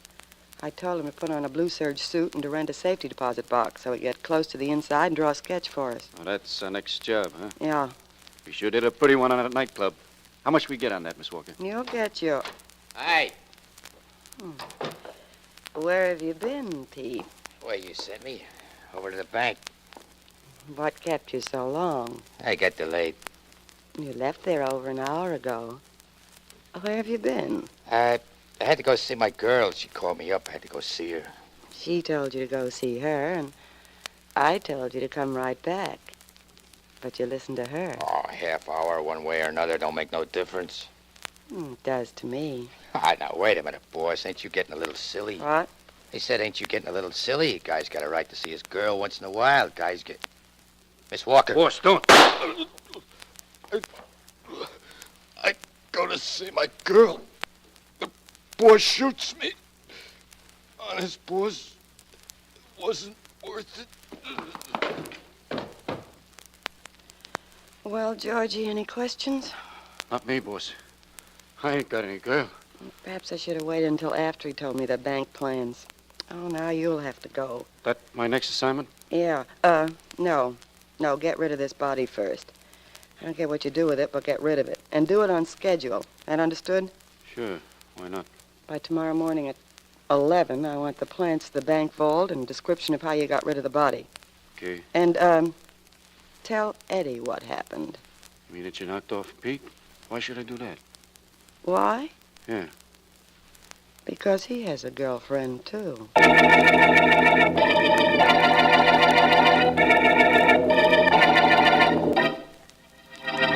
The day's almost over, Vance, and your mysterious lady friend hasn't called you. I know, Markham, but she will.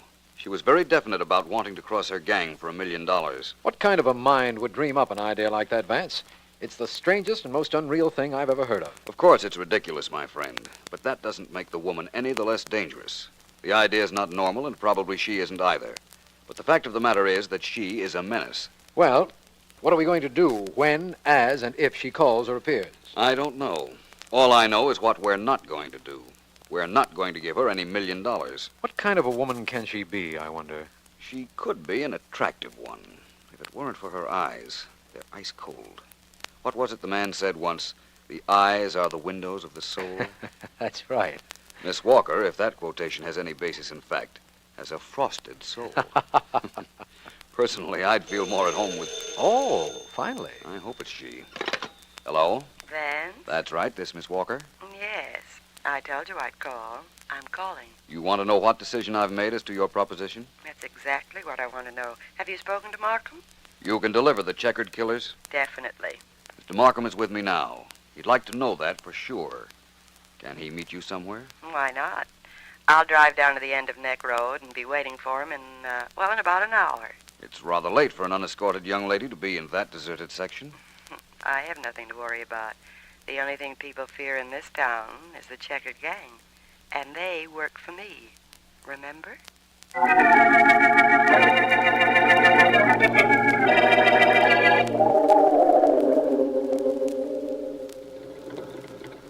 You realize, of course, that instead of sitting here in my car, I could arrest you this minute, Miss Walker, after what you've told me. Oh, you couldn't make it stick, Markham, and you know it. Why didn't Vance come with you to meet me? He didn't say. Getting back to you and your proposition, you know, there's never been anything quite like this done in any city. There's never been anybody quite like me in any city. Yes.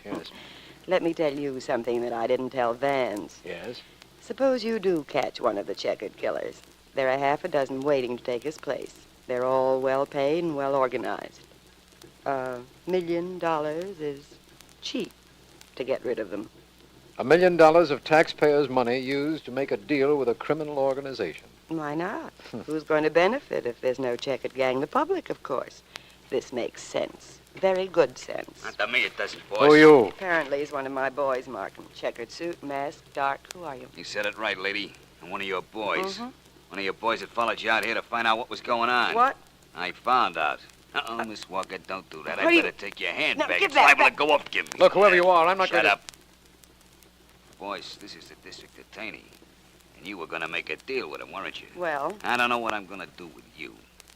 But as for the DA, he gets this. I think he'll be more comfortable laying out here in the road, so out of the car he goes. Move over to the wheel, boss. They're driving me back to the hideout where I can tell the boys what you were up to. They're gonna have something to say about what you was trying to do. And they're gonna do more than just say it, believe me.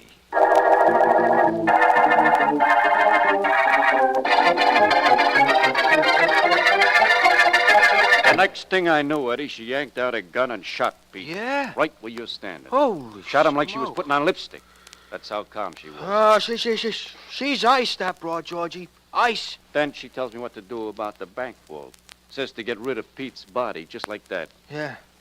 Honest, that dame is tougher than any guy I know. You ain't kidding, Georgie. You ain't kidding. No, sir. Well, did you get rid of it? Sure. Think I want to... Okay, in you go. What's the matter? Don't What listen is to it? him. He's Easy, lying. guys, relax. Oh. I just brought the boss here so you could hear what's been going on. Don't believe him. He's making the whole thing up. Yeah, what whole thing? The boss was trying to make a deal to turn all of us into the district attorney. Don't be Wait fooled. a minute. You with the gun. Who are you? I'm wearing a checkered suit, ain't I? Yeah?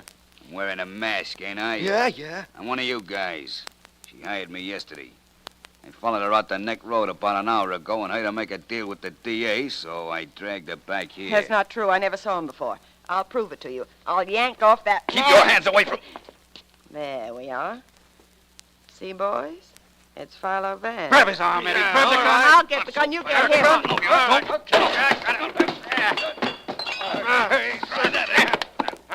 Eddie, use your blackjack. Well, Miss Walker, we done it. We knocked him Yeah. cold. Good, grabbing his gun like you done. That made it easy. Only he put up quite a scrap. So that's Philo Vance, huh? He sent a friend of mine up. This one's on me. Give me your gun, Georgie, huh? Sure. Here you are. Thanks. Vance, you can't hear me, but just for luck, I'm saying goodbye. Nobody in that room move. What? My men have machine guns. That's Markham. He's bluffing. He's alone. Let him have it, boys.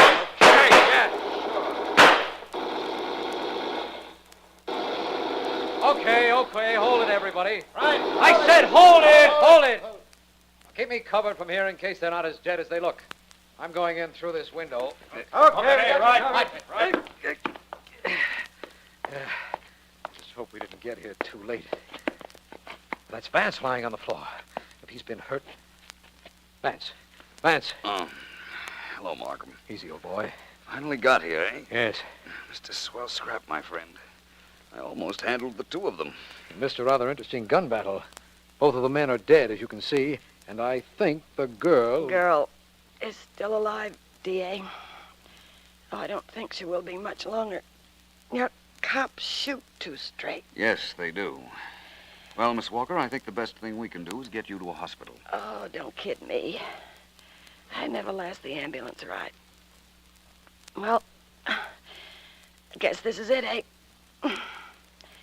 Funny, I wanted $1 million, and this is how I get paid off.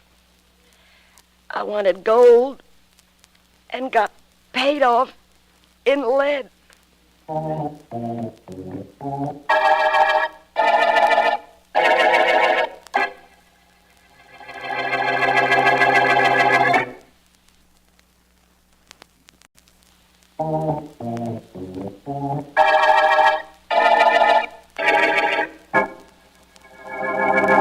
Well, Vance, I'd say that the only thing I don't understand about the checkered gang is how they turned invisible.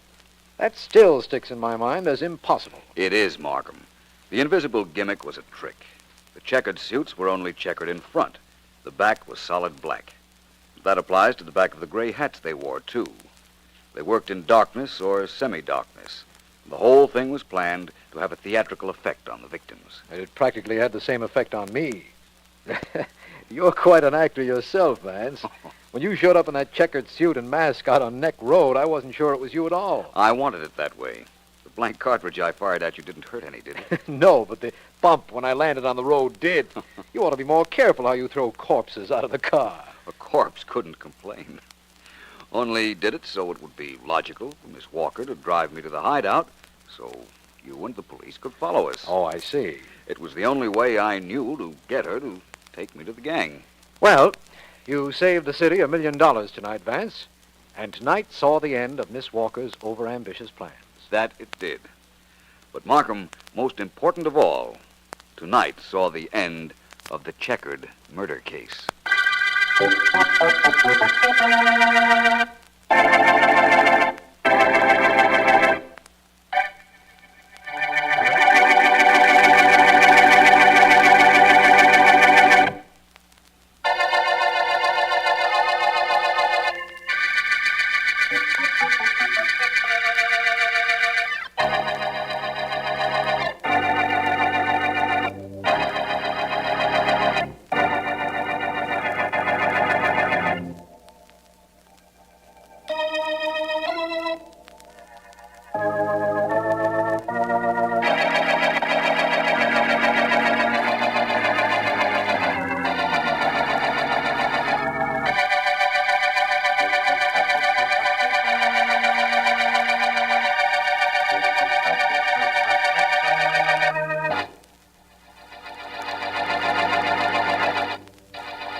Edgar, open up.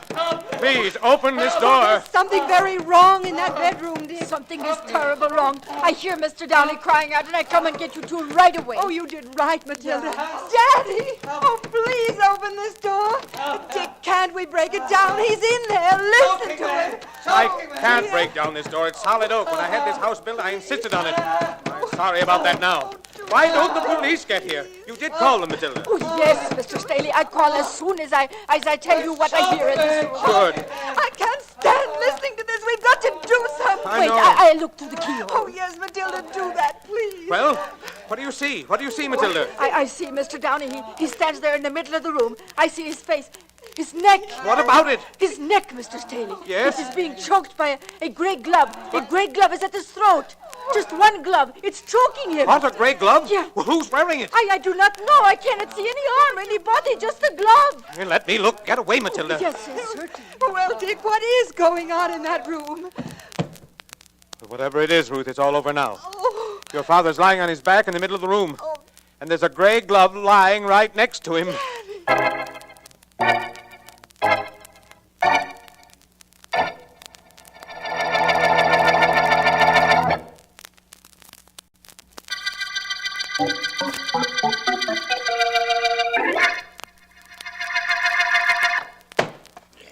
A few more with the axe ought to do it, Riley. Okay, T.A. These oak doors are sure tough. Stand back, Markham. Right. I'm glad I called you to come down here with me, Vance. From what I was told on the telephone, what happened in this room is pure fantasy. I'm glad you called me too, Markham. And I'm glad I got here in time to break in the room with you and our police friend here. Where are the owners of this house? I've asked them to wait in their room. That does it, Mr. Markham. I can reach in and turn the key from here. Okay, fine. Vance, look there. Just as Mr. Staley described it to you. Yes. A dead man and a gray glove lying next to him. Look at his throat. It's been clawed. Somebody choked him to death. But there's nobody in this room, and that door was locked. Take a look at the windows, D.A. Bard? Yeah, okay, Riley. Take a look around the house. See what you can find. Don't bring the family in here, though. Right. Be seeing you, D.A.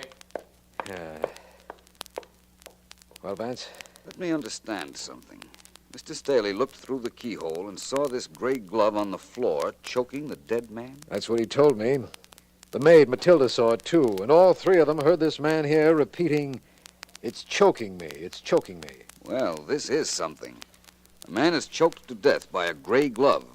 A glove that was obviously on the hand of somebody who couldn't possibly be in the room.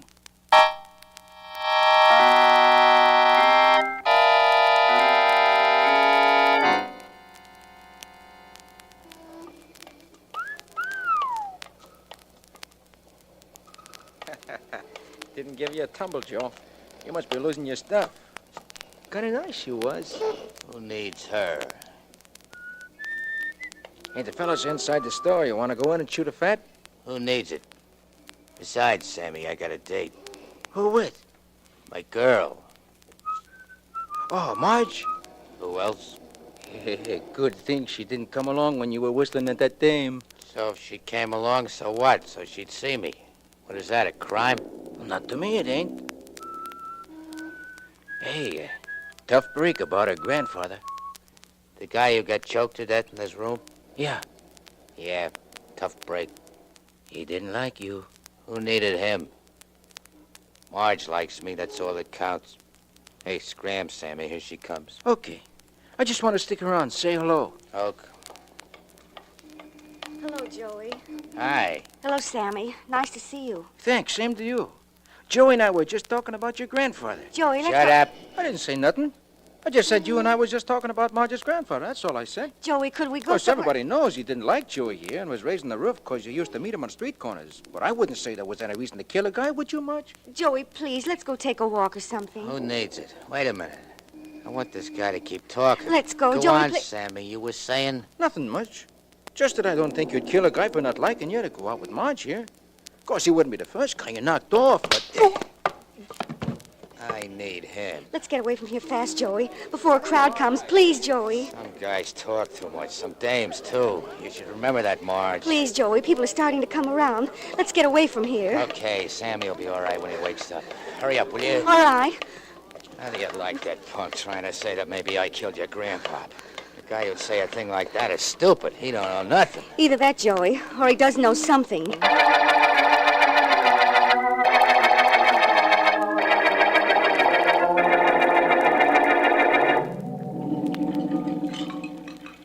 I've never known you to question anybody in a kitchen before. There's a Vance. first time for everything, Markham.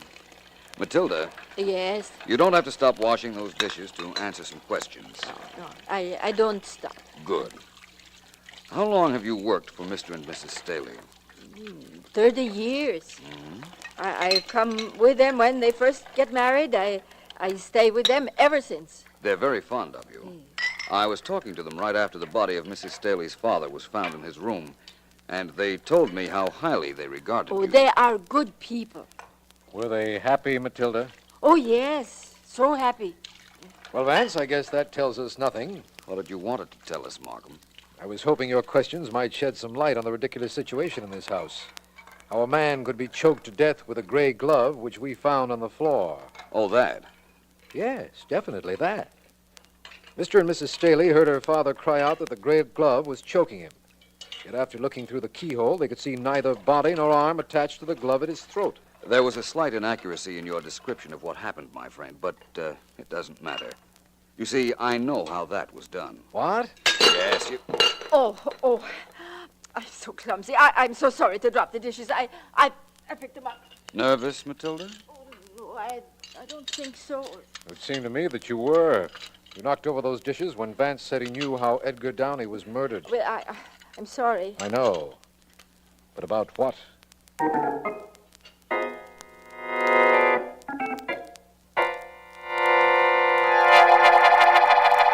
I think, now let me see, I think it's a little tight across the shoulders, Mr. Brooks. Fix it. Certainly. Would you care for a little extra drape in this suit? Who needs it? But, Just Mr. Brooks... make sure there's enough padding in the shoulders. Oh, don't worry, Mr. Brooks. I'll especially see to that. You want the trousers pegged, of course? What else? And see that they come up high enough, you hear? Oh, yes, Mr. Brooks. Okay, that does it. Now, when do you want me to come? Joey, you in there? Who is that? It's my girl. What's she doing here? In here, Marge. Come on in. Joey, I've got to talk to you. So talk. Alone. Oh, yes, sir, Mr. Brooks. The fitting was about over, you know. I'll see you Thursday. Thank you. Joey. Well, Marge, Joey, what do you think's happened? how do I know? Philo Vance is working on the murder of my grandfather. So, he's got a job. Mm-hmm. Oh, send him a wire of congratulations. Joey, don't fool. This is too serious. Yeah? It isn't only that he's working on the murder, but he's found out something. Lucky him. He was talking to Matilda, our cook, this morning. Oh. The district attorney was there. So? The district attorney said he wished he knew how the murder was committed, and Vance said that he knew. Oh. He did he? Joey, you've got to do something. This is for me. You know about Mother and Dad. What am I supposed to know about him? Well, you know how terribly they quarreled when Grandfather came to live with us. I told you that. So what am I supposed to do? Stick my neck out and get into trouble? Who needs it? Well, if Vance knows how Grandfather was killed, it's going to affect somebody I love. My mother or father or you. Oh, I get the gimmick now. You're scared. You'll think of something to do, won't you? Please. Sure. I think of something. Only don't get into trouble, Joey. I wouldn't want that. I'll try not to. Okay, honey, relax. I won't be the one that gets into trouble. It'll be Philo Vance.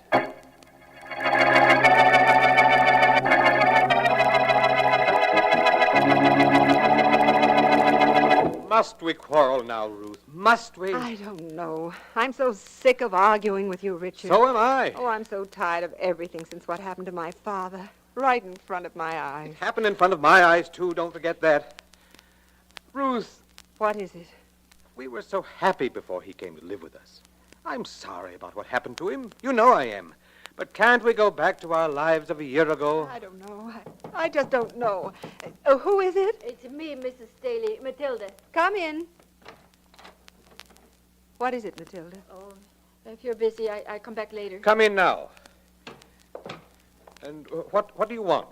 Please, I would like perhaps to take off this afternoon, Mrs. Staley. All right, Matilda. If you like, why, it's You're all taking right. another afternoon off? Yes. You're away more often than you're here. Where are you going this time? I know where she's going, Richard. Oh, you do? What's happening in this house? Why all the secrecy? Don't you think I'm entitled to know things, too? I tell you, Mr. Staley. No. Now, look, Richard. We're still finding things to quarrel about. We shouldn't. No? We have no real reason. Why don't we stop? Why don't I have a right to know where Matilda's going? Well, what difference does it make where she's going? It's personal. Very personal. Apparently. All right, Matilda. Take the afternoon off. Take the night off, too. Don't come back here at all. Richard. Oh, I'm sorry, Mr. Staley. I must come back here. You see, I have no other place to go.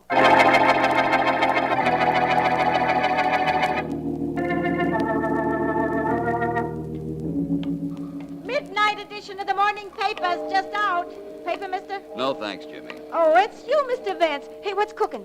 Nothing much. Just out for a little exercise before going to sleep. Oh, well, okay. If there's anything I can do for you, you let me know, will you?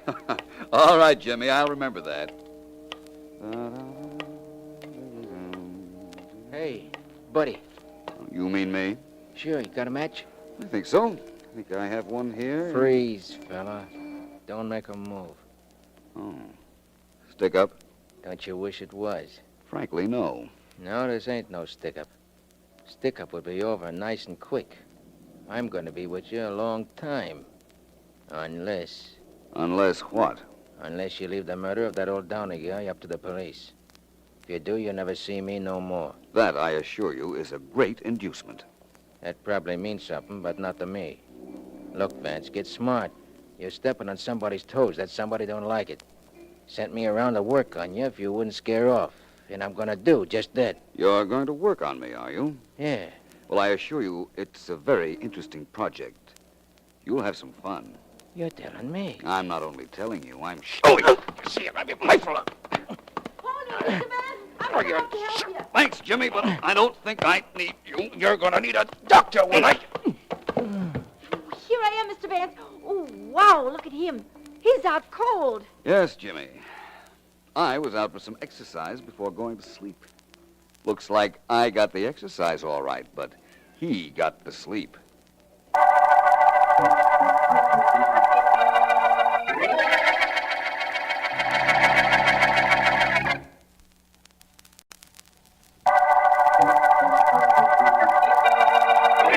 This is District Attorney Markham. The Gray Glove murder case opened when the body of Edgar Downey was found in his locked bedroom. His daughter and her husband and their cook heard him cry out that something was choking him, and through the keyhole saw a gray glove at his throat, but with no body attached to it. This, Philo Vance insists he can explain, but he doesn't know who on our suspect list is the killer. Vance is in my office now, and I have several things to tell him. This isn't the right time to tell you how the gray glove strangled Mr. Downey, Markham, but believe me, I will, and very soon. I'll wait, inasmuch as there isn't anything else I can do. I'm also waiting for the autopsy, as a matter of fact, but I have something to tell you. Going to make me wait, too? No, I know you must have a reason for not talking now, but listen. Did you know that Mr. and Mrs. Staley were having serious quarrels about her father coming to live with them? No, I didn't. But it's true. Now, you take a situation of this sort. Two people who get along beautifully for years suddenly have their happiness threatened by a third person. Don't you think the husband might have killed his wife's father? No. Now, Vance. You can build that as much as you like, Markham, but it isn't a motive for murder, in my opinion. Now, the wife might have killed her father. What? Certainly. If the old man were wealthy and had left her his money... I see what you mean, but would a woman kill her own father? And how is it done? I merely offered a suggestion in opposition to yours about Mr. Staley being the killer, that's all. Wasn't my theory. But you do have one. Yes. You see, a rather tough character tried to intimidate me last night as I was taking a walk. Oh? I don't think either Mr. or Mrs. Staley would have hired him. And who did? I don't know. But I have a hunch whoever it was will show up. And very soon. He knows I don't scare easily now. And apparently he's worried. So am I. After what you told me. Don't be. My activities for the next hour or so are very tame. I'm going to take a ride with a lady. Mrs. Staley? No. Her daughter Marge, whom I know you haven't met as yet? No. I'm going for a ride with the one woman in this case who can tell me something important, if I can make her talk. The cook, Matilda.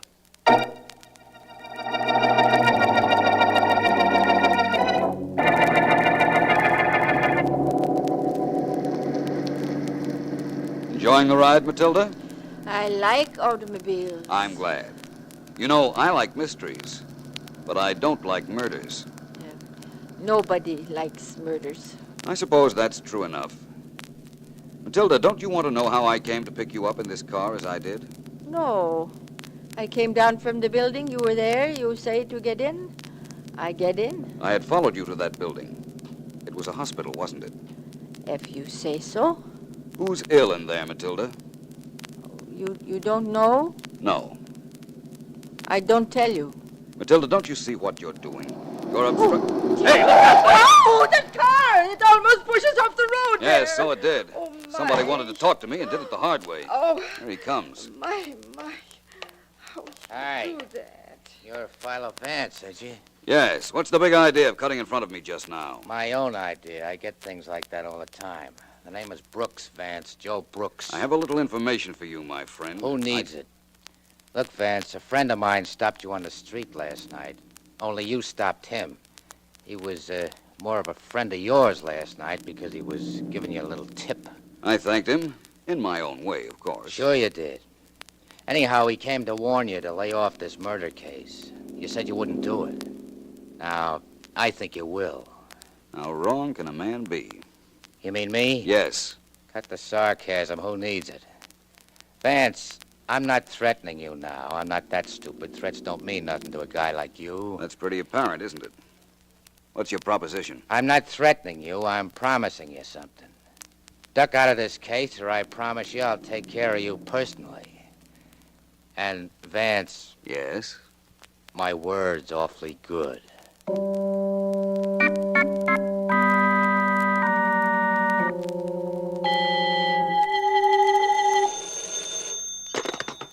District Attorney Markham speaking. Markham, this is Vance. Hello. What are you doing for dinner tonight?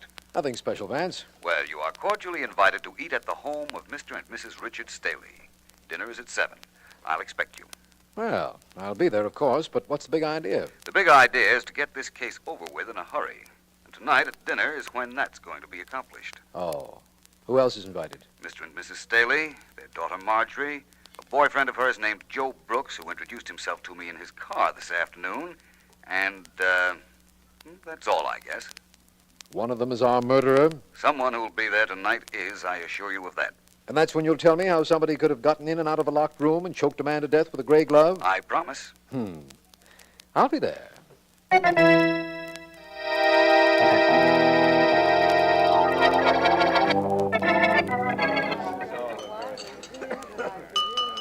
May I please have your attention? As you know, this dinner was my idea. Oh, Matilda, Yes? please stay here. You can serve the dessert later, if you will. Oh, very well. Mr. and Mrs. Staley, I wish to thank you for allowing me the use of your home, your cook, and your food for this dinner.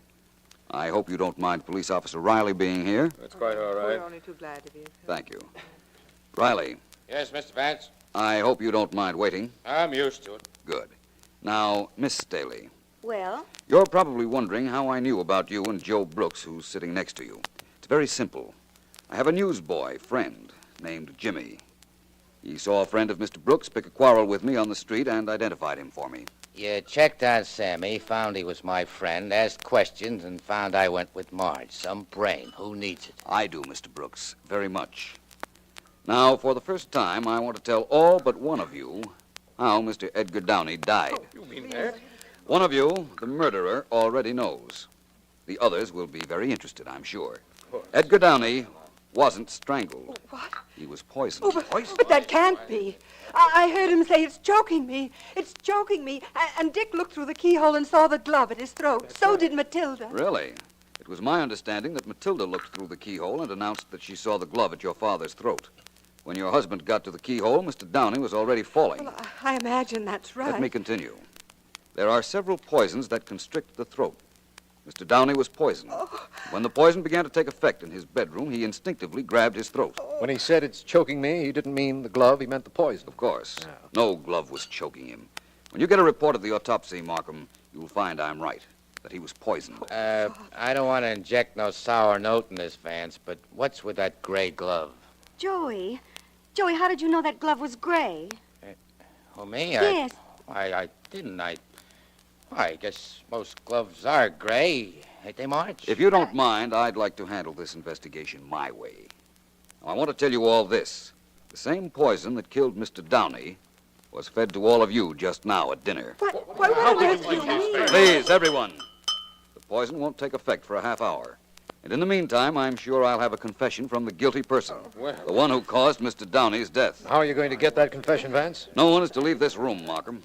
The guilty person knows what poison was used, and I'm sure also knows the antidote for that poison. I'm quite certain there'll be an effort made to get that antidote. But suppose there isn't. What are we supposed to do? All sit around and die? No, Mrs. Staley. I've made provisions for that, believe me. Wait a minute, Vance. I can't let you do this. After all, I'm district attorney. I represent the law, and what you've done is very illegal, even though it might solve a murder case. That's right. Now, let me ask you something right here.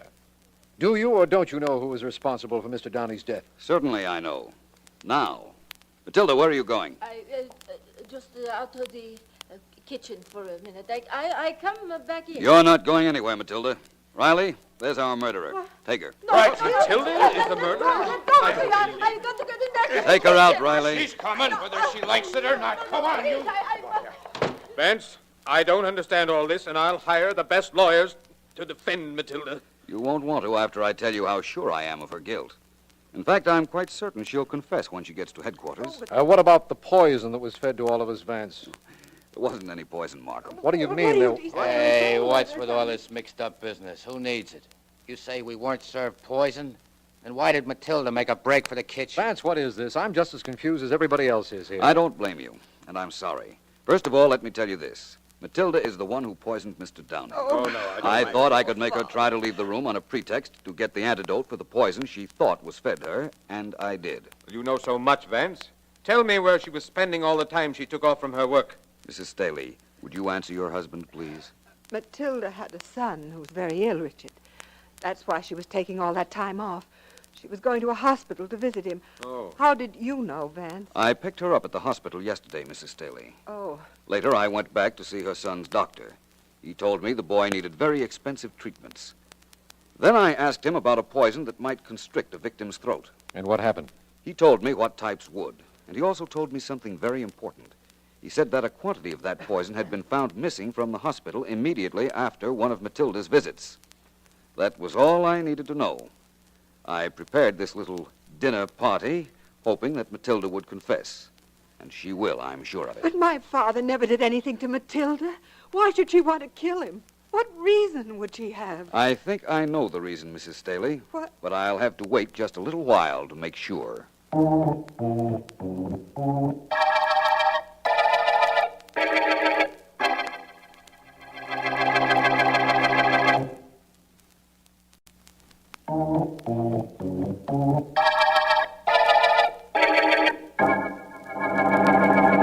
Vance, now will you please explain what actually happened in Mr. Downey's bedroom when that gray glove was seen clawing at his throat? Certainly, Markham. The glove was never at his throat. Matilda said she saw it when she looked in through the keyhole. Staley looked in just in time to see the old gentleman fall over dead. That's right, come to think of it.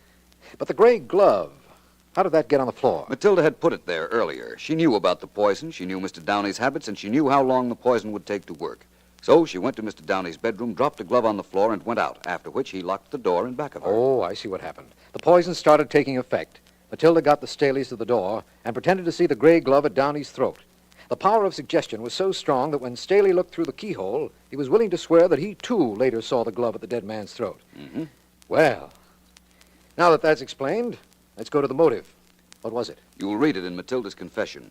Mr. Downey had left her $10,000 in his will. She needed that money for her son's treatment and begged him for it. He refused her, so she killed him. What about those attacks on you by this Joe Brooks and his friend? Joe thought he was being a gallant and protecting his girl's family by threatening me, forgetting that he, too, had a motive for the murder. The fact that the grandfather didn't approve of him. Who would? You're perfectly right, Markham. In the words of Mr. Brooks himself, who needs him? Well, I guess that does it, my friend. Of course, we should have known the clawing marks on Downey's throat weren't made by a gloved hand at all. Yes, we should have realized that at the beginning. It might have helped. However, it doesn't matter now that we're at the end of the gray glove murder case.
quiet tonight, ain't it, Mike? Yeah, but I don't mind. Drive around another 2 hours, call into headquarters, and somebody else can have this patrol car for the next shift. Me, I'm going to bed. Nice houses on this street, huh? Well, they're big, say that for 'em. People live in them, got lots of dough, say that for 'em. Yeah. How'd you like to live with a house like that and on the corner? Yeah, not bad. Afraid Maggie wouldn't like it, though. Too many rooms to clean. Ah, she wouldn't have to worry about that. Servants, pal. She'd have to have a mess of servants. Yeah, you don't know Maggie. She wants to do everything herself. I never saw anything like Hey, it. Eddie, look. Where? Coming out of that big house we just passed. 2 guys. They're shoving guns in their pockets. Stop this heap. We're getting out. Right. Come on. Right with you, Mike. Get your gun out. Looks like we're in for a little action. Hey, you two, stop! Stop or we'll shoot! They aren't stopping. Let's let them have it. Right. Yeah, they got the same idea first. See how they like it. They're only half a block away. We'll grab 'em, Eddie. Won't have to grab both of them. One of them's hit. Look, he's staggering. Yeah, but look at the other guy. He's got his gun against his buddy. Hey, don't! He shot his own pal. How I'd like this shot to get him. My turn. We're both missed. He makes that car that's parked there was sunk. Well, he's made it all right. And there he goes.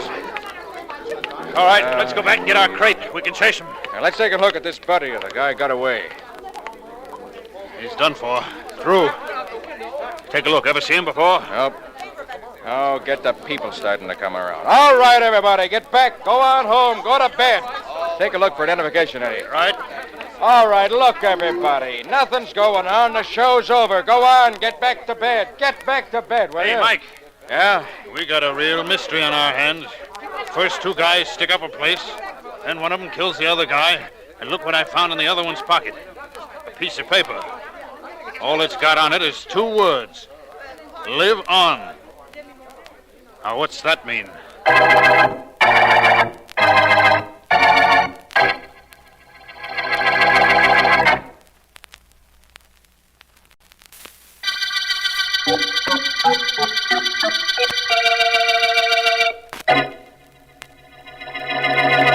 Mr. Parker, boss. Don't bother me, Larry. I don't bother people, Mr. Parker. I do just like I'm told all the time. All the time. Well, do what you're told.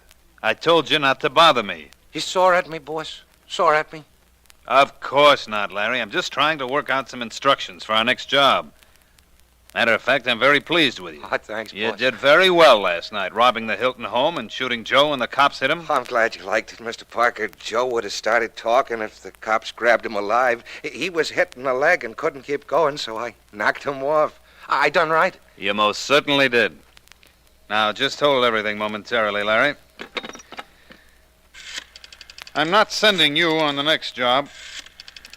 I've got other friends, you know. Oh, sure, I know, but ain't the cops got your phone tapped? That's what you said. Well, they suspect I'm in back of these private home holdups, Larry, but they can't prove anything.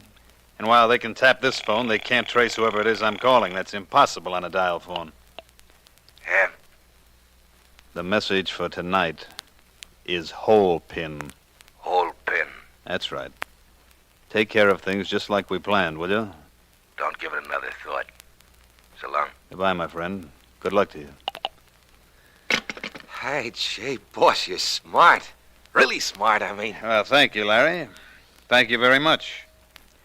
But I have help. A great deal of help. And from the most unexpected places and people.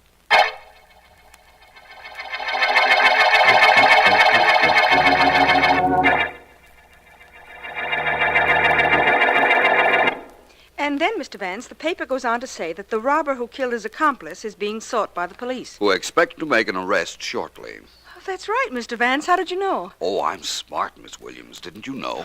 Gosh, Mr. Vance, I've only been working for you for 3 months. You can't expect a girl to know everything in 3 months. No, I guess not. I think, though, that... Miss Williams, Vance. Oh, hello, Mr. Well, Markham. hello, Markham. I've rather been expecting you.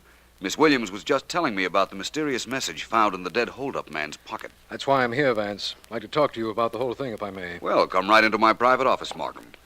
Can't have the district attorney of our fair city flaunting a furrowed forehead to the world at large. Gives the town a bad name. In here, please. Thank you, but I'm not worrying about this town getting a bad name. I'm worrying about someone giving me a rather bad time. Sit down, Markham, please. And let's have your problem. Right, Vance. As you must know, there have been quite a few holdups of fashionable parties in the past few months. Yes, I've read about them.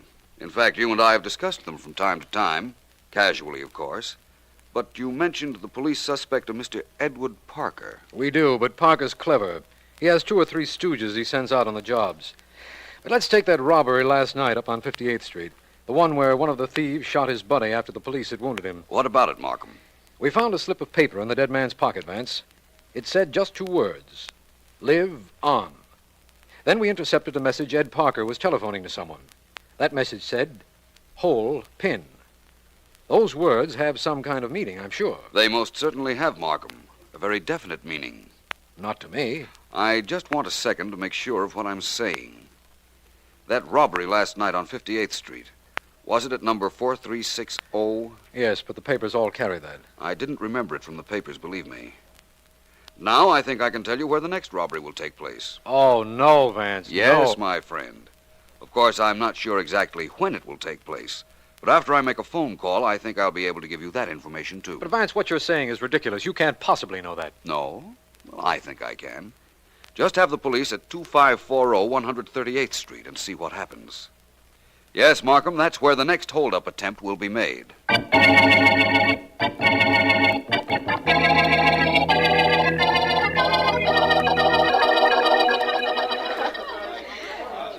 so happy you're having a good time, Mr. Davis. I'm so glad you're enjoying yourself. Incidentally, there's young Alice Morton over at the refreshment table.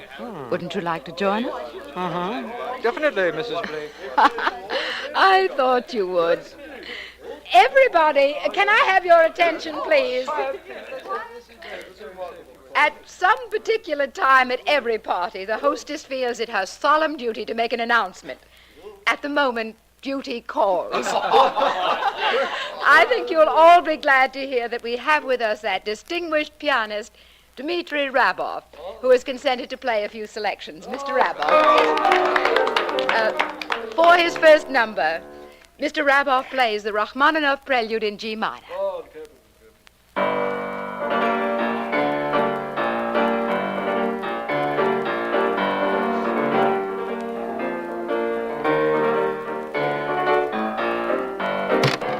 Okay, you at the piano, hold it! Everybody stay still and nobody move, there's a stick-up. Lock the door, Jimmy! Cut that out, lady, cut it out, or you'll never do no screaming no more. And don't none of you guys get brave all of a sudden. All of you got too much jewelry on. My friend here's got a big bag he's gonna put in the center of the floor. Go ahead, Jimmy, out. Now. That's it. All you guys and dames, one at a time, starting from my left, dump your rocks into that bag. And don't hold out or I'll come get 'em myself. Hey, you fat dame, you start it off. That's a go. Open up this door. Open it up. This is the police. Hey, it's the cops.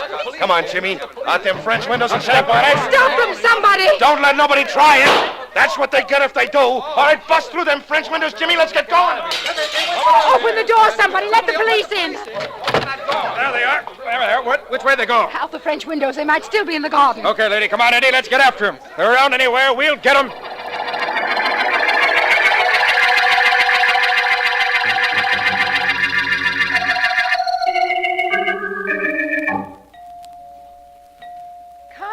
Coming. Yes? How do you do? I'm Philo Vance. You're Mrs. Blake? Yes, I am. Please come in, both of you. This is District Attorney Markham, Mrs. Blake. How do you do? How do you do? Won't you gentlemen come in and sit down? We're not going to stay very long, Mrs. Blake. We just wanted to speak to you about the party in your house last night. It was terrible. If the police hadn't arrived, every one of my guests would have been robbed. If Mr. Vance hadn't told us that there'd be a robbery attempt at this address, the police wouldn't have arrived so conveniently, Mrs. Blake. But we'd like a description of the men who held up your guests. Now, let's see. They were both average height. The one with the gun had a long, thin nose and a cut under his right eye. Uh-huh. The other was, well, just an ordinary-looking person. I see. Mrs. Blake, I understand your position in the social world, and I imagine that this was rather embarrassing to you. Well, it would have been under ordinary circumstances. But there have been several attempted holdups at parties recently, so I don't feel too badly. What we want to know is whether you recognized either of the two men, Mrs. Blake. Had you ever seen either one of them before? I'm quite sure I didn't. They both wore masks, but from their general appearance, I'm certain I'd never seen either one. We thought that perhaps they might have been servants employed either by you or some of your friends who were victims of previous robberies, Mrs. Blake. I doubt that very much. Is there anything else, gentlemen? I think not, Mrs. Blake. Thank you so much for your kindness. It's quite all right. Please drop in again if you like. Only let's make it a less formal visit. Well, thank you. We may do that, Mrs. Blake. At least one of us might do that. That one of us being me. I'd be glad to see you at any time, Mr. Vance. Goodbye. Goodbye, Mrs. Blake. What's getting into you, Emily? You going crazy? No, I don't think so, Ed. Why? Why? He gave Vance and Markham a perfect description of one of my boys. You'll blow this racket of ours sky high before we really get started. You're such an alarmist, Ed. I didn't tell them anything they couldn't have gotten from any of the guests who were here last night. What'd you want me to do? Give them a false description so that the trail would lead directly to me? I'm sorry, Emily. I guess I didn't think of that. Now, let's get back to what we were talking about before Vance and Markham got here. I think we'd better talk about what happened when Vance and Markham got here. We can't use that code anymore, Ed. Vance has already broken it. How do you know? Markham said that Vance knew the holdup was to be here. They've tapped your wire, Ed, heard you give instructions in cipher, and broke the code. That Vance is too smart. Maybe I ought to take care of him. Maybe you shouldn't have started with him. How'd I know he'd be called in on this case? There weren't supposed to be any murders, you know that. Larry killed Joe and the cop's bullet got him, but we didn't plan on that. No. But in order to be successful at anything, Ed, it's well to be prepared for emergencies.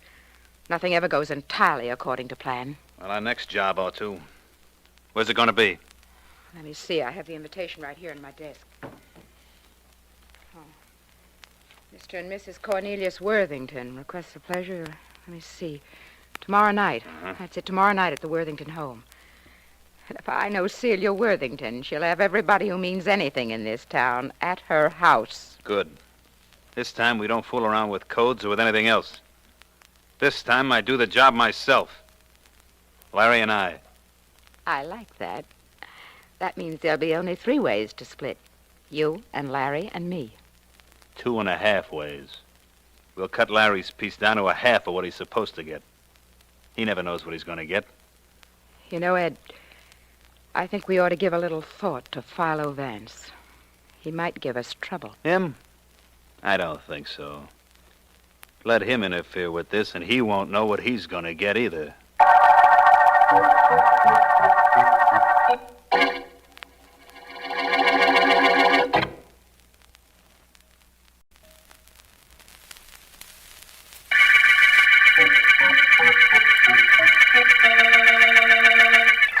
This is District Attorney Markham. The Cipher murder case opened with the shooting of a hold-up man by his own accomplice. In the dead man's pocket was found a code message which Vance succeeded in breaking down, to such an extent that when I told him we had tapped the telephone wire of a Mr. Ed Parker and heard him say, "Hole pin," Vance immediately gave the address of the next hold-up attempt. We were able to thwart that effort as a consequence, but had no idea where the gang intended to strike again. It is for this reason that I'm calling on Vance, whom I expect to find in his office. Vance, where are you? In my private office, Markham. Come right in. I'm on the way. How are you today, Vance?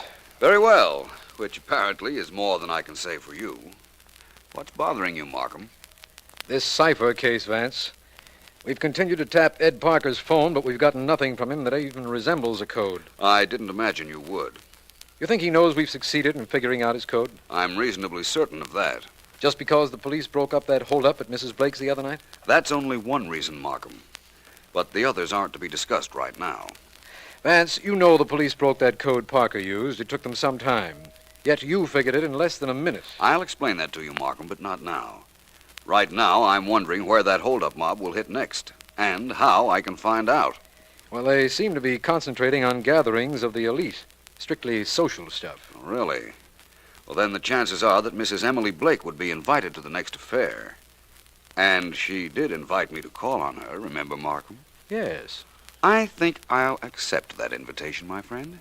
I see. You intend to get her to tell you when the next big social event will take place and perhaps ask you to accompany her. Vance, you're a very resourceful man. That isn't the only reason I'm doing it, Markham. Don't forget, Mrs. Blake is a very charming woman.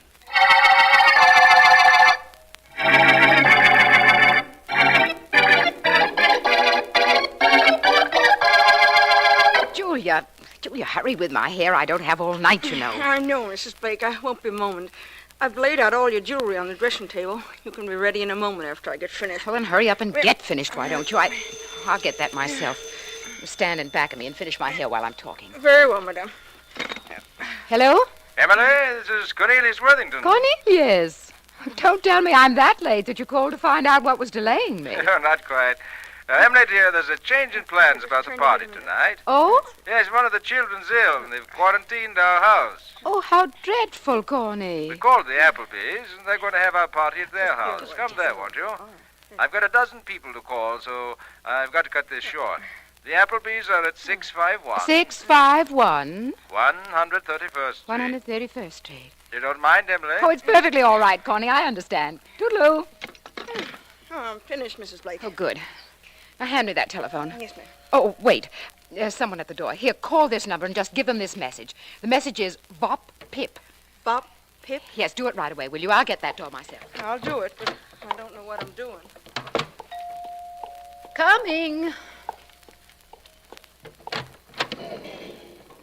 Good evening. Please come in. Good evening, Mrs. Blake.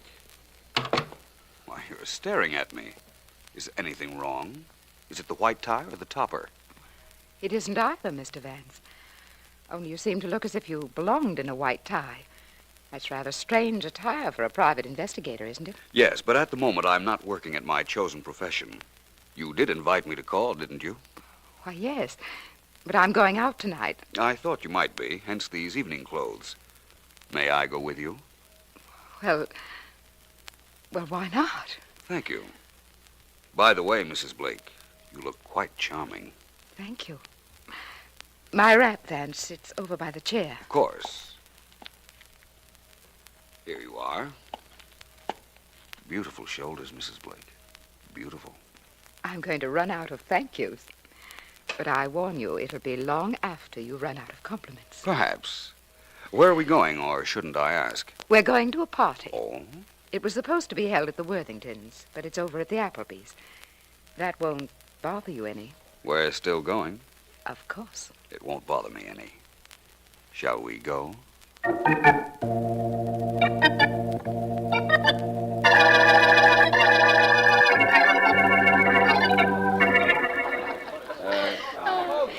Vance, I think you're the most charming man I've ever known. That, Mrs. Blake, speaks eloquently for my conceit and very badly for the other men with whom you've been. Are all social parties this dull? No, only the ones I've been to. Score one for the distaff side of the combination. You know, I think we're getting along rather well. I'm glad to hear that. We were, as far as I was concerned. But I'll have you know that when you walked into this room, every woman in the place turned to stare at you. I didn't notice. Used to that sort of attention, Vance? Immune to it. Tell me, who is everybody here? Well, let's see. That's Appleby Jr. over there. His dad owns mills or something. And next to him... Mrs. Appleby? Don't be naive. That's Celia Worthington. Oh. Mrs. Appleby is over by the piano with Cornelius Worthington. Cozy, isn't it? What happens when it comes time to go home? See that light switch next to you? Yes. At midnight, somebody turns that out, and everybody rejoins the partner he came here with. No wonder people are looking so strangely at us. Tell me more about the others. Well, there's Montgomery Todd over there. Mr. Todd is the tall man looking vaguely around the room. And Mrs. Todd? Well, she's the one Montgomery is looking vaguely around the room for. She's the thin woman over by the palms at the other end of the room. Very wealthy. Isn't everybody here? Practically. Okay, everybody. Don't anybody do anything except what I tell them, and nobody will be hurt. Another robbery. All right, Sort of quiet. an epidemic lately, isn't it? Now, look, all of you, you've all got jewels. They're probably all insured. Now, we want them, and we don't want any trouble getting them. I want all the men to turn their backs. The lights! What happened to the lights? Hey, boss, there's a trap. Let's get out of here fast. I guess I can turn the lights on now, don't you think, Mrs. Blake? Oh, you acted very quickly, Vance. Congratulations. Congratulations to you, too, Mrs. Blake. Perhaps you didn't act as quickly, but your acting was very good just the same.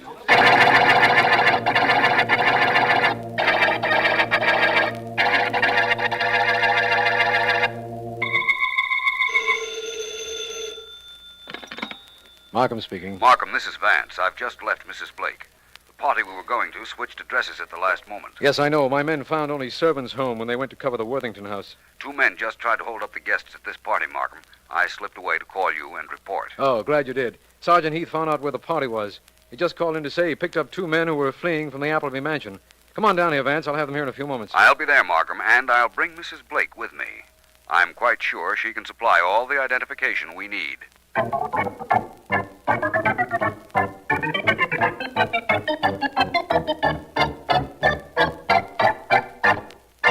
Right in here, Mrs. Blake, if you will. This is District Attorney Markham's office. This is all very distasteful to me, Vance. I'm sorry, but it has to be done. Please come in. All right. Just a moment, please. Just a moment.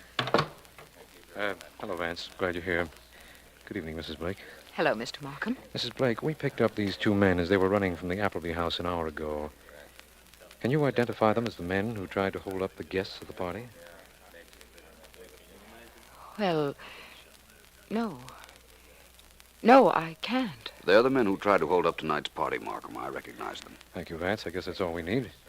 We can take them in and break up the mob that's been preying at society functions. Do you have all of the mob members, Markham? We have Parker here. He's the one whose phone we had tapped. And Larry Dayton, that's the short individual in the corner there. We think he's Parker's #1 helper. There may be 1 or 2 others, but we'll get them. I'm quite sure you will. You might as well have everyone connected with the thefts, Markham. For instance, you might take this very important member of the gang, Mrs. Emily Blake. What's... I? Mr. Vance, you can't mean that. Are you sure, Vance? Quite. And I can mean that, Mrs. Blake. I can do more than mean it. I can prove it.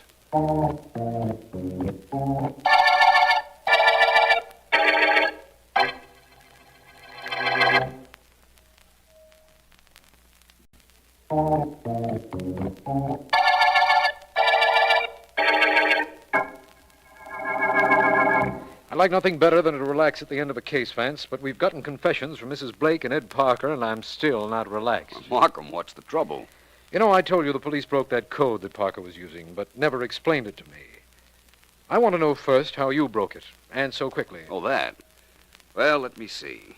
The original code message found on the dead man was, "Live on," right? Yes. And the robbery the dead man was fleeing from took place at 4360 58th Street. Yes. The letters in the words "Live on" became the numbers 4360 and 58, Markham. By use of a code word, each letter becomes a number. That's why when you intercepted Parker's message about hole pin, I was able to tell you the address of the next attempted stick-up. But how could you have broken the code so quickly? The minute I saw it, I knew it as well as I knew my own name. In fact, it was my own name. Your own name? What? Philo Vance. The P was 1, the H2, the I3, the L4, and so on. Well, I'll be darned. They picked your name. I wonder why. 2 reasons.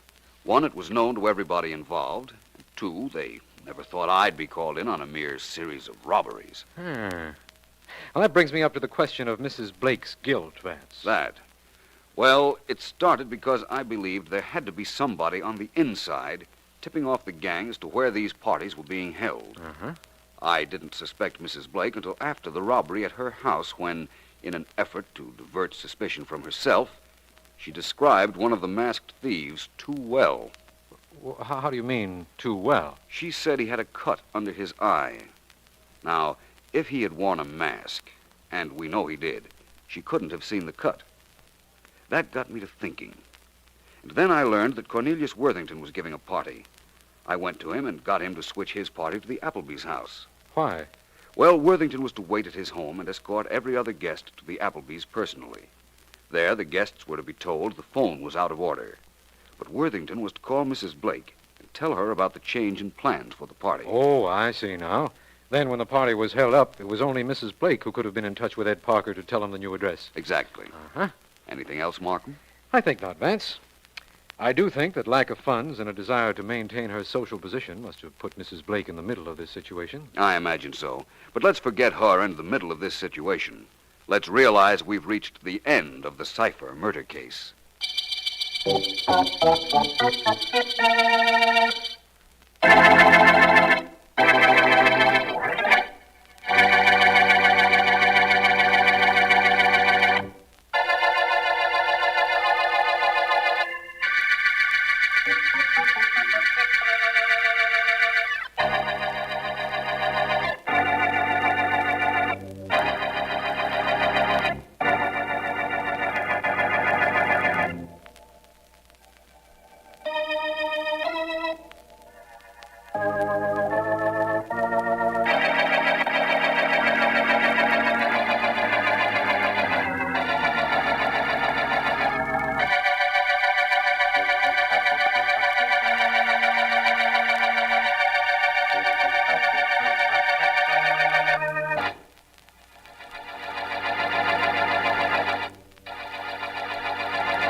Stop twirling that keychain. You're making me nervous. Easy, Joe. You're blowing your top, kid. Don't call me kid.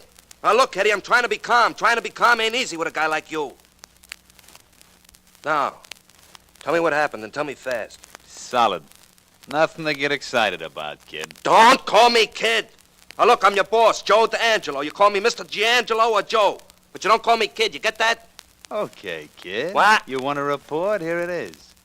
I passed 2 of the $100 bills you're making in competition with the government. No trouble. You like that? 2 of them, huh? Yeah, that's good. Where? One of them I got rid of down at the restaurant on Green Street. No trouble. The other I got rid of at the haberdashery. Guy looks the bill over good, and he gives me the change as nice as you please. We're in business, Joe. Yeah, you bet your life we are. Only this local stuff is small time, see? Tell you what I want to do now, Eddie. Yeah? I want you to make contacts in different cities. Sell them the counterfeit bills I make. Can you do it? Natch. Push over. What do you want for 'em? 25%. I want $25 of good dough for every $100 phony. Can you get it? I'm gonna get more than that, kid. I'm getting $30 instead of 25. Okay, I could use the other 5. Yeah, maybe you can, kid. The other 5 goes to me. That's my commission. Don't start anything, Eddie. Remember now, you just work for me. You do like I tell you. Yeah? Who takes the risks of passing the queer? You? No, me. And I'll get what I can for you here. Don't you forget, the FBI would like to know what you're doing. Now that that's settled, I think... Wait a minute. Georgie! Georgie, come in here. Hey, what is this? You'll find out. Come in, Georgie. Really, Mr. D'Angelo, I wish you wouldn't scream my name. It's disturbing. Well, what is it you want? Georgie, Eddie here is, getting ambitious. Might have expected something like that from him. Look at what he's wearing. The suit coat is 3 inches too long, that keychain is in horrible taste, and the color of that suit, midnight blue. Hey, what is this, a lesson in what I should wear? What do you want with Georgie, Joe? You'll find out. Georgie, you're a good boy. So I'm gonna let you have some fun. Right now. Hey, let go of my arm. Joe, hey, Mr. D'Angelo, Go ahead, let go, will you? Georgie. I can't hold this character all day. Joe, let me go, will Got you? it? Of course Joe. I have. Right here. Joe, let me go. I'm ready to use it. No!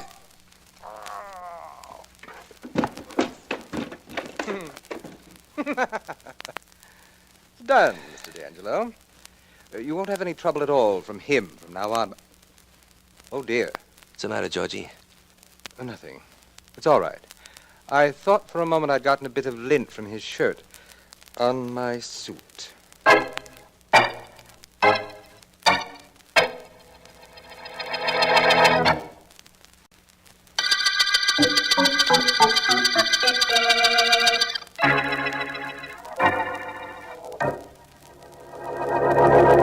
But, Mr. Markham, my boy is gone. And he was a good boy, Mr. Markham. I'm sure he was, Mrs. Macon, but there isn't anything I can do. Oh, you can't... I'm district attorney. You want the police department, Bureau of Missing Persons. No. I'll get them on the phone for you. No. It is not them I want. You and your friend Philo Vance, I hear about Mrs. you. Macon, I read about the two of you. And now my Eddie is missing. You can find him, Mr. Markham. He's a good boy. Well, if it'll help you any to tell me about him, Mrs. Macon, go right ahead. I'll turn the information over to the proper authorities. And Mr. Markham, last night, Eddie, he does not come home. All the ways he comes home. Every night. Last night, he does not come home. 3 weeks ago, he quit his job. It's a good job, Mr. Markham. He was a shipping clerk. Go ahead, Mrs. Macon.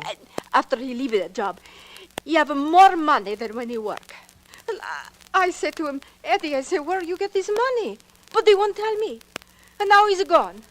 Something has happened to him, Mr. Markham. You have got to find out what it is. You and Mr. Vance. I hardly think this is a matter for Vance, Mrs. Macon, but I can promise you this. I have a description of your son yes. and the photograph you brought me. Yes. I'll do what I can to find him. You can depend on that. I'll do what I can.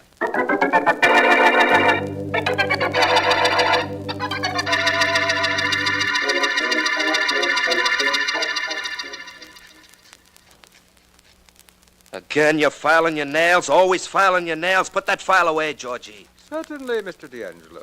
You sound upset. Is there something wrong? That kid. That Eddie Macon we knocked off. Mm-hmm. We don't need him, I assure you. I'm quite capable of passing all the counterfeit bills you make, and of making connections to have them passed in other cities. So why worry about him? Oh, yeah? Suppose they find his body. Suppose they trace it back to us, then what? My dear Mr. D'Angelo, don't be ridiculous. First of all, they'll never find his body. It's down at the bottom of the lake, very carefully weighed with a very heavy stone. Second of all, even if they did find it, there is nothing that will lead the police to us. Absolutely nothing. What are you going to do now? Gonna go to work on this press. Might as well get some of those bills moving, in case we have to blow town in a hurry. Ridiculous. We'll be here as long as we like. See you later. Where are you going? Out of here. I simply won't be able to stand the sound of that printing machine.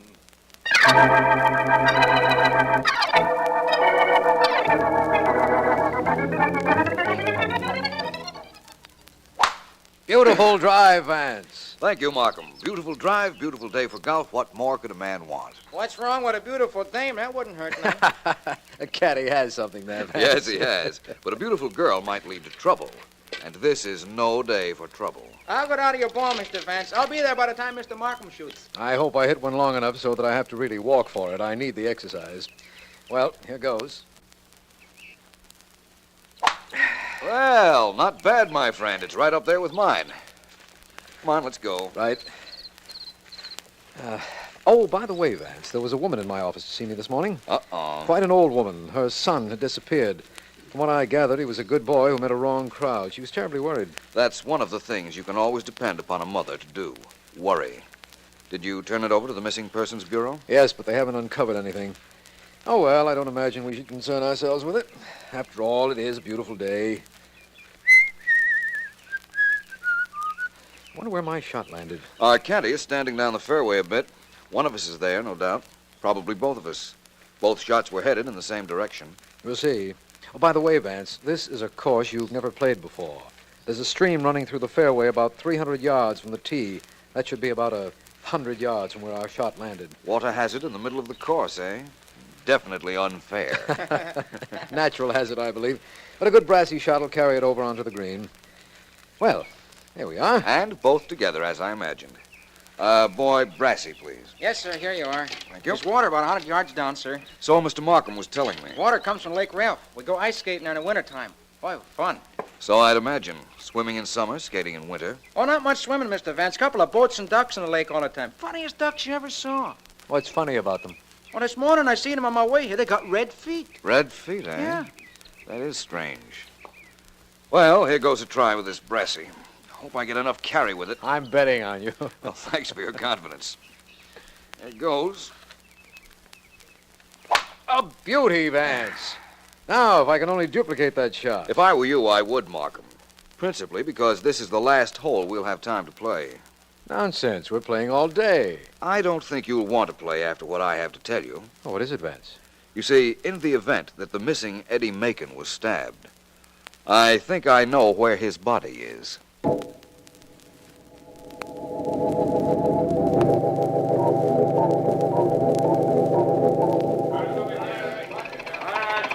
Well, Vance, the police driver found Eddie Macon's body at the bottom of Lake Ralph, and it'll be brought to the surface any minute now. But how did you know it would be there? The clue of the red ducks, Markham. Remember what the caddy told us? The only thing that would account for red feet on ducks would be blood in the water. And blood in the water could come from a body if it had been stabbed. Wait a minute, Vance, please. If there were blood on the water, it would have been noticed, wouldn't it? Certainly. But the blood became dissipated in and by the water marking. Only before it had, the ducks swam over the spot where the body was located, got blood on their feet, and then went on land. I'm enjoying this, Vance. You're even able to trace the movements of ducks. What a man. Well, it's reasonably simple. On land, the water from the duck's feet would dry, but the blood would cake and be retained in the webbing. I suppose that's right. In fact, I know it's right now. Oh, we've got men going all through those bushes on shore here looking for some tie-up with the crime. I hope they find something. Merely getting the body will tell us nothing, I'm afraid. I'm going to enjoy working on this case even more than I usually enjoy working on a murder case. Why? Because the killers spoiled our golf game? Yes, that and the fact that we're not going to have very much to work with, if anything. You're a strange man, Vance. The tougher the problem, the greater pleasure for you. Most of the time, it's the other way. Well, that's Sergeant Heath's voice. Over here, Heath. From the tone of the sergeant's voice, I'd say he'd found something. I certainly hope so. Hi, Mr. Markham.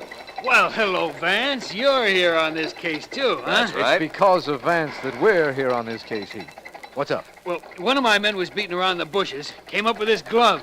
It's all blood-stained, but all identification's been removed. Let me see that, will you, Heath? Sure, here you are. Thank you.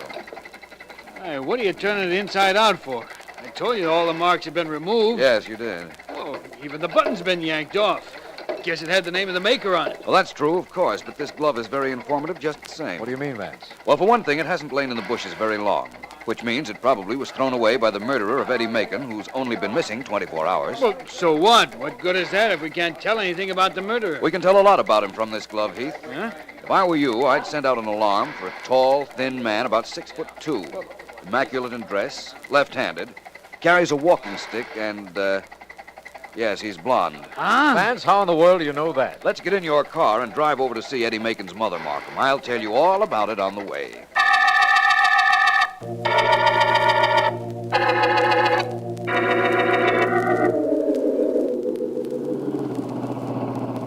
Well, I'm waiting, Vance. Sorry, Markham, I was just thinking of something, but it doesn't matter now. What you want to know is how I got the picture of our murder suspect just from looking at a blood-stained glove. That's right. Well, it's reasonably simple.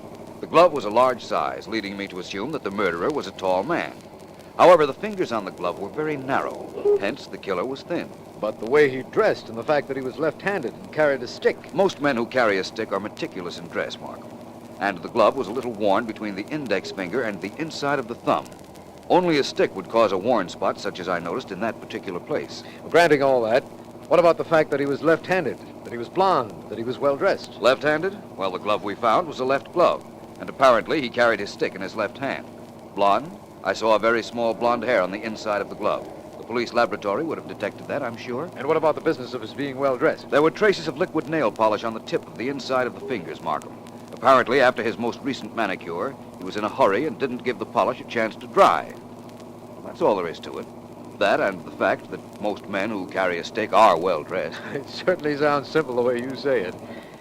And it's just as well that the explanation's over, because here's Mrs. Macon's house. Oh, she knows about her son? Yes, Heath telephoned her.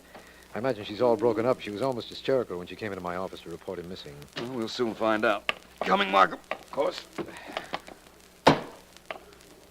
What do you expect to find here, Vance? If we're lucky, Mrs. Macon will be able to tell us which of her son's friends answers the description I feel fits the murderer. That'll certainly simplify this case. Yes, it will. And it's one reason that I don't believe we'll find anything. The bell, Markham. Right. There's one thing I hate. It's dealing with hysterical women, Vance. We may have a surprise in store for us there, too, Markham. Yes? Oh, it is Mr. Markham. Yes, hello, Mrs. Macon. This is Philo Vance. You remember you asked me to get him to help find your son? Yes, and you would not do it. It wouldn't have done any good, Mrs. Macon. Your son was already dead when you came to see Mr. Markham. Perhaps. What is it you want? We have a description of a man we believe might be your son's murderer. We'd like to know if you knew such a man. What does he look like? He's tall, blond, dresses very well, carries a walking stick, quite thin. I don't know anybody like that. And neither did my son. You can't help us? You could not help me. I cannot help you. Good day, gentlemen.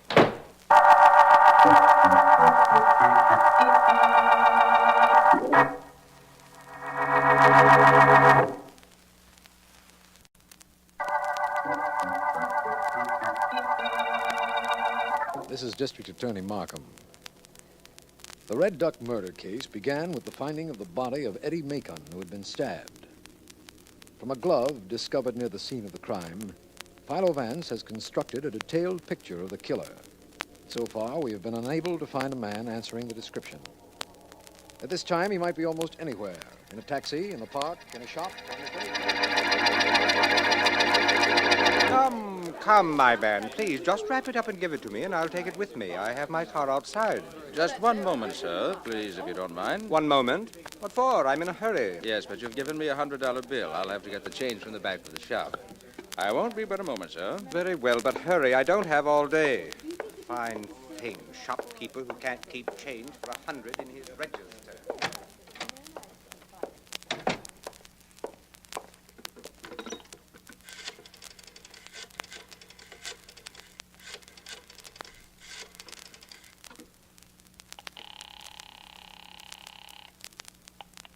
Police headquarters. Hello, this is Bailey at Bailey's men's shop on Main Street. A man is in the shop, tall, blond, and he's carrying a stick. He just gave me a $100 bill. It's one of those counterfeits we were told to watch out for. Good. Stall him there a few minutes. We'll be right over. Right.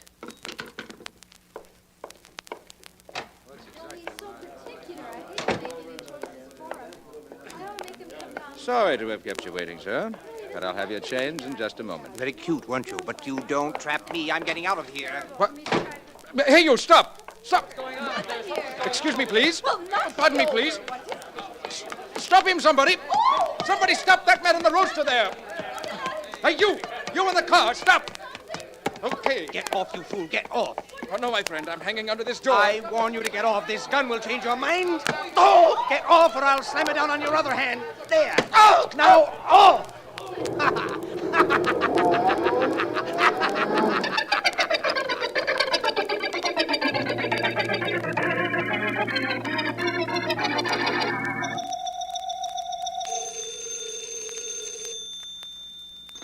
Markham speaking. This is Vance, Markham. Vance, I've been calling you all over town. We're hot on the trail of the blonde killer. He's tied up with a counterfeit ring. Did you know that? No, tell me about it. He tried to pass a counterfeit bill, and the shopkeeper almost grabbed him. He answers your description perfectly, by the way. Good. Well, it isn't so very good. We still don't know where to locate him. Well, that's why I called you. I can tell you where he lives. What? Sergeant Heath and I made a very thorough canvass of custom tailors, better-type haberdashers, and barber shops, and finally found our blonde friend's manicurist. I asked Heath to let me take it from there. Well, that's fine with me, but do we grab our blonde counterfeiter now? No, Markham. We're not ready for that yet. You meet me at the address I'll give you in a moment, and we'll make plans to break up the whole counterfeit ring. We'll break that up and get our murderer at the same time.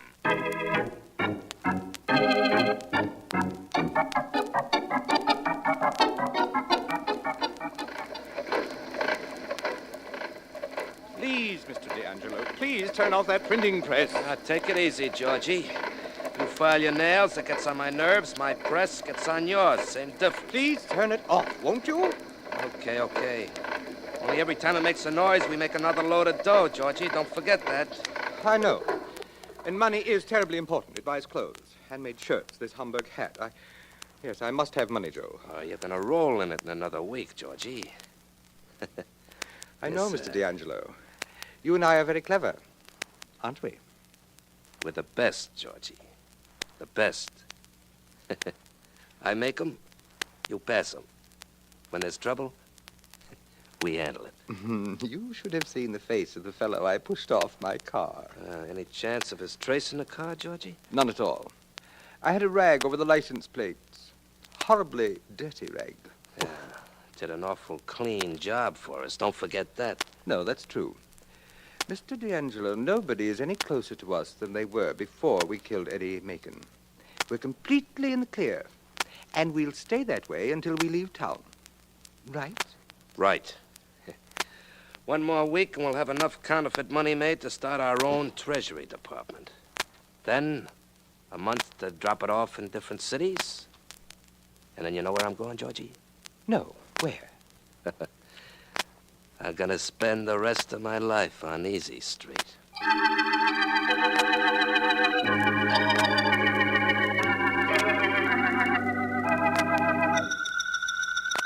Any answer yet, Markham? No, Vance. I'm still holding the phone, and the operator's still checking for the address. Quite a nice apartment the blonde killer has, isn't it? Excellent taste. I'm still not quite sure how you found it, Vance. Well, Markham, his type of man had to have his nails done very often, usually by the same manicurist. Sergeant Heath and I found a manicurist at one of the better hotels who had a customer answering our description. She once had to go to his apartment to do his nails and remembered the address. It was as simple as that. Vance, everything is simple once you set to work on it. I sure wish this operator would answer. I wish our blonde friend had been here when we broke into his apartment. All we found was that telephone number on his pad. What happens after the operator gives us the name and address belonging to that number? It all depends on who the number belongs to. If we think I'm sorry to keep you waiting, wait a sir. minute, Vance. It's all right, miss. I'm still here. The number is listed under the name of Joseph D'Angelo, printer, at 484 Jean Street. D'Angelo, printer. Thank you very much. Vance, I know, I heard. Well, it's all starting to tie up now, Markham. You get Heath and a squad of men. I'm going to 484 Jean Street.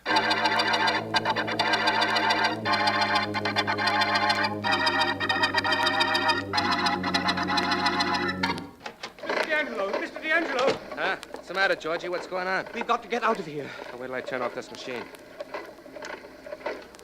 What is this? I just called the shop where I have my nails done. I have to make an appointment. You see, Never mind all that. What happened? The girl told me a man was asking questions about me. Said he was a friend of mine. She told him where I lived, and... Joe, I have this phone number written on a pad. Oh, you jerk. Well, come on. Let's break all this stuff and throw it in Very the well. melting pot. Yes. Anybody comes here 2 minutes from now won't find a thing. All that lovely money, too. Every hunk of paper in the joint. Now, come on, hurry. Right. Guy who asked those questions might be here any minute now. Yes. Take the lid off that stove down there. All right. This money lying around isn't dry yet. I'll get ink all over my hands. So what? Take off your coat. We got work to do. I'll get ink on this beautiful shirt. I just had it made. Take that coat off and step on it. Now, here. Dump these bills into the fire. All right. I'm going to take the press apart and knock down those plates. Oh, my beautiful shirt. It'll be ruined. I'll get the money out of the way. One more trip would I make it? I'll bang this press into so many pieces nobody'll know what it was. Couldn't we save the plates? Those beautifully engraved plates on the table. They go next. Right into the fire, pretty boy. How you doing? I've destroyed all the money. Good. I gotta go to work on these. I wouldn't work on anything if I were you. Oh, Georgie, this must be the guy who asked questions. The knife, Georgie, the knife. Only how'd he get in? The door was open and I walked in. The knife, Georgie. Use the knife. The knife, Mr. Oh, D'Angelo? no, you don't. Get him, Georgie. I'll hold his arm. No, you don't either. Oh. Try to do that more often. You'll never do anything again, ever. This knife will... Drop that No, knife. My arm. Drop it. Let go. I'll drop it. But I'll get out of here. You'll never catch me. Never saw a man so wrong in my life. Your friend's out cold, and I'm holding you here until the police come. Stop it. Stop it and let me alone. You stay right here against this table. No. Oh, no, you don't. No. Don't try to get away. Got a gun, eh? Stop it. You're breaking my back. Yes. Breaking my back. I tell Breaking you. my heart. I'll... Oh, thank you, Mr. D'Angelo. He didn't hit you as hard as you thought. I got a tough chin. Now, listen, Georgie. That guy I just slugged's Philo Vance. That means the cops will be here soon. Now, come on, help me break up this engraving plate on the table, and when the cops get here, nobody will know what we've been up to. There won't be a trace of anything. But what about Vance? He's yours and your knives. Good. In that case, let's hurry and break up these plates. I can take care of this alone. You go on over and lock the outside door so we don't have no more company. Sure, I'll do that, Mr. D'Angelo. All locked, Mr. D'Angelo. What do we do now? We're just about taking care of these plates. That does it. Now we get to work on Vance. Open up in there. Open up. Well, cops. They're breaking in the door, Mr. D'Angelo. What shall we do? Get out of here the back way and fast. No, not yet. I've got to take care of Mr. Vance. I've got to be... What? Come on, men. All right, both of you. Hold it right where you are. Take your hands You off had me. to take care of Mr. Vance. We Grab could have both been of out these of men, here. Sergeant All right. Heath. They're both yours. All right, Mr. Markham. Hey, look at Vance on the floor. Vance, are you all right? Okay, Vance. come on, you're going with us. What, boy? What do you got on us? We saw this guy break in and we slugged him. We thought he was a stick-up guy. Mr. Markham? Don't try anything funny, D'Angelo. We know you've been counterfeiting, and we can prove it. Yeah, how? See any phony dough around? Any plates? Markham, Mr. D'Angelo is right. Vance, can you get up all right? I'll be all right in a minute.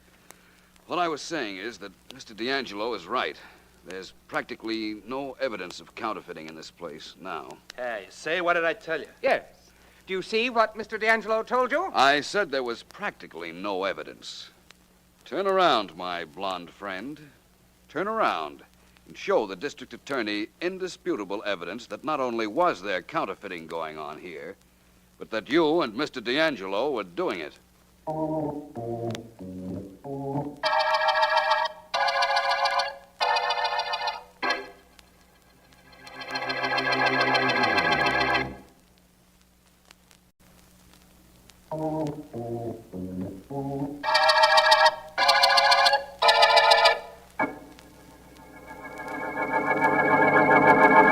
Not much to discuss in this case, is there, Markham? Just one thing, Vance. Our blonde friend George in the back of his shirt. Oh, that. Well, I suspected that D'Angelo and George would break up their plates if they succeeded in overpowering me.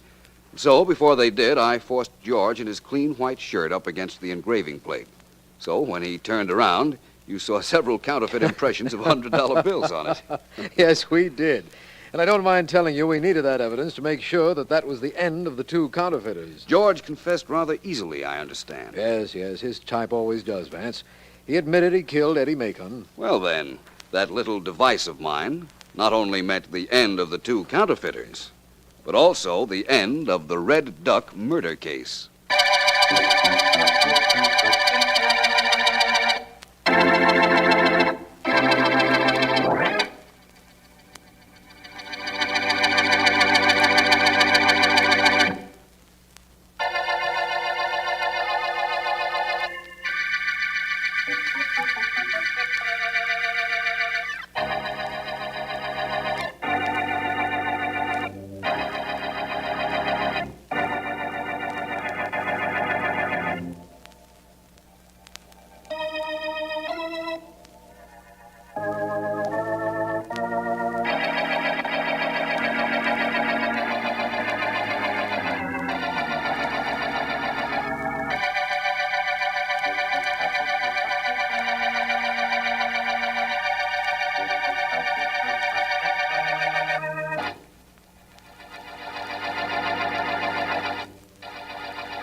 Blonde, mean Daddy.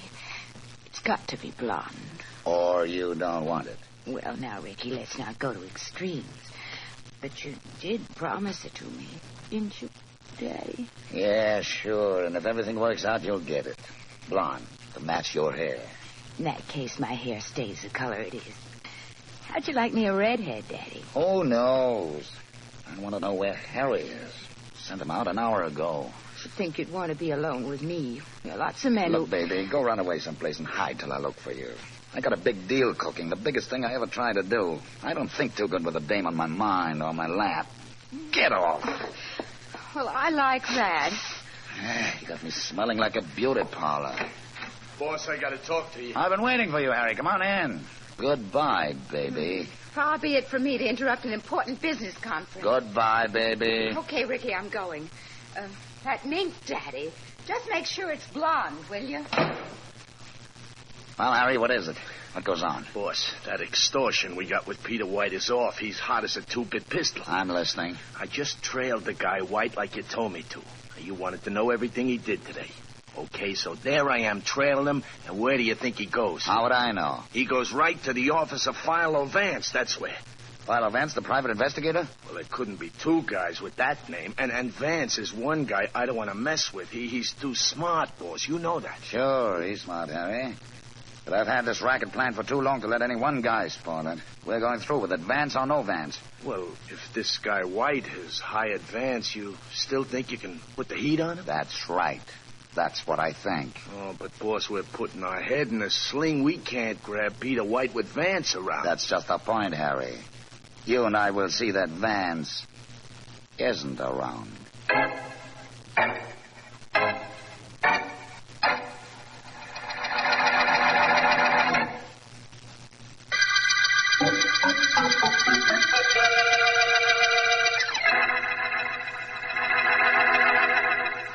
Now, look, Ricky, I work for you, but hiding in back of these bushes with no idea of why ain't my idea of fun. Tell me what this is all about. Just as soon you saw, Harry. You sure this is Vance's house? This is Vance's house. He ain't home. He's due back here any minute. What goes on, Ricky? We don't want him around when we get that dough from Peter White, do we? No. We're going to do that later tonight, but we're just going to make sure Vance won't interfere. We're going to kidnap him first. Oh, boy. It guarantees our operating without interference, Harry. Got to do it. Well, is it all right with you if I say I don't like it? Say whatever you... Hey, there's a car pulling up. Yeah, and that's Vance in it. Well, that's Vance getting out of it. You ready, Harry? My gun is, if that's what you mean. That's what I mean, all right. Okay, this is it. Hold it, Vance. There's the... Well, good evening. Aren't you two a little out of your territory? Guns and handkerchiefs over faces belong exclusively in Western movies, don't they? Maybe. Maybe we're looking for a screen test. Okay, Harry, the blindfold. Right. Perhaps I'm only a disinterested party in this endeavor, but I might like to know what's going on regardless. Yeah, I got the blindfold on, boss. The gag, Harry. Really, now, let's stop this melodramatic... That's enough. Now, Vance, you're entitled to know this much. Hmm? We're going to stuff cotton in your ears, so you can't see anything, you can't hear anything, and you can't do any talking. Then we're driving you somewhere. Only you won't have any idea where. And we're holding you overnight. And in the morning, we let you go with no harm done. Nod your head if you follow us. That's fine. Let's walk back to your car, Vance. You'll never know where you're being taken, so you'll never be able to track us down. But you won't be hurt, so if you're as smart as people say, you won't try to find out who we are. Harry, you drive. Only don't go over 30. All right. Let's not get any speed cop on your trail. You know where to go. Yeah, sure, boss. Let me squeeze in there first. Now, you, Vance. Go on in. That's being smart. Now, me. And now let's go, Harry. Sure. You see, Harry? No trouble. No trouble at all. Pull it up to the curb right here, eh? Yeah. I'll get the cotton out of Vance's ears. Okay. Yeah. Good. Now, Vance, listen. We're leaving the blindfold on, but I'm jamming your hat over your eyes like this. Now I'll remove the gag. I imagine we might be seen by people, and that's the reason you're doing this. You've got a good imagination. Thank you. What happens after we get wherever it is you're taking me? We're there now. You stay here overnight, and in the morning we'll let you go. But first we'll bandage your eyes, and in fact your whole head, and take you out of here in a private ambulance. After we dump you, you'll have no idea of where you've been. Believe me, you won't. Very well, if you say so. Under the conditions you've outlined, I can't see how I could very well know where I've been. Now, could I? Boss, I don't like the way he said that. This Vance is too smart. I told you he was. I guess he thinks so, too. Well, you'll have all night to figure out how smart he really is.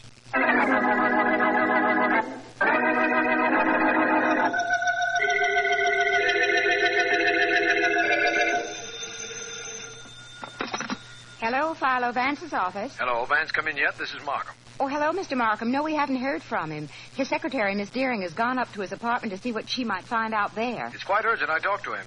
You know, this isn't like Vance. Oh, no, sir, it's not. I'll have him phone you the minute... Miss Henderson. Oh, he's here now, Mr. Markham. Just a minute. Markham on the phone for me. I'll take it in my private office. Just a minute, please, Mr. Markham. Mr. Vance will pick up his call. I've got it, Miss Henderson. All right, Mr. Vance. Hello, Markham. Vance, where have you been? This is the third time I've tried to reach you this morning. Well, I had a rather unusual experience last night, Markham. I was kidnapped, but I don't know why or by whom. Kidnapped? Don't let it concern you. I've been released, and I'm completely unharmed, except for the fact that I haven't slept. I'll tell you all about it when I see you. Why have you been trying to get me? Well, there's been another murder, Vance. Peter White was killed. Do you know him? No, he was in my office yesterday, but I was out. I spoke to him on the telephone, though. He told me that he'd been threatened by extortionists. I advised him to go to the police. Well, he never did. And it's too bad he didn't, because there was a terrible struggle at his house sometime after midnight. And he's dead. Any clues, Markham? None of any importance. We know he drew $100,000 in cash from the bank yesterday, and that's gone. And we picked up his brother, who claims not to have seen the dead man in years. That's all. That might be enough. You've had a tough night, Vance, but are you too tired to meet me at Mr. White's house? There's been a murder, hasn't there, Markham? Believe me, I'm not a bit tired now. But I've another stop to make first.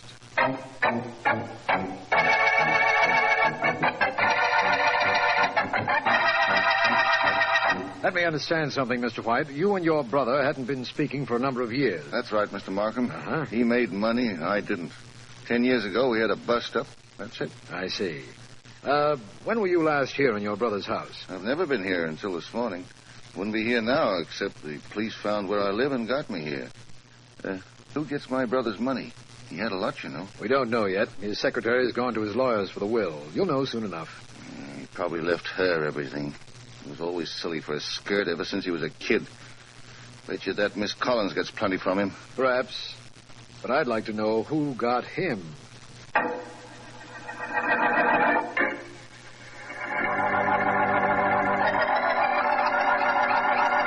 Well, Daddy, I'm here.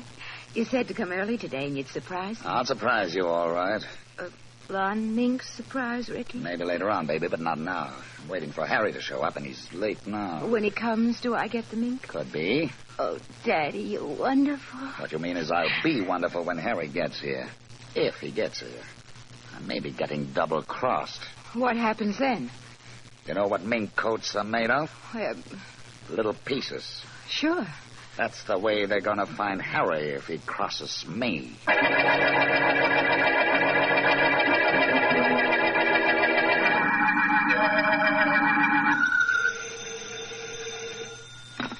Hello, Philo Vance's office. This is Mr. Vance, Miss Henderson. Oh, yes, sir. Miss Henderson, do you know where to reach Mr. Markham? I could try his office, sir. Well, I just tried, and he's not there. He's not at the home of the late Mr. White, either. In the event that he calls in, ask him to do me a favor, will you? Oh, of course, Mr. Vance. What is it? Ask him to find out what business the dead man was in. I've been checking all over town, and nobody has any idea how he accumulated all his money.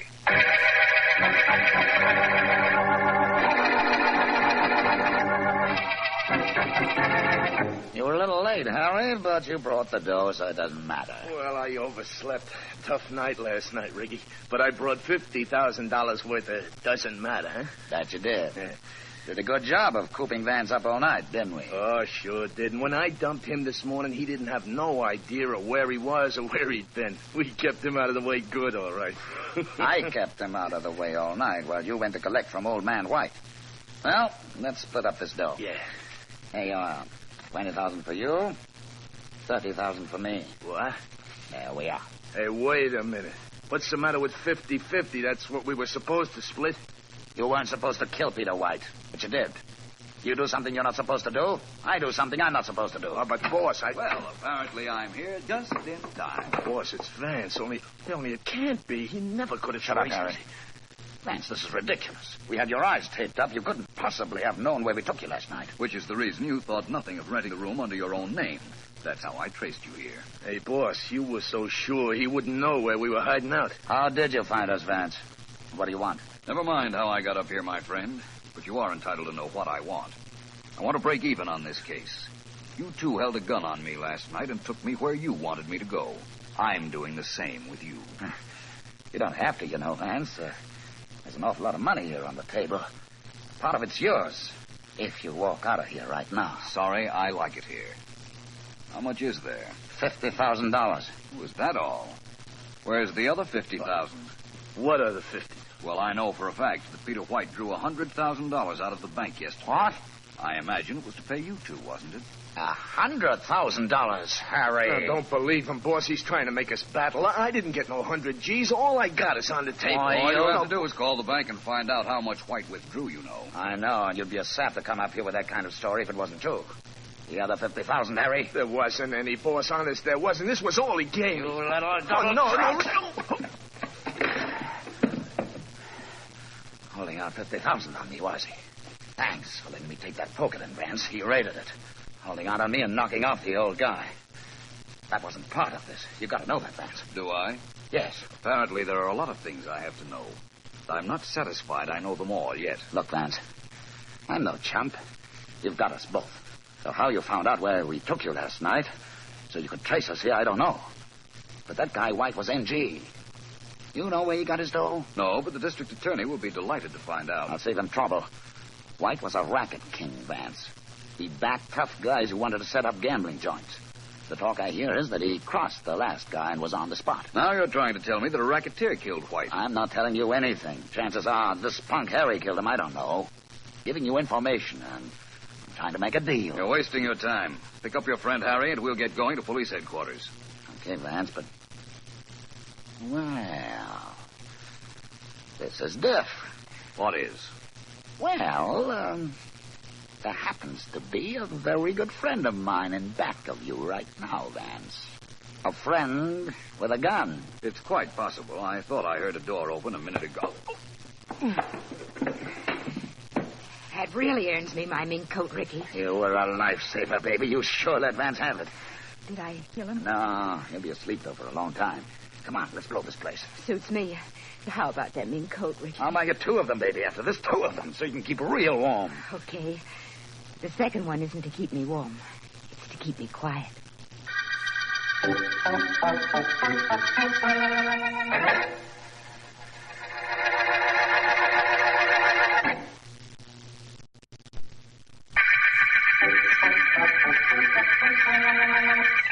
This is District Attorney Markham. The White murder case opened when Peter White was found dead. His murder undoubtedly the work of extortionists whom he feared. While White was being killed, Philo Vance was kidnapped but released in time to start on a mission which resulted in a telephone call to me a few minutes ago. Apparently, Vance was hit on the head while tracking down his own kidnappers, and when he recovered, it was to find that one of them, named Harry, was unconscious on the floor beside him. He has brought Harry to headquarters, telephoned me, and I am about to meet Vance in the prison corridor right now. As soon as I get through this door, Vance should be... Vance. Hello, Markham. Glad to see you. I'm delighted to see you. I've got so much to ask you and to tell you. Ask first, if you like, and then we'll go see this Harry I brought here. What I want to know is how you ever found the men who kidnapped you. You were blindfolded and shoved in a car, and yet you knew where you'd been taken. Yes, I did. Fortunately for me, the car went straight south. I knew it was going 30 miles an hour, and I knew it stopped exactly 5 times for traffic lights.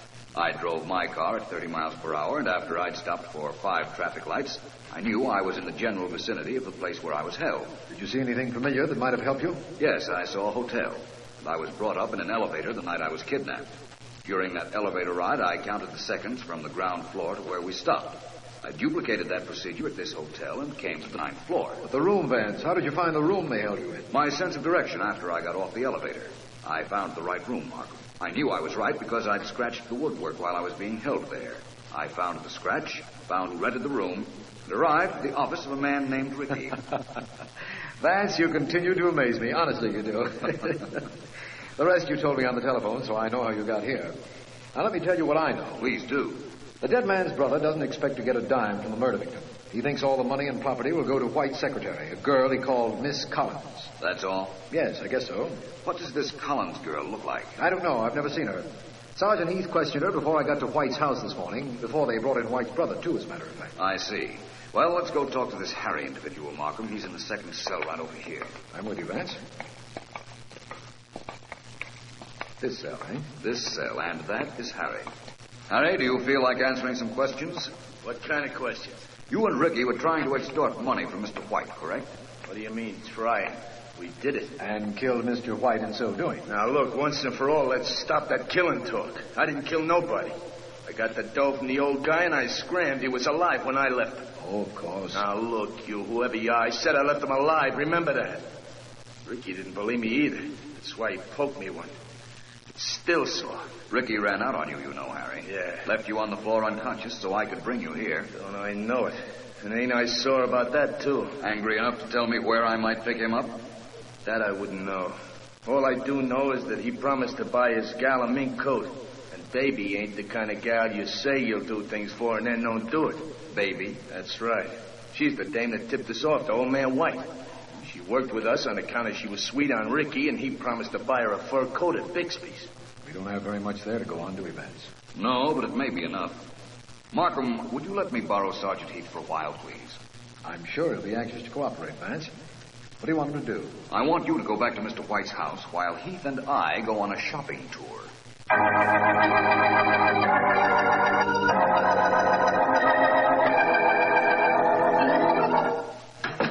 Well, come on, Ricky, darling. I'm all ready. About time you got here. We've got to move fast. The longer I stay in this town, the hotter it is for me. And the colder it might be for me.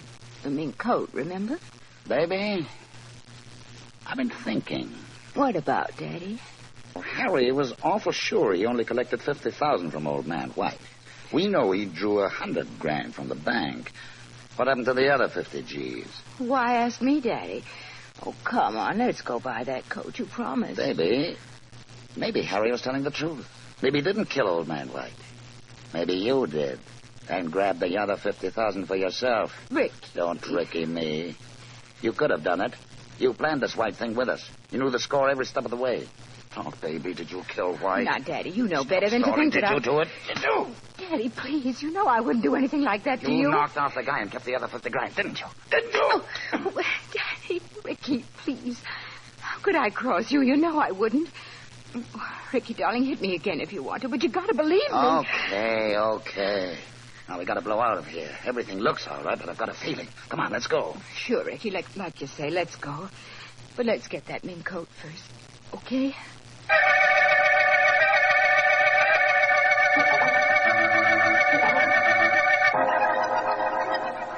Baby, you've been looking at mink coats for an hour. Make up your mind. I want to get out of this store and out of town fast. Daddy, darling, you just don't walk in and buy a fur coat just like that. You gotta look at it and blow on the fur like this. Make sure it's a good mink. I don't care if it's a good or a bad mink. Get what you want and let's get out of here. Daddy, you're so silly. Now step away from the mirror a minute. Okay. That's better. I kind of like the way this one looks, don't you? Sure, I like it. Take it, have it wrapped, wear it out, do anything you want, but let's do it fast. Oh, you're so impetuous, Ricky. Okay.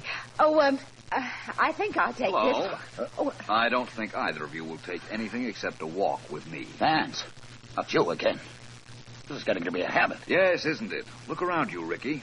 You'll see Police Sergeant Heath and a dozen men, so don't do anything foolish. We're surrounded, Ricky. Yeah. You and your mink coats.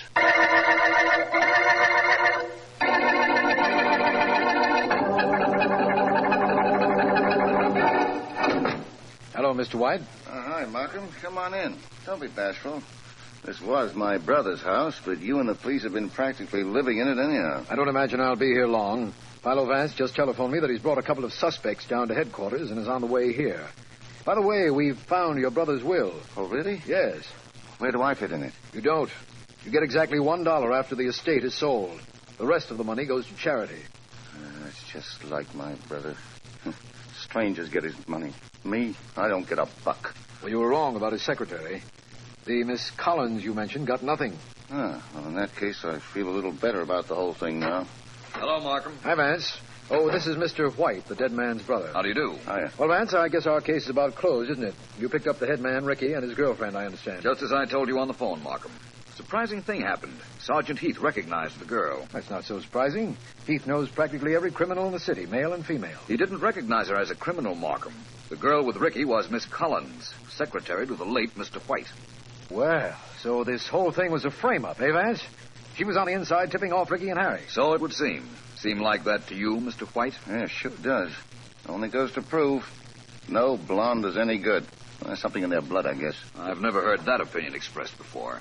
Mr. White, I've been meaning to ask you this when you and I met. Where were you when your brother was murdered? I sleep in my room in the other part of town. Why? When had you seen him last? 10 years or so ago, he told me, Vance. Yeah, that's about right. And when you got here the morning of the murder, whom did you see and talk to? Me? Well, nobody. They brought me in a room and held me there practically all morning.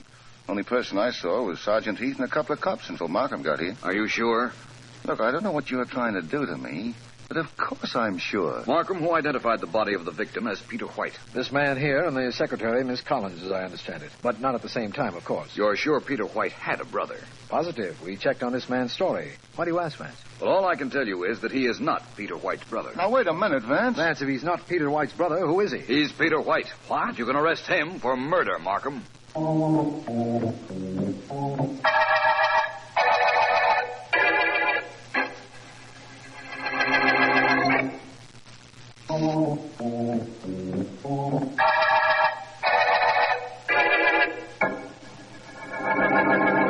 Further notes on the White murder case, please, Miss Henderson.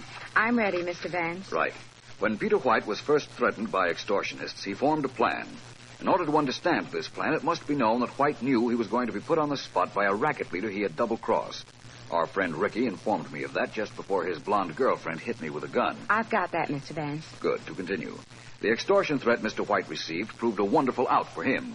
He decided to send for his brother, whom he hadn't seen in years, murder the brother, and leave the body to be identified by his secretary as his own. Mr. Vance, excuse me for interrupting, but didn't I understand that the secretary was working with Ricky and Harry? White allowed her to do that. He wanted to make sure they would extort money from him, you see. Actually, she was double-crossing Ricky all the time. Oh. Mr. White drew $100,000 from his bank in cash. We knew that. $50,000 of it he paid to Harry, the extortionist sent by Ricky. The other $50,000 he hid so that when the case was over and he was declared legally dead, he could have enough money to make a new start in another city. I'm sorry to keep interrupting, Mr. Vance, but with all that property and everything Mr. White had, why would he give that up just like that? He'd rather have his life than his property, Miss Henderson. And his plan guaranteed the underworld would think him dead. Now to continue.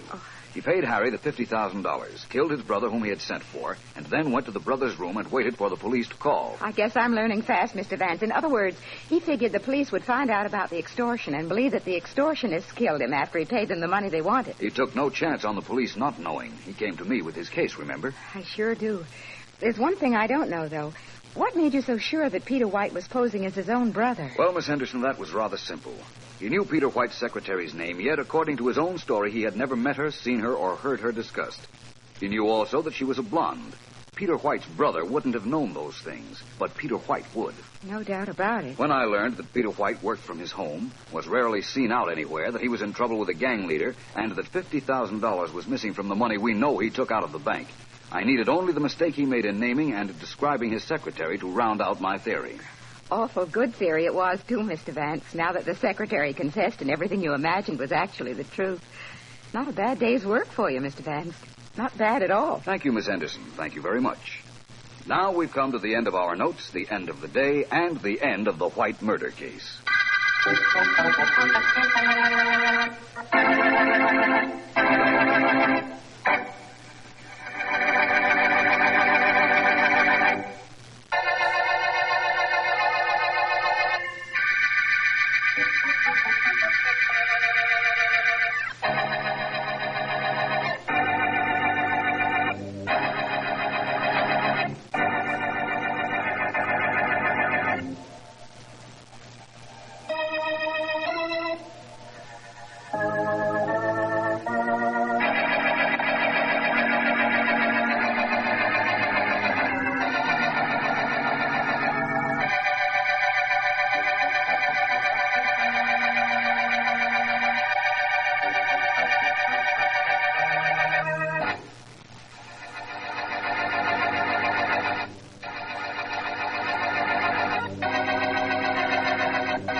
chin in your left shoulder, Mike.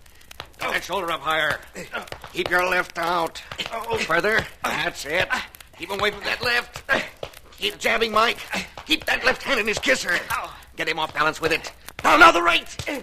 Okay, Mike. That's enough for today. Come on over here. I want to talk to you. Let me have that glove. I'll take it off for you. Yep. That's it. There we are. Oh, it feels good to get that mouthpiece out of my jaw and these gloves off, Sam. Oh, how'd I look in there today? Yeah, you'll do. Throw this robe over your shoulders, eh? Don't want you catching cold right now. There you are. Now let's have that helmet you're wearing. Yeah. I'll put it away with the rest of the stuff. Good enough, Sam. Well, what goes on now? Nothing. You take a shower and you go home. Take it easy. No more workouts till the big fight tomorrow, and then nobody will be calling you Mike anymore. They'll be calling you Champ. Think so? Sure. What's the matter? Don't you like the idea? Are you kidding? Mike Daggett, heavyweight champion of the world. You come a long way, kid, and I'm the guy who brought you up there. Yeah, I know, Sam. Thanks a lot. Oh, forget it. Oh, look, I gotta stop and see my girl on the way home. That's okay, isn't it? Well, it ain't okay, Mike. Huh? I got nothing against Billy Stanley. She's a good kid. She's for you all the way. Only fighters and females don't make so good. At least not before a big fight. Look, call her up. Well, what you say goes, Sam. Say, look, you really think I got a chance against the Champ? This isn't any pep talk you don't give me. You're a cinch, Mike. Only thing that can stop you tomorrow is the referee counting 10 over that cheese Champ. He's a pushover, Mike, a pushover. You really think that, don't you, Sam? Think it, I know it. By tomorrow night, you'll be champion of the world. Think of that, kid. Just think of it. I've been thinking of it, Sam. And right now, it's the one thing in the world I'm afraid of.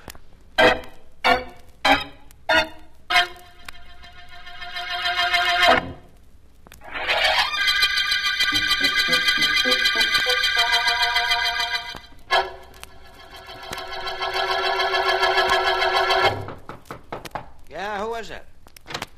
Me, Silk. Sam Billings. Come in and sit down, Sam. I want to talk to you. Okay. I sent for you so I could make you a present of some easy cabbage. Sit down, kid, sit down. I come over because it was near the gym and I just got finished watching Mike Daggett work out. Uh-huh. Not because you sent for me, Silk. Well, you won't be sorry. Sam, I've been managing the Champ for 8 years now. I know. We got a couple of more years of easy dough ahead of us if your boy don't cop the Duke tomorrow night. I ain't doubting that, Silk. Only my boy's a breeze to win. I know it, he knows it, and you know it, or you wouldn't be sending for me. Maybe. But, Sam, look, we ain't in this business for love, are we, huh? No. No, none of us are. Now, suppose I fix it so you and your boy make more dough by losing. You, interested? You want Mike to lay down? That's right. On a golden pillow with an awful lot of cash for a blanket. Hey, where you going? Out. No dice on your deal, Silk. Mike fights clean. He fights honest. That's it. Not yet, it ain't. You stand between me and a fortune, Sam. If I am, ain't moving out of the way. No? Okay. Want to play rough, huh? I'll toss you out of here right in your ear. Hey, let go of me, you. Yeah, sure, but this is just a sample of what you get if you let your lip get loose.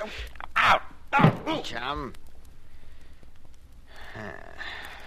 See, I wouldn't say anything about our conversation if I were you, Sam. Because I wouldn't throw a fight, you throw me out of your office. That's right. Only that ain't all I'm going to do. Your boy's going to lay down tomorrow night, Sam. One way or another.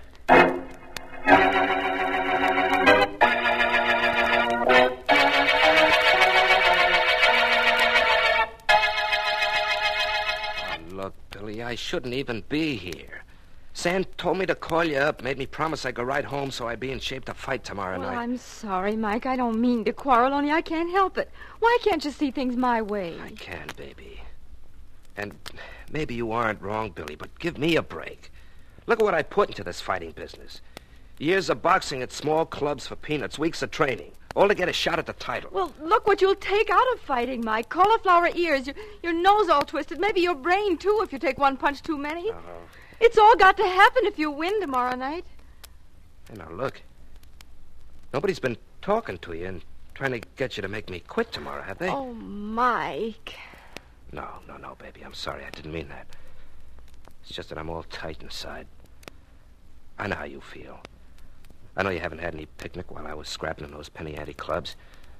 But don't pack me in now. Not when I'm going to grab the brass ring. You take the brass ring, Mike, and it's the only ring there'll ever be for you and me. But I need the dough the title's going to give me. I need it so we can get married, Billy, baby. That's what I've been planning on. Well, it's no go, Mike. I don't want that, any part of it. I'll go on making my own living. Sure, taking pictures of suckers in a nightclub. It's some job for my girl. I'm going to keep that job, especially now that it looks like I'm going to lose you. I'm not going anywhere, baby. Yes, you are, right out of my life. I won't have the guy I love walking around on his heels. There's got to be some way out of this, Billy. There's got to be. All right. There is a way out. You've got to fight tomorrow night, but you don't have to win.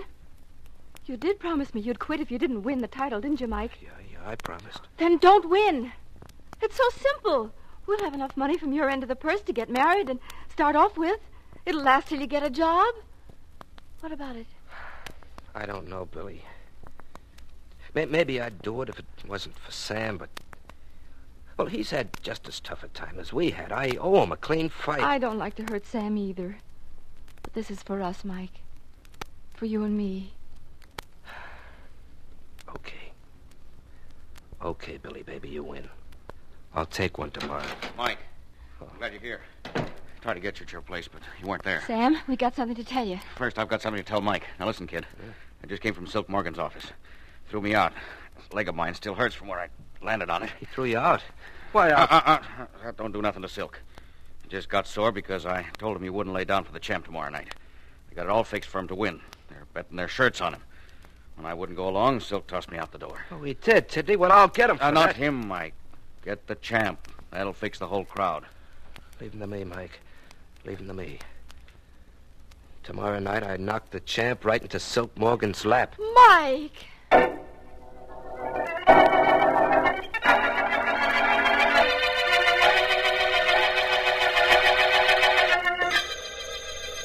Excuse me a moment, Sergeant Heath. Oh, sure.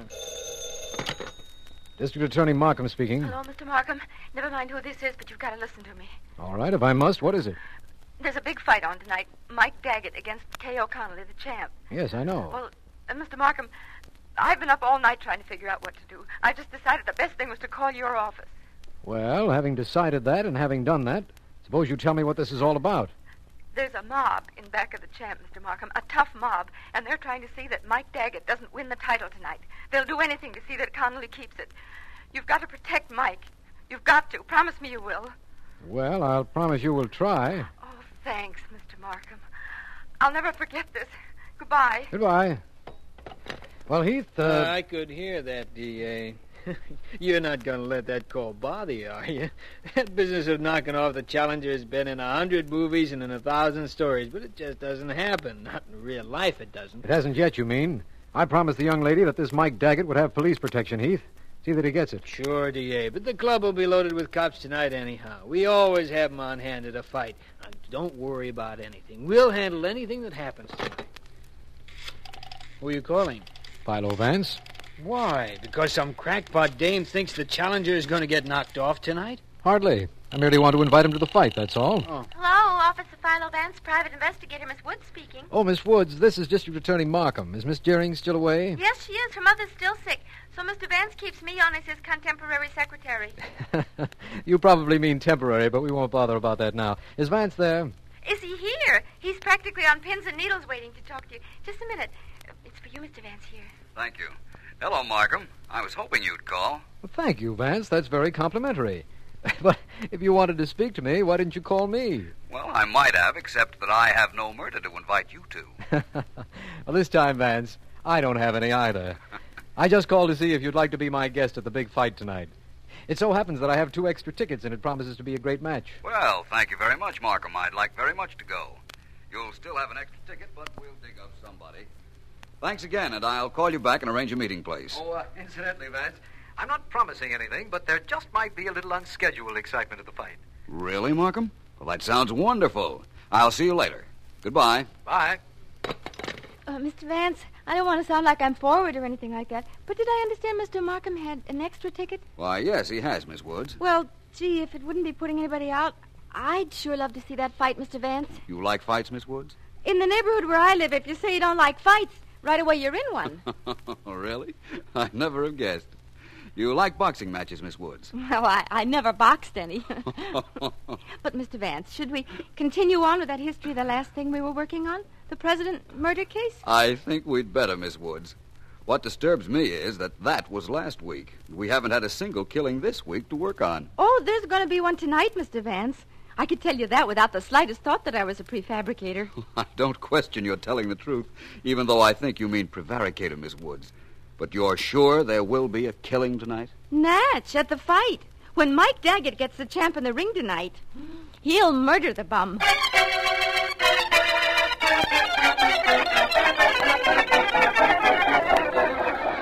And now it is my pleasure to present that star of stage, screen, and radio, your friend and mine, sitting third row ringside, that popular comedian, Eddie Harris! He's cute, isn't he, Mr. Vance? I can't tell. His face is in the way. Time for the big match, isn't it, Markham? Just about, Vance. They've introduced everybody from the promoter to the janitor. Yep, there they go, clearing the ring. And now for the heavyweight championship of the world, 15 rounds to a decision, our feature attraction. At 189 and a half, wearing purple trunks, the young slugging sensation from this city, the challenger, Mike Daggett! Over here, at 210 pounds, wearing black trunks, holder of many records and recognized by one and all for his courage and his fisting ability, the heavyweight champion of the world, K.O. Connolly! This is it, Vance. And so far, no trouble. How could there be trouble? The fight hasn't started yet. Mr. Markham means that there has been no evidence of the veiled hint of extracurricular activity he made to me on the phone. Now, everybody, the title match is about to begin. May the contender and the champion put forth their best efforts. May the superior skill and stamina of one or the other be the difference between victory and defeat. Now, come out, fighting men. There they go. Oh, wow, look at that right. The champ let loose. Miss Woods, please. What's the matter, Mr. Vance? Don't you like fighting? Vance Daggett was hardly touched, and he's down. He's getting up. Probably just knocked off balance, that's all. The champ will get him now. There he goes, measuring him. Here he comes. He missed it! He missed him, the bum! Markham, look at Mike Daggett. He's staggering. There go his knees. They started to buckle. There he goes! 5! He wasn't even hit, and he's down, Vance. 8, 9, 10! There's the referee picking him up off the floor and carrying him to his corner. But Vance, he wasn't even hit. No, I know he wasn't, Markham. But I got to look at him just before he fell. He may not have been hit, but I guarantee he's dead.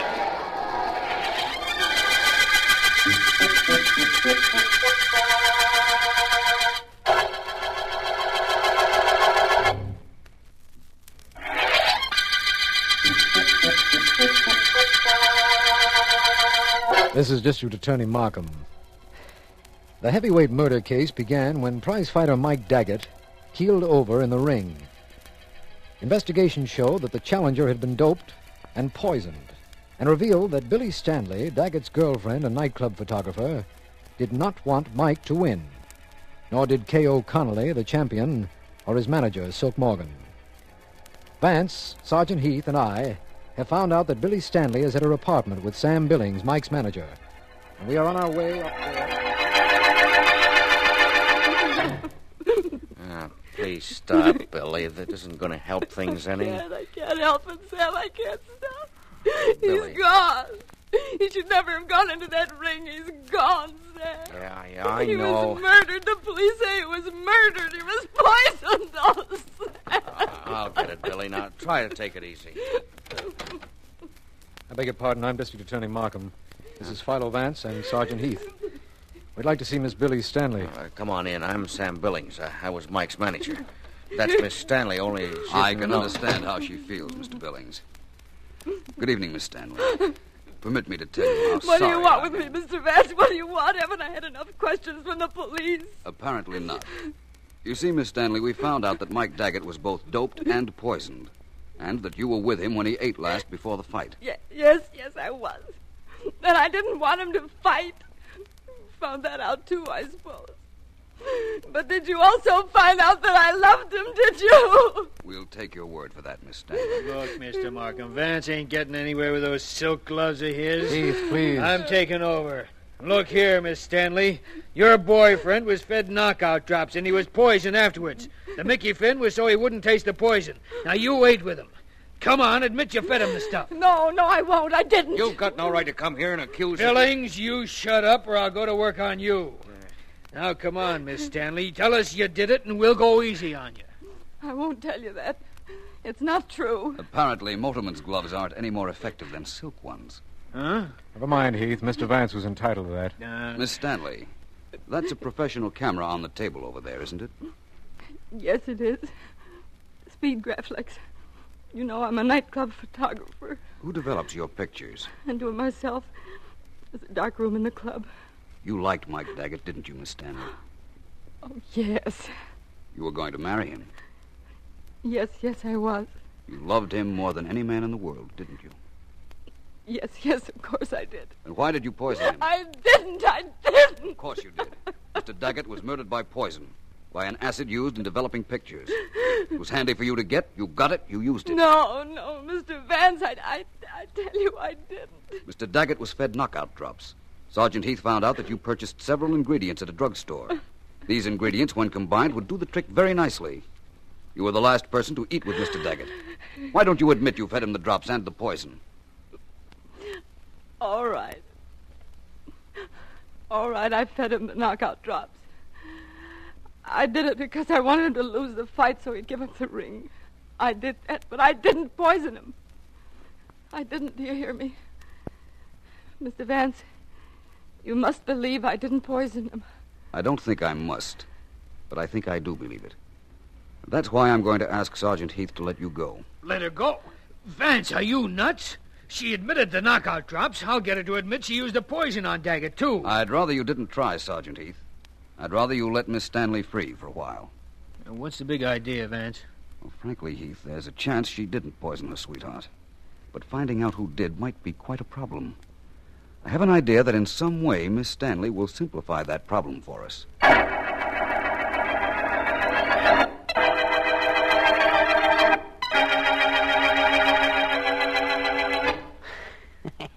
Hey, champ, this Vance guy comes to us to tell us Mike's girl admits she gave Mike a Mickey. What do we care? Sure, Silk. What do we care? I wasn't certain whether you cared or not. I thought perhaps you'd like to know. And by the way, you might be interested in this. The police have released Billy Stanley. Hey, Vance, the paper said that Mike was poisoned by some junk used in developing pictures. Don't you know that Stanley dame takes pictures in nightclubs? Sure, she takes pictures in nightclubs. That's beside the point. What is important to both of you is that you wanted Mike out of the way. Because from what I've learned, he could have beaten you easily last night. Think so? Yeah, think so? I know so. What I think is that perhaps you wouldn't want him to try. We can't find out how Mike was poisoned. But perhaps you found some way of feeding it to him. You can't come in here and accuse us of murdering Mike. Ah, you can't come in here and say we knocked him off. I'm going to teach you not to do things like that, Vance. Go ahead, champ. Show him. I don't like the way he looks anyhow. His nose is too straight. Yeah, his nose is too straight. Fix that right now with the...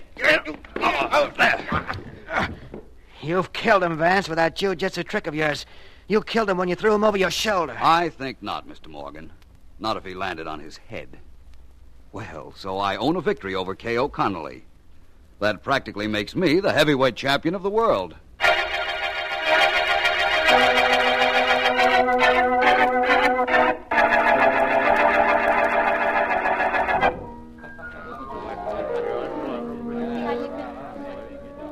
Would you like your picture taken, sir? What? Your picture, sir? You and the lady would make an attractive picture. Have it as a souvenir of your visit to this nightclub. No, thank you. No? All right. Would you like your picture? Oh, it's you, Mr. Vance. Good evening, Miss Stanley. Oh, Mr. Vance, I want to thank you for getting me off. But tell me, are you close to finding out who did kill Mike? I think his killer is in this club, Miss Stanley. You mean K.O. Connolly or his manager, Silk Morgan? They've got a ringside table, and they're looking this way. Good. Listen, lean over and pretend to whisper something to me. Anything at all. Go ahead. All right. What is it you want me to say? Anything. but be emphatic. Are you anywhere near knowing who killed Mike, Mr. Vance? Really? Well, thank you very much. Oh, hello, Mr. Billings. Hi, Vance. Hello, Billy. Hello, what goes Sam. on here? Not a great deal. I'll see you later, Miss Stanley. Right. I'll see you later, Sam. Okay. Would you like your photograph? I'm glad you came over, Mr. Billings. If I'm not mistaken, isn't that Mr. Silk Morgan and the champion making their way over to this table? Yeah, it is. Wonder what they want. I imagine we'll find out soon enough. Hello there, Mr. Morgan, Mr. Connolly. Hi, Vance. Hi, Vance. Hey, Vance, what was it that Billy Stanley was whispering to you just now? Unless it ain't none of my business. On the contrary, I'd say it was a great deal of your business. Miss Stanley told me that if I'd meet her at the back exit when the club closes, she'd tell me who poisoned Mike Daggett. Good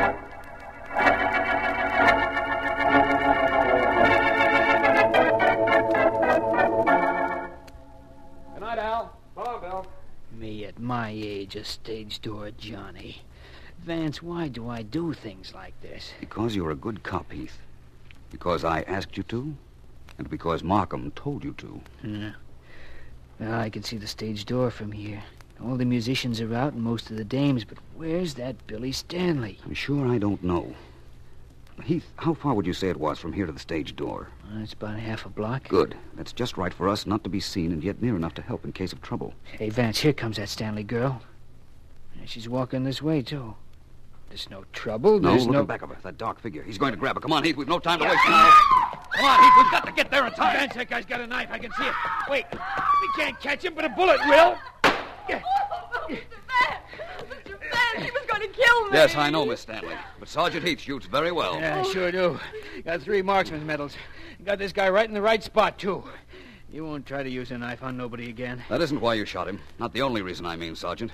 He's the man who poisoned Mike Daggett. Oh. Now let's have a look at him. Though I know who he is, of course. Sam Billings. What? He killed Mike? Mr. Vance, are you sure? Positive. So you know that, do you, Vance? So what good will it do you? I'm through. I know it. Sure, I killed Mike, but what are you going to do about it now? Nothing. Anything I might have been able to do has already been done by Sergeant Heath's gun, Mr. Billings.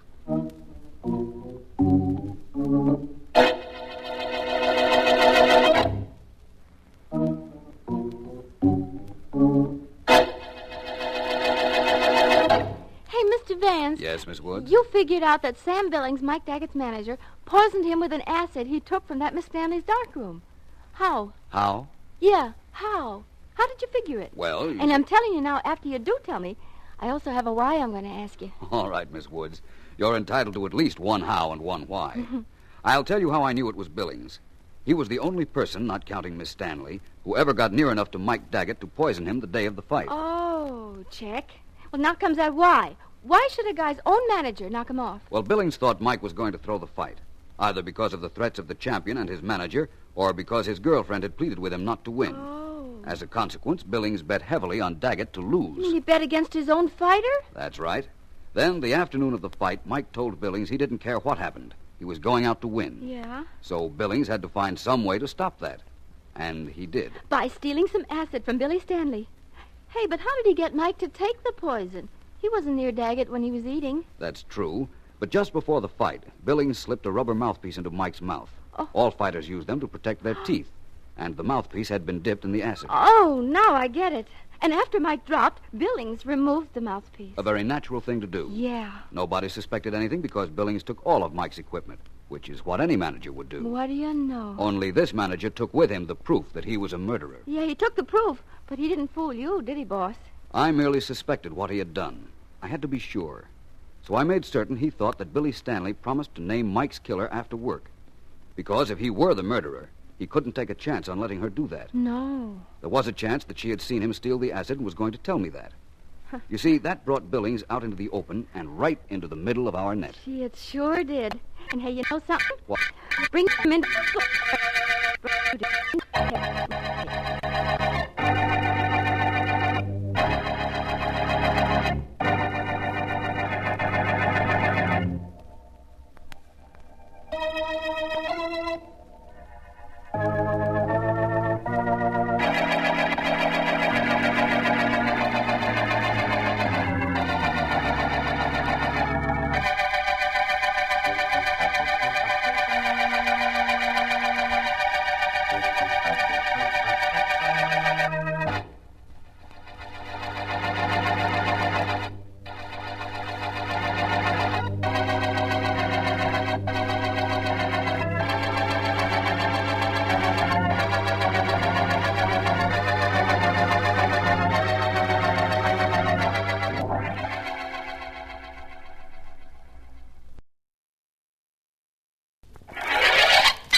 You get any more speed out of this thing, Tommy? Not without wings, boss. Are we shaking them cops? They're not gaining on us. Take this corner in case they get ideas about shooting. Hold on.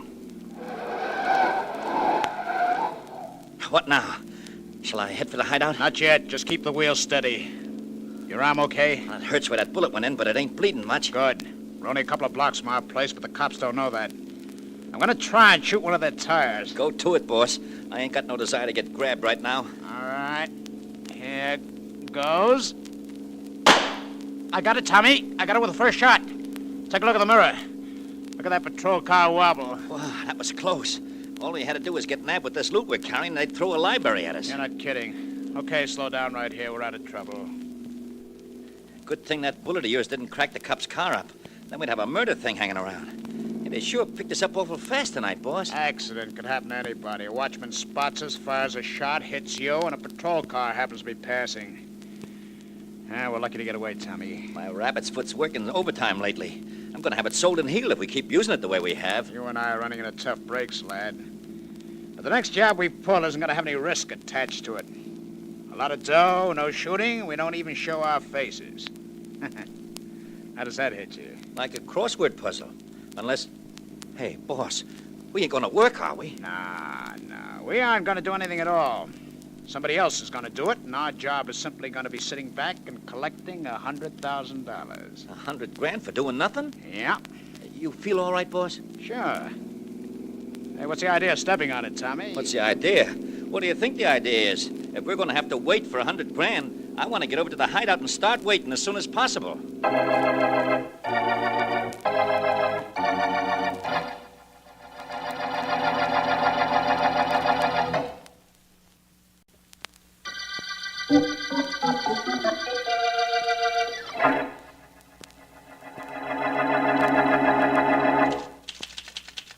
According to J. Henry Wheeler, attorney for the...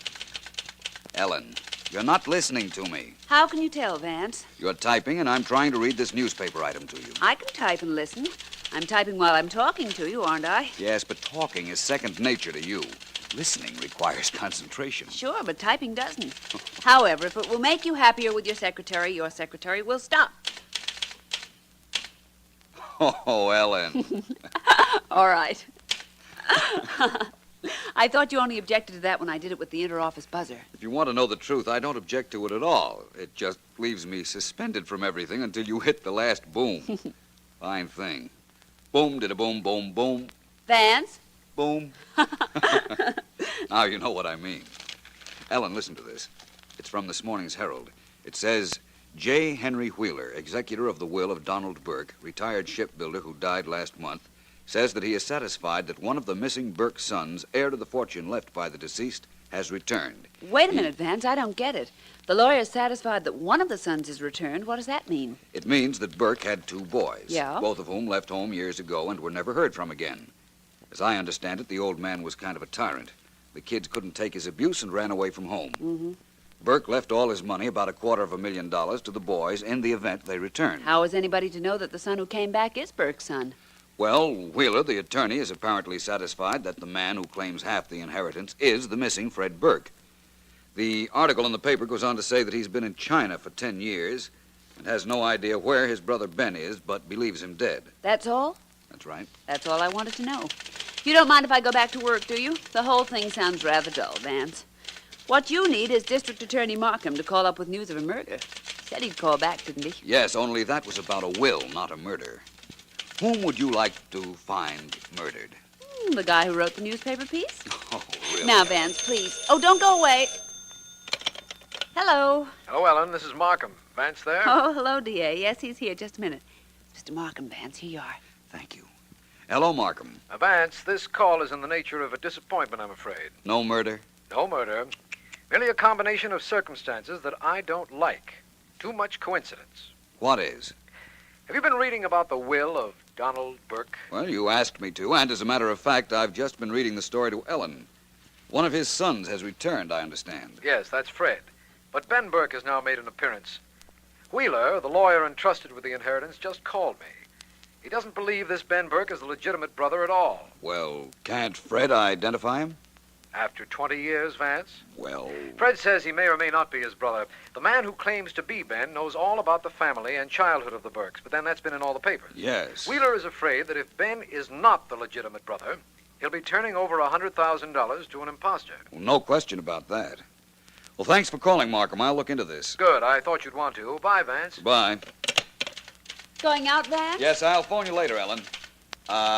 Anything to say to me? Just this. Well, Vance? Do that again, Ellen. On the desk this time. Goodbye. Oh.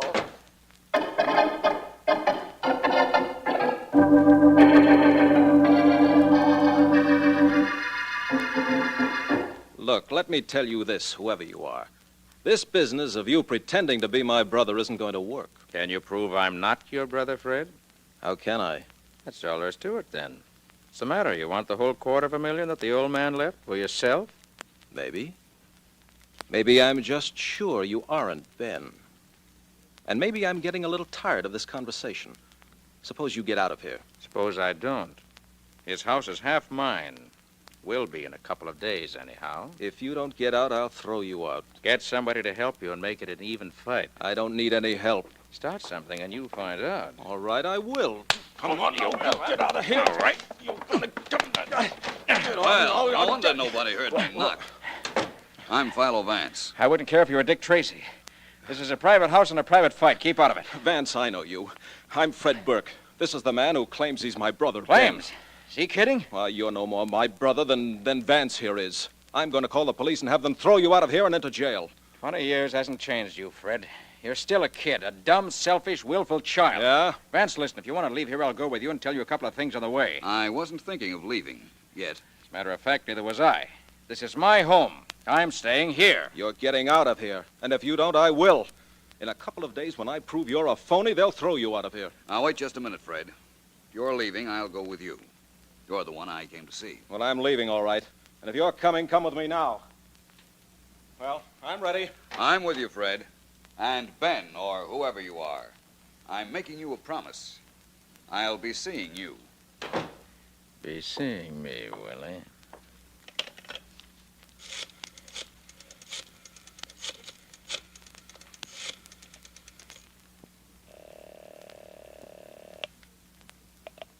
Yeah?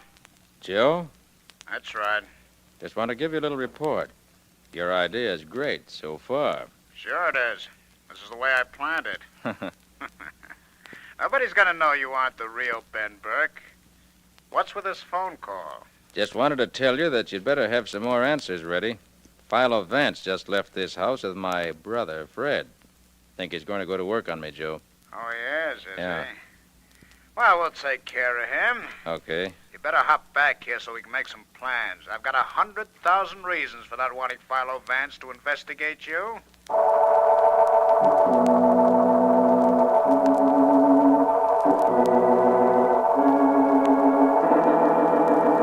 Well, Joe, you got any ideas? A couple. The afternoon paper gave me one. What's in it? Tell you in a minute. Right now I'm thinking about Vance. Let's see now. You're supposed to be the missing brother. Fred can't prove you're not, but maybe Vance can. All I know is he don't know a thing about me. Nobody does. Been out of town for 15 years. I know that. That's why I sent for you. Should be a pushover for you to claim you're the missing brother. Anything you want to know about the guy you're supposed to be was in the papers. Nah, I read up on it. Well, what about the newspaper you're talking about? I want to give you an idea. Oh, man. Look, here. Boss, help me. Help me. Tommy, what happened to you? A guy bumped into me in a crowded movie. Knocked a bandage loose from my arm. You know, where I got shot. Help me, boss. I'm bleeding to death. Get his coat off. We gotta work fast. Okay, I'll help. Give me that shirt of his, will you? All right. I'll take this strip and tie it above the bullet hole. Now, stop whimpering, Tommy. You were stupid enough to get into a crowd. Be quiet so I can fix you up. Tourniquet, Joe? Sure, what else? It'll stop the bleeding. Don't do it, boss. Don't do it. Don't put no tourniquet on my arm. It'll kill me. Shut up. You know what a tourniquet is? No. That's what I thought. Oh. A couple more twists of this shirt stuff around your arm. The bleeding will stop. Hand me that coat hanger there, will you? Okay. Here you are. And just twist it around a couple of times. Hey, that hurts. That hurts, but it'll stop the bleeding. All right. Go on in the bathroom, get cleaned up. Okay. And get a rag and clean this blood from the rug. Okay, boss. Anything you say. That's what I like about this place. Always so nice and quiet. Now, let's see, where were we? We're trying to dream up a way to convince Vance that I'm really Ben Burke. Something about today's newspaper. Yeah, that's right. Have you seen the afternoon papers? No, what's in them? Only one thing we care about. Yeah, take a look. The story here. A reporter says that old man Burke left some word as to how to identify the older son. That's who you're supposed to be. And whatever it is he left is in that lawyer's safe. Wheeler's safe, huh? Yeah. Hey, how come the reporter knew about it? He interviewed old man Burke just before he died. It's logical enough. Yeah. Friend, how much out of practice are you? You want me to open Wheeler's safe? That's right. We get a look at that paper, shut the safe, and Fred Burke's mouth at the same time.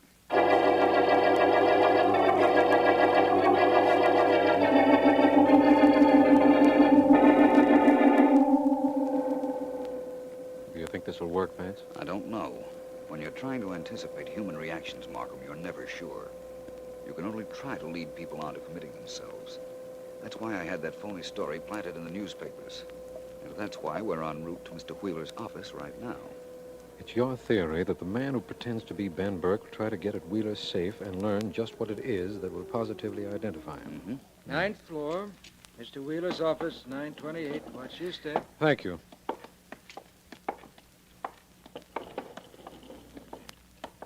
And 928, he said. Yes. That's right here. Yes, there's a light on in the office. Somebody's working late. I hope that's what it is. Come on, Markham. Right. Vance, look. I see. It's Wheeler, the lawyer. Help me untie him, Markham. I will. I'll take his gag off while you're working on the ropes. There, Mr. Wheeler. I'm District Attorney Markham. Tell us what happened. Mr. Wheeler... He doesn't answer, Vance. Probably stunned. Apparently, he was hit on the head by whoever it was that tied him up. But look over there by the safe. It's a man lying on his back and shot through the chest. Yes. Take a look at that fellow, Markham. Ever see him before? No. I have. It's the man who wanted to be known as Ben Burke. Oh? Apparently, he came up here to rifle this safe, which is just what I figured he'd do if he were a phony. Vance, I know what happened now. This man, whoever he is, came up here with a Confederate. Yes. He went to work on the safe. Wheeler came in, saw him, and shot him as he was bending over the safe. Uh-huh. This man's Confederate then hit Wheeler over the head and tied him up. Oh, look, Vance, Wheeler's moving. Mr. Wheeler? Mr. Wheeler? My head. Mr. Wheeler, this is District Attorney Markham, and I'm Philo Vance. Tell us what happened. Came in office. Man at safe. Saw his back. Shot him. Got hit on head. That's all I remember. You see, Vance, I was right. I told you exactly what happened, didn't I? This dead man isn't Ben Burke at all. He's an impostor. Our case is ended. You told me what you thought happened, Markham. And apparently what Mr. Wheeler here says bears out your story. But actually it doesn't. Wheeler didn't kill this man. And because he didn't, our case is just beginning.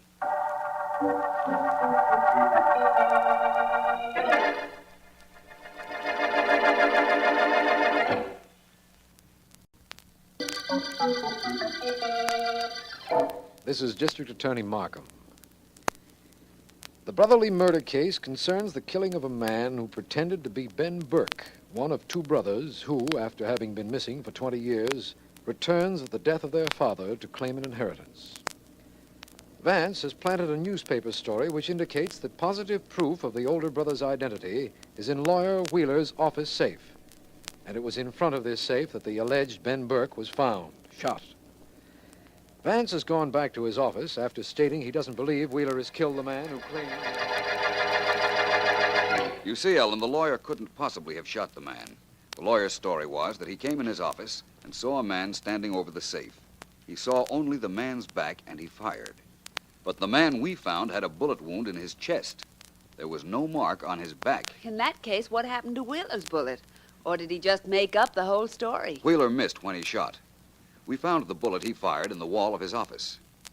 Now, let's start with the knowledge that the dead man was not Ben Burke as he claimed. Who could have shot him? First, let's find out who he was, Vance. We know that already. He was an ex-safecracker, missing for years. Oh. His fingerprints were on file at headquarters. In that case, I know the whole story. Well, I hope it's more accurate than Markham's idea of what happened in that shooting. You want to listen or you want to talk? Go ahead. Well, this ex-safecracker was brought out of hiding to open that safe. And as soon as he did the job, whoever hired him killed him. And whoever that was now has the proof of how Ben Burke can be identified. Simple? That's very cute. Only two things wrong with it, Ellen. What? One, there was no proof in the safe. And two, whoever hired the man to pose as Ben Burke wouldn't kill him after hiring him. In that case, either the lawyer or the legitimate brother Fred Burke killed him. Well, what would you suggest we do about finding out? I did my share. From now on, it's up to you. You take it from here, Vance.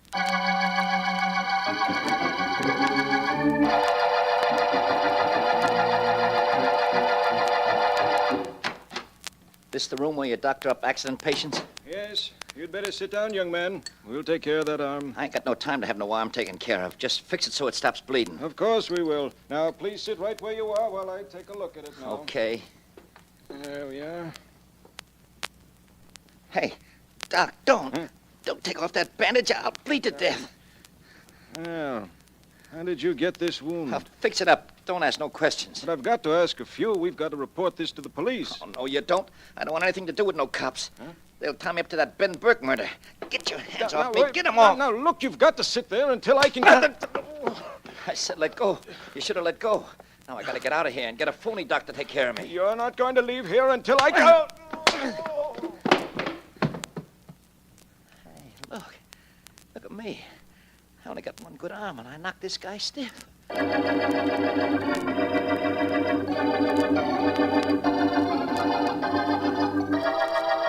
Of course I want to help you, Vance, but how can I? I've told you and I've told Markham 100 times that I don't know what my real brother Ben would look like. I knew what he looked like when he was 16, but, well, that's the last time I saw him. The man who claimed to be your brother was found shot to death in the office of your father's lawyer. You know that? Yes, the district attorney phoned and told me. I knew he wasn't my brother, and I know why he went up to Wheeler's office. Yes? He wanted to find out what identification my father left. Identification that was supposed to be in Wheeler's safe. Weren't you interested? Why should I be? My father left no identification. And even if he had, it wouldn't concern me. It was to the other person's advantage to find what was in that safe. Well, the newspapers plainly said the identification concerned Ben Burke. Yes, I know. You realize, of course, that you're a suspect in this murder. Me? Yes. Well, why would I kill this man? For what reason? To avoid splitting the inheritance. As it is, the entire $250,000 goes to you. The money goes to me anyhow. I knew it would go to me. I knew that man wasn't my brother, and eventually I would have been able to prove it. Well, perhaps that's right. Yes, I'm glad I was able to track you down. Oh, hello, Markham. Come in, will you? You know Fred Burke. Of course. Hello. Vance, we have a lead on the Ben Burke killing. Have you, Markham? Tell me about it. A fellow showed up at the Harrison Hospital a little while ago with a bullet wound in his arm.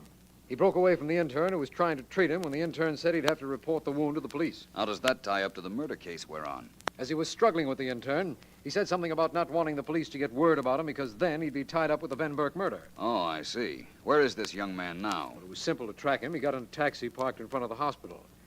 We checked all the cabs and found out where he was taken. It's a shack down near the waterfront. I thought I'd report to you before we closed in on it. I'm glad you did. Because you realize, of course, that you have no proof against this fellow. Yes, I know. Well, let's go get him. We'll worry about the proof later. Vance, I'd like to go with you. You, Mr. Burke? Why? Excitement.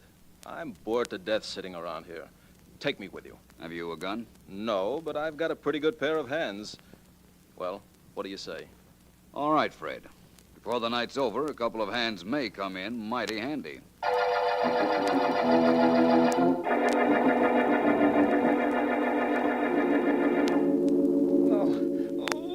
Hold still. All right. How's that feel now, Tommy? Better, Joe. You ain't sore because I ran out of here and tried to get in the hospital, are you? It's okay. I got scared. I got real scared. I thought I was going to bleed to death, boss, but when they wanted to report me to the cops, I scrammed. I done right, huh? Yeah, you did. Now that arm better heal in a hurry. Yeah. We've got to go back to doing stick-ups, and I need you to drive the car, and you need 2 hands for that. I'll drive it one eye for you, boss, if you want. But What happened to this gimmick of yours where we were going to make that $100,000 doing nothing? Ah, that blew up when Pete got shot at Wheeler's office. Oh, so that's what it was. You got him to pretend like he was Ben Burke. In that case, why did you kill him? Don't move, either of you. What? Come on in, Vance. Burke. That question your friend just asked you is one thing I'd like the answer to. Why did you kill this fellow Pete who was masquerading as Ben Burke? Hey, Joe, who's this? That's Markham, district attorney. Next to him's Philo Vance. The other bum, I don't know. He's Fred Burke, but I'm still waiting for an answer to my question. We heard enough outside the door to tie you two up with the murder, but I thought you might tell us why you did it. Who said I killed Pete? Well, your friend here just asked you why you did it. That seems to imply you did it, doesn't it? Does it? Tommy, listen to this, huh? Yeah, boss. Tommy, why did you shoot Abraham Lincoln? I shot Abe. You hear that, Markham? I just asked Tommy why he killed Lincoln. That means he killed him? Just a minute, my cute friend. All right, Vance, what's with you? You hired a safecracker named Pete to impersonate the missing Ben Burke. You told him to go to Wheeler's safe and get the identification papers you thought were there. But you found out he was going to double-cross you, and so you killed him. If you say so, Vance, you must have proof, and that's enough for me. Come on, you two. You're coming with us. Oh, no, we're not. Come on, Tommy. They won't shoot. We'll make a break. You'll make a nothing. Well, quite a right hand you have there, Mr. Burke. Yes, isn't it? You flattened our friend very nicely. Look, nobody clipped me here. I don't know nothing. I didn't see nothing. Besides, look at me. I'm wounded. See, my arm, wounded. We won't hurt you. However, we will take you downtown with us, you and your friend here, when he wakes up. Well, Vance, that's that, I believe. Are you indicating that we've reached the end of the brotherly murder case? Of course. You yourself said I that just there- wanted to see what reaction my words would have, Markham. This Joe individual didn't kill the man pretending to be Ben Burke. He didn't? Well, then who did murder the man who claimed to be my brother? You did. Me? Are you kidding? Why would I kill him? How would I kill him? And even if I did, how could you possibly know? You told me. Not in words, but you told me just the same. You actually told me something just as important when you did. You told me that you aren't Fred Burke. What? That you, too, are an imposter. Why, you... Arrest him, Markham, for murder. And for not being half as clever as he thought he was.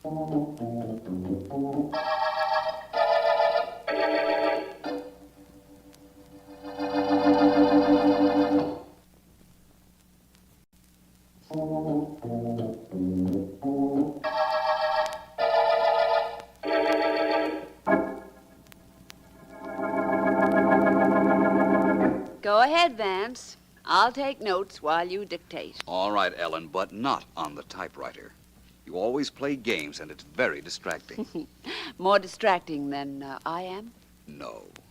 But you don't make any noise while I'm talking, generally. Generally. And let's keep it that way, okay? Okay. All right, here we go. Notes on the brotherly murder case. I knew the man pretending to be Fred Burke was not Fred Burke because I knew it was he who killed the man pretending to be his brother, Ben Burke. Oh, brother. Does that make sense? It will when I cut it down like this. Fred Burke told me that there were no papers in Lawyer Wheeler's safe that could identify his older brother. Uh-huh. Now, how could he know there were no papers unless he went through the safe? No way. Okay, then that's cleared up. Now, why did he go through the safe? Don't look at me. I'm just taking notes. He did it because he was afraid the man posing as his brother was the real Ben Burke. And if he were, and if he found the papers establishing his identity, he might also find the papers that could have identified the real Fred Burke. Yes? All this was on his mind when he crept up to Wheeler's office, only to find our friend Pete there before him, bending over the open safe. Well, but where does Wheeler come into this? Don't rush me. The phony Fred Burke shot Pete as he knelt before the safe. Then he went through the papers in the safe and was there when Wheeler walked toward his office. Pete was dead, but Fred propped him in front of the safe and hid behind the door. Uh-huh. Then Wheeler came in, saw somebody at a safe, and fired. Fired and missed. The man who claimed to be Fred Burke didn't give Wheeler another chance. He hit him on the head and tied him up. Phew.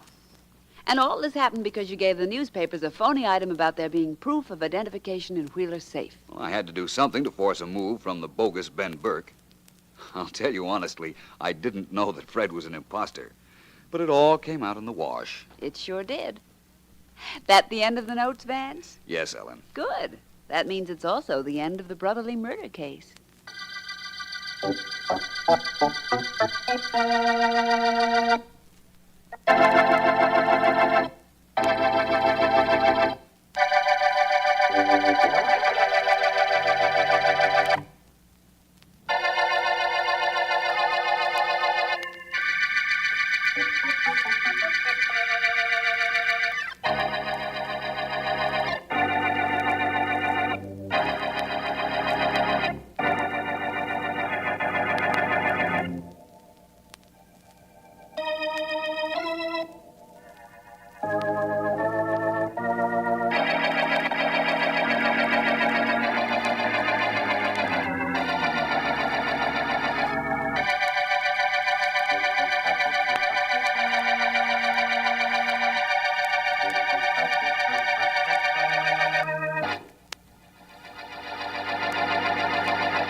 Lifebuoy presents The Adventures of Philo Vance, starring Jose Ferrer.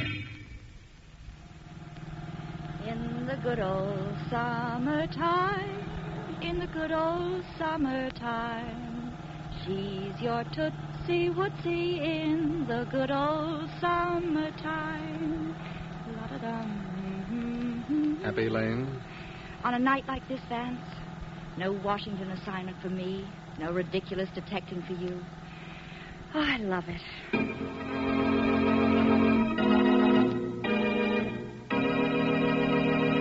In all the realm of crime and crime detection, in all the history of murder, mystery, intrigue, the master of them all, Philo Vance. Tonight, the case of strange music. But first, when it's hot and sticky and muggy, you'd probably like nothing better than to whip off your clothes and hop right into a mountain lake or the surf at the seashore. Well, if you can't do that, try the next best thing, a swell tub or shower with thoroughly refreshing Lifebuoy. You'll find that Lifebuoy's grand, rich lather is cooling, exhilarating, and makes you feel fine. You'll feel extra clean, too, because you're Lifebuoy clean. And Lifebuoy in your daily bath means you're safe from... Lifebuoy is the only soap that's especially made to stop BO. Lifebuoy gives double protection, all-over protection, and lasting protection. Use Lifebuoy, and you'll come out of that bath saying, "Oh, I feel great." Be popular. Use Lifebuoy.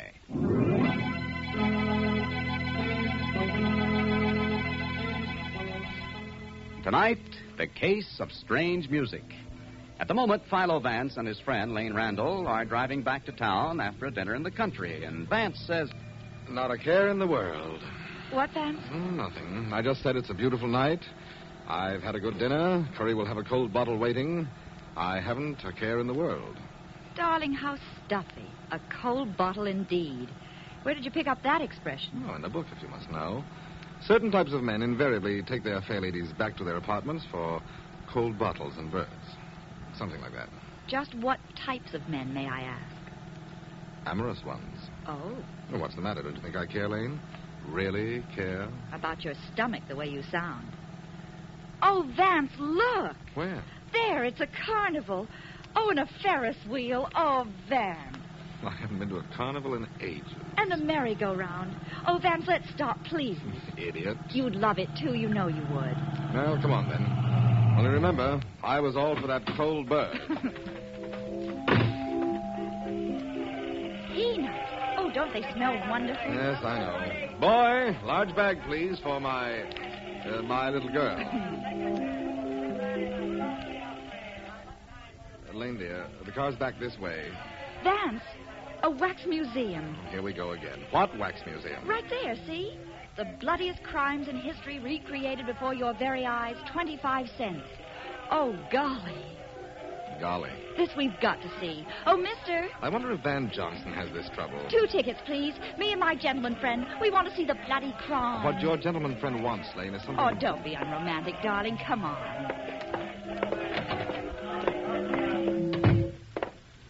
Remember that one, Lane? The Snyder Gray murder case? Don't they look real? Oh, here's Dillinger over here. See, he was coming out of a theater in Chicago when they got him. Oh, and look in this case. Vance, it's a... Oh! Lane. That man, he's real. You're a complete idiot. Look, Lane, it's wax, just like all the rest. Oh. Well, it gave me a shock. Funny. For a moment, I could have sworn... You've had too much pink lemonade, lady. Let's go, shall we? Where's the car? Over to the right, Oh, excuse me, please. Oh, will you help me, Vance? That's good. My ankle. I've turned my ankle. She's going to faint. Here, miss, here. Thank you. Take it easy. Just lean on me a moment. Lane. Are you all right? Yes, thank you. I didn't mean to faint. I turned my ankle. Quite all right. Perhaps we can find a bench of some sort. Francis? Francis, come here. I can't, Bertram. My ankle. I've turned my ankle. Nonsense. Come along, I say. Time we were getting back. I can't. I tell you, I can't walk. Francis? I'm afraid the lady is right, sir. She did turn her ankle. Then I'll take care of her, thank you. Give me your arm, Francis. No. I'm certainly not going to carry you all the way back to the house. Never mind, Bertram. I'll get there alone. You little fool. Must you make a scene every time we go out of the house? Now, give me your arm. That will do, sir. If you won't carry me, Bertram, I'm sure this gentleman will. What?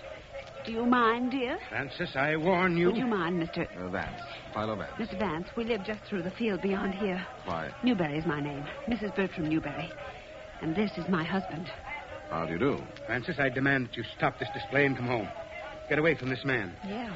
Will you, sir? Mr. Vance, really, I can't make it alone. I'd be delighted. You don't mind, Lane? Oh, no, Vance. If you like, I'll walk in front of you with trumpets. And you, Mr. Newberry? Go on, go on. I warn you, Francis, someday you'll go too far.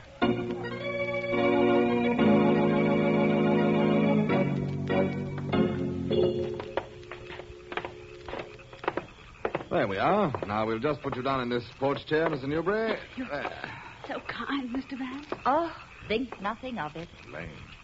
I'm sorry if your husband was disturbed, Mrs. Newberry. If you like, I'll try to explain that you did turn your ankle. Oh, don't bother, please. He's gone in the house now. He'll just sulk for a few hours. Let him. I see. Could I offer you a drink? You've been so kind. We should go, Vance. It must be quite late. It's exactly 5 minutes to 10. Oh, Ed, dear, I didn't know you were on the porch. I won't be for long, Aunt Frances. I'm waiting for a program on the radio. Oh, excuse me. This is my nephew, Mr. Newberry, Mr. Vance. Newberry? Yeah. Oh, my dear, I'm so sorry. I didn't quite get your name. Mud. I beg your pardon? Miss Randall. Miss Randall? How nice. Friend, is that you? On the porch, Tom. I saw Bert going to the library. Oh, I beg your pardon. Tom, dear, these very nice people carried me home from that horrible carnival. Courage. Well, what do you... Mrs. Newberry has a turned ankle. Oh, I see. He made you go, did he, friend? It was easier to humor him. He insisted that we walk down there. His little joke. I see. Oh, I'm so sorry, Miss, Randall? Miss, Randall. Mr. Vance, Mr. Rhinelander. How do you do? Mr. Rhinelander lives on the next estate, our neighbor. I didn't see you, Ed. Is that so unusual? Ed, dear, please. I have my car in the drive. Can I drop you people? Oh, thank you, no. We're parked just through the field. Ready, Lane? I am, Vance. You must forgive my husband's behavior, Mr. Vance. He has a rather strange sense of humor. Oh. His money went to his head. Ed, you mustn't. It's true, isn't it? He enjoys his little joke, Mr. Vance, like tonight. It amused him to make me dress up just to go to a country carnival. He insisted that I wear an orchid. It's a very beautiful orchid. My husband and I don't go out socially, you see. Tonight was his way of showing me a good time. He got quite a kick out of it. Fran, no. I didn't mind, Tom. Anything to... Oh, but really, this is most discourteous. I shouldn't be talking this way at all. Why not? Is there anybody who doesn't know? Why not put it in the papers, Aunt Fran? An ad. Bertram Newberry spends a dime. Edward, that will do. Nicely, I think. Well, I'm going to my room. It's 10 o'clock. At least Uncle Bertram won't have to pay for the radio. It's free. Really, I'm so embarrassed. If you'll let me ring for a drink, I'll get them, Fran. No, really, we are going. Take the path down by the river, Mr. Vance. It's a little longer, but it's pleasanter walking. Good evening, Bert. I suggest you go now, Mr. Vance. Get out. All of you. Get out of my house. Vance. Right. Lane, this is our exit line. Good night. It was nice to meet you. Well, Chummy, aren't they? Oh, come on. He was right about the path by the river. Look at the moon. of all the neurotic, mixed up, unbelievable. Oh, come now, Lane. Don't be so shocked. You've seen family skeletons before. Never such naked ones. Why, they don't care what they say or who knows it. Money, darling. It makes you that way sometimes. Oh, What's the matter? Lose something? one of my gloves, my good white ones, too. What, do you want me to go back? Not on your life. Besides, I'm almost sure I dropped it in that wax museum. I remember putting them in my purse in there. Well, we'll stop and inquire. Vance, Yes? am I crazy or do I hear music? What? Wait. Listen to me. Why, it's coming from the Newbury house. An organ, isn't it? Ooh, gives me the shivers. Just listen to it. Strange music. Mournful. We will be, too, in a minute. Still want to see about your glove? If you don't mind, Vance. They're so darn hard to get these days. Isn't it odd what meeting people like that will do? Gosh, we had so much fun at this carnival an hour ago. Now it seems almost sordid. I'll ask about the glove. What was it? White kid. Okay, kid. I suppose it is silly to worry about people like that. I suppose... Oh, I don't suppose anything. Have they found it? No, but for 50 cents we can go into the museum and look for ourselves. But didn't you tell him that we were... I didn't argue, Lane. It's easier to buy the tickets and look. Come on. Well, it won't be there now, I'm sure. I don't even want to look at the exhibits. Not now. Snyder and Gray haven't changed any.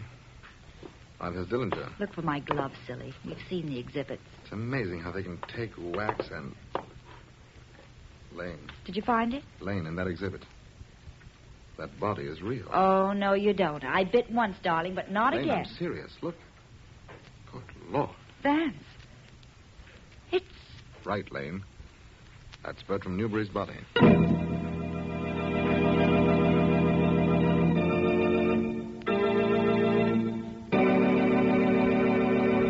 Bertram Newbury, his body part of an exhibit in a wax museum. We'll return in just a moment with more of the Case of Strange Music. But first...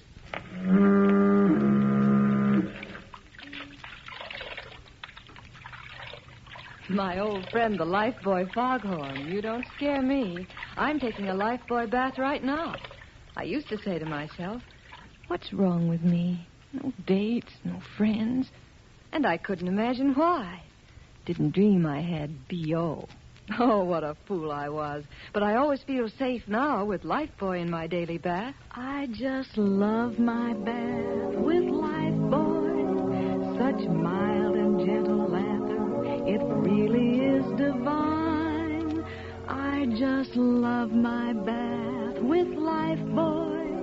So soothing and refreshing. It makes me feel fine. I'll be fresh and dainty no matter where I go. 'Cause my Lifebuoy bath really stops B.O. You try Lifebuoy. It's swell. And now, back to the adventures of Philo Vance.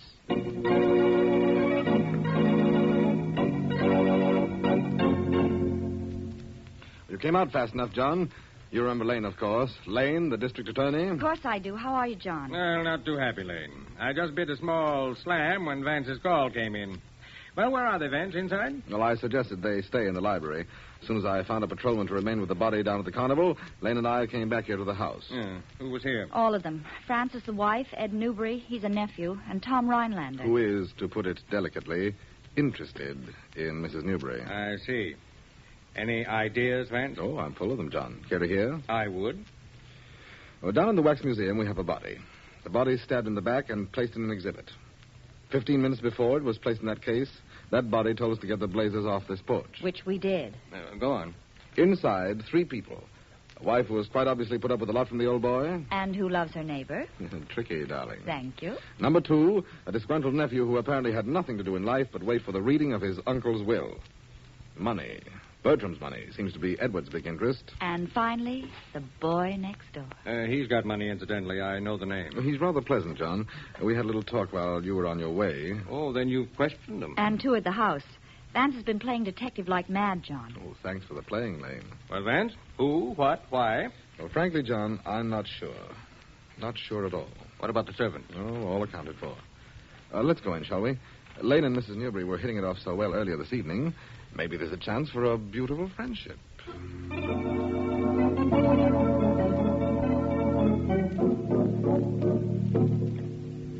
All right, son, what's your story? I could write a book. Well, you might have to. You admit the knife in your uncle's back belonged to you? Look, I went all through this with him. Sure, it's my knife. I use it fishing. And you left it where, Ed? In my room, I told you. It was in my fishing box. I saw it there this morning. May I cut in? Sure, go right ahead. When you left us on the porch this evening, Ed, you announced that it was 10 o'clock. Remember, Vance? Vividly. And we found your uncle's body down at the Wax Museum at 10:20, so it's simple. Account for those 20 minutes, and you haven't anything to worry about. Can you account for them, son? I was listening to the radio. Alone? In my room. I was alone. That's not very good accounting, boy. Look here. That will do. Send in Mr. Rhinelander, please. And don't leave this house. I'll want you again. Tough, isn't it? His knife, his money when Newbury dies. That's a familiar story, then. But the fingerprints on the knife were not a man's. The sergeant was sure of that. Easy enough. Ed got Frances to handle the knife, then preserved her prints by using a handkerchief, a very old trick. Then they are her prints, John? He checked. They're hers, all right. They match with everything in her room. In my room? Oh, come in, please. Come in. I didn't hear you. Thank you. It's after midnight. I was just wondering, is it entirely out of order if I have some food prepared? Now, see here, Mrs. Newbury. Oh, John. Yes, Vance. An excellent idea, food. By all means, see to it, Mrs. Newbury. I'm starved. Why, Vance. And ask Mr. Rhinelander to come in, please. Thank you very much, Mr. Vance. I'll have sandwiches and coffee brought in. Ed said you wanted to... Oh, Fran, dear. It's all right, Tom. It's all right. Come in, Mr. Rhinelander. Come right in. Thank you. Now, this is going to be abrupt, I'm afraid, but quite to the point. You are in love with Mrs. Newbury. Very much, Mr. Markham. Are you shocked? Why, no. I'm the cad who loves another man's wife, I suppose.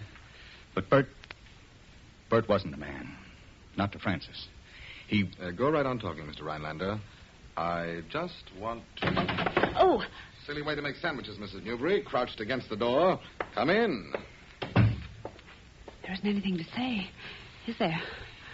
I was listening. If you ask me, I think there's a lot to say. Do you, Lane? What? You can ask questions all you want to, Vance.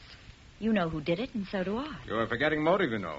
Edward had that. Right, Vance? Oh, money's a good one, John. Always was. Motive my foot. This woman hated her husband. Yes, and she loves him. It's obvious. You've told them, Tom. Why not? If that isn't motive, what is? And as for the crime, her own fingerprints are on the knife in her husband's back. Well, there is something to that, Mrs. Newbury. I told you. My husband brought me the knife this afternoon. I was cutting flowers with it. That's just plain silly. There are dozens of garden shears in the tool house. Vance and I saw them. Why go way up to Edward's room, into his fishing box, and use that particular knife? I don't know, I tell you. Well, the boy could have brought it to her, you know. Oh, Heath, send him in, will you? Might as well have the whole group. Well, you made a nice try, Lane, but you slipped up on one detail. Frances couldn't have gotten the body into that exhibit case, not with her twisted ankle. Ankle? See this book on the table? Mm-hmm. Frances, catch! See? A very neat catch, Mrs. Newberry. And you were pretty quick on your twisted foot, too. Lane, you've done it. Vance, she's remarkable. Well, Vance? Where were you between 10 and 10:20, Frances? Oh, Vance. I was playing the organ. You said yourself, Mr. Vance, you heard me when you were walking back to your car. Did you, Vance? Yes, we did. And you, Mr. Rhinelander, where were you? I was with Frances. I was here in this room listening to her play. I see. Oh, John. Yes, Vance. I'm supposed to come in here? By all means, Ed. You're just in time for a concert. You remember what you played earlier this evening, Mrs. Newbury? Yes, I do. It's horrible music. Bertram wrote it years ago, and he made me play it over and over again. Some nights for hours. Play it now, will you please? No? Why? Oh, please, Mrs. Newbury. I'd be glad to.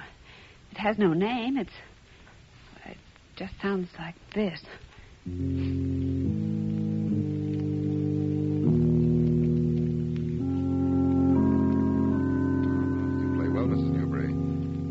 Quite sure this is the music you played tonight? I told you. Yes, well, that will do, thank you. Now, if you'll excuse me, I should like to offer a musical selection. Vance, you? It's quite easy on this organ, Lane. You see, it's equipped for automatic player rolls. Here's one I picked up about the house this morning. What have you got? Listen, Mrs. Newbury. There we are. Just snap this little switch and listen for yourself.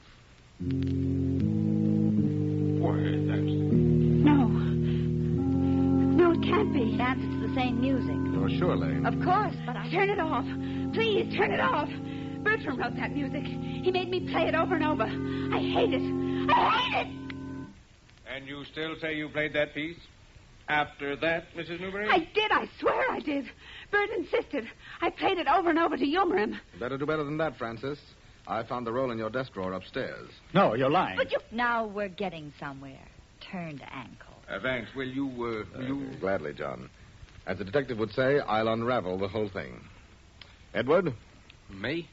Now, listen here. I told you, motive every time. Go on, Vance. Quickly, Edward. You said you listened to a radio program, something called... what did you say again? The tenor-voiced killer. He's on every week. Strenuous, to say the least.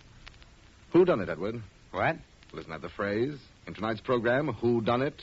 Why, the butler. Stebbins, his name was. He poisoned the guy with a secret formula made out of ink. Good boy. And that takes care of you, Edward. Sit down. Just how does it take care of him, Vance? I called the studio, John. The butler did it all right. Edward was listening to that program, all 15 minutes of it. All right, so it's not Edward. Let's get back to these two. Right, Lane. You weren't playing that organ, you know, Francis. Matter of fact, you were in your room, packing. Mr. Vance? Just as you, Tom, were at your house doing the same thing. Your grips, incidentally, are still in the trunk of your car outside. I looked. Packing? For what? Well, Reno, I should think. Wasn't that why you turned your ankle, Francis? You and Tom had planned to leave tonight for some time. Bert's little joke of attending the carnival almost ruined your plans. It's not true, I tell you. It's no use, Tom. He'll only find out. We might as well tell him the truth now. At last. You were planning to leave your husband tonight. Yes, I was. I did make that roll for the organ myself. I was going to put it on while Bert was listening upstairs and then leave with Tom. You made a roll for an organ, a complicated thing like that. It's not hard, John. If you know the keyboard, you can work out just which holes in the paper will make each note play. It takes patience, but it can be done. I had a great deal of patience. And courage, I'd say. Right, Vance? Go on, Lane. It's obvious. Bertram found out about their plan, and they killed him. That's good enough for me. But not for me, John. Frances didn't kill her husband. No, and neither did Rhinelander. You thought she did, though, didn't you, Tom? Otherwise, you wouldn't have lied to save her. You wouldn't have pretended you'd heard her play the organ at the time of Bert's death. Now, see here, Vance. If Edward didn't do it, and now you say these two didn't do it... Yes, Vance, in case you've forgotten, the man is dead. Who killed him? My moment, eh, Lane? Well, suppose we all walk down to that wax museum, shall we? And I promise when we get there, I'll tell you who did the job.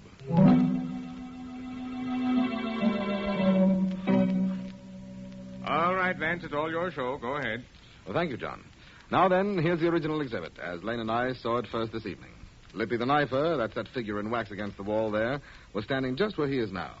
His victim, also a wax dummy, was on the floor, just as you see Bertram's body now.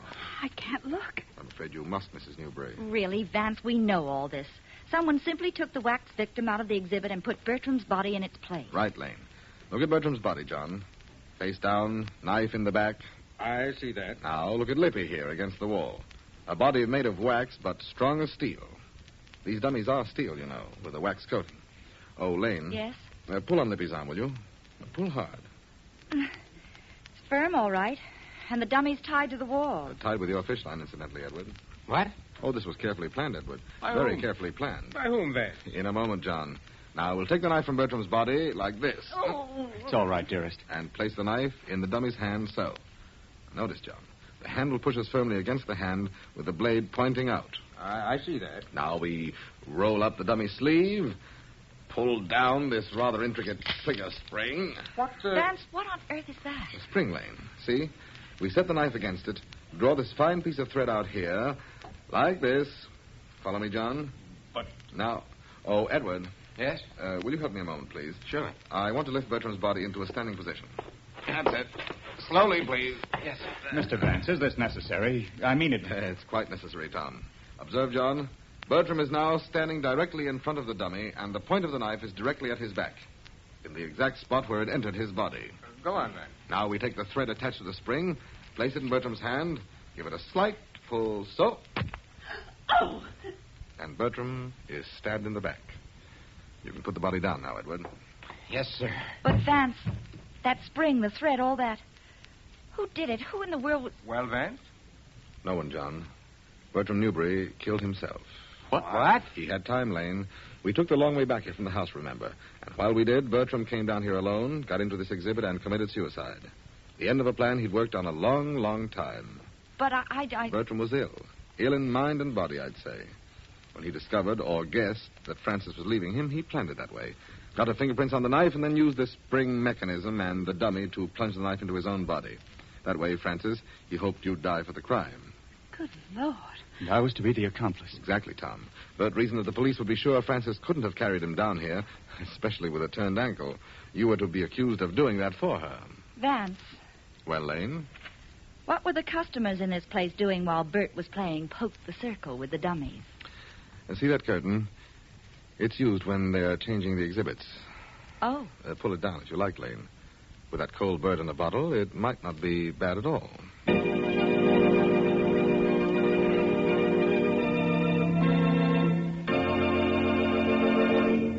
We'll return in just a moment to tell you about next week's adventure. But first... They say there's a manpower shortage. Huh. Hasn't affected me. The girls still give me the brush off like they always have. That's because you're not careful. Not careful? What do you mean? This sound should tell you. Say, have I got... In hot weather especially, use Lifebuoy in your daily bath. It stops BO. Lifebuoy's protection is double protection. First, all over head-to-toe protection. Second, protection that's lasting.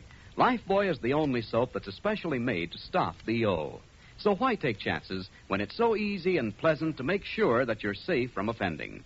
There's no better summertime habit than wonderfully refreshing Lifebuoy. Say, I'm heading for a Lifebuoy bath right now. I'm singing in the bathtub, singing for joy, living the life of Lifebuoy. Can't help singing, 'cause I know that Lifebuoy really stops BO.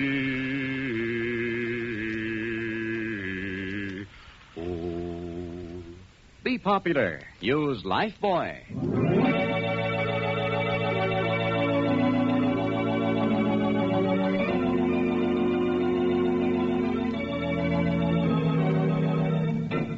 The script for tonight's program was adapted for radio by Bob Shaw from the characterization originally created by S.S. Van Dyne. Philo Vance is played by the brilliant young star of Broadway, Jose Ferrer.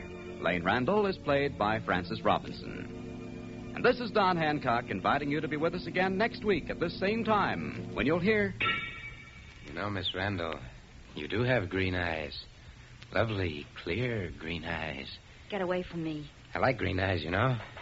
At night, sometimes I dream about them. Hundreds of them. Lovely, clear eyes, all green. No! Put down that knife! Green and cold and lovely. Lane, Lane!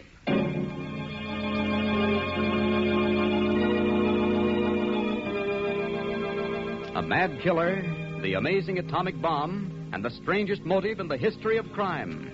You'll want to hear The Case of the Green Eye next week when Lifebuoy again presents The Adventures of Philo Vance.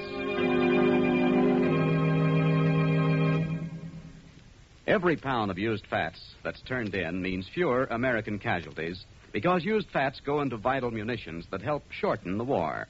Used fats are essential to the manufacture of paints, fabrics, and soap, too. Ladies, everyone knows how tough it is to get meat. But the government has announced we will get 10% more of it this month. This is our chance to save more used kitchen fats. So keep on doing your part. Remember, American men in the Pacific are counting on you.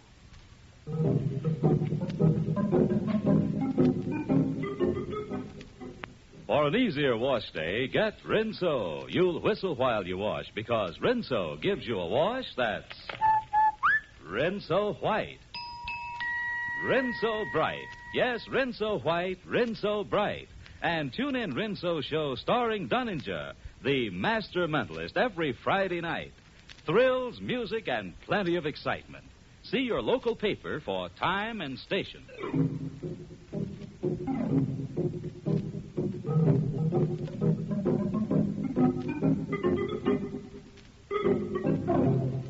This is the National Broadcasting Company.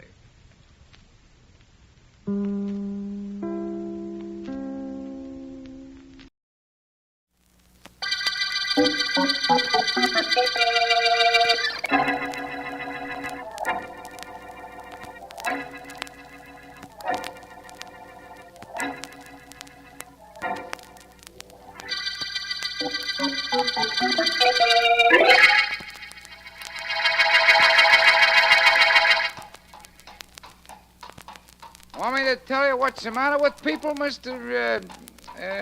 Vance. Philo Vance. Oh, yeah, that's right. Vance. Want me to tell you what's the matter with people, mister? Well? They're in a hurry. Always in a hurry. Rush here, rush there. Why? Well, some people have to be in certain places at certain times. Yeah, but why? Well? Suppose everybody was late getting there. Then it wouldn't make any difference, would it, Mr. Mr. Vance. Philo Vance. Oh, yeah. Perhaps your logic is correct. So happens I have an appointment with the district attorney, and I'm early, so I thought I'd take your hansom through the park. Oh, I'm glad you did. Nice to have somebody to talk to. Of course, I could talk to my horse, Sadie, and in fact, I do. But once in a while, a man likes to get an answer, huh? Isn't that right, Sadie? Huh? Right, Mr. Smith. Edward Smith. No, Vance, you said it was, didn't you? Yes, but that seems such a long time ago. Oh, yeah. Say, what are you doing up at the district attorney's, Mr. Vance? You're not in trouble, are you? Hardly. I'm a private investigator, and Mr. Markham is a friend of mine. Oh, you say you're a private investigator, Mr. That's right, I am. Funny thing me driving you, then. Awful strange things been happening in this park last couple of days. What? Well, for the past year, rain or shine, hot or cold, an old gent and a lady, about 60, 70 maybe, have been meeting on the bench just around the bend of the road. Yes? Well, last couple of nights, only the lady was here. Seems like she was waiting for the old gent, but he ain't showed up. Now, where do you think he is? I haven't the slightest idea. Some private investigator. I'll tell you something, though, mister. The last night this old gent was with the old Judy, she was crying something fierce and kind of pleading with him not to do something. Only I guess he did it anyhow on account if he ain't shown up the last couple of days. It might have been a lover's quarrel. Not the way he kissed her just before he left. Nah, something awful funny's going on with them two, mister. If I ever seen anybody who needed help, it was that old lady. Say, she's probably there now. What are you going to do about it?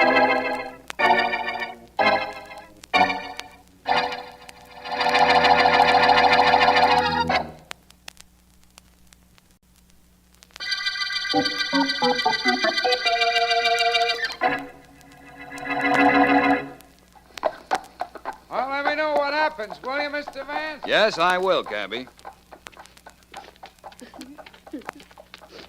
Hello. Something wrong? Oh, no, nothing really. Forgive me for speaking to you. My name is Philo Vance, and I understand you're in trouble of some sort. No, I don't think so. Thank you just the same, sir. You're very kind, but there really isn't anything. You are crying. Mr. Vance, when you reach my age, there are so many things a woman can find to cry over. It's really nothing anyone can help me with. You might tell me your name. That certainly isn't a secret you'd mind sharing. Well, I'm Mary Davis. Miss Mary Davis. Hello, Miss Davis. Hello. Now that we've met formally, do you mind if I sit here on this bench? Oh, not at all. It'd be nice to have someone to talk to. Oh, thank you. Miss Davis, I'm a private investigator. Oh, really? How nice. Apparently you don't understand. Well, to be perfectly honest about it, I don't. Well, when people are in trouble, I try to help them. You, for instance. I know you're in trouble. Won't you let me help? Oh, please leave, Mr. Vance. But why? Only a moment ago, you seemed anxious for me to sit down. Go away, please. Go far away. Leave me alone and never come back. Never. I don't understand, Miss Davis. I don't want you to understand. I don't want anybody to understand anything. Just go away. That's all I ask you to do. Go away. Well, I only wanted Mr. Vance, I'm an old woman. I love only one thing in this world, one man. And if you don't go away and go away quickly, Jason will be killed. Now will you go away?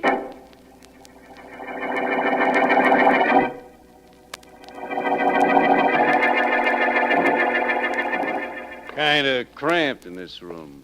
Guess you'd rather be out in the park with your girlfriend, huh, Jason? Well, stop tramping up and down. Give me a little peace. Peace. I've got to think. Nothing to think about. You do like I say, you'll be able to keep those nightly meetings with your girlfriend. She's probably out on that bench waiting for you now. Don't you want to go see her? Well, of course I do. Only you're not to talk about her. I won't let her be talked about by anyone like you. I won't. Do you hear me? Sit down, you old buzzard. If I'd blow on you, you'd fall flat on your face. Let's get this thing down pat so we don't miss tonight. What time do you unlatch the door so I can get in? Mr. Woods, I've been butler for the Oxford family for 20 years. You can stay there another 20 for all I care. Nobody will suspect you. That's why I dreamt this whole idea up. You open the front door. I come in. You hand me the combination of the safe. I pick up all that cash and those jewels in the library safe. And go out before anybody knows I've been there. Oh, I can't. I can't do it. I can't get you the combination. I can't let you in the house. Okay, so you stay here till you decide you can. Look, I just made up my mind. You're getting out of here right now, reporting for work. You know Oxford opens the safe every night. Watch him close and get the combination, and at midnight you're coming down and unlatching the front door. Am I? You don't, and I'll take care of that Judy you're so in love with, that Mary Davis. I told you never to mention her. I'll do more than slap you and mention her if you don't do like I say. How come you never married her, Jason? Oh, shut up. Shut your mouth. Okay. I guess that is none of my business. But money and jewels are my business. You're going to do as I say about that door and the safe, so that at midnight tonight, business is going to be very, very good.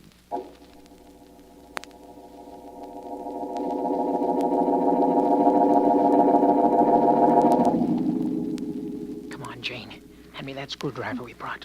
This safe will be opened in 5 minutes. Billy, we shouldn't. Just like a dame. What do you mean we shouldn't? This money is ours, isn't it? Uncle Dick keeps it in the safe and won't give it to us, will he? That money belongs to us, and we're going to get it. Yes, I know it's ours, but I can't help it. I was brave enough up until now, but well, doing something like this, I just can't. Come on. What was that? What was what? Somebody's coming. Listen. He's passing the library. It was the butler, Jason. I thought you told me he was sick. He must have come back tonight. He didn't see us. Wonder where he's going. Shh. All right. Come on in. He's letting somebody come into the house. Yeah. Come on, Billy. I don't want to be caught. Let's get out of here.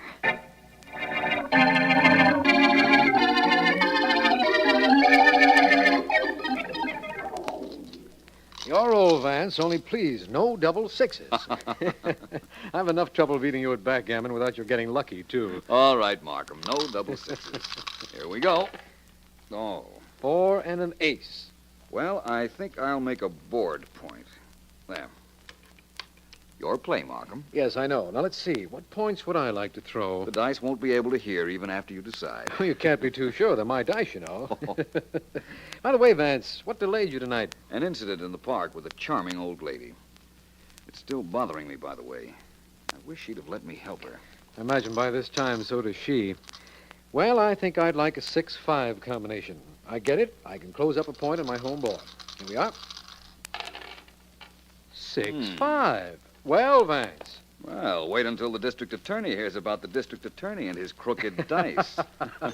You know, Excuse me, Vance. Oh, surely. Hello? Mr. Markham? Yes? Rogers at headquarters. Yes? There's been a murder at 42 Johnson Street. What? A man named Oxford lives there alone. He's been killed. The butler's missing and the safe's been robbed. Right, Rogers. I'll be down there right away with Philo Vance.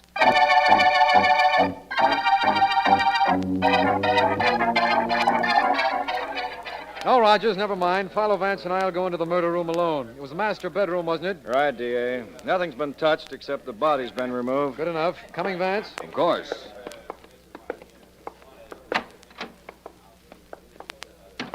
Well, it seems to be an open and shut case, Vance. The downstairs door wasn't forced, the windows hadn't been jimmied, and the butler's disappeared. Apparently, he got tired of working for a living, strangled his employer, and departed. Apparently. You have a file on him, Markham? Rogers checked. We know his name, Jason Masters. But he's never been in trouble, and apparently he's worked here for quite a while. I see. Anything else I should know? Only that the dead man had a niece and nephew, Jane and Billy Reed. They're his heirs. Will you want to see them? I might as well. Apparently our murderer has covered his tracks pretty well. Perhaps Jane and Billy Reed might lead to a clue.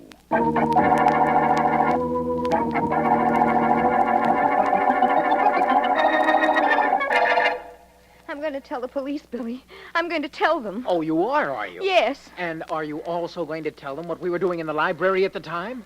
Are you? Yes, I'll tell them that. I'll tell them anything. We needed our money, so I agreed to help you get it from Uncle Dick's safe. But we know who killed him. We've got to tell. Do we? Yes. Oh, fine. Well, then tell me, who killed Uncle Dick?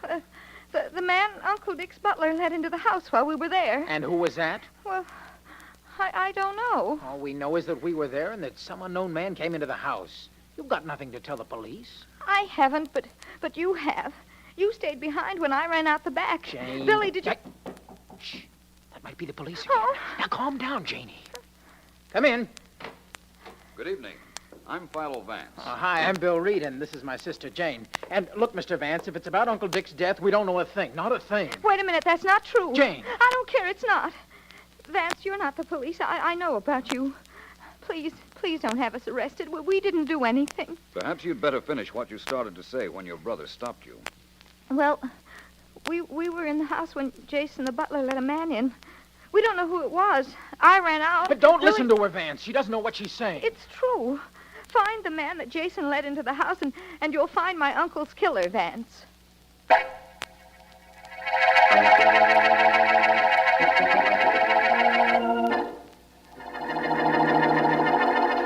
Oh, yeah, Vance.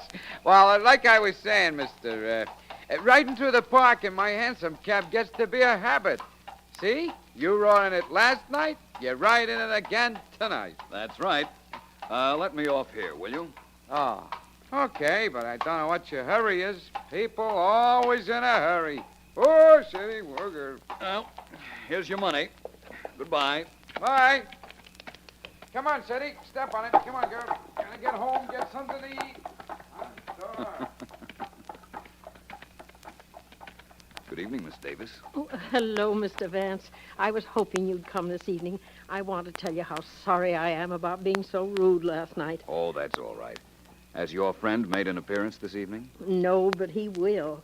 Oh, I'm sure he will. It's too wonderful an evening for him not to come. I hope he does.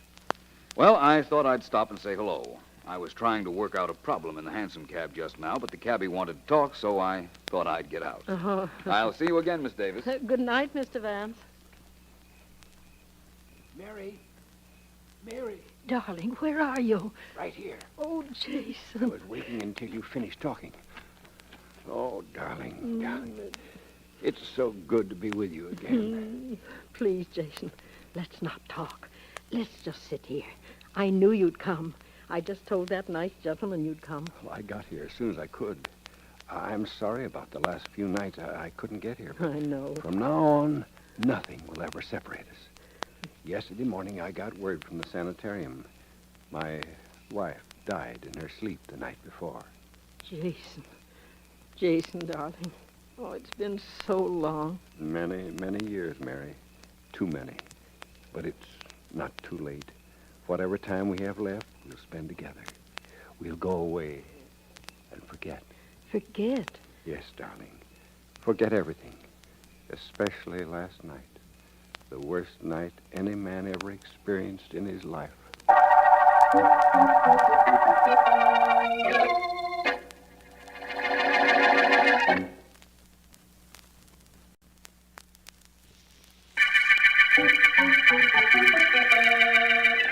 This is District Attorney Markham. The Oxford murder case opened with the finding of the body of millionaire Richard Oxford. Vance has questioned his two heirs, Jane and Billy Reed, and has some information which he hasn't as yet disclosed to me, but feels that it pertains to the murderer. Jason, family butler to the Oxfords for many years, is missing. And the last I heard from Vance, he had decided to visit... No. Please. No, I can't tell you anymore, Mary. Don't ask me. But, Jason, you must. We can't start Perhaps off... Jason will tell me. Good evening again, Miss Davis. Mr. Vance. Mary, who is this? My name is Philo Vance, Jason. I was hoping you'd show up here tonight. You were Mr. Oxford's butler, weren't you? Yes, I was. But believe me... You had nothing to do with his death, I know. And by the way, in case you think my coming here just now was coincidence, it wasn't. Miss Davis here mentioned your name the first time I saw her, the time she ordered me away. Yes, I did. I didn't mean to, Jason. Believe me, I didn't mean to. No, I don't imagine she did. But the fact that the Oxford butler was missing, the fact that she hadn't seen you for a few days was too much coincidence to ignore, especially as the name Jason fitted both of you. I decided to wait for you to show up, and here you are. All right, here I am. Now what, Vance? Now you tell me who it was that you let into the Oxford house. How could you know that? It doesn't matter, Jason. Tell him. Please tell him. All right. It was a man named Harry Woods. He threatened harm to Miss Davis here unless I did what he said. Then he killed your employer. Well, I don't know. When I let him in, I went to my quarters. Do you know where I can find him? I know where he lives. I should. I was kept there for 2 days. Good. Give me the address, and Mr. Markham and I will try and get his number.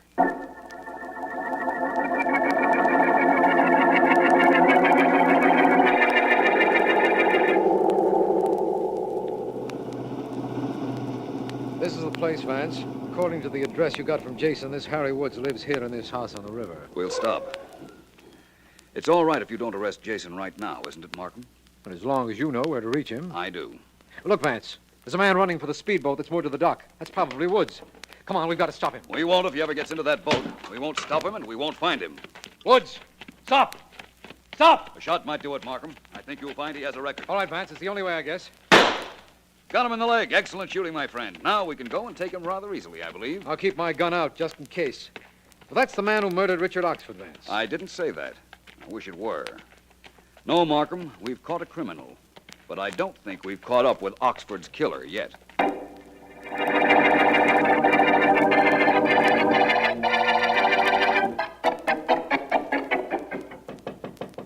Come in.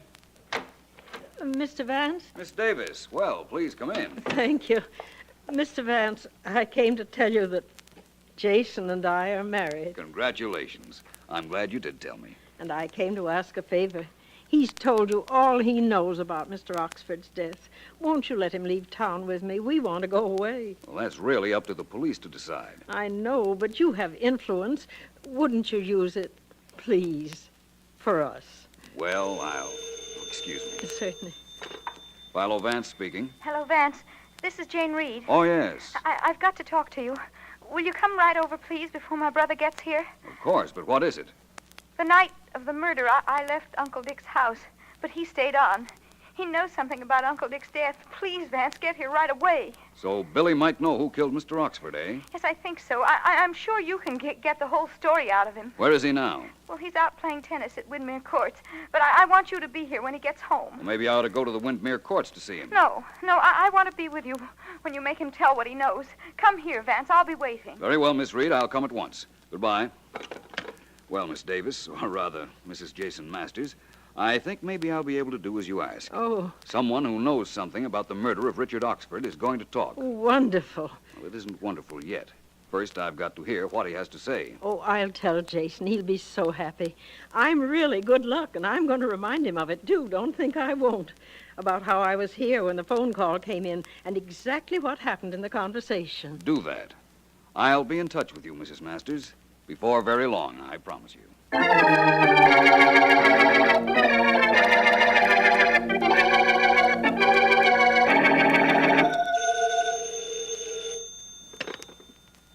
District Attorney Markham speaking. Markham, this is Vance.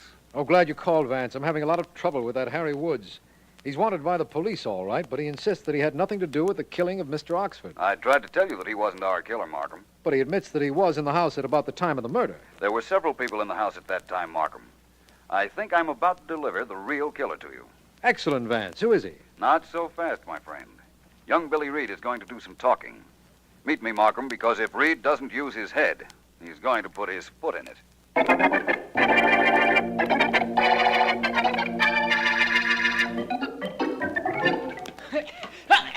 Hey, you're running me ragged, pal. Cut it out. Cut it out. Hey, let's see if you can hit that one back. Hey, you missed, friend. Outside. Well, looks like my game. Now me for the showers and home. See you later, Frankie. Okay, Billy. So long. Yeah, sure was. Dum dee dee dum dee dee da dee dum dee dum dee dee dum dee da dee. Mr. Reed. Oh, Jason. What are you doing out here at the courts? I came to see you. Come over here where we won't be watched. Well, all right. What is all this? Hey, how did you happen to know I was here? Oh, that isn't important, Mr. Reed. I understand you know who killed Mr. Oxford. Who told you that? The same person that told me you were out here. My sister? Oh, she's crazy. I don't know who killed Uncle Dick. No, I do. Who was it? You're asking me to tell you? Why did your sister say what she did? Oh, because she knows I was in the house just before the murder took place. That's why. Oh, you were. And did you see your uncle killed? No. No, I didn't. You lie. No. You saw me kill him. No, honest. You were going to tell the police. No, now no. I'm going to kill you with my own Jason, hands, no, just as I did your uncle. With my own hands, the way I killed him. I had to kill him. He woke when I went to his room to get the combination of the safe. He saw me. That'll be all, Jason. Get your hands off Reed. Vance, you too, huh? I can handle you. I may look old, but I'm strong. I'll get him. No, you won't. Oh! And now I'll do the same to you, Vance.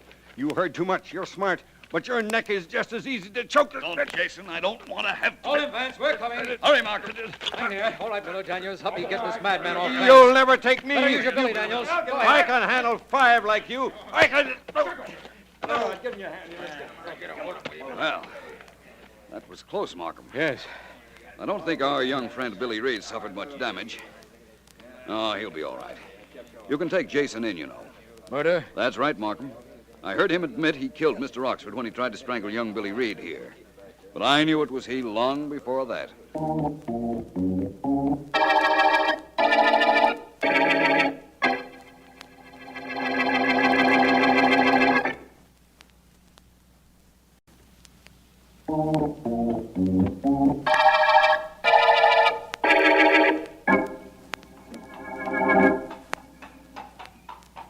Say, I've been reading about your work in the Oxford murder case, Mr.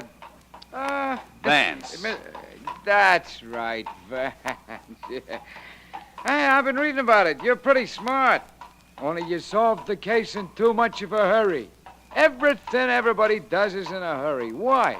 Well, it seemed like a good idea at the time. Let's let it go at that. Hey, tell me something. Yes? The papers say you knew it was this old Jason guy even before you heard him brag about it while he was choking this Billy Reed. How'd you know? Well, that wasn't difficult. First of all, Mr. Oxford was killed in his bedroom. Why would anybody kill him there if the only motive for murder was robbery of the safe? Oh. Oh, that's why it couldn't have been either that Billy Reed or his sister, huh? His sister had left the house, and young Reed had no reason to go into his uncle's bedroom. All he was there for was to get into the uncle's safe, and he could have done that rather easily. But how about this Harry Woods guy that the district attorney shot? He was a fugitive from the police, as I suspected, but he never knew that Jason had crossed him. Apparently, Jason had given him the combination of the safe, but Woods found it empty. And the reason it was empty was because Jason had been there first. Woods had no reason to go into Oxford's bedroom. None at all. Yeah. Well, how come Jason had a reason? He wanted the money from Oxford's safe, money he could get married on. Apparently, his mind went a little haywire during the past few years, and he decided to get the combination of the safe from his employer's room. He was caught, and so he strangled Mr. Oxford. Seems to me he was taking a pretty big chance. Not really. There was always Harry Woods to throw the blame on. Yeah, sure there was. You know, there's one other thing I don't understand. And that is? Well, how this Jason all of a sudden made up his mind to kill young Billy Reed at the tennis court where you grabbed him? He thought he had to kill Reed. You see, Jason's wife was with me when Billy Reed's sister phoned and told me her brother was in the Oxford house the night of the murder and had probably seen the murderer. I repeated this conversation to Jason's wife. Oh, I get it now. The wife told him Billy Reed knew who the murderer was going to talk, and that he was at the tennis court. So Jason went there, huh? I suspected that would happen, so I called District Attorney Markham, and we were there, too. The ironic part of the whole thing was that Billy Reed actually didn't know a thing. He left the house soon after his sister did. Well, you got this Jason called on account of he had to get money in a hurry. Had to get it in a hurry. That's what I always say about hurrying. Gotta lead you to trouble. Oh, city. Word. Well, thanks for the inside story. All out. This is the end of the line, Mr. Vance. Oh, yeah. And you're welcome. It's the end of the line, my friend, and also the end of the Oxford murder case.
I'll call Jim if you want, George, but he's shaving. Well, it's all right, Sylvia. I'd much rather talk to you. Thanks. That's one of those things I'd much rather not remember. Look, George, Jim's going to take a shower after he shaves. The minute he's through, I'll tell him to call you back. Goodbye. Now, wait a minute. Well, How about inviting me to the house? But As I understand it, married people do have friends over once in a while. friends, yes. Oh, now, really? As a matter of fact, Jim asked me over. I'm supposed to be there now. Well, but... Sylvia, the only thing you can possibly have against me is the fact that I like you. Now, is that a... Open up in there. Open this door. What was that? Wait a minute. Who is it? I'm a police officer. Open this door quickly. Goodbye, George. But, Sylvia... Hurry with this door. I'm coming. Now, what is all this? Where's the room with a narrow window, lady? Fast. Where is it? The bathroom, right this way. What's the matter? That's what I'm going to find out. This scrubbing brush came flying through that window into the street a second ago. Who's in this room? My husband. He threw the brush through the window? That's what I said. Now I'm going to find out why. You inside. Open up. Oh, stop being so dramatic. The door's not locked. Oh, well then. Jim, tell this officer. Jim! Your husband isn't going to be telling anybody anything ever, lady. He's dead. And from here it looks like he's dead from very unnatural causes.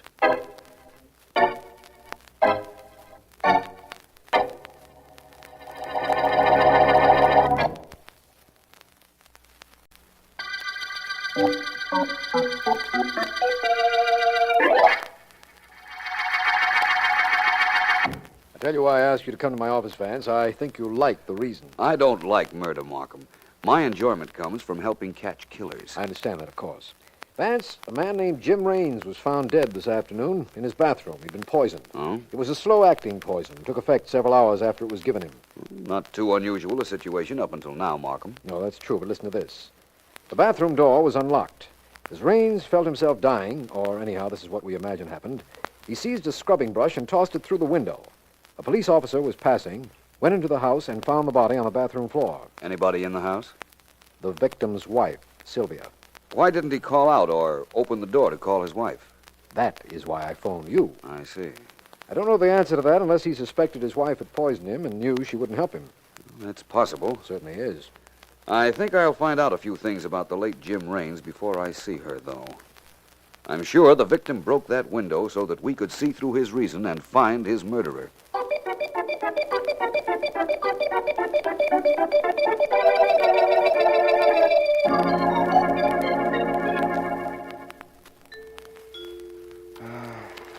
Just a moment, please. Be right with you. Well, this is a surprise. Come in, come in. Please sit down, Mrs. Raines. May I say that black is a very becoming color? Why did you kill my husband? Oh, Sylvia, please, I didn't kill Jim. Why should I have killed him? You had lunch with him. You poisoned him. You wanted me, didn't you? You knew I wouldn't have anything to do with you while he was alive, so you killed him. You killed him, and now I'm going to kill you. Now, Sylvia, don't be ridiculous. Put that gun down. You took Jim away from me. You're a murderer, but you'll never be caught. You're too clever. Now, my dear. See how smart you really are. See if you can outthink a bullet. You, you fool! Give me that gun! Now, there. That's better. You ought to either not carry a gun, my dear, or learn to aim it properly. So, you imagine I poisoned Jim. It's true I did have lunch with him. But have you forgotten? I was due at your house when he died. I'd hardly be stupid enough to give the police a ready-made suspect. You killed him. I know you did. You know, Sylvia, this could have been a very good act you put on. Let's say you poisoned Joe. What? Let's just say that. You came here carrying a gun, accuse me, purposely fire a wild shot. The perfect picture of an innocent, outraged wife. Sylvia, you're out of your mind. Maybe I'm not the only one that's clever. Maybe it's just what I've always suspected. That you and I would make such a wonderful team.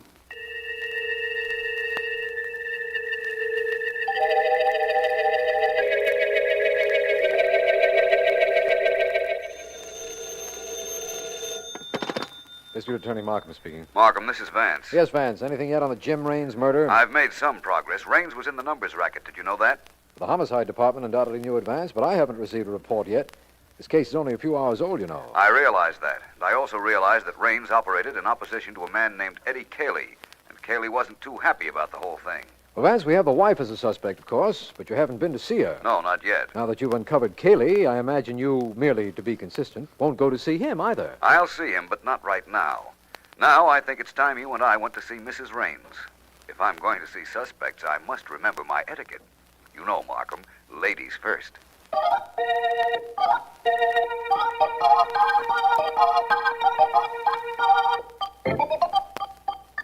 What was the take for today, Whitey? I don't know yet, Eddie. Why not? It takes me a little time to add up figures.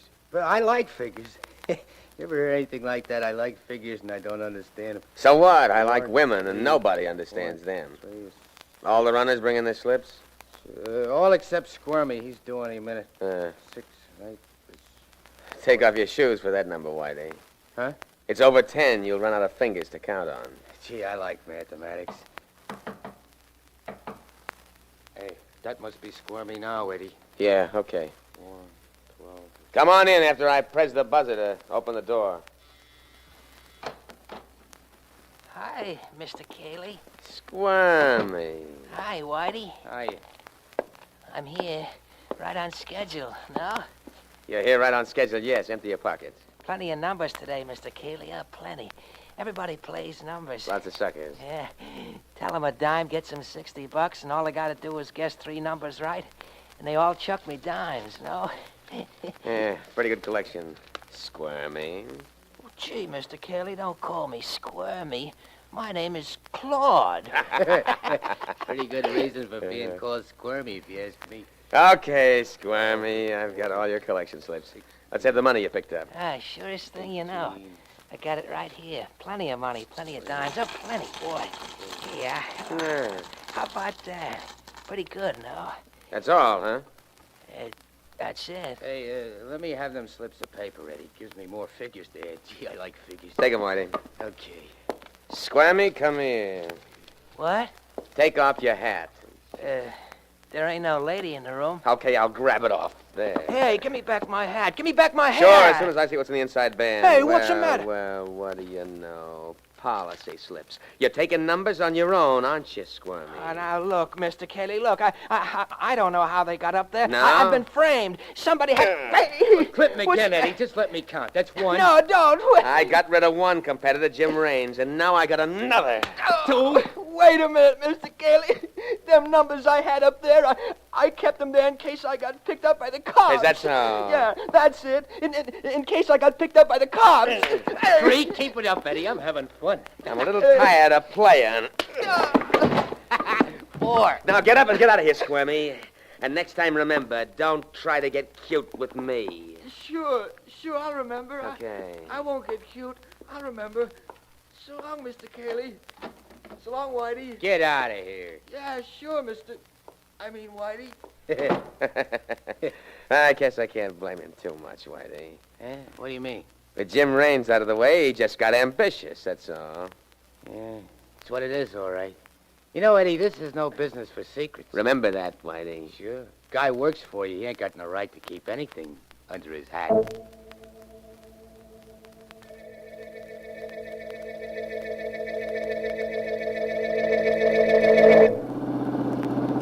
I think we're heading in the right direction, Markham. In the car or in the case, Vance? Both. We're on the way to see Mrs. Raines, armed with several pertinent bits of information. That her husband was in the numbers racket, that he had a tough competitor named Eddie Cayley, and what else? That he was quite a bit older than his wife. We have a foundation, of course, Vance. But the puzzling features of this case are still unexplained. Why did Raines throw a brush through the window when he could have opened the door? And who fed him poison? Yes. Well, I imagine we'll have the answers to those questions very soon. After you, Markham. Right. Markham, what has the homicide department reported since our talk a little while ago? Anything at all? Nothing of interest. They traced Raines' movements during the day and found he had lunch with a George Morrow. Very respectable individual, as I understand it, and a good friend of the dead man's. But they did have lunch together, which makes Morrow a potential suspect in case we run out of those we already have. If you say so. The bell, Vance? If you say so. There we are. Let me see now. Raines has been dead how long up till now? Exactly 4.5 hours. Right. That means that... Yes? Well, I'm District Attorney Markham, Mrs. Raines. This is Philo Vance. We'd like to come in if you don't mind. Oh, by all means. How can I help you? We're not sure. Mrs. Raines, your husband has been dead only a little over 4 hours. I notice a black coat and hat here in the hall, and you're wearing a black dress. Isn't that customary when one is in mourning? Yes, it is. You had all these clothes before your husband's death? Every well-dressed woman has at least one black dress, Mr. Vance. And the coat? I just happen to have a black coat. I understand. Mrs. Raines, what we'd like to find out is this. Why would your husband throw a brush through the bathroom window to attract attention when he could have attracted attention so much more easily by opening the bathroom door and calling? I don't know. You were home at the time. I was on the telephone talking to a friend of Jim's, a man named George Morrow. He was telling me that Jim expected him at the house, and just then the policeman pounded on the door. Do you mind if I see the bathroom? No, why should I? This way. Come along, Markham. Right. Jim was shaving. He was going to take a shower after he'd finished. I could hear the shower running while I was on the telephone. Who shut off the water? I don't know. I don't think it was running when the policeman and I found Jim's body. I'm sure it wasn't. You were hysterical from shock. A detail such as that might have slipped your mind. The water had been turned off. Well, what's so important about that? I'll let you know in a moment. I want to turn on that shower. Well, go ahead. I don't know what this is supposed to prove, Vance, except that there's hot water in the shower. You aren't the only one who doesn't know what else Mr. Vance is trying to prove. Mr. Vance isn't trying to prove anything. Mr. Vance has already proven it. What? All right, please, both of you, get out. Get out, please. What's the hurry? What's with the pushing? I'm sorry. I hope you have a good reason for rushing us out of there, Mr. Vance. I have the best reason in the world. Markham, I want a 24-hour police guard placed in front of this bathroom. What? I want it closed to everybody until I ask for it to be opened. That could be arranged, I imagine. You want to tell me why, Vance? Certainly. There's something in that bathroom that tells me definitely who poisoned Jim Raines.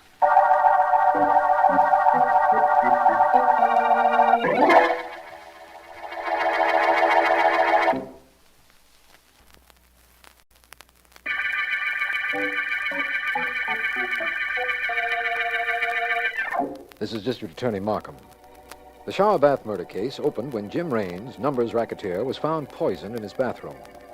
We know the poison had been administered several hours before. We know that Raines' wife was younger than he and attractive. That the dead man's racket rival was Eddie Cayley, and that he had a friend named George Morrow. That's all we know. But Philo Vance insists he knows who killed Raines after he, Vance, turned on the shower in the bathroom. It is sometime later in my office.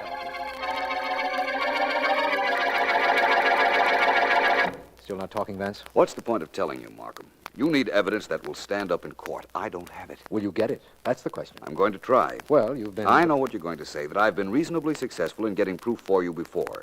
But each case is different, Markham.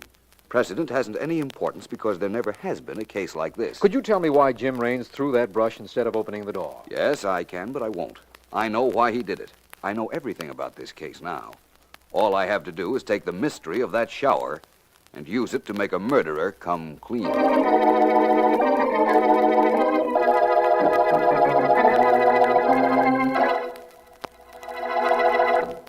9 and 5 is 14, and 6 is 20, and 8 is... Cut it out, Whitey. Figures, Eddie, figures. You know how nuts I am about figures. I gotta keep adding them all the time. What are you adding? There aren't any policy slips in front of you. Yeah, I know. I just rehearse. Oh. Sometimes I just sit for hours adding up imaginary figures. Yeah. 8 and 3, 7 and 2. It's fascinating, Eddie. Wait till you hear about subtraction. You'll really be in for a Hey. great treat. Who's that?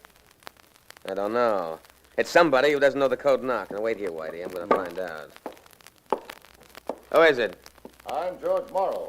I'm looking for Eddie Cayley. What are you looking for him for? I'll tell him. Hit the buzzer, Whitey. We'll let this guy in. I'm Cayley. Oh? Come on in. What's on your mind, Morrow? Cayley, I've got a little information for you. Yeah? You're not taking over Jim Raines' numbers business. No. That's right. No. Hey, I dig this guy, Eddie. He's the fella talking to Jim Raines' wife on the telephone when Raines kicks off in the bathroom. Yeah, that's right. I knew Raines' racket. I was all set to take it over when I heard that you've moved over to Raines' side of town. So what? Move back, Cayley. Quick. That's all. Oh, is it? Well, you listen to me. Now, you take your hands off me. I'll take them off. Tomorrow, I don't think I like being shoved around. When you know for sure, tell me. Go ahead, boys. Take care of him. That way I get to do some counting. Okay, here we go. Come on. Whitey. Yeah. Whitey, I think I'll need some help with this guy. Okay, Wood. Well, that's that. Sure. Nice work with that blackjack, Whitey. It wasn't really nothing, boys. 1, 2, 3, and boom. I don't think he'll bother us again in a hurry. You said it. One good thing he did, though. What's that? He told me he knew about Raines, was all set to take over Raines' racket. The cops will be glad to hear about that, and they're going to hear about it if they get too close to us. He had an awful good motive for murder, Whitey. Awful good.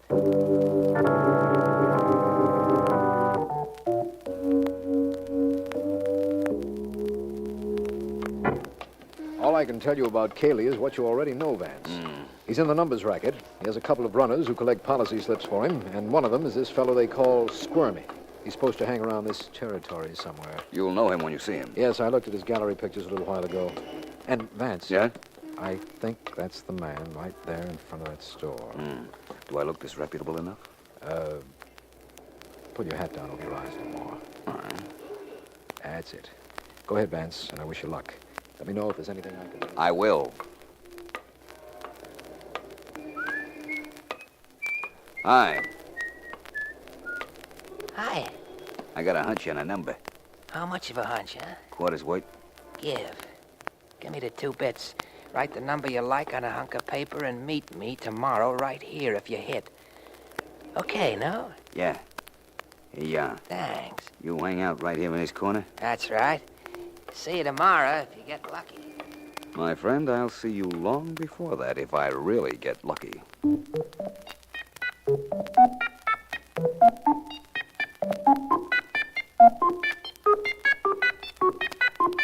Look, George, I don't want to talk to you now or ever. Oh, but And Sylvia- nothing you can do or say can make me change my mind. I wouldn't say nothing, Sylvia, if I were you. What do you mean? I was just up to see a fellow named Eddie Cayley.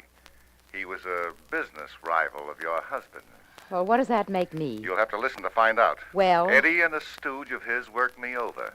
Good. But I had a reason for going up there. So? You were the reason. So don't you think you should be a little reasonable?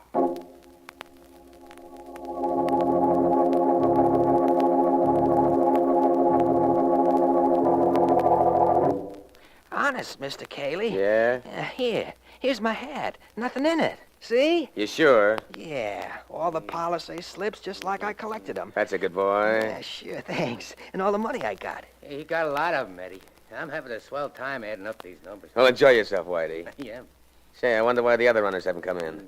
It's time for them to be here, isn't it? If you say it's time, Mr. Cayley, it sure is time. No? Thank you, Claude. Gee, thank you. Hey, that's our knock. Must be one of the boys now, Eddie. Want to let him in? Certainly. Hey, Hey. that ain't one of our boys. I'm not one of anybody's boys. I'm Philo Vance. How did you know the knock we used? Sensible question. That seems to indicate that you are the head man. You are Cayley. That's right. And you want to know about the knock? Yeah. Well, I was watching down the hall when Squirmy here knocked at the door. Oh, gee, Mr. Cayley, I didn't know. Honest, I didn't. Shut up. Oh, shut up? Huh? Okay. Now he'll call me squirmy. Will you cut that out? You were watching, Vance, and listening. I stand corrected. Well, Cayley, you want to know why I'm here. Keep talking. That's simple. You're in the numbers racket. So was Jim Raines. That's a very definite connection between you two. Now, wait a minute, Vance. I know who you are. You're no cop, and that means I'm not ratting on anybody. But George Morrow wanted in on Raines's racket. He told me that himself. If you're looking for Raines's killer, you don't have to look any further than him. Thank you. But I think this numbers business of yours, Cayley, is sufficient to lock you up until I get ready. Whitey, the blackjack. Yeah. Grab him, No, Squirmy. I don't grab so easily, my friend. Come on, Whitey. Three of us ought to handle this one. All right, everybody, stop that fight. Stop it or I'll shoot. Well, the district attorney and a gun. Yes. I'm getting up in the world. Markham, you interrupted the proceedings just when I was starting to enjoy myself. But I'm glad you did. I'm very anxious to get this case over with. I followed you as you asked me to, Vance. Do I take Cayley in as Jim Raines' murderer? No. Just on the numbers racket charge, Markham. Nobody here killed Jim Raines. But let's go to Raines' house, and I'll point out somebody there who did.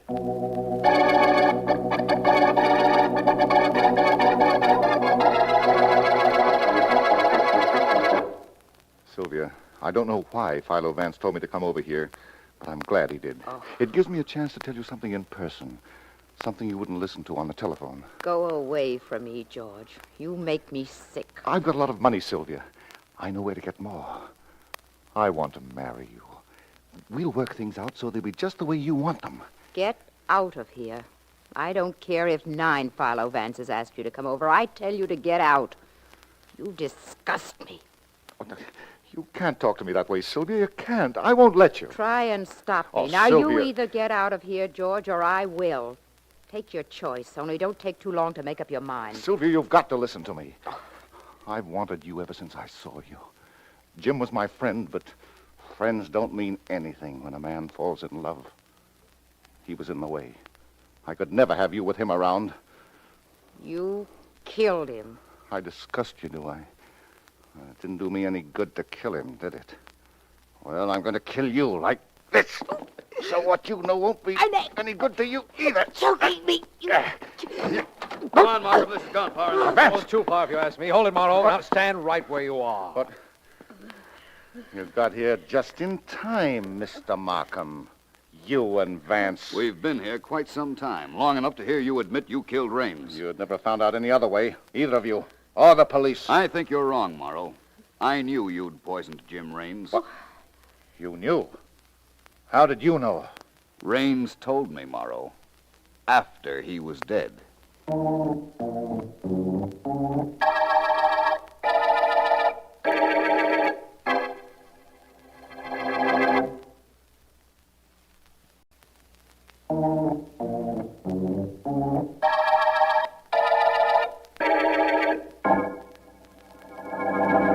Before we go into the Raines bathroom, Markham, you realize why we went up to Eddie Cayley's headquarters. Break up his policy operation. Exactly.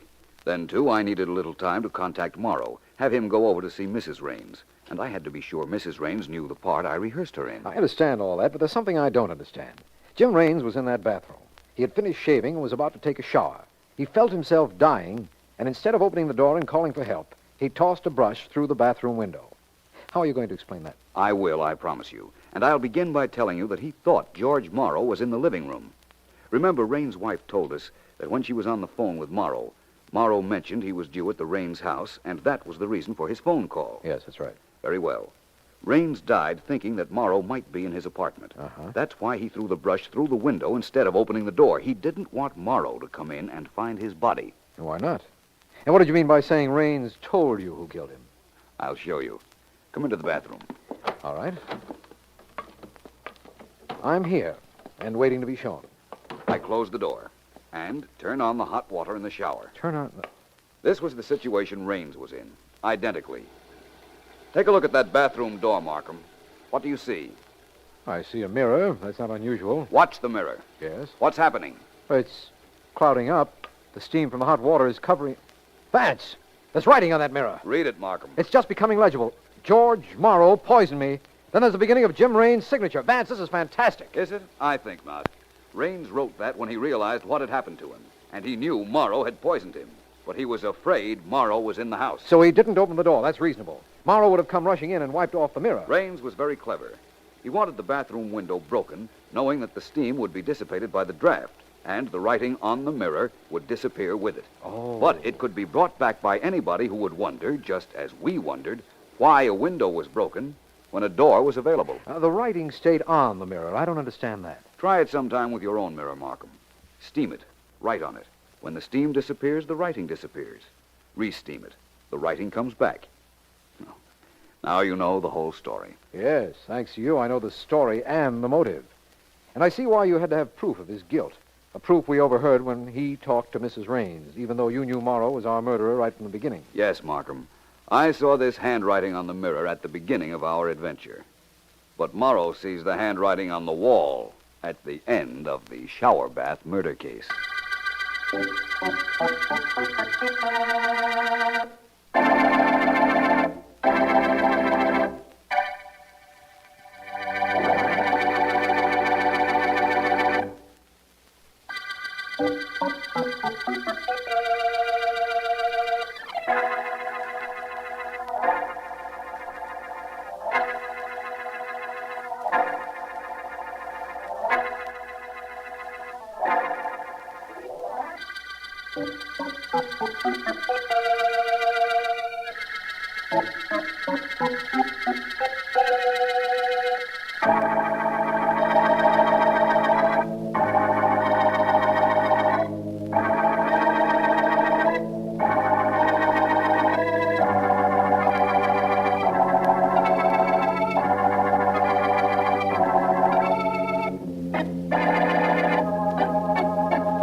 My niece wants to see me, does she?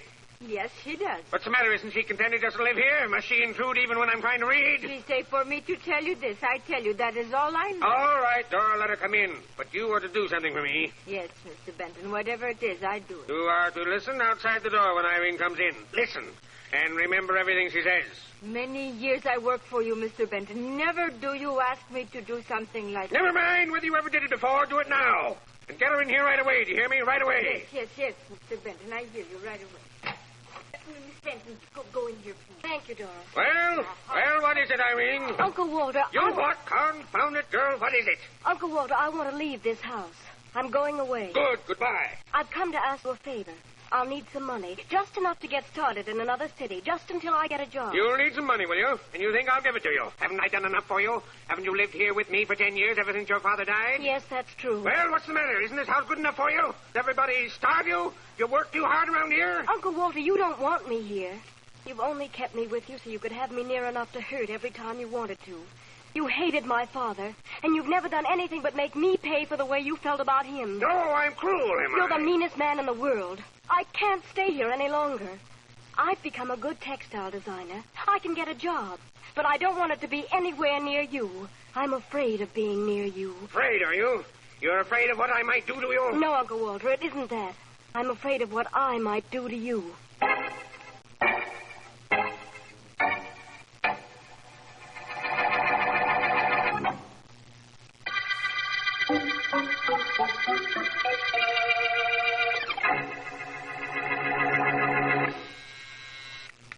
Yes, Miss Thomas, what is it? Mr. Benton is still waiting to see you, Mr. French. All right, send him in. French, what's the idea of keeping me waiting? Sit down, Benton, and don't scream at me. I don't scare easily. Oh, you don't, huh? Good. French, you put in a bid for the Cooperated Industries construction job. Lowest bid they got. You're going to get the order. Well, what about it? You're going to get the order, but you're not going to take it. Oh, I'm not, eh? And why not? Because my firm made the second lowest bid, and when you tell Cooperated you won't take the order, it'll go to me, and I want it. What makes you think I'm going to tell Cooperated that? A little information I happen to have about you and what you were before you came to this city. I said I don't scare easily, Benton, but I want to add to that. I don't bluff easily either. Bluff? I'm not bluffing, French. I never bluff. Let me read you a report. A report I assure you I'd have no hesitancy in reading to Mrs. French and your children if you forced me to. I'm listening. Washington, D.C., December 1918. This is a clipping from a Washington paper, French. Listen. Washington, D.C., December 1918. The State Department today released a list of men who were wanted for draft evasion in the World War. Men who so far have not been apprehended. Wait a minute, Benton. How'd you get that clipping? A friend of mine got it for me. I had to pay him a lot to trace your background, but he did, and he got me this. And, French, I intend to do just what I said I would. If you don't... Get out of here, Benton. Get out. Get out? Sure, I'll get out. I'll get out when you tell me you aren't accepting the cooperated order. I've got to take it, Benton. I'd put every dime I could lay my hands on into a plant that could handle that assignment. I can't give it up. No? Well, I'm not an unreasonable man. I'll give you until tomorrow morning to decide which it is you can't stand. Bankruptcy or disgrace. You mean that, don't you? Of course I mean it. You know me well enough to know I mean it. Yes, I know. One thing I don't know, how a man like you is allowed to live. I don't know one other thing either. And that is, why don't I do something about that?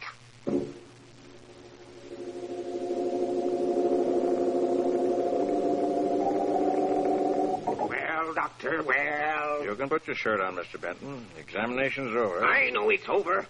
And I know I can put my shirt on if I want to. I know what's wrong with me. Am I improving? That's what I want to know. I'm not sure. You're a doctor, aren't you? What do you mean you're not sure? I'll need some time to check some laboratory reports. Can't tell you anything definite right now. Can't tell me anything definite? What kind of a doctor are you? I was a good one, till I accepted you as a patient. Now, I'm not so sure. You're not sure about anything, are you? Aren't you forgetting a little conversation we had when I first came to you? Very well, then, stop stalling. I want to know how I'm getting on and how long I have to live. You really want to know? Yes. Well, Mr. Benton, in my opinion, you may not live until morning. But your death may not be from natural causes.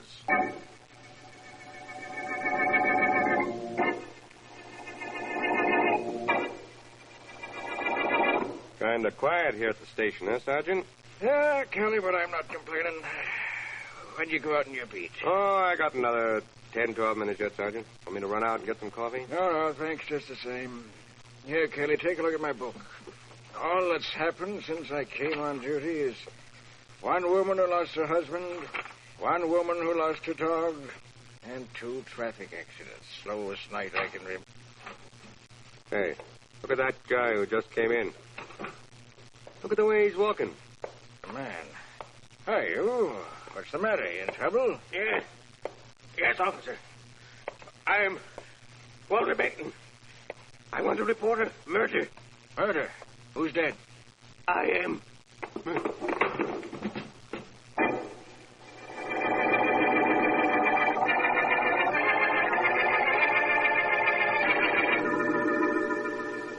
Where did Mrs. Markham say she'd meet us, Markham? She said she'd come from the theater, and if we got through at the club early, we were to meet her on this corner, Vance. That sounds to me like she really didn't think you'd make it. My, such doubts for a wife to have about this city's rising young district attorney. Oh, she doesn't doubt me, Vance. She knows that when you and I start talking, neither of us realizes the time. Markham, you're my most loyal adherent and staunchest ally. Was kind of good to get away from crime for one evening, wasn't it? Excellent. That is, if you hadn't treated a chess game the way you treat a murder. I don't think I know what you mean. Don't you? Vance, when I play chess with you, I'm the murderer. Everything I do or intend to do, you seem to know. And furthermore, you know how to checkmate it.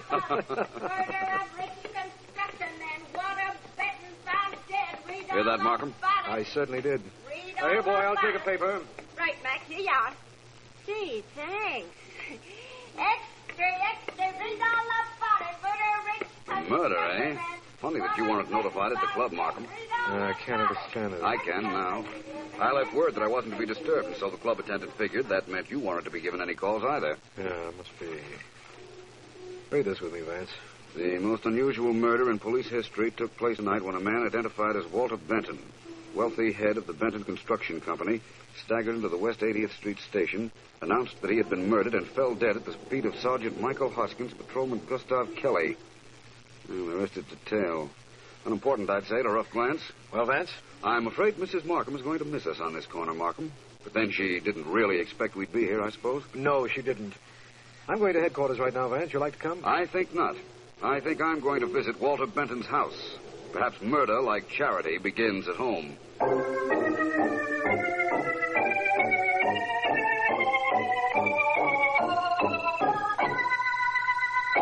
The police, they were here. You are more police? No, my name is Philo Vance. I'm a private investigator. I'd like to ask you some questions. No. You ask me nothing. I do not know anything. So you ask me nothing. You know how long you've worked for Mr. Benton, don't you? 12 years. 12 years I've been here. But I don't do anything. The police, they ask me many questions, but I don't do anything. I can tell them nothing. Who else lived here? You must know that. Who else live here? I live here, Mr. Vance. I heard you questioning Dora. I know. You were standing outside the door, and your shadow was very evident across the threshold. I was just wondering how long it would be before you announced yourself. You may go, Dora. Oh, go? Oh, yes, I go. I'll fix some soup for you, Miss Irene. Thanks, Dora. Miss Irene. Irene what? Benton. Walter Benton was my uncle.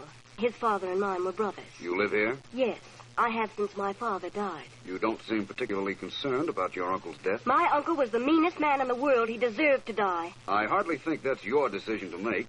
Or was it? Excuse me, Mr. Vance. Hello? Hello, I believe Mr. Philo Vance is there. May I talk to him, please? This is Mr. Markham. Just a minute. For you, Mr. Vance. Mr. Markham. Thank you.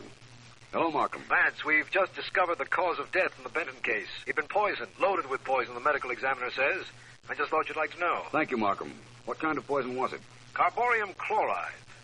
Any developments on your end, Vance? Not yet. I'll be in touch with you, Markham. Good enough. Bye.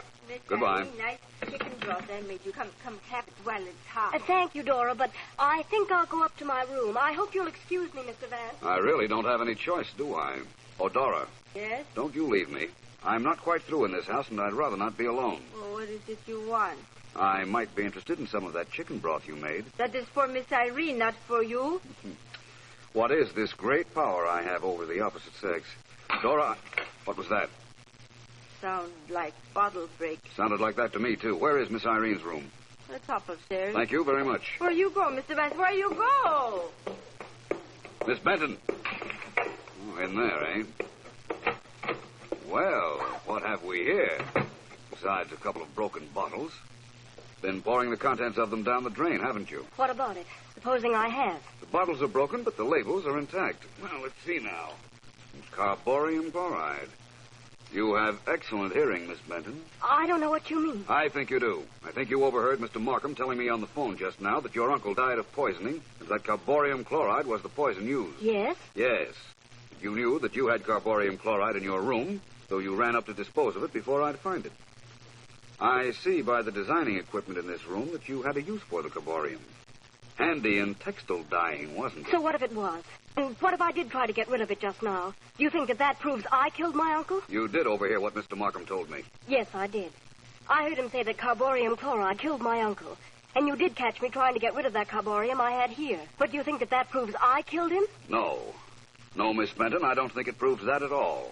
In fact, I think it proves you didn't.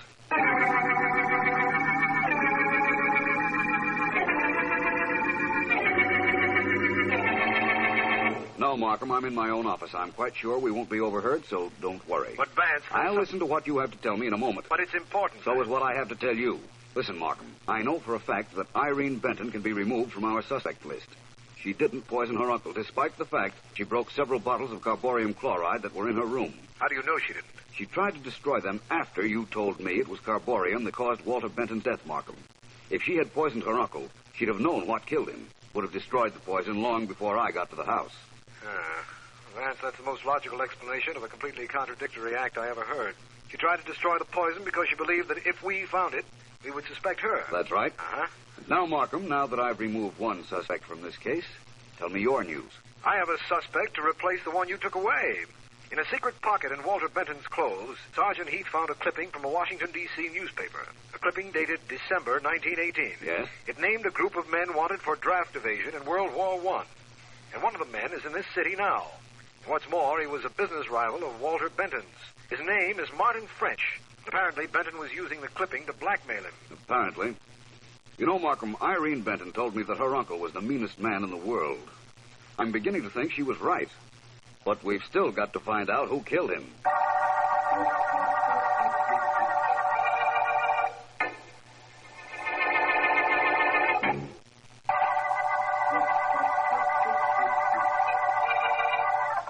This is District Attorney Markham.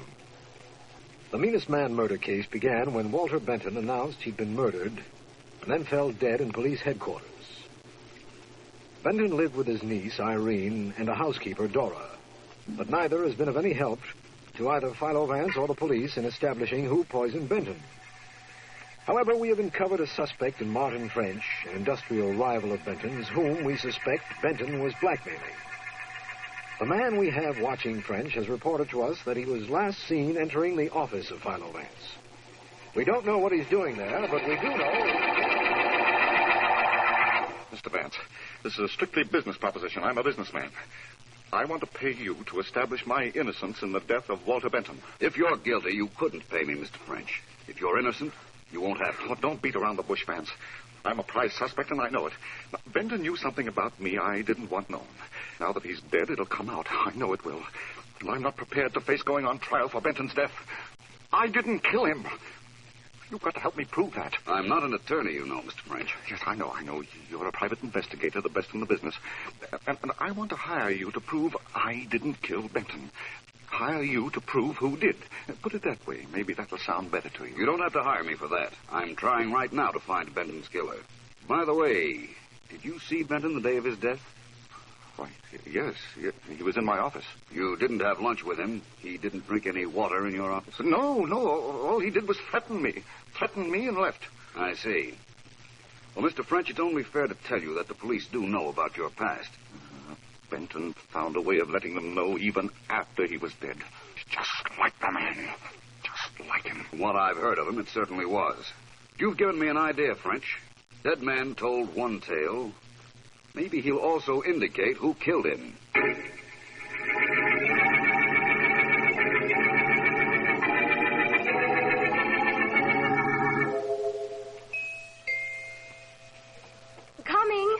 Coming.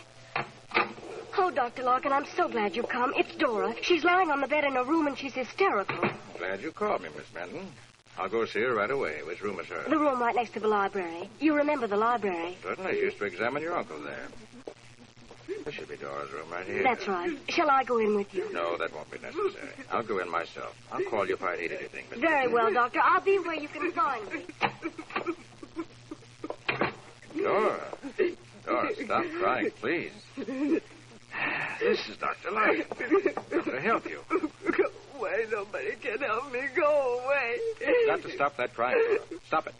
You're making yourself sick. Sick. I'm not sick.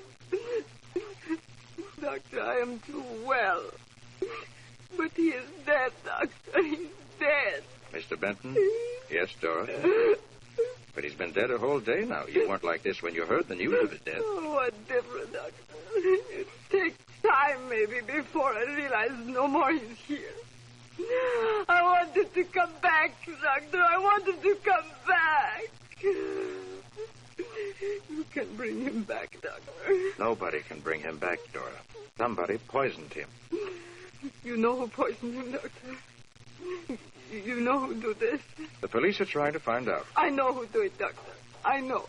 You do, Dora? I know. Doctor, you know too. Only the two of us know. And the two of us, we don't talk. Ever. Do we, Doctor?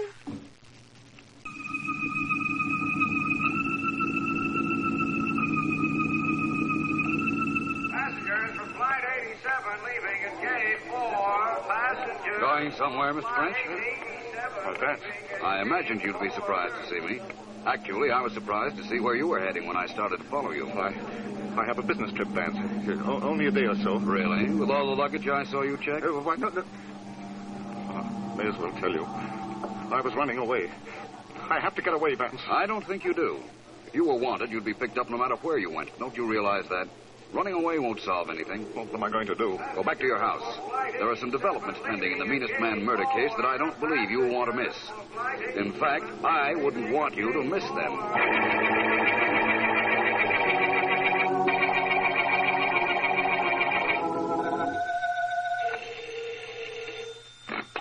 Dr. Larkin speaking. Dr. Larkin, this is Philo Vance.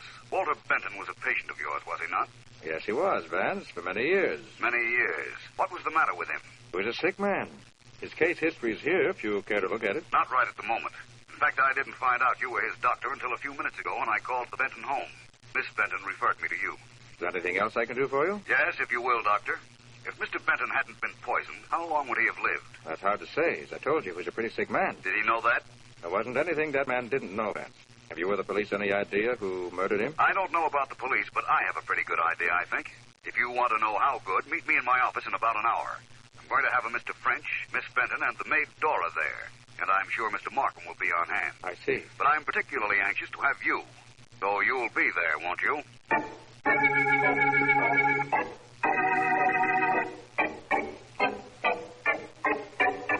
Markham, this is one of the strangest cases we've ever come across.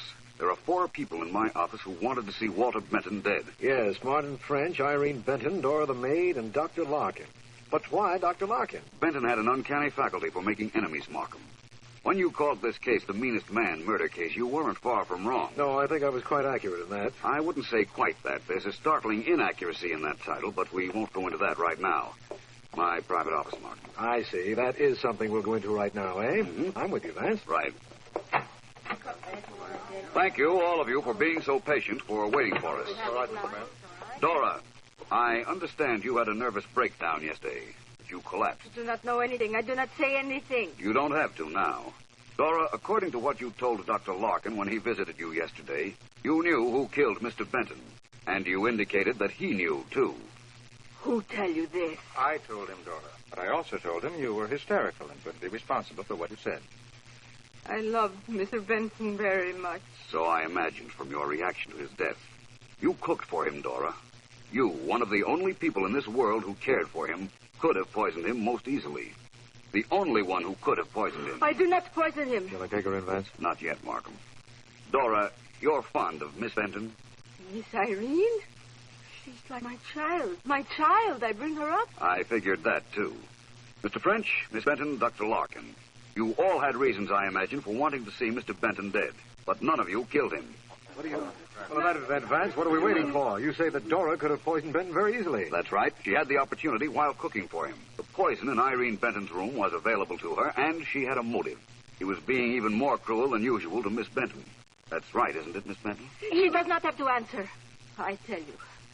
Yes, he was even more cruel than usual to my Miss Irene. This I cannot stand. I love him, yes, but I love her too. Even more than I love him. I go to her room. I get bottle marked poison. I poison him. I do it. Apparently, Vance. I'll take her downtown. We'll close up shop on this one. I wouldn't if I were you, Markham. There's no question but that she fed Mr. Benton the carborium chloride, but she didn't murder him. Well, if she didn't, who did? Nobody murdered him, Markham. Carborium chloride was the one poison that couldn't kill Walter Benton. It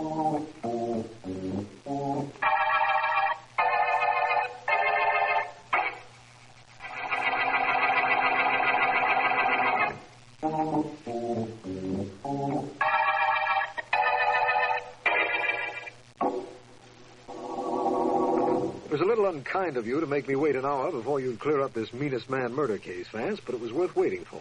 Now, what was this all about? Here are the facts, Markham. Benton knew 10 years ago he was going to die someday from an incurable illness that he had. Dr. Larkin is my authority for that statement. I'm not questioning it, Vance. Very well. Benton, however, was too mean to just plain die. He wanted his death to look like murder, and he wanted his niece to appear to be the murderess. But why, Vance? A grudge he held against her father for some reason or other. That's not important. But this is. Dr. Larkin told me that his laboratory tests indicate that 10 years ago he started taking carborium chloride in small doses, increasing the dose every week. His body thus became immune to it. Immune to poison? That's right. I checked it thoroughly. There are two kinds of poison, Markham. Cumulative and non-cumulative. In one of the classifications, the human body can build up an immunity if subjected to the poison in tiny doses at the beginning. Later on, the dose can be increased without danger to the subject. Right here in a book on toxicology, if you'd care to read it. I'll take your word for it. Oh, thank you. Anyhow, Markham, when your medical examiner found a quantity of carborium chloride in the dead man, he made the very natural assumption that it was the poison that caused death. What happened was this. Benton felt himself dying. Excuse me for interrupting, but how is that? Again, Dr. Larkin is my authority. Dr. Larkin told me he had told Benton that death in his case would be preceded by a sharp pain, a sort of warning a few hours before death was to occur. I see. Then Benton did know he was about to die. Right. And knowing that he had a quantity of carborium chloride in him, made the dramatic entrance and exit from this world at the police station. He knew then that he was accusing his niece of murder without ever indicting her. Why the niece particularly? Because she used carborium chloride in her work in textile designing. Used a lot for dyes. In fact, Benton used Irene's own chemicals when he began systematically building up a resistance to the carborium. It was quite a clever plan. We're lucky it didn't work. We most certainly are.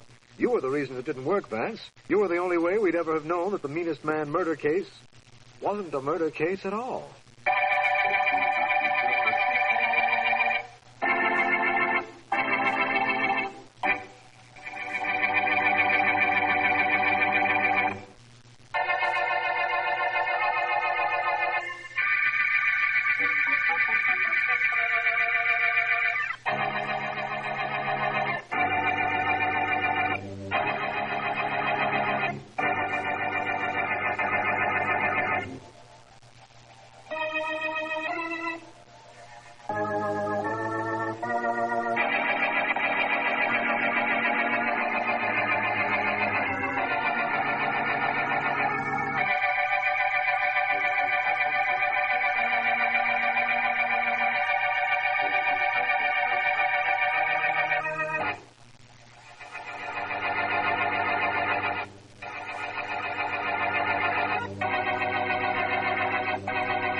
So long, fellas. See you all in 3 days. Don't be late for the sailing out, Jay. Can't do without a steward, right, boys? I'll be back, you blooming idiots. Okay, don't take the wooden shillings, Algy.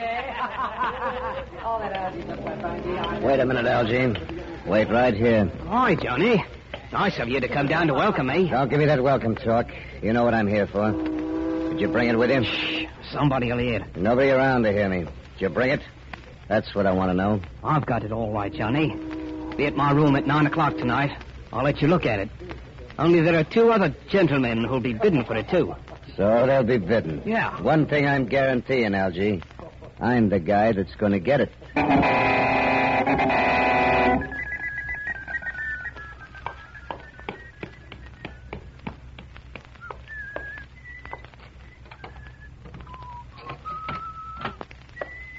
Hello, Algie. Oh, it's Mr. Burke. That's right, Algie, Mr. Burke. Your ship docked a little while ago. I was watching you when you got off. I was going to call you as soon as I got in my room here, Mr. Burke. Honest, I was. Perhaps you were. I hope you were, for your sake. Did you bring it with you, Algie? Aye, but Mr. Burke, you'll have to come here tonight to see it. As you probably know, there are 3 of you gentlemen who want it. Sure. Johnny Peters, Reginald Sands, and me. That's right. I know they both want it. Mr. Burke, Johnny seems to be sure he's the one that's going to get it.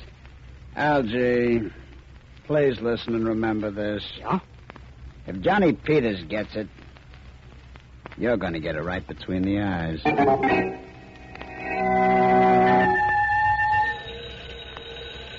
Hello. Algie? Speaking. Ah, Reginald Sands, Algie, old boy. Oh, hello. Well, I see you've arrived on schedule. We docked a couple of hours ago. Very good, old fellow. And, you brought it ashore safely? I've got it. And it's safe enough right here with me. Well, really, old bean, then stop hold. Better keep it with you until I have a chance to get down there, Algie. I want to see it. More than that, I want to buy it. You'll have to get online, Mr. Sands. You're not the only one who wants the diamond, you know. Yes, I know. That stone is very much in demand. That's right. But, Algie, old top, it had better be me who gets it, because if I don't, you'll have another kind of stone for your very own. A tombstone.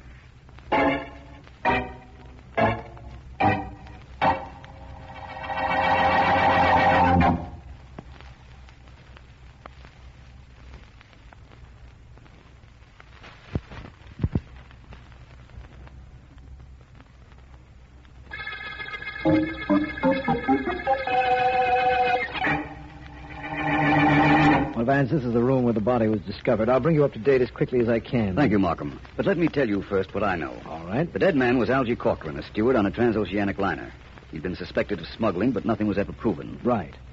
Now, smuggling doesn't come under my authority as district attorney, but some of Algie's playmates are pretty rough characters, I understand. He was found shot to death right here last night. His boat docked yesterday afternoon. What kind of a gun was used? A Webley, English gun. Oh? This particular model was at least 12 years old, ballistic show. Nothing unusual was in the room except a tea kettle on the portable stove and 2 teacups which had held tea that had been drunk. But there were no fingerprints on one cup. The one the murderer drank from. If the dead man had, there'd be no purpose in wiping off the fingerprints. Right, Markham. No question about that now. Well, Vance, as usual, we give you nothing to work on, but that hasn't stopped you in the past. There's a first time for everything, my friend. Tell me this.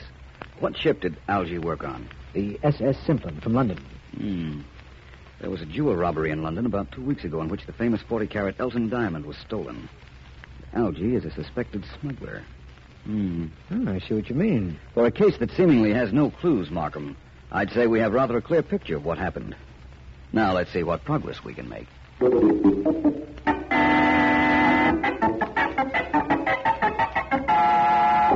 Well, come, old man. It can't take all that time. No. You ever try to cut a 40-carat diamond, Mr. Sands? I steal them. Cutting them is your department. I've got to be very careful. You want this stone split exactly in half so it will no longer be recognized as the Elton diamond, but can be sold for matched earrings. 2 20-carat stones will bring you almost as much as 1 40-carat one. Yes, and it'll be a whole lot less recognizable, old fellow. All right, go ahead. I won't interrupt you. I'm almost finished. I'll put the Elton in this vise. Put my diamond cutter right here. And just tap it once with this mallet. That ought to do it. Good.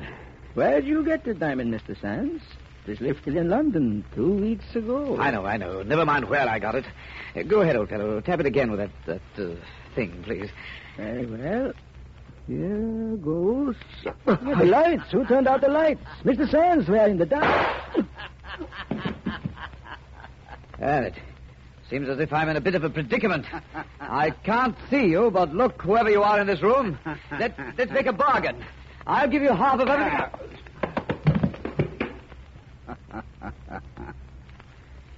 He'll give me half.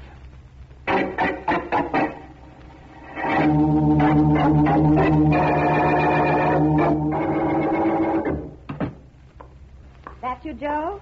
It's me, Edna. What a day. Busy? And how? What's for dinner? I won't tell you. It's a surprise. All right? Sure, dear. I have a surprise for you, too. Oh, let me see. Later. Honey, no teasing. Honey, no begging. Oh, please, if it's a surprise, let me see it. Please, Joe. What's for dinner? Roast beef. Now, what's your surprise? These. Oh, Joe. Pretty, aren't they, Edna? Yeah.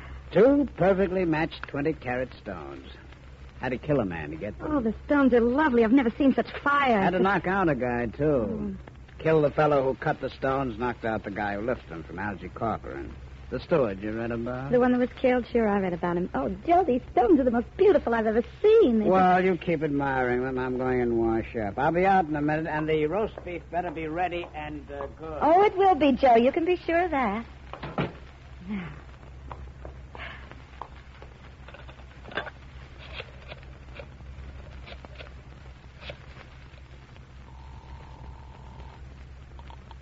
Philo Vance speaking. Vance, my name is Endon Burke. My husband is Joe Burke. He just killed a man. What did you say? I said my husband killed a man, a diamond cutter, he said. Where is he now? He's washing up. He can't hear me with the water running.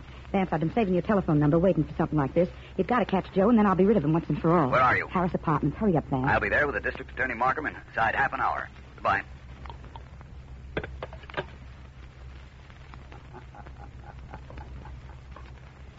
That wasn't very nice, Edna. Joe. I heard, honey. I heard everything. Oh, no, You told Vance to come over, and then you'll be rid of me once and for all. No, I didn't.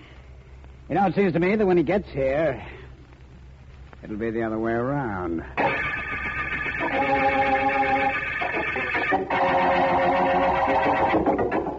There's the apartment door, Markham. Yes. I only hope that Joe Burke didn't overhear his wife talking to me on the telephone. We'll know in a minute, Vance. That we will. If he did hear her, he'd think nothing of killing her. I'm sure of that. Hear anything, Vance? Not yet. Vance, thank goodness you've come. Where is he, Mrs. Burke? In here. Come in, please. This is District Attorney Markham, Mrs. Burke. How do you do? How do you do? Where's your husband? There he is, lying on the floor over there. He's dead. I shot him. What is this, Mrs. Burke? He heard me phoning Vance. He tried to kill me. We struggled, and his gun went off, and he dropped. I know I should be hysterical and all that, but I'm not the type. He tried to kill me. He got killed. That's all there is to it. I wouldn't say that. There's a whole lot more to it than that. You said he told you he killed a diamond cutter. Yeah. Well, a diamond cutter was found dead this afternoon. We suspected he may have been used to cut up the Elton diamond, and then was killed. I don't know anything about that. Your husband didn't mention anything about any diamond? Not a thing. Oh, here's my husband's gun. I took it from him after he fell. I think you'll find it's the one used to kill the diamond cutter, Markham, but not the one that killed the British steward. You're right, Vance. This is an American-made automatic. However, Burke might have used another gun to murder Algie Corcoran. Perhaps. Mrs. Burke, did your husband drink tea? Are you kidding? He never drank tea. Well, in that case, Markham, we'll have to look for another murderer.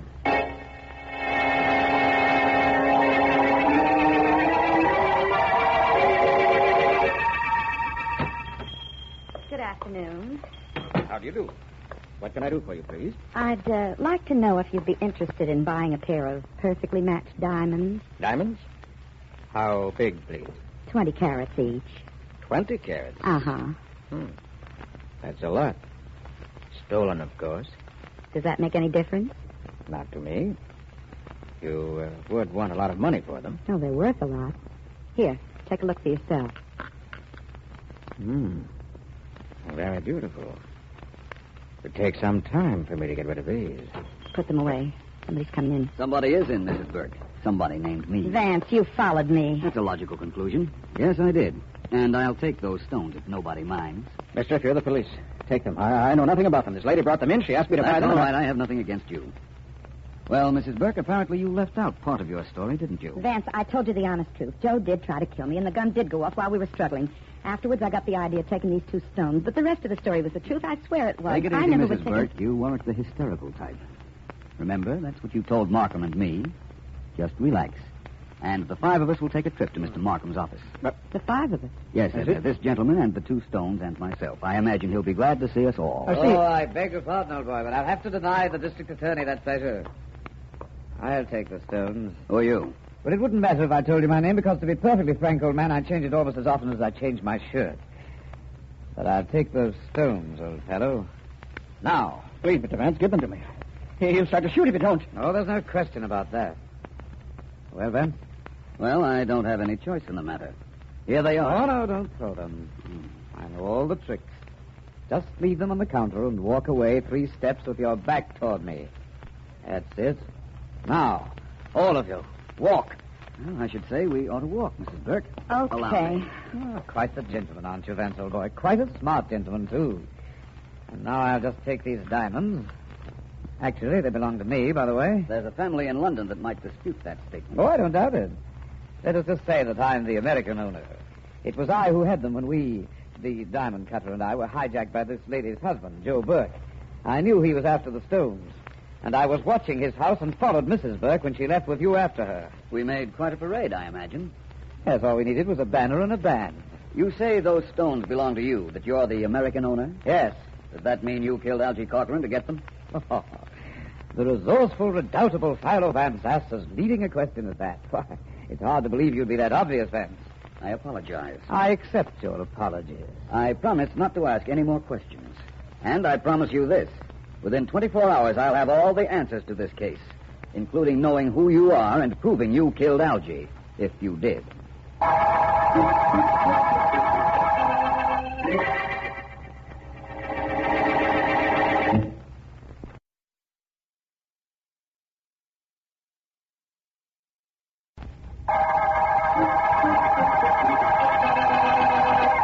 This is District Attorney Markham.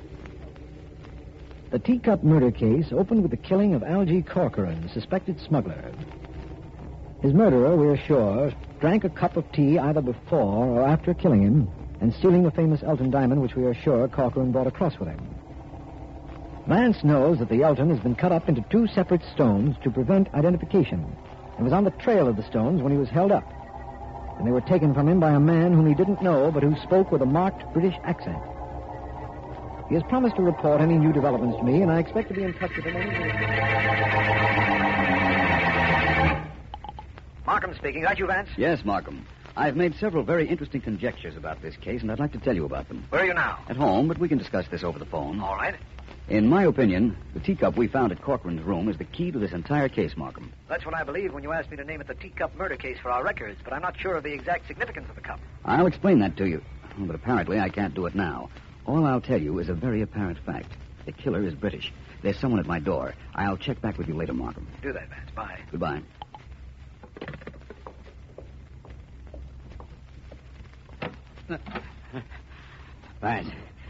Vance, let me in, please. Well, come in, my friend.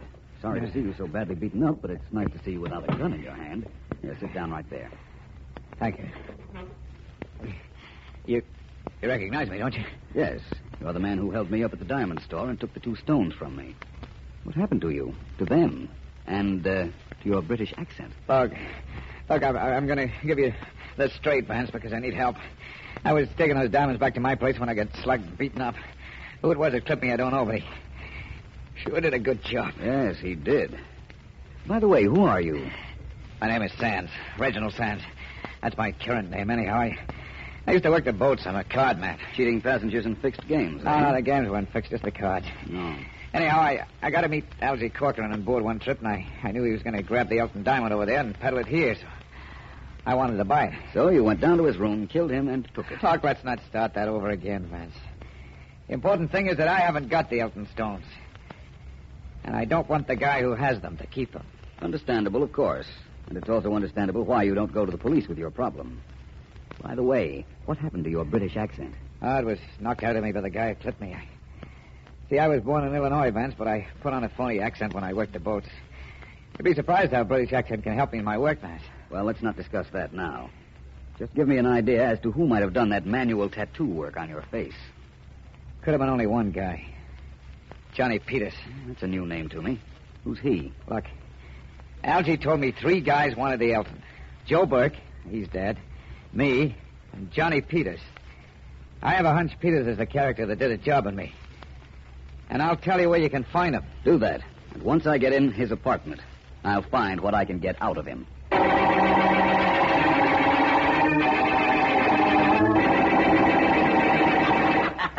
Hey, let's see you do that dance you do at the club, baby. Okay. Only this time, nobody's going to be watching except me. Here, I'll turn on the phonograph. Hey, what kind of record is that? Oh, Johnny, cutie, I put that on while I was waiting for you to come home. Leave it. So, classical. Who needs it? I want something with a beat so you can hook. Oh, yeah. What's the use of having a girlfriend who can hop the buck if you can't watch her every once in a while? Like now, huh? Oh, I'll dance for you, Johnny. Anytime. Give me another glim at those diamonds you got, will you, huh? What's it worth to you? This? Let's see the rocks, Johnny. Just once more, huh? I won't touch them. Just let me look, huh? Okay. There you are. Gee. Oh, look what happens when the light hits them. They sparkle just like rhinestones. Gee, I'd like a costume made of them. Oh. All she wants is a costume made of 20-carat diamonds. Right away, baby. I'll make you one with my own lily white hands. Right away. Oh, they sure are pretty. They sure are. Yeah. A couple of guys have been killed for these rocks. One guy got beaten up pretty bad on account of them. But I got him. And I'm going to keep him. Who's that? I don't know. Kill that phonograph while I stash these stones and find out. Okay, I will. Now let whoever it is try to find him. If that's what he's looking for. Where'd you put him, Johnny? Baby, do you see any green in my eyes? Why, no. Think I'd trust you? Johnny, Shut up. All I see was at the door. I've got nothing to hide from nobody now. Well, who are you? My name is Vance. Nice of you to ask me in. I didn't ask you nothing, much less in. What do you want, Vance? Well, right at the moment, I want to know why you're wearing adhesive tape on your right hand. I cut myself when I was shaving. On your hand? I'm the neat type. What's it to you, Vance? I'm looking for the Elton diamond, only it's 2 diamonds now. And I'm also looking for a killer. I think I'll find both together. Well, don't look at Baby there. She don't know the right time. Who don't? It's 8:30. You see what I mean, Vance? I'm not interested in her right now. It's you I want to talk to.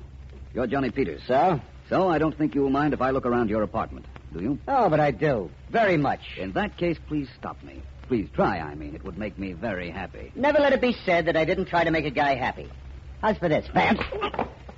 Laughing yet? No, but I'm going to be enjoying myself for the next few minutes. I can see that. Cut it out! Don't stop it! Kill him, Johnny! Well, that's that. You hurt him. Vance, you killed him. Oh, you murderer, you. I could... Gee, you got nice eyes. The better to see that telephone with, my dear. Excuse me just a second. You'd better get some water and throw it in your boyfriend's face. Oh, sure, I'll get some right away. Markham speaking. This is Vance. Markham, can you reach Mrs. Joe Burke? Yes, she's in custody. She'll have to stand trial for her husband's death, you know. Well, I want you to have her down in your office. You had Sergeant Heath pick up a fellow named Reginald Sands at my apartment. Have him there, too. All right. When will you be here? As soon as I can make it. And I'll have company with me. A mug named Johnny Peters. The one person who killed Algie Corcoran and started us on this case is included in the 3, Markham. It's either Mrs. Burke, Peters, or Sands. I don't know which one it is, but I guarantee I'll know 20 minutes after I get to your office.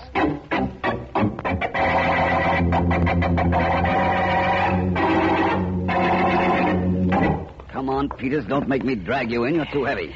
You hit awful hard, Vance.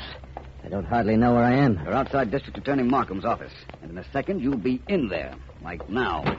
Here's Vance. Sit over there, Johnny. That seat right there. Okay, what can I lose? Hi, Sands. Hi. You look like you ran into a truck. What happened to you? You look like you met the same truck. Hello, Mrs. Burke. What did you want me here for, Vance? You'll find out. Thank you, Markham, for the trouble I put you to. No trouble, Vance. Well, what happens now? A little experiment. I have 3 lists of girls' names on these sheets of paper in my pocket. One goes to each of my suspects. Here you are, Mrs. Burke. What do I do with it? I'll tell you later. Yours, Peters? Gee, this is what I've always wanted. A piece of paper. Your list, Mr. Sands? Thanks so much. Mrs. Burke, read me the names on that paper. Keep Yeah. going till I stop you. Okay. Alice, Beatrice, Clarice, Dorothy, Evelyn, Frances, Grace. That's enough. Okay. Mr. Peters? How do you know I can read? Can you? Sure. Alice, Beatrice, Clarice, Evelyn, Frances, Grace, Hold it. Harriet. It's a pleasure. Mr. Sands? My turn, huh? That's right. All right. Alice, Beatrice, Clarice, Dorothy, Evelyn, Frances, Grace, Harriet, more, Vance? No, thank you, Mr. Sands. You've gone far enough. Markham, you can make your arrest now. I don't doubt it. But which one is the killer we're looking for? Couldn't you tell, Markham? Why, the murderer is Johnny Peters, of course.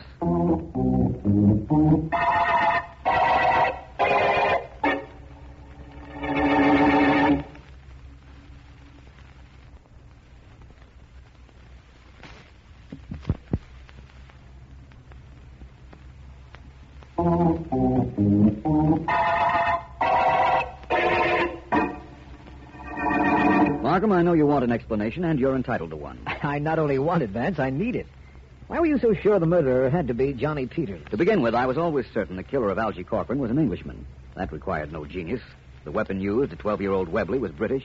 The fact that he drank a cup of tea with his victim while either about to murder Algie or right after was another indication that he was British. So far, so good. But how'd you know Peters was English? He certainly didn't sound it when he talked. Finding which of our suspects was English was the hard part of this case. Peters had been over here a number of years, Markham, Yes. long enough to lose his accent when he talked. Yes. But not long enough to lose his inclination for tea, and when he read, the fact that he was English reached right out and asserted itself. Yeah. Of course, you know that I don't know how it did. The pronunciation of the name Evelyn, Markham. The English don't say Evelyn, they say Evelyn. Of course. That's how Peters pronounced it when he was reading that list of names I prepared for just that purpose. Well, I'll be darned. His confession proves you were right, of course, and we found the diamonds in his apartment, but I'm still not clear on the mechanics of this case. What actually happened that night in Algie's room? Very simple, Markham. Algie sold the Elton diamond to Reginald Sands. Sands left, and in came Peters. Algie made him tea, and then announced he'd sold the Elton to Sands. Furious at what he considered a double cross, Peters shot Algie with his Webley pistol. A gun he carried because he'd had it for so long he knew it couldn't be traced. Then he wiped his fingerprints from the teacup he used and left. Yes. Now, before he'd reached Algie's, Joe Burke, who was later killed by his wife, called Algie, and Algie told him he'd sold the Elton diamond to Sands. Follow that? Yes, of course. Well, the rest we know. Sands took the stone to be cut. Joe Burke came in, shot the cutter, and knocked out Sands. He came home, and his wife called us. What followed after that, you know. That I do. And it isn't the only thing I know either. I know this is the end of the teacup murder case.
Listen to me, men. Please, listen to me. I don't have to stand here on a street corner and talk to you. Nobody pays me to do it. Okay, then why do you do it? Because I'm a citizen. I'm a citizen the same as all of you, and I want you to know the same things I know about Jonathan Graves and his political gang, who is trying to steal your votes. They're crooked men, completely crooked. They're in politics for their own personal good, not the good of the community. That's right. Now, be sure you remember that when you go to the polls election day. That's all I've got to say. Thanks for listening. Wait a minute, Masters. I want to talk to you. Oh, it's you, Graves. What could you have to say to me? There was quite a speech you made. Thank you. You seem to be able to influence people very nicely. Well, I read that book you've heard about. Don't get cute, Masters. You're a very honest, upstanding young fellow, and I'm sure we could use you in our organization. What you mean is you could use me so that I don't fight against your organization. That's your interpretation. Of course, there is an element of logic in it. The truth is that if you keep up these street corner talks, you're going to get a lot of people disliking us. That's the best news I've had all day. So long. Wait a minute, young fellow. Don't be in such a hurry to get away. It might be very valuable to you to stick around and listen a few minutes. I doubt it. The only thing I'd consider valuable would be if you and your crooked colleagues withdrew from the election. No, we can't do that, my boy. You know that. We've got too much at stake. It's cost us a lot of money to build up our candidates. We can't just withdraw them just like that. In that case, we've nothing to talk about. Oh, but we have. We have something to talk about that should be very near and dear to you. You. What about me? You have your choice at the moment, Masters. A choice of being a quite wealthy, silent young man. Or a very definitely dead one.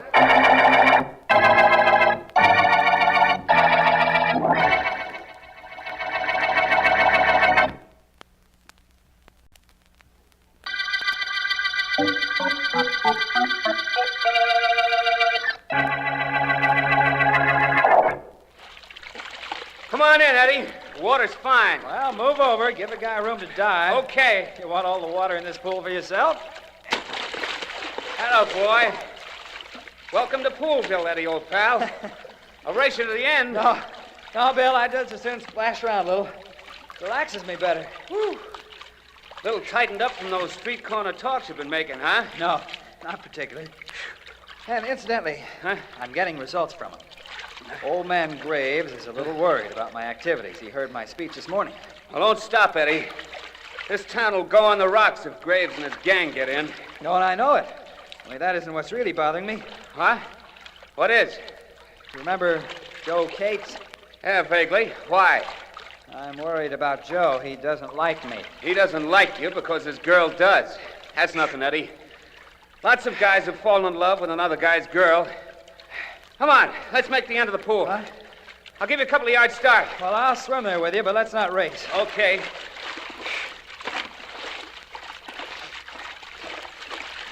I'd rather talk. Look, talking and swimming aren't for me. Let's sit up the edge of the pool if you want to gab. Good enough.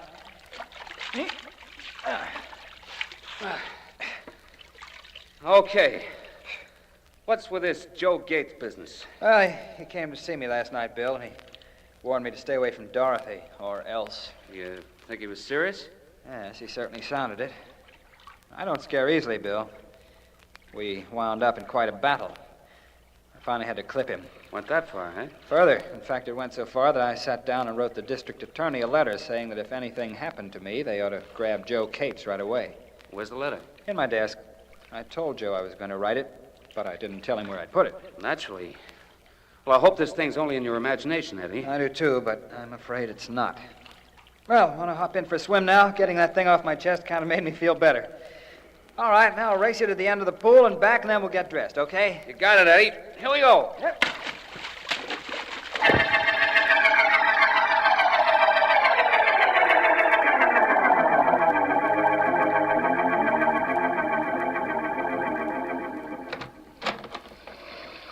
Wow, look at it come down, Eddie.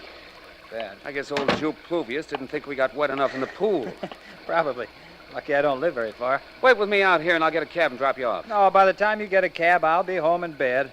All I have to do is walk to the corner, turn it, and I'm practically on my front doorstep. Lucky you. Yeah. Okay, Eddie, I'll be seeing you.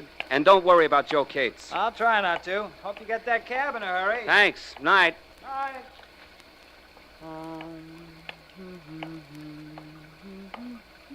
Oh, good evening, officer. Well, Awful night, isn't it? It ain't good. Waiting for a taxi? That's right. My friend is lucky. He lives just around the corner. That's him walking down the street now. Well, he doesn't seem to be too much in a hurry. He's got a lot on his mind. Hey, officer, look. What is it? That fellow with a slouch hat and his coat collar turned up. Came out of a doorway and followed Eddie around the corner. I don't like that. Come on. What the... That was a shot, officer. Hurry. I know it was a shot, and I'm hurrying as fast as I can.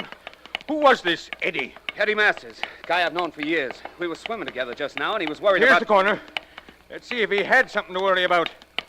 He sure did. Is that him on the ground over there? Sure is, and that guy bending over him. Grab him, officer. He's starting to run. He ain't going to get very far. Stop, you! Stop or I'll shoot! No, don't shoot, don't. Eddie. Okay, you! Eddie, what happened? I saw you throw your gun away just now. You're coming to headquarters with me. No, officer, no, I didn't do it. I didn't shoot him. No, huh?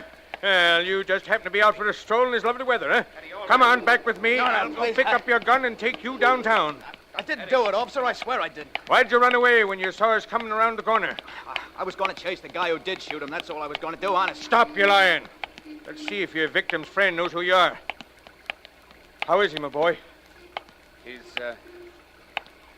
dead, officer. That's what I thought.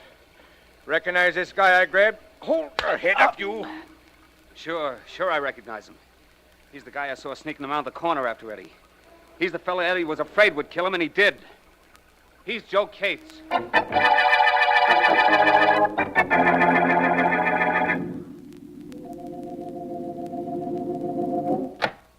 Hello, Miss Morgan. Oh, Mr. Vance, please come in. Thank you. Is Mr. Markham in? He's in his private office. He's been trying to reach you. Yes, I know. I phoned my office, and they gave me the message. Is that you, Vance? That's right, Markham. Please come in here, will you, Vance? Well, the command of the district attorney permits no pleasantries between you and me, Miss Morgan. Excuse me. Of course. Hello, Markham. How are you, Vance? Fine, thank you. And you? I'm not sure. Sit down, won't you, Vance? Yes, thanks. I have something on my mind, something important. Of course. Does it have anything to do with the trial you're conducting? Everything. Vance, I left that courtroom today knowing definitely I can get a conviction in the state's case against Joe Cates. And that bothers you? Yes. Every bit of evidence points to Cates being the killer. Yet when we adjourned today, for the first time in my life, I was sorry that I'm the district attorney. Well, this sounds serious, Markham. Tell me about it. I'll tell you as much as I know. Joe Cates was picked up near the spot where Edward Masters was murdered, and we rushed the case to trial, as you know. Tell me the things I don't know, Markham. Perhaps that would be easier. All right. A witness, Bill Miller, saw this Joe Cates follow the victim around the corner. Then Miller and a policeman heard a shot and found Cates bending over Masters' body. The newspapers say Cates threw away his gun and started to run, but the policeman overtook and overpowered him. That's the way it happened, isn't it, Markham? Yes, and despite a letter in which Masters wrote he feared Cates, I'll tell you something, Vance. Cates denies shooting Masters, and I don't entirely disbelieve him. No? No, despite this letter the victim wrote naming Cates as the man who had threatened him. It seems there's rather a complete case against Mr. Cates, but you say you don't entirely disbelieve Cates' claim that he didn't kill Masters. Why? I don't know why. Call it a sixth sense, call it anything you like, but I don't think he did it. Everything points to him, and I'm sure I'll get a conviction when the case goes to the jury. But I don't believe he did it. Well, perhaps he didn't. Perhaps someone else did murder Mr. Masters. He had political enemies, I believe. Yes, but Vance, it's the ballistics report on the gun that the police officer picked up that proved our conclusive evidence against Cates. The officer saw him throw it away. And it's the murder gun, all right, a pearl-handled automatic, a .45. I know why you tried to reach me. As the district attorney, there isn't anything you can do to prevent Joe Cates from being convicted. But as a man, I'm sure he didn't murder Masters. And tomorrow I've got to put him on the stand and convince the jury that he's guilty. I know how you feel. Let me see. There are 3 reasons why Cates is believed guilty. The witness who saw him trail Masters around the corner, the letter written by Masters and indicting Cates, and Cates' gun, which the officer saw him throw away and which has been proved to be the murder weapon. That's right. Combined, they form irrefutable testimony against Cates. But you're not too happy about the certain proof you have that Cates is a murderer. Definitely not. Only there isn't anything I can do about it. I don't like to see you unhappy, Markham. Maybe there's something I can do about it. I'll be at the trial tomorrow.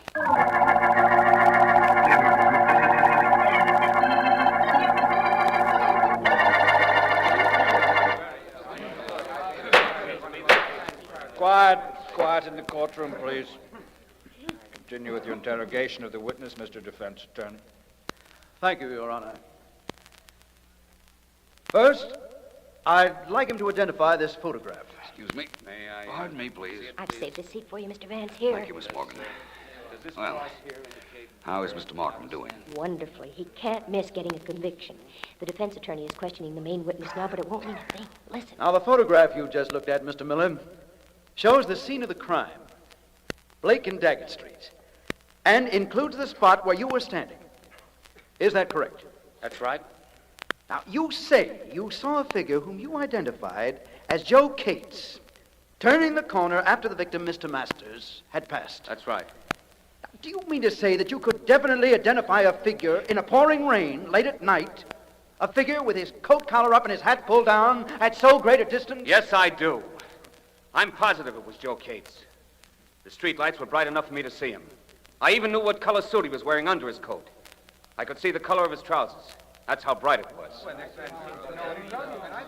That's all. Your witness, Mr. Markham. No questions. See what I mean, Mr. Vance? Mr. Markham has a cinch in this case. So it appears. Your Honor, I wish to call back upon the stand my client, Mr. Cates. Very well. Mr. Cates, please. Will you take the stand? Yeah, I'll do it. Okay, now what?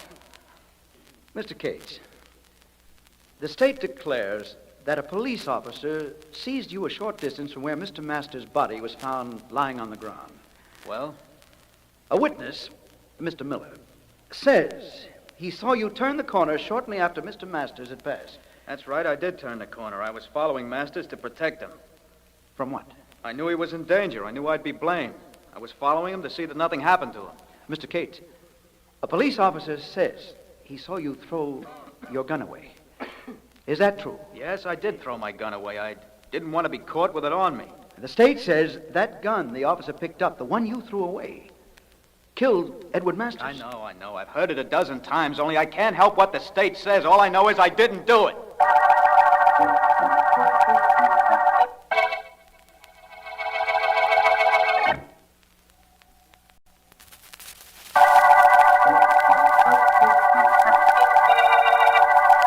This is District Attorney Markham. The Masters murder case began with the finding of Edward Masters' body, with Joe Cates discovered bending over the body seconds later. Cates had thrown away his gun when the officer approached, and later it was found to be the murder weapon. Cates is on trial, and I'm prosecuting him, but I have a strong feeling that despite the evidence, he is not the killer. Because of my misgivings, Philo Vance is in the courtroom as the trial continues with... Quiet in the court. Thank you, Your Honor. You never fired it. No, I tell you, never. Once when I was cleaning it at my place right after I got it, it went off accidentally, but I never fired it at anybody. The police established definitely that it was the gun you threw away that fired the shot that killed Mr. Masters. Now, how do you explain that? I'll tell you how. I'm being framed, that's how. I never fired that gun. I never aimed it at anybody, and I never murdered Edward Masters, but it doesn't look to me like anybody's going to believe that.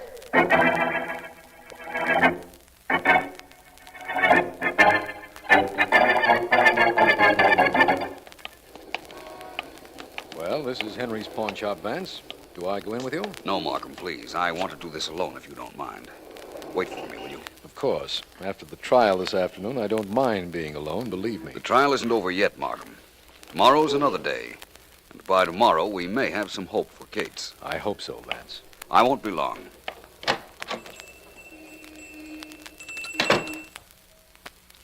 Yes? Yes? What can I do for you, sir? I'm not sure. Can anyone hear us? There's no one here, sir. Nobody but the two of us. What is it you want? A gun. I'm sorry, sir. Guns do not sell.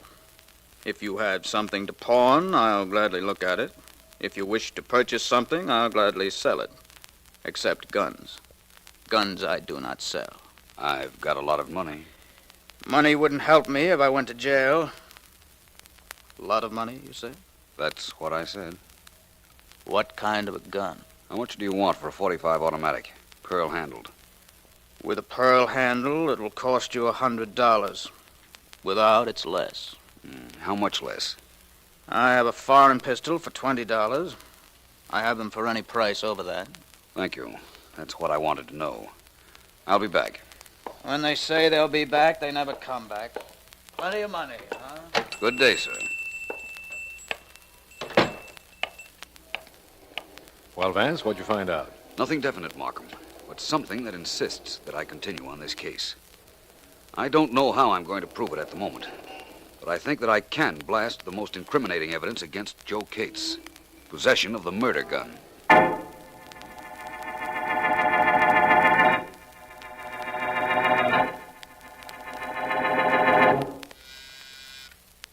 Yes, Miss Burke? There's a Mr. Akins to see you, sir. Ooh, Mr. Akins. I don't know any Mr. Akins. You sure he wants to see me? He said he wanted to see you, Mr. Graves. He asked if you were the political leader, and I told him yes, and then he said he had something very private and personal to discuss with you. What could that be? I'm sure I don't know, sir. Well, send him in.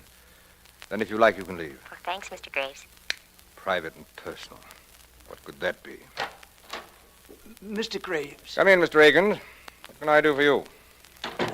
I rather think it's something you can do for yourself.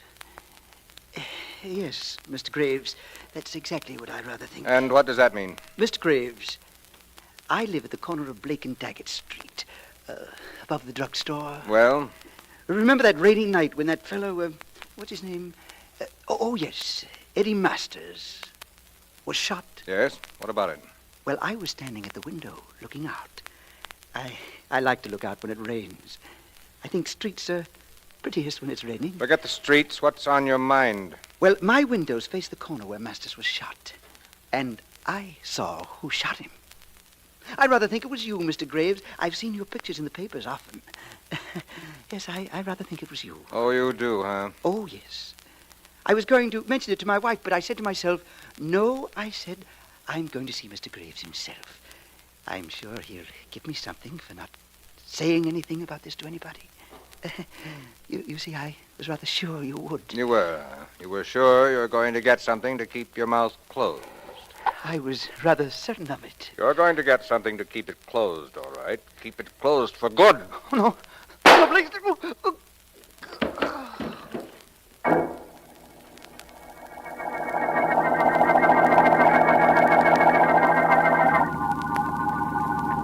This, Markham, will prove something to us or nothing, but it must be done. Granted, it must be, if you say so. But what is it, Vance? This is Joe Cates' apartment. He told the court from the witness stand that he had a gun and had fired a bullet from it accidentally the other day. Yes. The bullet apparently entered into the woodwork about here. I'm getting it out. And what do you want with that bullet, Vance? Support of a theory of mine, for one thing, Markham. Should we answer that, Vance? Why not? It's for you. For me? The phone rings in Joe Cates' apartment, and you know it's for me. Vance, how's that possible? Relatively simple. It can't be for Cates. Everybody knows he's in jail. And I did call your office and leave word you'd be here. Well, it could also be a wrong number. Don't forget that. Hello? Mr. Markham, Riley. Riley. Vance was right again. What? Nothing, Riley, nothing. What is it? There's been another murder, Mr. Markham. Quiet fellow named Akins, George Akins. Yes? Lived at the corner of Blake and Daggett Street. We picked his body out of a lot. Shot through the head. Where are you calling from? The morgue. Akins' widow just identified the body. Thought I'd let you know. Well, I'm glad you did. Thanks, Riley. Bye. Well, Vance, just to make matters worse, there's been another murder. A fellow named Akins lived at the corner of Blake and Daggett Streets. Shot through the head. Well, rather unfortunate for Mr. Akins. But it doesn't make matters worse for us. Why not? It's just another murder the police will have to solve. Perhaps. Where did the murder of Edward Masters take place, Markham? At the corner of Blake and Daggett. Vance. You see what I mean, Markham?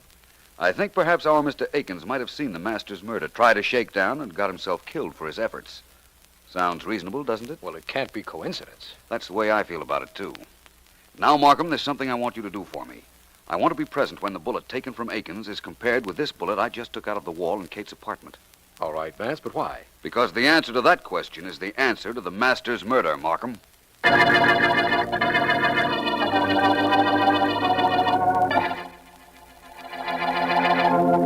Okay, Mr. Vance, I've looked. No doubt about it. The two bullets are identical. Thanks, Riley. Satisfied, Markham? I'm completely satisfied that the bullet we took out of the wall in Kate's apartment came from the same gun as the bullet that killed Akins. But what does that prove? Everything. Everything to my satisfaction. I'm convinced now that Cates did not kill Masters. Satisfied beyond the shadow of a doubt.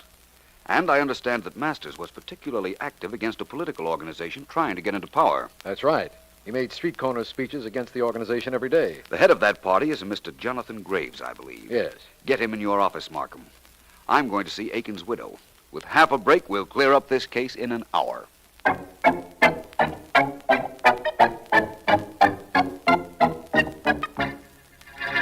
I'm a busy man, Markham, a very busy man. What's the idea of getting me down here to your office? Well, to tell you the truth, Mr. Graves, it's Philo Vance's idea. Vance? Well, if it's his idea, where is he? On the way here, I hope. He went to see the widow of that fellow Aikens, the one whose body the police picked up a little while ago. What's that got to do with me? I'm afraid Vance will have to tell you that when he gets. I'm here to tell Mr. Graves right now. Thank you, Markham, for getting him here. If you're Vance, don't thank him for getting me here. Thank me for coming. My thanks to both of you. Mr. Graves, I've just come from seeing the widow of George Aikens. So Markham was telling me. She told me a rather strange thing. She said that her husband was going to see you just before he was shot. Maybe he was. He never got to my office, though. That's still stranger. The young lady in your office told me that she showed Aikens in to see you. That's the reason I was delayed, Markham. I saw both Mrs. Aikens and Mr. Graves' office assistant. Okay, so he was in to see me. What about it? He left. I never saw him again. Mr. Graves, you made a terrible error, leaving your gun in your desk drawer. You don't trick me, Vance. I didn't leave it in any drawer. I've got it with me right here. Thank you. I'll just take it if you don't mind. Come now, Mr. Graves. You have no reason for not giving it to me, have you? No, of course I haven't. No, I won't do it. I won't give it to you. Oh, yes, you will. I'm taking it from you. Stop it, you There, you've got it now. What do you want it for? For a wonderful reason, Mr. Graves. It's undoubtedly the gun that killed Mr. Aikens, for one thing. You think my gun killed Aikens? No, but this is not your gun. I think your gun killed Edward Masters. It was Joe Cates' gun that killed Aikens. But you fired both guns, Mr. Graves. Markham, when Cates' trial is resumed tomorrow, ask that the charge against him be dismissed and that Mr. Graves be held for Masters' murder.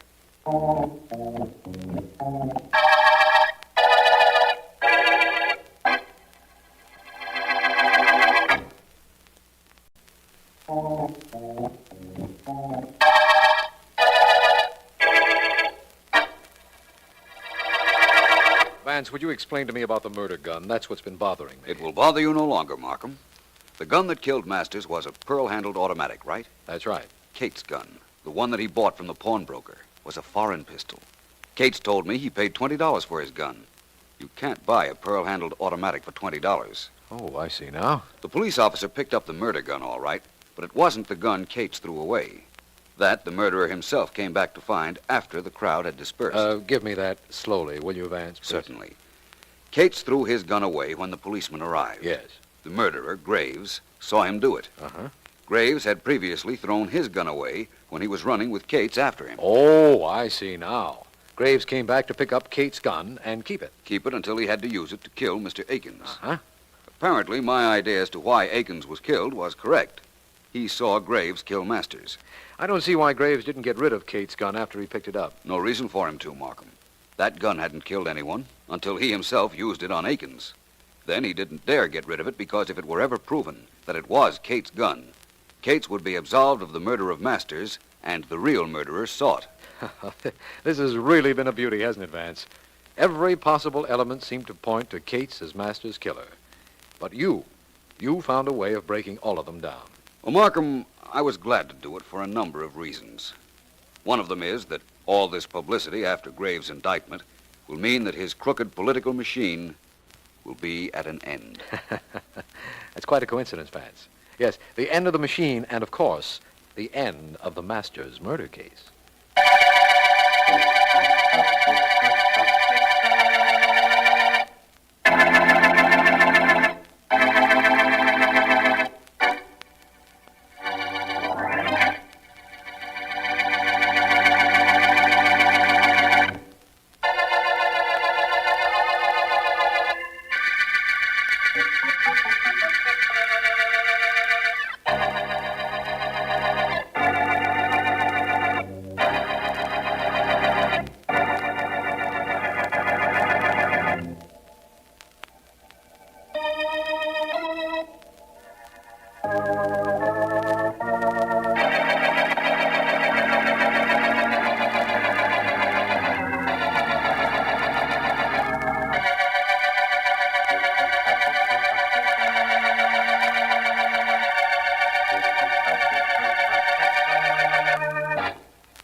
I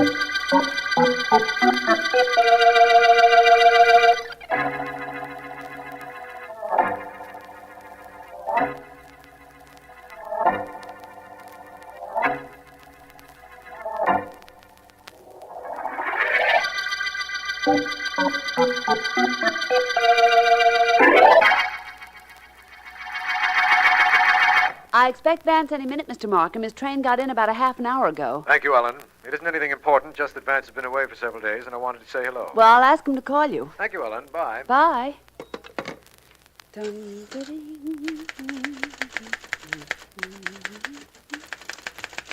Oh, dear. Let's see. Now, notes on the nylon murder case. It was merely a matter of... Hello there, Ellen. Vance! Well, fine reception. A man's been away for 3 days, and all his favorite secretary can say to him is Vance. Well, give a gal time. And remember, I didn't just say Vance. I said Vance. If you're such a good private investigator, you should know what it means when I put my voice in capital letters. I accept your apology. Apology? All right, Ellen, let's forget the whole thing. What's been happening while I was away? Mr. Markham just called. Want to call him back? In a moment or so. Anything interesting in the mail? No, just the usual stuff. Oh, except this. Hmm? It came in the mail yesterday. What is it? It's a key, Vance, a golden key. Nothing came with it. No letter, nothing at all. Just a golden key in an envelope addressed to you.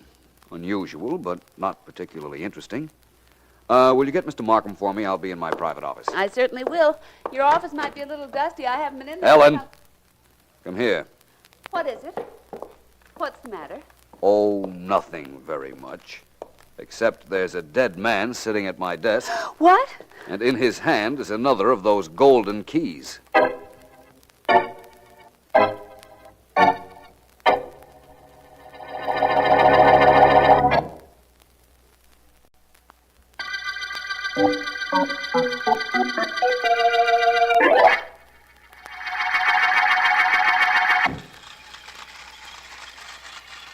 Through the tunnel. Yeah.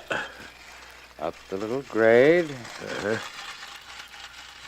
Through the signal. How do you like my trains, Billy? Gee, boss, I don't know what to say. Good, that suits me fine. Finest set of trains on the market. Bet you thought only children played with toy trains. Gee, boss, I don't know what I thought. It doesn't matter. What have you done about the assignment I gave you, Billy? The assignment? That private club I want held up. You were supposed to take care of that, remember? Gee, boss, I didn't know I was supposed to remember. No? No, I told you, nobody can get into that place without a key, and they keep changing the lock. They keep changing the lock. I know, I heard you. Billy, I think we can manage to get you and a friend in. In fact, I don't know how you can hold up the place if we don't. Gee, boss, I don't either. I'll think of something. Well, whatever you say, boss. There's one thing I do want you to remember, though. What's that? Wait till I put this extra car on the track. There. Now, Billy, if anybody gets in your way while you're carrying out the assignment... Yeah? See what's going to happen to this train? Yeah, I see. Well, see that happens to anybody that gets in your way.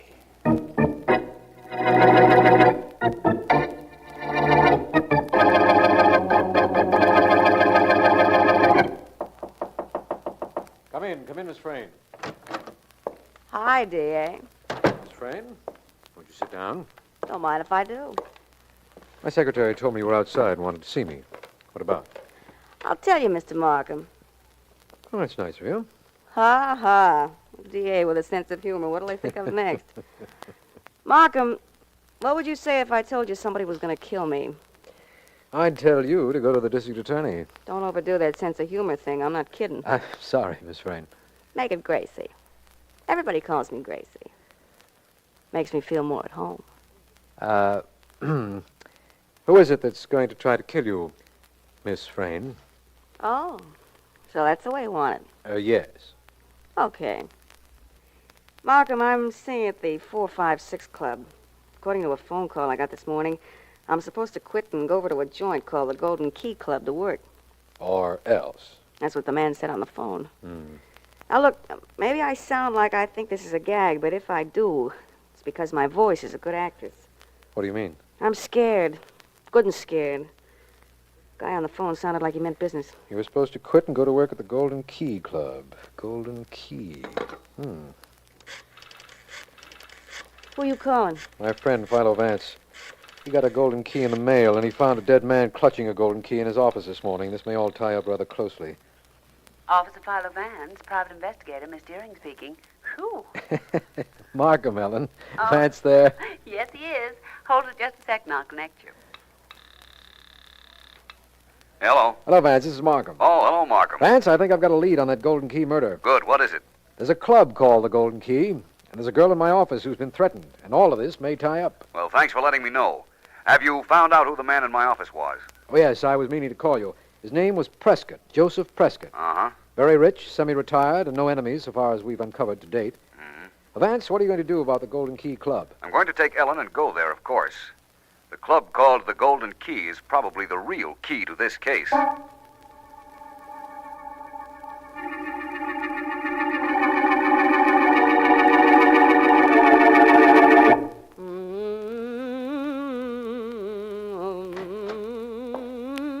Very pretty. Who said you could come in my dressing room? Who said I couldn't, Gracie? Go run along home and play with your toy trains. Well, I got a show to do in a couple of minutes, and I haven't opened up yet. Me. what happened this afternoon, Gracie? I did what you told me.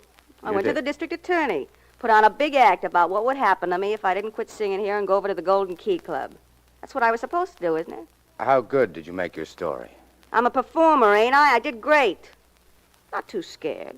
At first, that is. Go on. Clowning a little about it so it would sound like the McCoy. Then I stuck it on. You were a good girl, Gracie. You've helped me a lot. What was the idea of choking me? What's the big idea? I said you were a good girl, Gracie. You did what you were told. Yeah. That was just to teach you what would happen if you ever changed.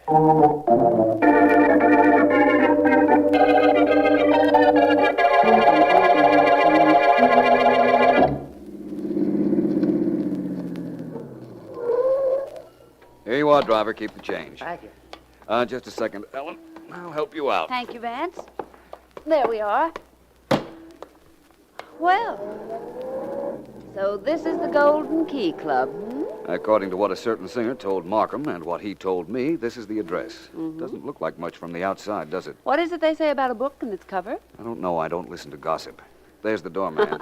Fine place for him. Isn't he supposed to help people out of cabs? All depends on what kind of a doorman he is. He happens to be a doorway doorman, not a cab doorman. Well, let's just hope Come we on. get in. We have our golden key, remember? The one that was sent me through the mails. That guy in your office had a key, too, and look what happened to him. Hello, my friend. Is this the Golden Key Club? Could be. Informative, isn't he? I have a golden key that was sent me. I presume that entitles me to admission. Let's see the key. Oh, here you are. Never been here before, have you? If we had, do you think we'd come again? Ellen. Well- No, my friend, we haven't. This key was mailed me. We mail keys to a couple of prospects every week. People we think might like the club. Here, I'll change it for one that'll open the both doors. There you are. Thanks. Just open the street door, walk in. There's another door inside. Same key opens it. Thank you. Come on, Ellen. Just a minute, Vance. Hmm? I don't like the looks of the character coming this way. Golden Key Club, huh? Well, this looks like a real nice place. I think I'll go in here. Hold the door open, buddy. He means you, Vance. I know. Come on, Wait a come on. minute, you. This is a private club. You can't go in here. You got the wrong uniform to be ordering people around. You ain't no cop, you know. On your way, Crumb. I said I was going in with these people. Nobody's going to stop me. Nobody but me. You. Oh. That takes care of the doorman. Okay, buddy, let's go in. You got a key. I saw you get it. What makes you think I'm going to give it to you? Now, look, you seen what happened to that doorman. You don't give me the key, I clip you, and the doll and me go stepping inside. He means you, Ellen. Well, at least I'm a doll. If I were you, friend, I think I'd keep walking. Okay, you don't take me in with you, I take the key away from you. Oh, yeah?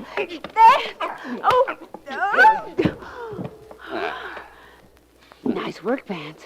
Thank you. Good thing this place is on a side street, or you'd have a crowd cheering for you. The only applause I want is yours, Ellen. Why, Well, Vance. there's nothing to stop us now. Let's go in. Oh, let's not. Let's make it some other time.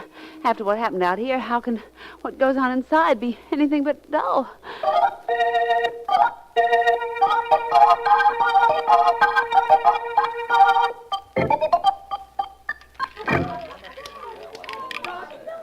$24 black, $24 black. Make your bets, please. Make your bets.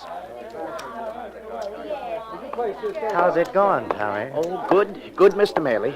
Golden Key is sure doing business tonight. I know, but how are we doing? About even. Some of the suckers are getting lucky. Well, stop. Everybody got their bets down. Let's go, please. All right, Tommy, watch it. And keep watching it. Leave it to me. The number is 3, and black again. Number 3, black. Make your bets, please. I'll be in my office, Tommy. Call me if anything happens. Yes, sir, Mr. Maley. All right, folks. Make your bets. Pick your number and make your bets. Please make your bets. Everybody stand right where you are. Nobody move. Stick up. Everybody stay where you are and shut up. My friend and me ain't carrying these guns because we need exercise. That's better. Now all of you turn around and face the wall. That means everybody. You're being smart, very smart. You. Huh? You who was working a roulette wheel. You mean me? Yeah, you. Go through everybody's pockets and throw everything you find on that dice table. Dough, watches, jewelry, everything. And make it quick. Well, My enemy ain't got all day. No, not me, Bud. You got the wrong... Oh, I guess he didn't have the wrong guy after all. All right, shut up. Shut up, you hear, and stay that way. Or you all get what this guy got. Now, everybody, empty your pockets. That goes for you dames, too. Throw your handbags on that table. Now, step on it. That shows I ain't kidding. Hurry up. Get up that dough.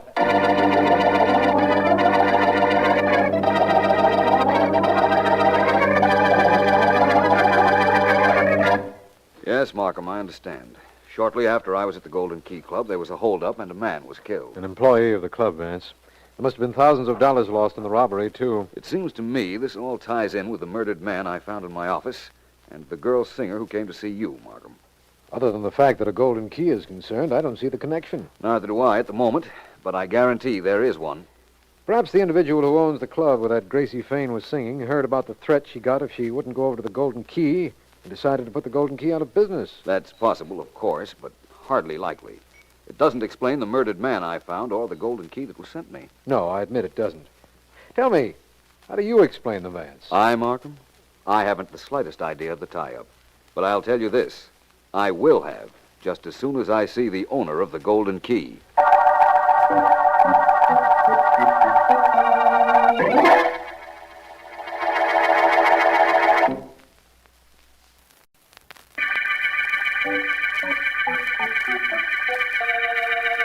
This is District Attorney Markham. The Golden Key murder case opened in Philo Vance's office with the finding of the body of a man, a golden key clutched in his hand. A girl singer told me about a club called the Golden Key and a threat she had received. And only a few hours ago, 2 unknown men held up the club and robbed everyone present after shooting an employee. Vance has gone to see the owner of the Golden Key Club, a man known to us as Al Maley, and is probably... Is this an official interrogation, Vance? That remains to be seen, Maley. Huh? What I want from you is some information. What kind of information? The district attorney seems to think that your efforts to get a singer named Gracie Frayne to work at the Golden Key might be the reason your club was held up. My efforts to get who? A singer named Gracie Frayne. Didn't you threaten her if she wouldn't come to work for you? I never even heard of her. That makes a difference in Markham's theory, if you're telling the truth. Why, of course I am. You do have somebody who dislikes you, don't you? Doesn't everybody? I'm not talking to everybody at Now, the look, moment. look, Vance, I run a gambling joint. That isn't exactly legal. I made a couple of enemies. One of them a character named David Wagner. Know him? No, but I will. He's an operator. But he's been a little too quiet lately. Stays home and plays with his toy trains all the time, I hear. Oh? Tell me 2 more things, Maley. Did you send me a golden key the other day? Do I look silly enough to have done that? No, you don't. Thank you. One other question. Did you know Joseph Prescott? The man I read about who was found dead in your office? Yeah, I knew him. Anything else? No, my friend. That is, for now.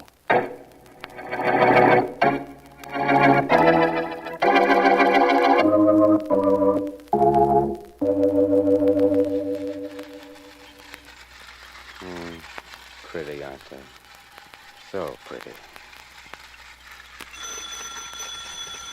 Just a minute. Wait till I turn these off.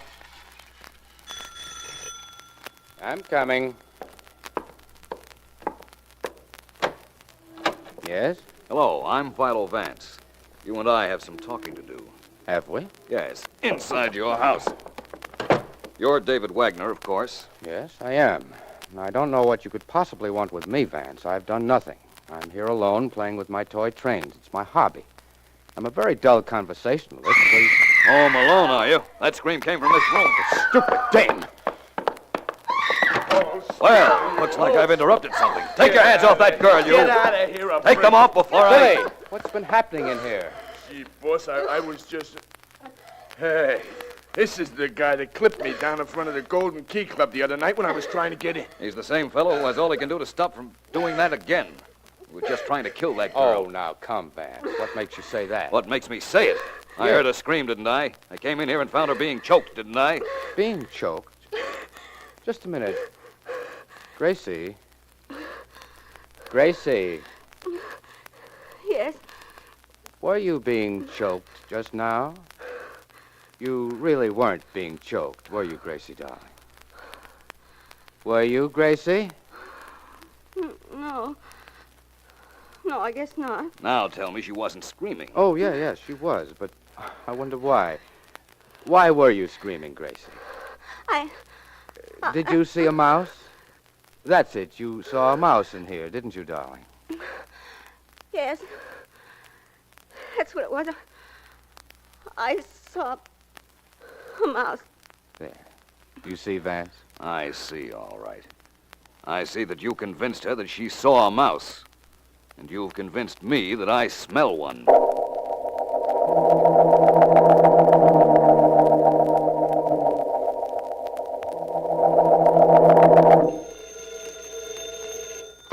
Officer Philo Vance, probably... Never mind the whole routine, Ellen. This is Markham. Hi, D.A., and thanks for interrupting. No trouble at all, Ellen. Is Vance there? No, he isn't. He called a little while ago and told me that he had just left a pretty smooth article named David Wagner.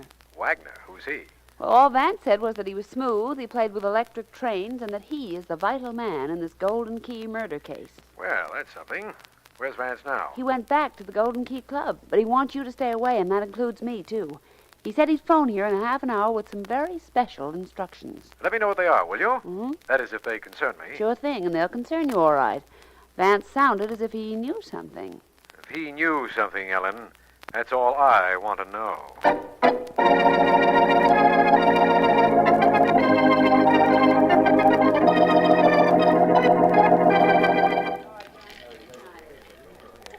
Well, I've opened up again, as you can see, Vance. The holdup hasn't kept many of your customers away, Mr. Maley. That's right. I've spent the past half hour walking around and watching the play. Very interesting. Did you try any of the games? Oh, I took a chance at chemin de fer. And how'd you make out? I won $4. Remind me to fire the dealer. He's probably so remorseful he'll quit. Mr. Maley, where's your doorman? In my office. Why? I want to see him. Do you mind? No, not at all. Come this way, Vance. Mr. Maley, I have an idea that if I can get proof that your friend, David Wagner, had this place held up, I'll also be able to convict him of the murder of the man in my office. Really? Yes.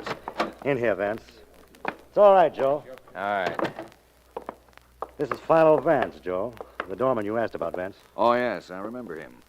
How are you, Joe? I live. If you can call it that. I can. Mr. Maley, I want from you a list of people who have received golden keys from you. All right. We keep files and records. Good. From you, Joe, I want to know what happened the night those hold-up men... I'm being cheated, and I won't stand for it. Please, Mrs. West. I won't. I tell you, this place is crooked. I've lost $1,000 in the past hour. Now, one moment, please, Now, Mrs. look West. here, I'm Mike. sure everything can be straightened out satisfactorily. Look. Would you wait just a moment? I want my money back, Mr. Maley. Now- I want it back, or I'm going straight You'll to have to excuse this, I'm Vance. so I'm sorry it happened. My You know, husband of is a- course, that we have no crooked games. Oh, On the contrary, Mr. Maley, I don't know that at all. The woman is perfectly right. Your games are crooked. I noticed that myself. But I can't worry about it right now.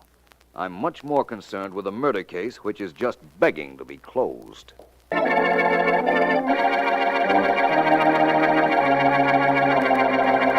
You're sure you've got the right David Wagner? Yes, certainly. Mr. Vance gave me the number himself. He gave you my number and told you to call me? That's right. I'm his secretary, remember? I told you. Vance has something he wants you to do for him.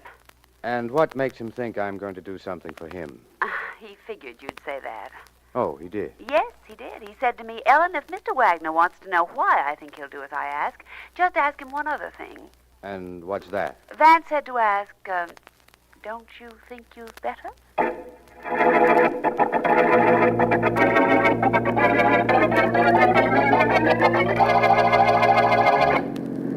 This is it, Markham. At least I think it is. The answer to the Golden Key mystery? That's right. When we get where we're going, I'll give you the answer and the proof. Where are we going? To a parking space near that bridge. We're going to watch a meeting. Between whom? David Wagner and Al Maley. One of whom is guilty. That's right. But it's proof that I want. Oh, by the way, did I ever explain what happened with that blonde singer in Wagner's apartment? How you interrupted her being choked? Yes. Not completely. I'll tell you now why she was being choked. Billy, David Wagner's little helper, took that chore upon himself when Miss Frayne decided she wanted to tell you that her little speech in your office wasn't exactly factual. You mean when she said she'd been threatened? Yes. Then Wagner did send her. Then he's Wait just a minute now, Markham. Look over there in that other car that stopped. See those two men? Wagner and Maley? Yes. Let's go. Markham, in the robbery at the Golden Key Club, a lot of jewels were taken. You were good enough to show me the list. It was published in the newspapers. So it was. I know that whoever plotted that robbery is behind the other murder. And I know that whoever plotted that robbery realized the benefits, the money and the jewels. One of those men in that car has part of the loot. If you say so. I also say this case is about over. Hello, Wagner. Well, Vance, fancy meeting you here. You brought the district attorney for company. Yes. Hello, Maley. Hi, Vance. Mr. Markham. Hello. I understand one of you two gentlemen has some jewelry that doesn't belong to you. Is that right? Hold it, Markham. All right, Wagner, hand it over. Come on. Okay, if you say so. So it's Wagner we want, eh? You are, Vance. Thank you for this lovely necklace, Mr. Wagner. You're welcome. Recognize it, Markham? From its description, it's part of the loot taken in the Golden Key Club holdup. And David Wagner here had it. That means only one thing to me. That he's responsible for the holdup and the two murders. It shouldn't mean that at all, Markham. What it should mean is that the gentleman next to him, Al Maley, is the man responsible. He's the man for you to arrest for robbery and murder.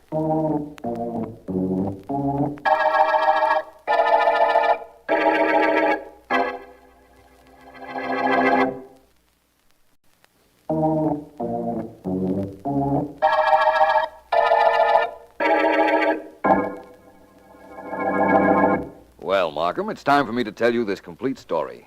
Do I sound expansive enough? Yes, I imagine so. Do I sound attentive enough? Definitely. Here goes. First of all, we had the murder in my office, the murder of Joseph Prescott. I'll clear that up now. Procrastination will get you nowhere, Vance. Yes, I know. Prescott had 2 golden keys, Markham. Al Maley's records show he issued 2 to him. Well? Prescott mailed me 1 key, then came to my office with his other one in his hand to prove to me that he had sent me the first one. Reasonable enough. Al Maley killed him in your office? Yes. While my secretary was in the hall somewhere, Prescott waited in my office. Maley had followed him there and killed him. Why? Because Maley's Golden Key Club was a crooked gambling place. Prescott had been cheated, and he wanted me to do something about it. Well, that ends the Prescott incident. Now let's get to Al Maley's second murder. First, let's get to David Wagner. Wagner wanted Maley's Golden Key Club put out of business. He thought you'd investigate if he sent that Grace Frayne girl to you with a manufactured story about being threatened. When I investigated and saw it was a gambling place, I'd close it. Is that the idea? Yes. In the event that that plan failed, Wagner intended to hold up the place. But Maley held up his own club. We know that now. But how did you know it? I had Ellen call David Wagner and enlist his help. He called Maley and arranged the meeting, which you and I interrupted. You see, Wagner told Maley that he knew Maley had held up his own club. And Wagner said he wanted the diamond necklace as his reward for keeping quiet. Exactly. That's how Wagner happened to have had the necklace when we came along. But don't you see, Markham, the mere fact that Maley had the necklace, part of the loot taken in the holdup of his club, proved he was responsible for the holdup. Of course. What put you on the track of Maley, Vance? A lot of things. 1, he was running a crooked gambling club. 2, it would have been almost impossible for any stick-up men to get into that club without keys. 3, I wasn't sure at all, or I wouldn't have had to have Wagner arrange the meeting with Maley. Well and honestly spoken, Vance. It was an inside job, all right, with Al Melly right in the middle of that inside. Yes, Markham, he's in the middle, but we're at the end of the Golden Key murder case.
Just ease this crate to a stop, Mike.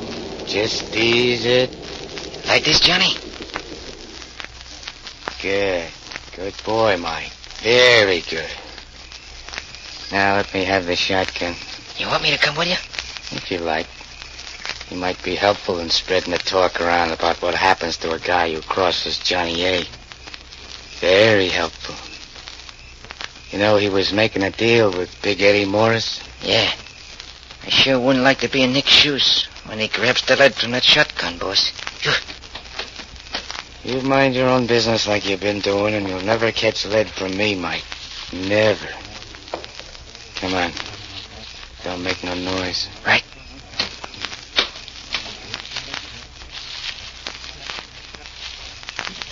Hey, look, Johnny. You could see Nick from here. Back of his head through the window, see it? Sure. But I knew it would be there. I knew he'd be there.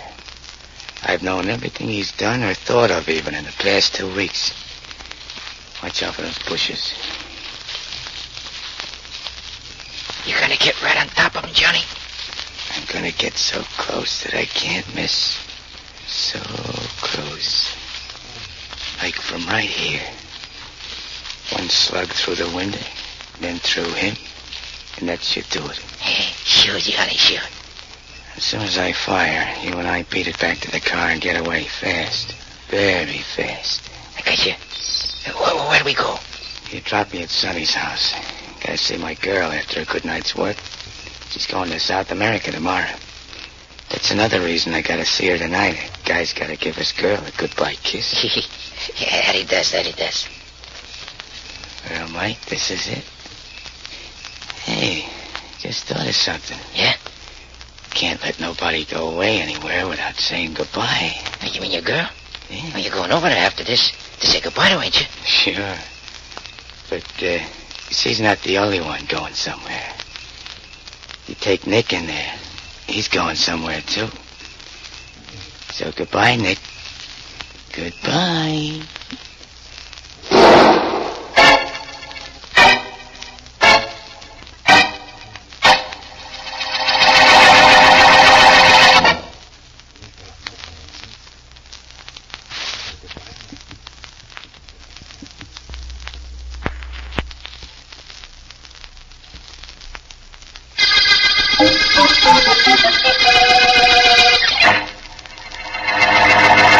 Please sit down, Miss Belmont. Thanks, dear. Swell layout you got here. Pays to be a district attorney, don't it? Not too well financially, but rather well in satisfaction. I know what you mean, Markham.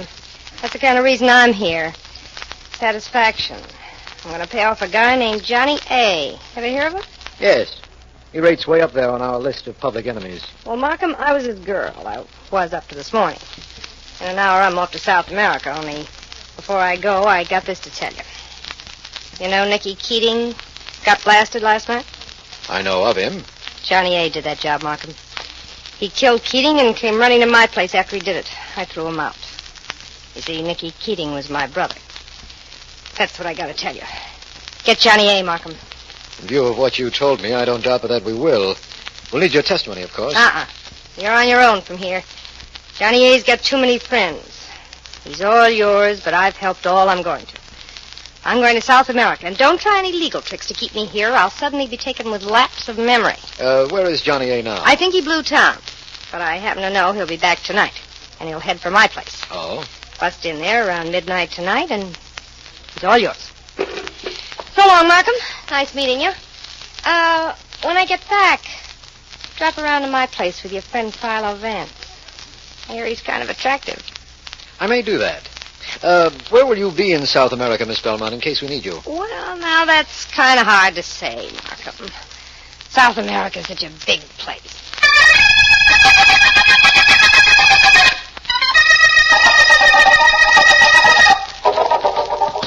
Pardon me, but I was told Philo Vance was in this gymnasium. Have you seen him? Sure, there he is over by the punching bag in the corner. Sure glad I'm not that bag. Thank you. Hello there, Vance. Well, Markham, glad to see you. I'd ask you to sit down, but there isn't anywhere for you to sit except that exercise horse, and you'll be much more comfortable standing, believe me. I'll take your word for it.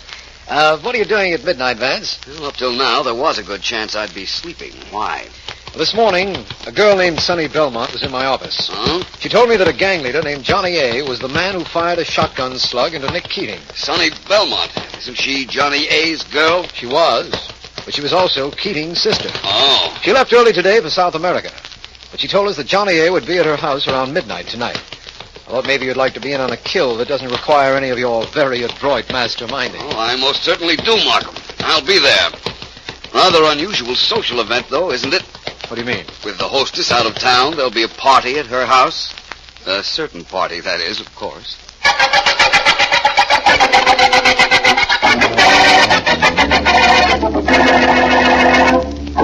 Drop his head in the water and keep it there a little longer. He'll talk. No. Go ahead, do like I say. Right, boss. No, don't do it. This Crumb's no joker. Johnny A.'s right hand. And if it was Johnny A. that knocked off Nick Keating, he'll tell me. Okay, haul him up. Right, boss.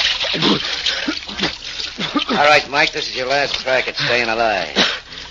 Johnny A. knew Nick was playing ball with me, so he made with a shotgun. Right or wrong? Why didn't you go and... Let Tubbs stick his head in it and hold him there this time. No. I'm running out of patience. No, wait a minute. Let these goons let go of me, will you? I'll talk. Heard what the man said, boys. Let go of him. Right. Okay, Mike. What do you got to say? It was Johnny A., all right. That's what I thought. Looks like the showdown between him and me, then. Big Eddie Morris against Johnny A. This has been coming for a long time. Where is Johnny? I don't know. Think the water might help you remember? No, look, Eddie, you gotta believe me when I tell you I don't know. The water tub, boys. I can't stand guys who only do halfway talk. I told you what you want to know. Now hold him there for a while, kid. Not too long, of course, just till he stops breathing. Then we make plans to get Johnny A.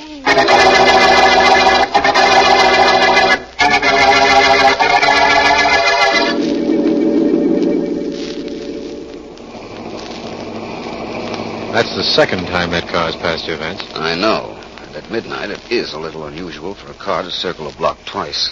You know, I think I recognize the man next to the driver, Big Eddie Morris. He's Johnny A.'s leading rival for gang dishonors in this town. And he, too, is watching the house of your friend, Miss Sonny Belmont. All I can mean is that Johnny A. is inside that house across the street, Vance. I think I'll signal to Sergeant Heath and close in on it. You imagine that Johnny A. is in there asleep? Yes, I do. I believe Miss Belmont's tip. Heath and his men are waiting for me to wave this white handkerchief, and I think I'm going to do it. Well, it's exactly midnight. You might just as well. That house, Vance, that explosion came from Miss Belmont's house. I know, and if Johnny A was in it, that's the end of him and the end of our case. Or so it seems. But somehow I doubt that very much.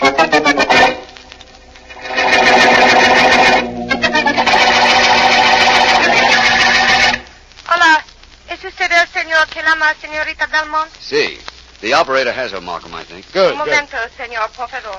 Gracias. Adelante, por favor, señor. Just sit tight, Markham. I'm sure I'll contact Miss Belmont in South America.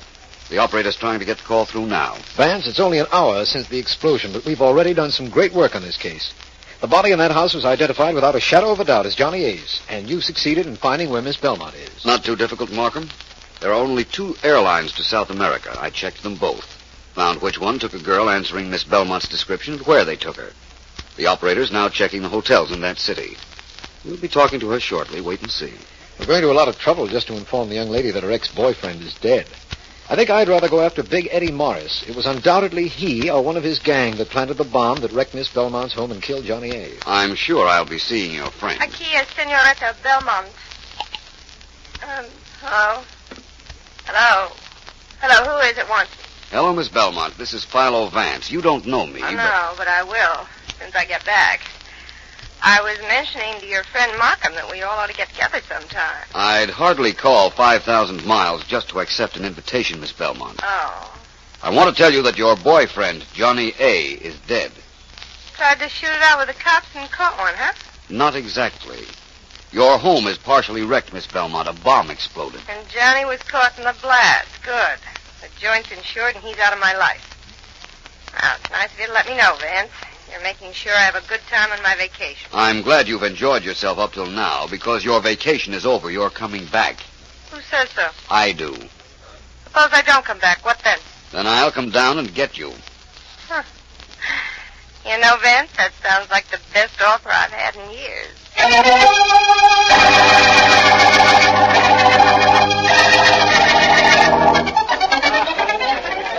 Okay. Quiet, all you guys. Quiet down, will you, please? Now, listen, you guys. I talk better with a gun in my hand than I do with my face. But I got something to say. All right, go ahead. Hey, you mug, give Big Eddie a chance, will you? He's paying for this party. Let him talk if you want. Yeah, that's better. That's better. Quiet, please. Now, get this. We're gathered here tonight to mourn the passing of a beloved...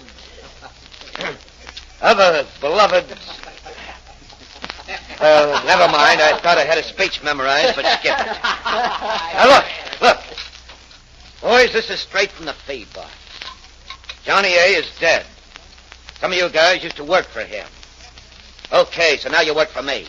What kind of a deal, Eddie? Same kind you got from Johnny A. The take is still here in this town. We'll make even more if we have one good organization instead of 2 fighting each other. Well, what do you say? Sure. That's what I want to hear. All right, fellas, enjoy yourselves. I'll be back in a minute. I got to make a phone call and find out what happened to the dancing girls I ordered. Don't nobody go away now. Here? Wouldn't be circle enough to leave now, would you? I'll see you all in a couple of minutes.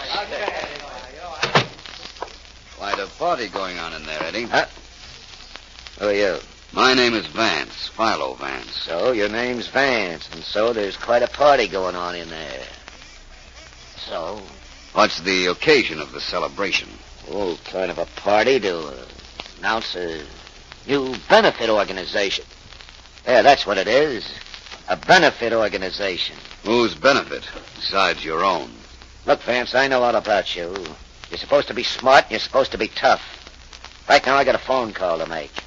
You're going to be smart and let me make it, or tough and try to stop me? It might be very smart to stop this entire organization right now. Yeah? Eddie, I have an idea the district attorney wants to see you. So let him send me a summons. He did better than that. He sent me. You sure you know what you're doing, Vance? You yourself said I was smart. I take it back. You're an egghead. Now get out of my way. Seems to me I said you and I were going to see the DA. Seems to me I see the DA. Seems to me I see... Now, get. You know, I perfectly never... But the results are going to be the same. Says you. You're going to be bouncing around any minute now, Eddie, and this ought to give you a start. You take me, get hurt.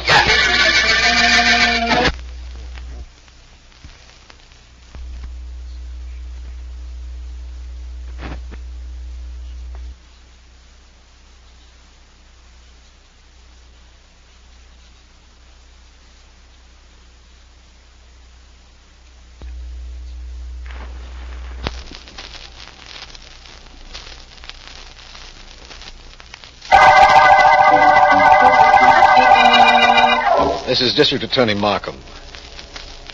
The Johnny A. murder case opened before Johnny A. was murdered. A. was a gang leader who had killed an underling, Nick Keating. Johnny A.'s girl, Sonny Belmont, told me that before she left for South America.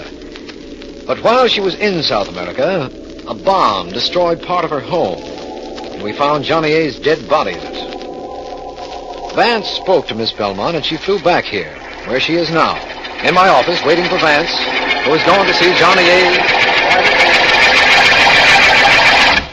Kind of surprised I'm here, aren't you, Markham? Yes, and I'm just as surprised that Vance isn't. I wonder what's keeping him. Don't forget, he never got a look at me. If he had, he'd have been here an hour ago. What time is it, by the way? 5 o'clock. I don't mind admitting that's what's worrying me. Vance went to see Big Eddie Morris 2 hours ago. You know, that's the trouble with you guys who carry watches. You worry too much. Me, I never carry them. I wouldn't have one around. What good are they? All they do is make you hurry when you want to take your time, and that's not for me. I'm a gal that likes to take her time. Your theory is undoubtedly excellent for you, Miss Belmont. But Vance should have been here an hour ago. Well, maybe he doesn't know I'm here. Oh, excuse me, please. Hello? Markham, sorry I've been delayed. Where are you, Vance? I only found out myself a few minutes ago. It seems that Big Eddie and I had a little session, but I guess we made too much noise because a few of his friends interrupted us. And that's all I remember. Are you hurt? Well, my eye isn't in very good condition. There must have been 5 or 6 of them, so I don't feel too badly, although I guarantee a few of them do. I'm glad it was nothing serious, Vance. But listen, Miss Belmont is here in my office. We've been waiting for you. Meet me instead, will you, Markham? At what was once her home. And bring Miss Belmont with you, if you will. I'm sure she can help close this case and round up an entire gang of criminals and killers. All right, Vance, we'll be there. I'll bring Miss Belmont and a squad of Sergeant Heath's best men. Never mind them, Markham. Just bring Miss Belmont and a piece of beefsteak for my eye.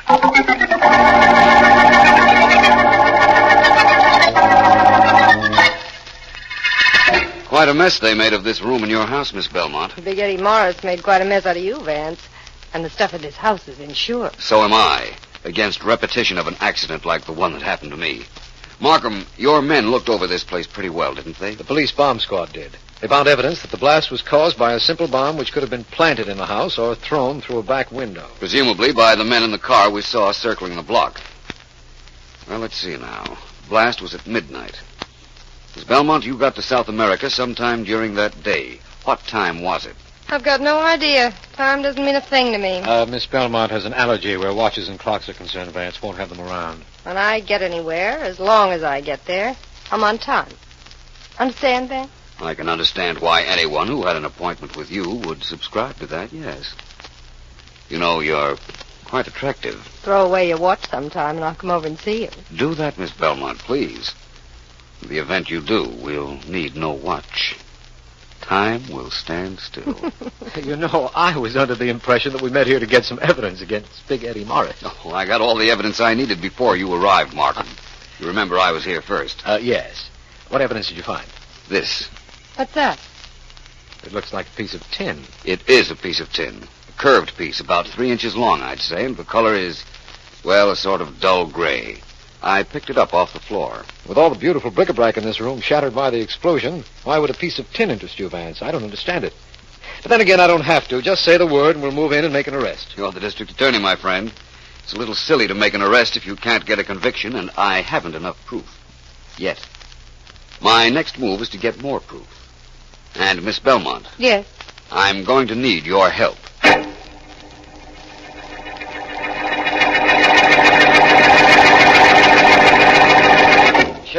Sure, I know you. You're Johnny A.'s girl. Right? I was Nick Keating's sister, Eddie. Long before I was Johnny A.'s girl. And Johnny killed Nick. Oh. Well, what do you want with me? Look, Eddie. You know I was the finger in every jewel lift Johnny ever made. I went to a nightclub, spotted the dames with the biggest diamonds and the best-looking furs, and put the finger on them for Johnny. I could do that for you. Yeah, you could. And you could double-cross me, too. Do you think I'd do that, Eddie? To the guy that did me a favor and rubbed out the guy that killed my brother? I don't know. I'll let you know after you work your first job for us.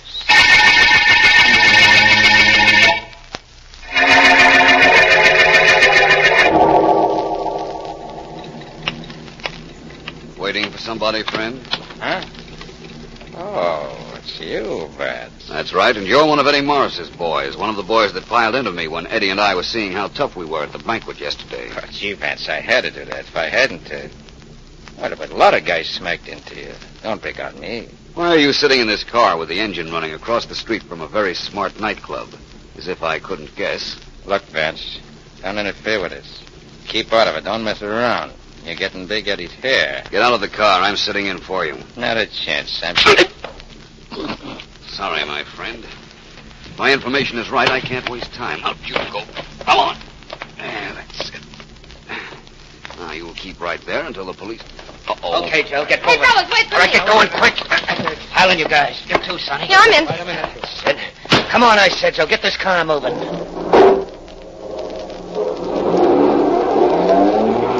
Nice work, Sonny. Thanks, Eddie. This diamond I grabbed ought to be at least 15 carats. Nice piece of change. Joe, where you driving? Just a minute. I'm not driving anywhere, and I'm not Joe. Vance. Hey. That's right, only I'm not alone this time. I have a gun for company, as you can see. And there's a car full of policemen right in back of us. You crossed us, didn't you, Sonny? I oughta... Please, Eddie, don't do anything you won't live to regret. Miss Belmont had her choice of crossing you or helping us, right, Miss Belmont? That's right, Ben. And you're so much better looking than Eddie.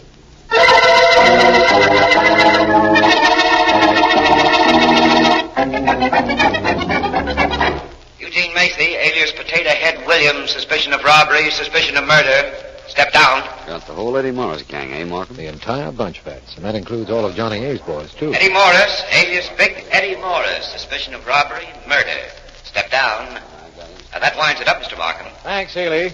Keep them all nice and happy until we need them. Okay, dear. Vance, you know who really deserves a vote of thanks? Sonny Belmont. She certainly helped us. She most certainly did. Which reminds me, I have an appointment with her at her new apartment. I want to thank her for her help. But you already thanked her, Vance. In my office an hour ago. Yes, I did, Markham, but not enough. I couldn't. There were too many people around.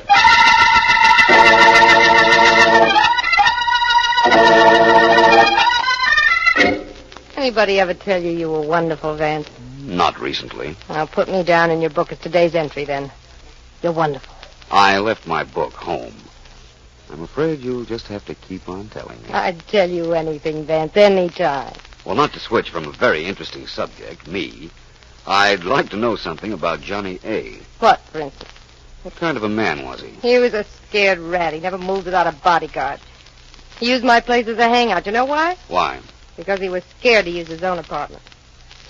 I thought I loved him. He wasn't afraid to use your house? That house was the safest spot in the city. Windows were bulletproof. Doors were sheet metal. You couldn't get into that joint with an acetylene torch. Johnny A. paid for all those extras. Quite a character. Yeah. Well, we've talked about him, about you, and about me. Now let's talk about you and me. Sounds very interesting. We'll see how interesting after you tell me just one more thing, if you don't mind. When you left for South America, where was Johnny A? I don't know. He came to the house after he killed my brother, told me he'd be back the following midnight, and left. I imagine if he'd left, he'd be alive today. What do you mean, if he left? He did leave. No, I'm afraid you killed him before you left for South America, despite the explosion which occurred when you were 5,000 miles away. I'm afraid I can prove you killed him, Miss Belmont. Now it's your turn to be afraid.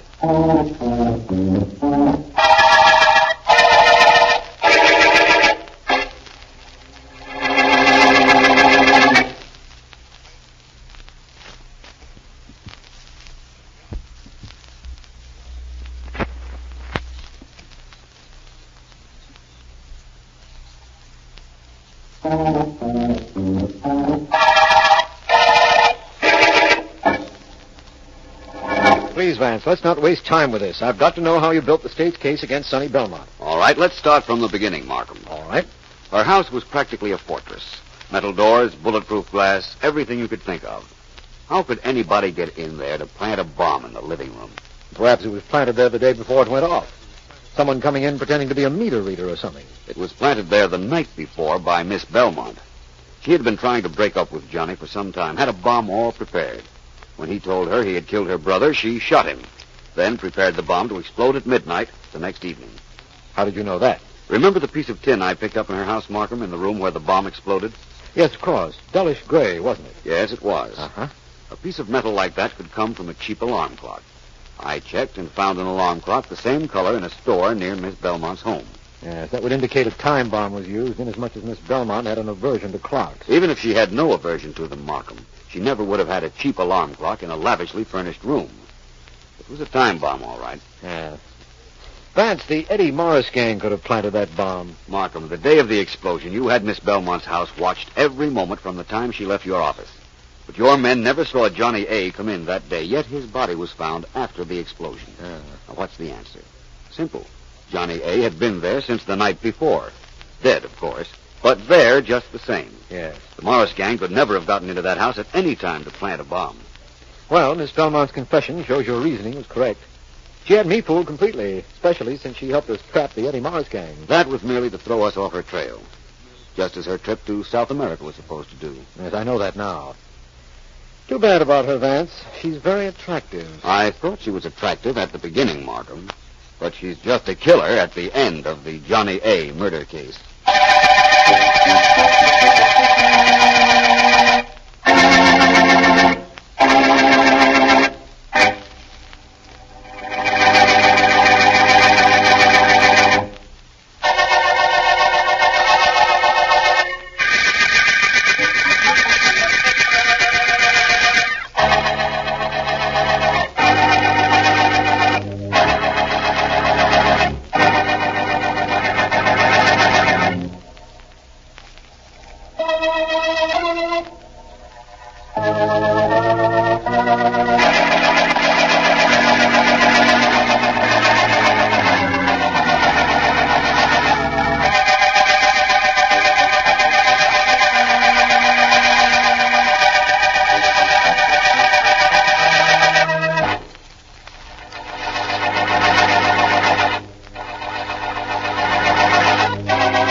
Yep, gets pretty lonely pounding a beat in this neighborhood, Mr. Gorham.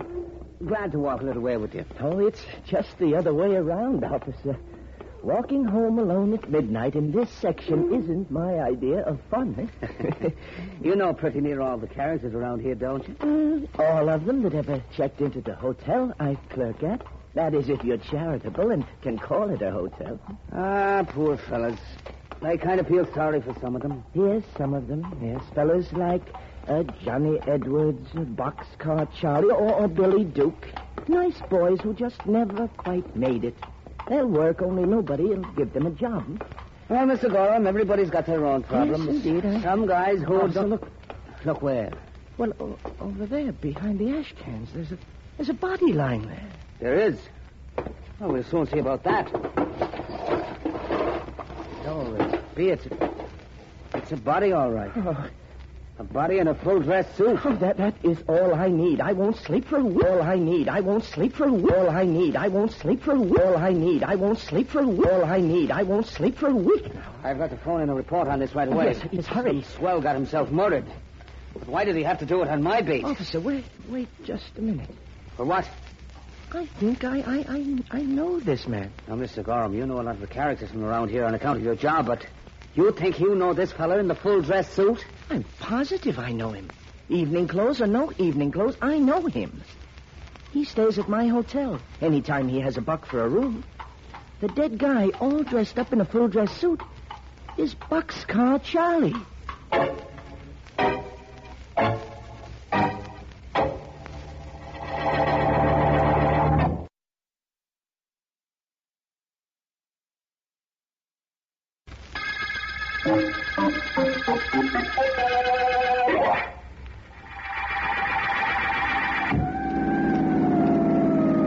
What's the use of being district attorney, Vance, if I can't have a siren on my car? Well, there's the little matter of seeing that guilty people are punished, that the laws are upheld, little things like that, Markham. I know.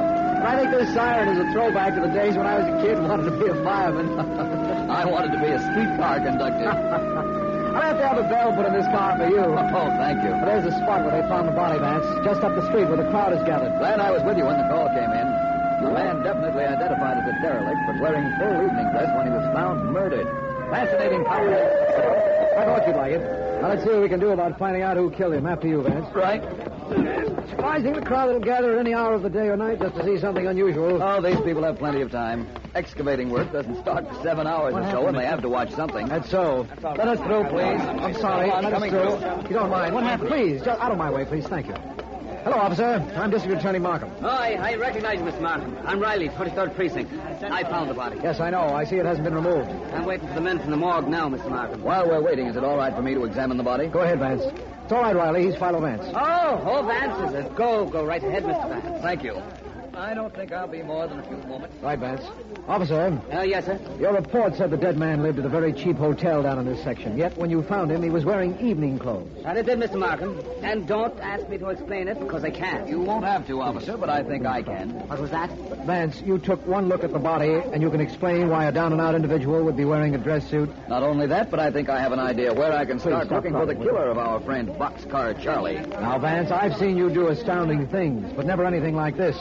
How could you possibly find a clue so quickly? Charlie was stabbed, but the knife isn't here, so it couldn't be that. It isn't. And I never saw Charlie while he was living, if that's what you're thinking, Markham. I'm not thinking anything at the moment. All right, my friend, let's leave it just that way.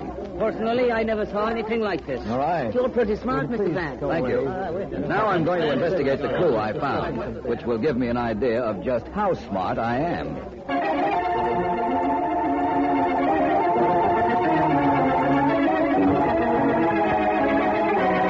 Okay, bum out. Come on, out. George, just a cup of coffee, George. Just a cup of coffee. Get out, I said. This is a diner, not a free lunch joint. Willie, open the door. I gotta toss this guy out of here. George, quick, George. Well, that's it. Yeah. Got rid of him, Willie. Maybe he'll be back. I doubt it. Suppose we get organized on that gimmick we got going. Everything's all set up for us. I don't think so. I got another idea about that. What's the matter with you? Do you have to argue about everything? It's the use of living if you can't argue. No fun in agreeing with people. And it's no fun in listening to you doubt everything either. Look, let's get something straight. As if anybody as crooked as us could get anything straight. There you go again. Anyhow, here's something you can't argue about. Boxcar Charlie is dead, ain't he? It seemed like that when I stuck a knife in him, but I ain't no doctor. I ain't sure, you know. I am. He walked into this lunchroom of mine at the wrong time. He heard something he shouldn't have heard, and he had to go. Well, maybe he didn't hear nothing. We ain't sure he did. We couldn't take any chances, could we? Now, don't get sore at me. I killed him, don't forget. Anybody traces that knife and back to us, we can forget about this place and that big plan we got and everything else. Nobody's going to do that. Don't worry. Yeah? Who's doing the contradicting now? Okay, Georgie. We got rid of the one guy who might interfere with us. We got clear sailing from here in. It's going to be happy days here again for us, unless... Now what? Unless somebody gets hep to what we're doing. And then it ain't happy days here again. It's goodbye forever.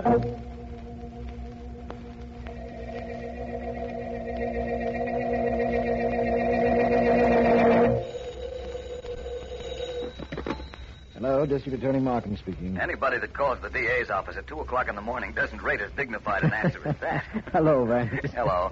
I thought you'd come right back to your office when I left you after we found that dressed-up body. And I thought you'd get in touch with me, so we both thought correctly. That's right.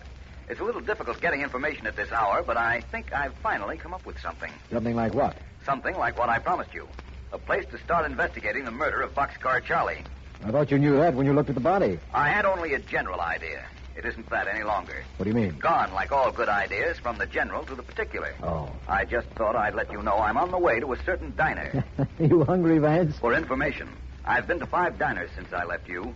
According to the phone book, there's only one more particular diner left in town. One? Apparently, I've left it to last. And like most of the cases we've had in this office, when it comes to a lead on a killer, I have left it to Vance.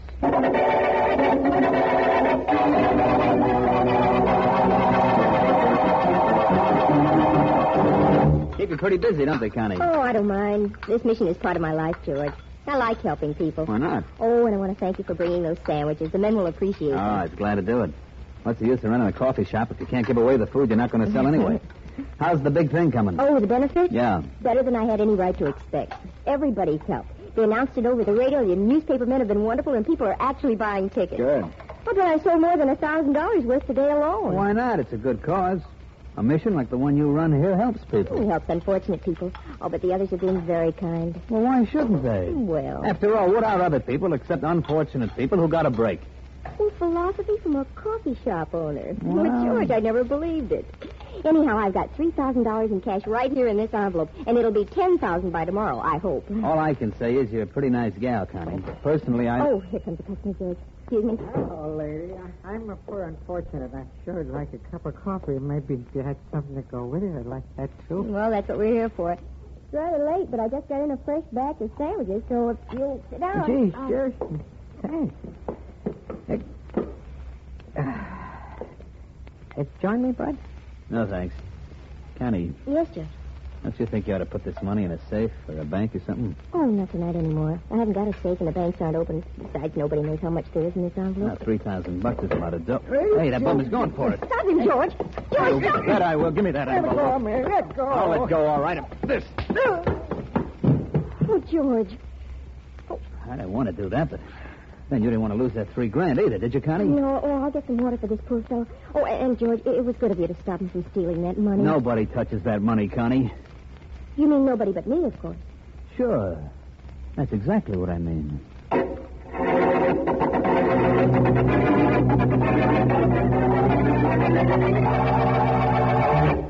Hello. Look, the joint is open, but nothing is going on. The boss is out, and I don't sling no hash. I wasn't looking for food. And what are you doing here at 2:30 in the morning? Slumming? Could be that. You look like something from uptown. It doesn't matter where I come from, does it? Maybe it does. Now, don't be difficult, friend. I'm Philo Vance. That name mean anything to you? No. But I'm glad for your sake you got it. Everybody's got to have some kind of a name. Of course, you overdid it a Now, little. listen, you. Hey, the coat. Don't bend the coat. Relax. Okay. What do you want? I want to know whether you ever heard of a man they called Boxcar Charlie. Not that I remember. He never came in here? Not that I know of. You around this place very often? Not so you could notice. Where's the owner? George, I don't know. Out somewhere, I guess. I see I'm not getting anywhere. Is there anything you do know, my friend? Yeah, sure. Try me on that 2 and 2 business. Look, I've had no sleep and I've very little patience left. Get me a cup of coffee. Hey, why don't you drink milk, huh? It's better for growing boys. Now, beat it, Sonny. I'm awful busy doing nothing. I've got nowhere to go. You don't get out of here, they'll be digging you a place to go. Now, beat it, I said. That's right, you did say that. Now, is there any way you know of making me leave? Yeah, just one very simple way. I ask you nicely, and then...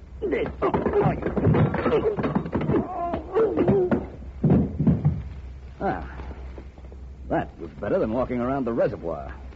Gave me some exercise, but very little else. What else did you want? What happened to Willie? Willie is out. You, George? Yeah. What hit him besides you? The truck that just happened to be going through your coffee shop. That's a shortcut, I guess. More trucks go through here. George, I've got some questions to ask you. Isn't that funny? I got no answers. I'll look around for some if you like. Now, don't you be cute. Why should I answer anything you ask? Well, they are. Look at Willie. That a good enough reason? What'd he do, argue with you?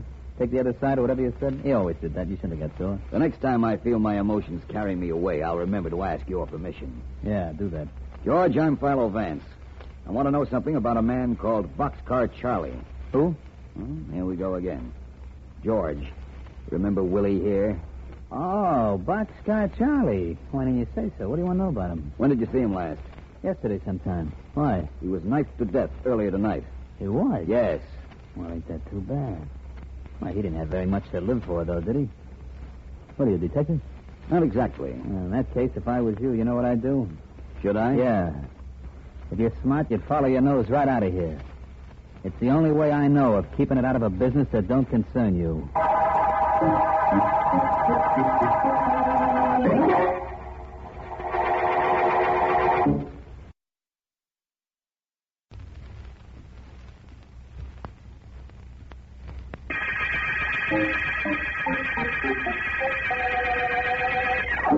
This is District Attorney Markham. The full-dress murder case opened with the finding of the knifed body of Boxcar Charlie, derelict. When discovered, Charlie's body was clothed in full evening dress, which led Philo Vance to announce he knew where to start looking for the killer.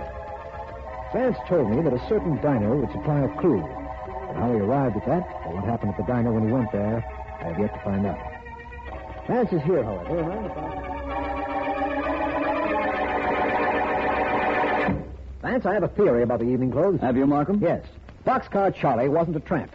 He was living in the slums for some reason. Actually, he lived a double life and was known by quite another name in society. That would account for his full dress. Yes, it would. Well, then you agree that what I believe is possible. Oh, definitely. Of course, I haven't done any investigation along those lines, but it is possible. If you haven't investigated, it's because you're on an entirely different and chances are a much more logical angle. Well, it is different, I'll tell you that. Will you also tell me what it is, what other reason there could be for a broken-down character to be wearing top hat and tails? No, I will not. Not yet. But I must very shortly. Well, that's something. And, by the way, why must you? Because you'll find out for yourself very shortly. Well, that's interesting news. Tell me what you found out at George's diner, will you, Vance? I think I found out who killed Charlie. Just like that. Yes. I have several reasons for thinking that. One of them being the fact that it was so hard to get information about Charlie from the owner of the diner and his friend Willie. How do you know they knew him? That I've got to keep to myself until I'm sure they did. Remember, I said I only think I know our killers. When I'm sure and when I find why Charlie was killed, I'll let you know. And let you in on how I know.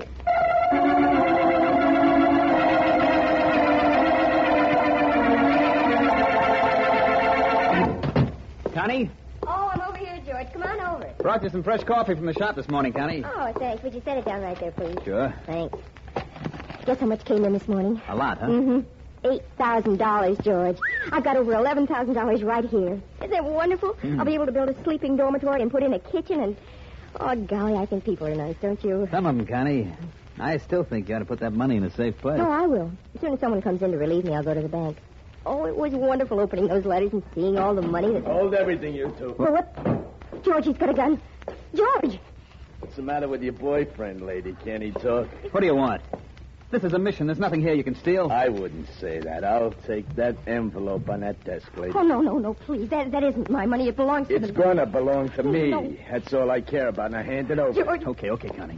Now, look, you. That money is charity dough. It's supposed to help poor people. What's the matter? You think I'm rich? Give me that. Oh, no. Yeah, now that's better. Now, both of you be nice and quiet for 5 minutes. No, you don't. Hey, knock the gun out of his hand. Grab it, Connie. You're not grabbing any gun, lady. George. Hold it. I got my gun back, and you got your boyfriend on the floor. Please. Now, see that he stays there for a few minutes, and you stay here, too, to take care of him, which will be also taking care of yourself.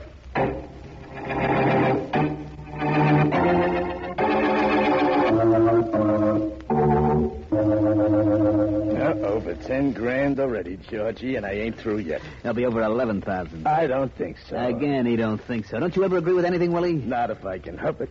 Yeah, one thing. What's that? That is a pip of a shiner you got on your right eye. I didn't know I could hit so hard. When I clipped you with the mission, Georgie, I wasn't trying to hurt you. You didn't. I faked getting knocked out, and you know it. Well, then what's with the eye? That's smart, Alec. Philo Vance has been around, hasn't he? I suppose he hears about the stick-up of the mission and starts putting two and two together and finds I was at the mission when a hold-up took place. Oh, so you gave yourself a black eye. Smart guy. Uh-huh. And on you, it don't look bad. Big joke. Hey, now, where did I stop counting? It was over 10,000. I don't know the exact figure. Well, we'll call it 10,000 at 20. That was about it. Hey, Georgie, somebody's trying the door. Oh, shut up and he'll go away, whoever it is. Come on, open up in there. I heard you talking. Open up. Hey, that sounds like Vance. For once, I wish I could argue with you. You better open up as soon as I stash this money out of sight. Okay, get rid of it. I'm going to open the door. All right. Hold it, I'm coming. Okay, Georgie, let him in. Okay. Hello, Vance. Hello. Aren't you open for business? Does it look like we are? No. I came over to see you about that holdup at the mission, George. I understand you were quite a hero. Well, are you back again? Apparently.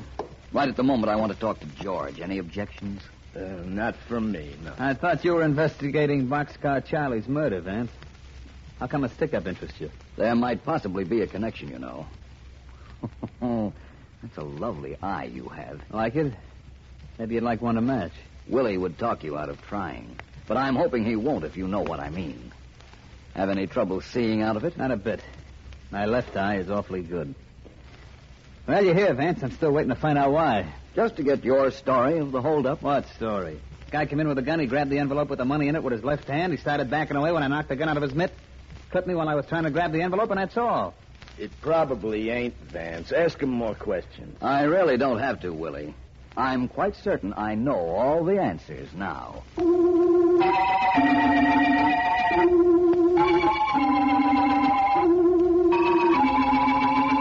Miss Connie here, and I have been waiting quite a while for you, Vance. Yes. I'm sorry, Markham. My apologies, Miss Connie. Quite all right. But I wanted to be very sure of my ground first. And are you now, Mr. Vance? Yes. I know George and Willie killed Boxcar Charlie. I know why they did it. Oh? And I know both of them were in on the plan to rob your mission of the benefit money. We don't have to know very much more than that to make our arrest, Vance. I'm still waiting to find out the reason Boxcar Charlie was dressed in evening clothes, by the way. I'm so glad he was, Markham. It made things so much easier. Not for me. Well, Mr. Vance, if you know who killed Charlie, if you know it was Willie and George, and you know they both robbed me, what are you waiting for? Why don't you let Mr. Markham arrest them so I can get that money? I want you to try and get it without our having to arrest them, Miss Connie. What? You took the word right out of my mouth, Miss Connie. I'm sorry. I didn't mean to be mysterious. What I meant was that if you'll do one thing for me, Miss Connie... Yes? We'll have 2 killers in custody before nightfall. Sure,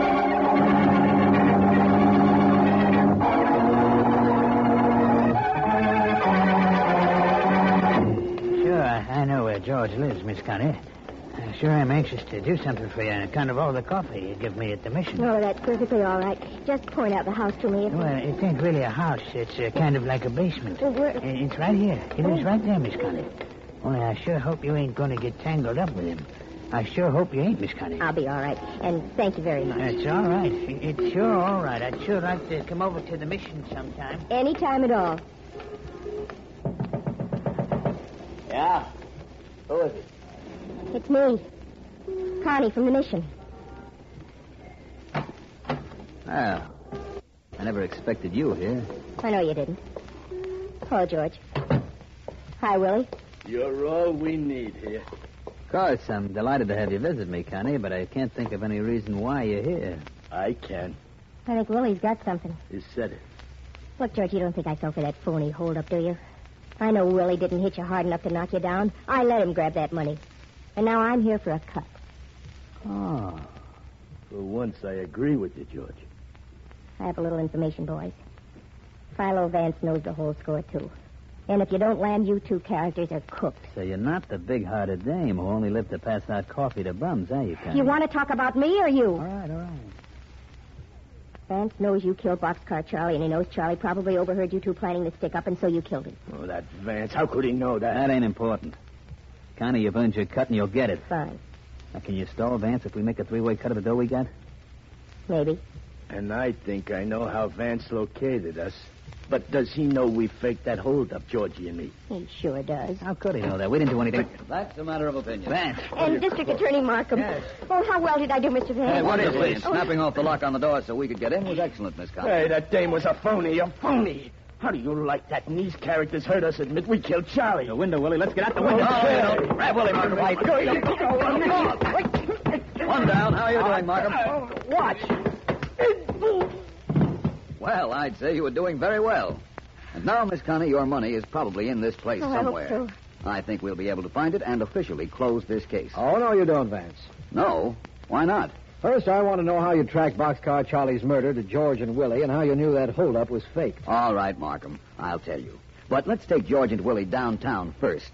And I'll tell you how I knew second.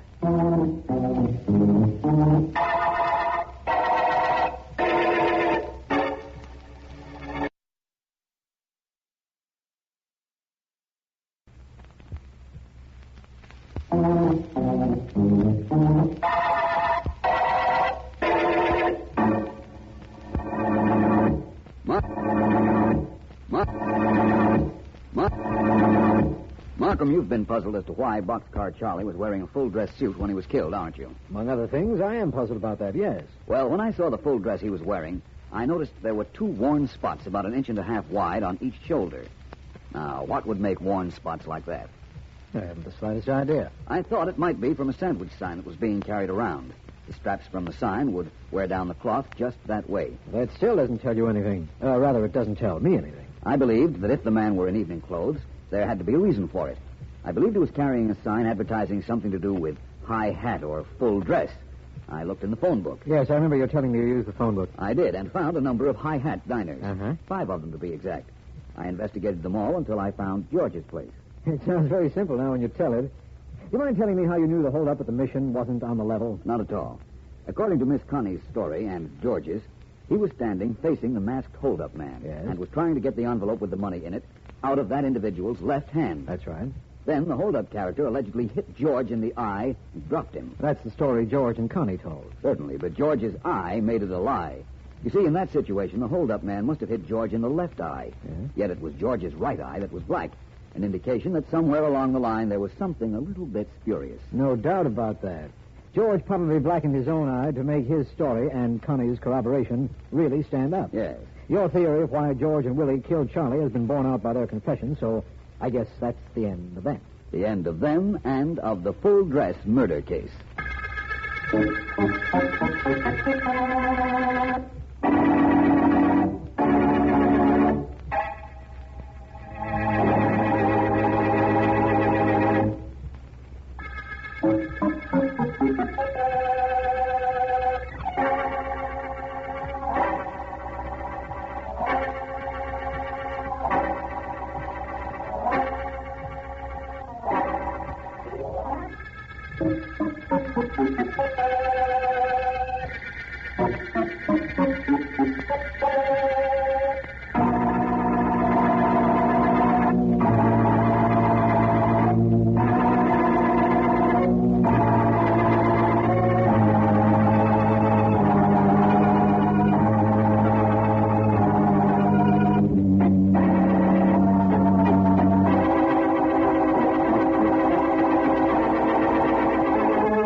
You see, Vance, our office doesn't handle only murder cases. Sometimes, as in this one, the case is a little less physical, but still, it's interesting. You don't have to convince me that being a district attorney isn't dull, Markham. This Joe Somer whom we're going to see, just what is the charge against him? His partner is accusing him of grand larceny. Oh? I happen to know Somer pretty well, and before an indictment is handed down, I want to talk to him. I liked him. Quiet, always considerate. Nice of you to come with me, Vance. I'm glad of the chance to get out of the office. Good. Well, this is the street you said Soma lives on. This house should be that one. There's a crowd around that house, Vance. Something's happened. No doubt about that, my friend. Let's find out what. Oh, there's a police officer over there, Markham. Yes. Let's find out about this. I'm with you, Vance. Hey, stop shoving, will you? Pardon me. Sorry. Excuse me, please. Get back, everybody. Get back there. Hello, officer. I'm District Attorney Markham. Oh, sure. I recognize you, Mr. Markham. It's quite a thing we have here. Fellow lives here. A man named Joe Somer jumped or fell from the roof of his house. What? He was dead when he hit the ground. Joe Soma, Markham. That's the man you wanted to see. Not right now. It was suicide, all right, Mr. Markham. Almost hit a couple of people when he jumped. That's awful. I found a suicide note in the house. There wasn't anybody home, but the note was right where I couldn't miss it when I went in. I'll turn it in with my report. All right, officer. Well, Vance, I promised you a case. It looks like it's over before it even began. That, my friend, is a matter of opinion. Perhaps there is no larceny case, but I have an idea that instead of it, we're going to have a murder investigation.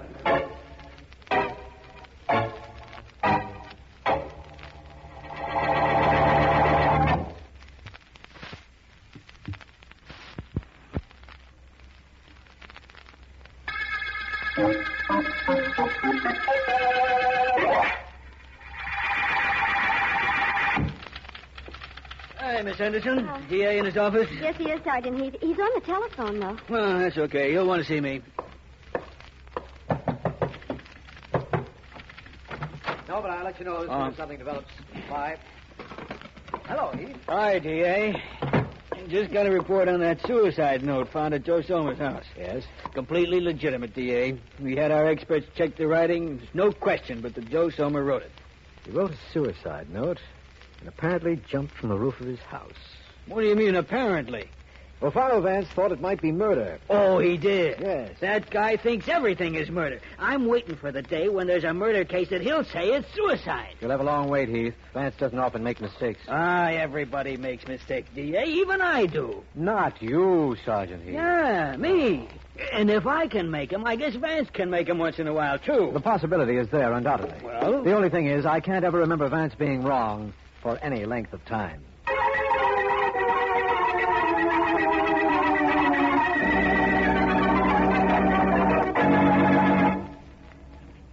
I don't imagine I'll be too long, Mrs. Somer. Thank you for letting me use this desk. It's quite all right, Mr. Vance, but just what are you writing? Nothing, really, just scribbling. Are there any more pens in this house? You've tried all of them that I could find, including Joe's fountain pen. What's the big idea? I won't know whether or not it's a big idea until later. Right now, Oh, there's someone at the door. Excuse me. Oh, go right ahead, Mrs. Somer. Please don't let me disturb you. Any more than you have, you mean? Yes? Oh, Mr. Dale. Mrs. Somer, may I come in? Why, yes. Yes, of course. I have company, as you can see.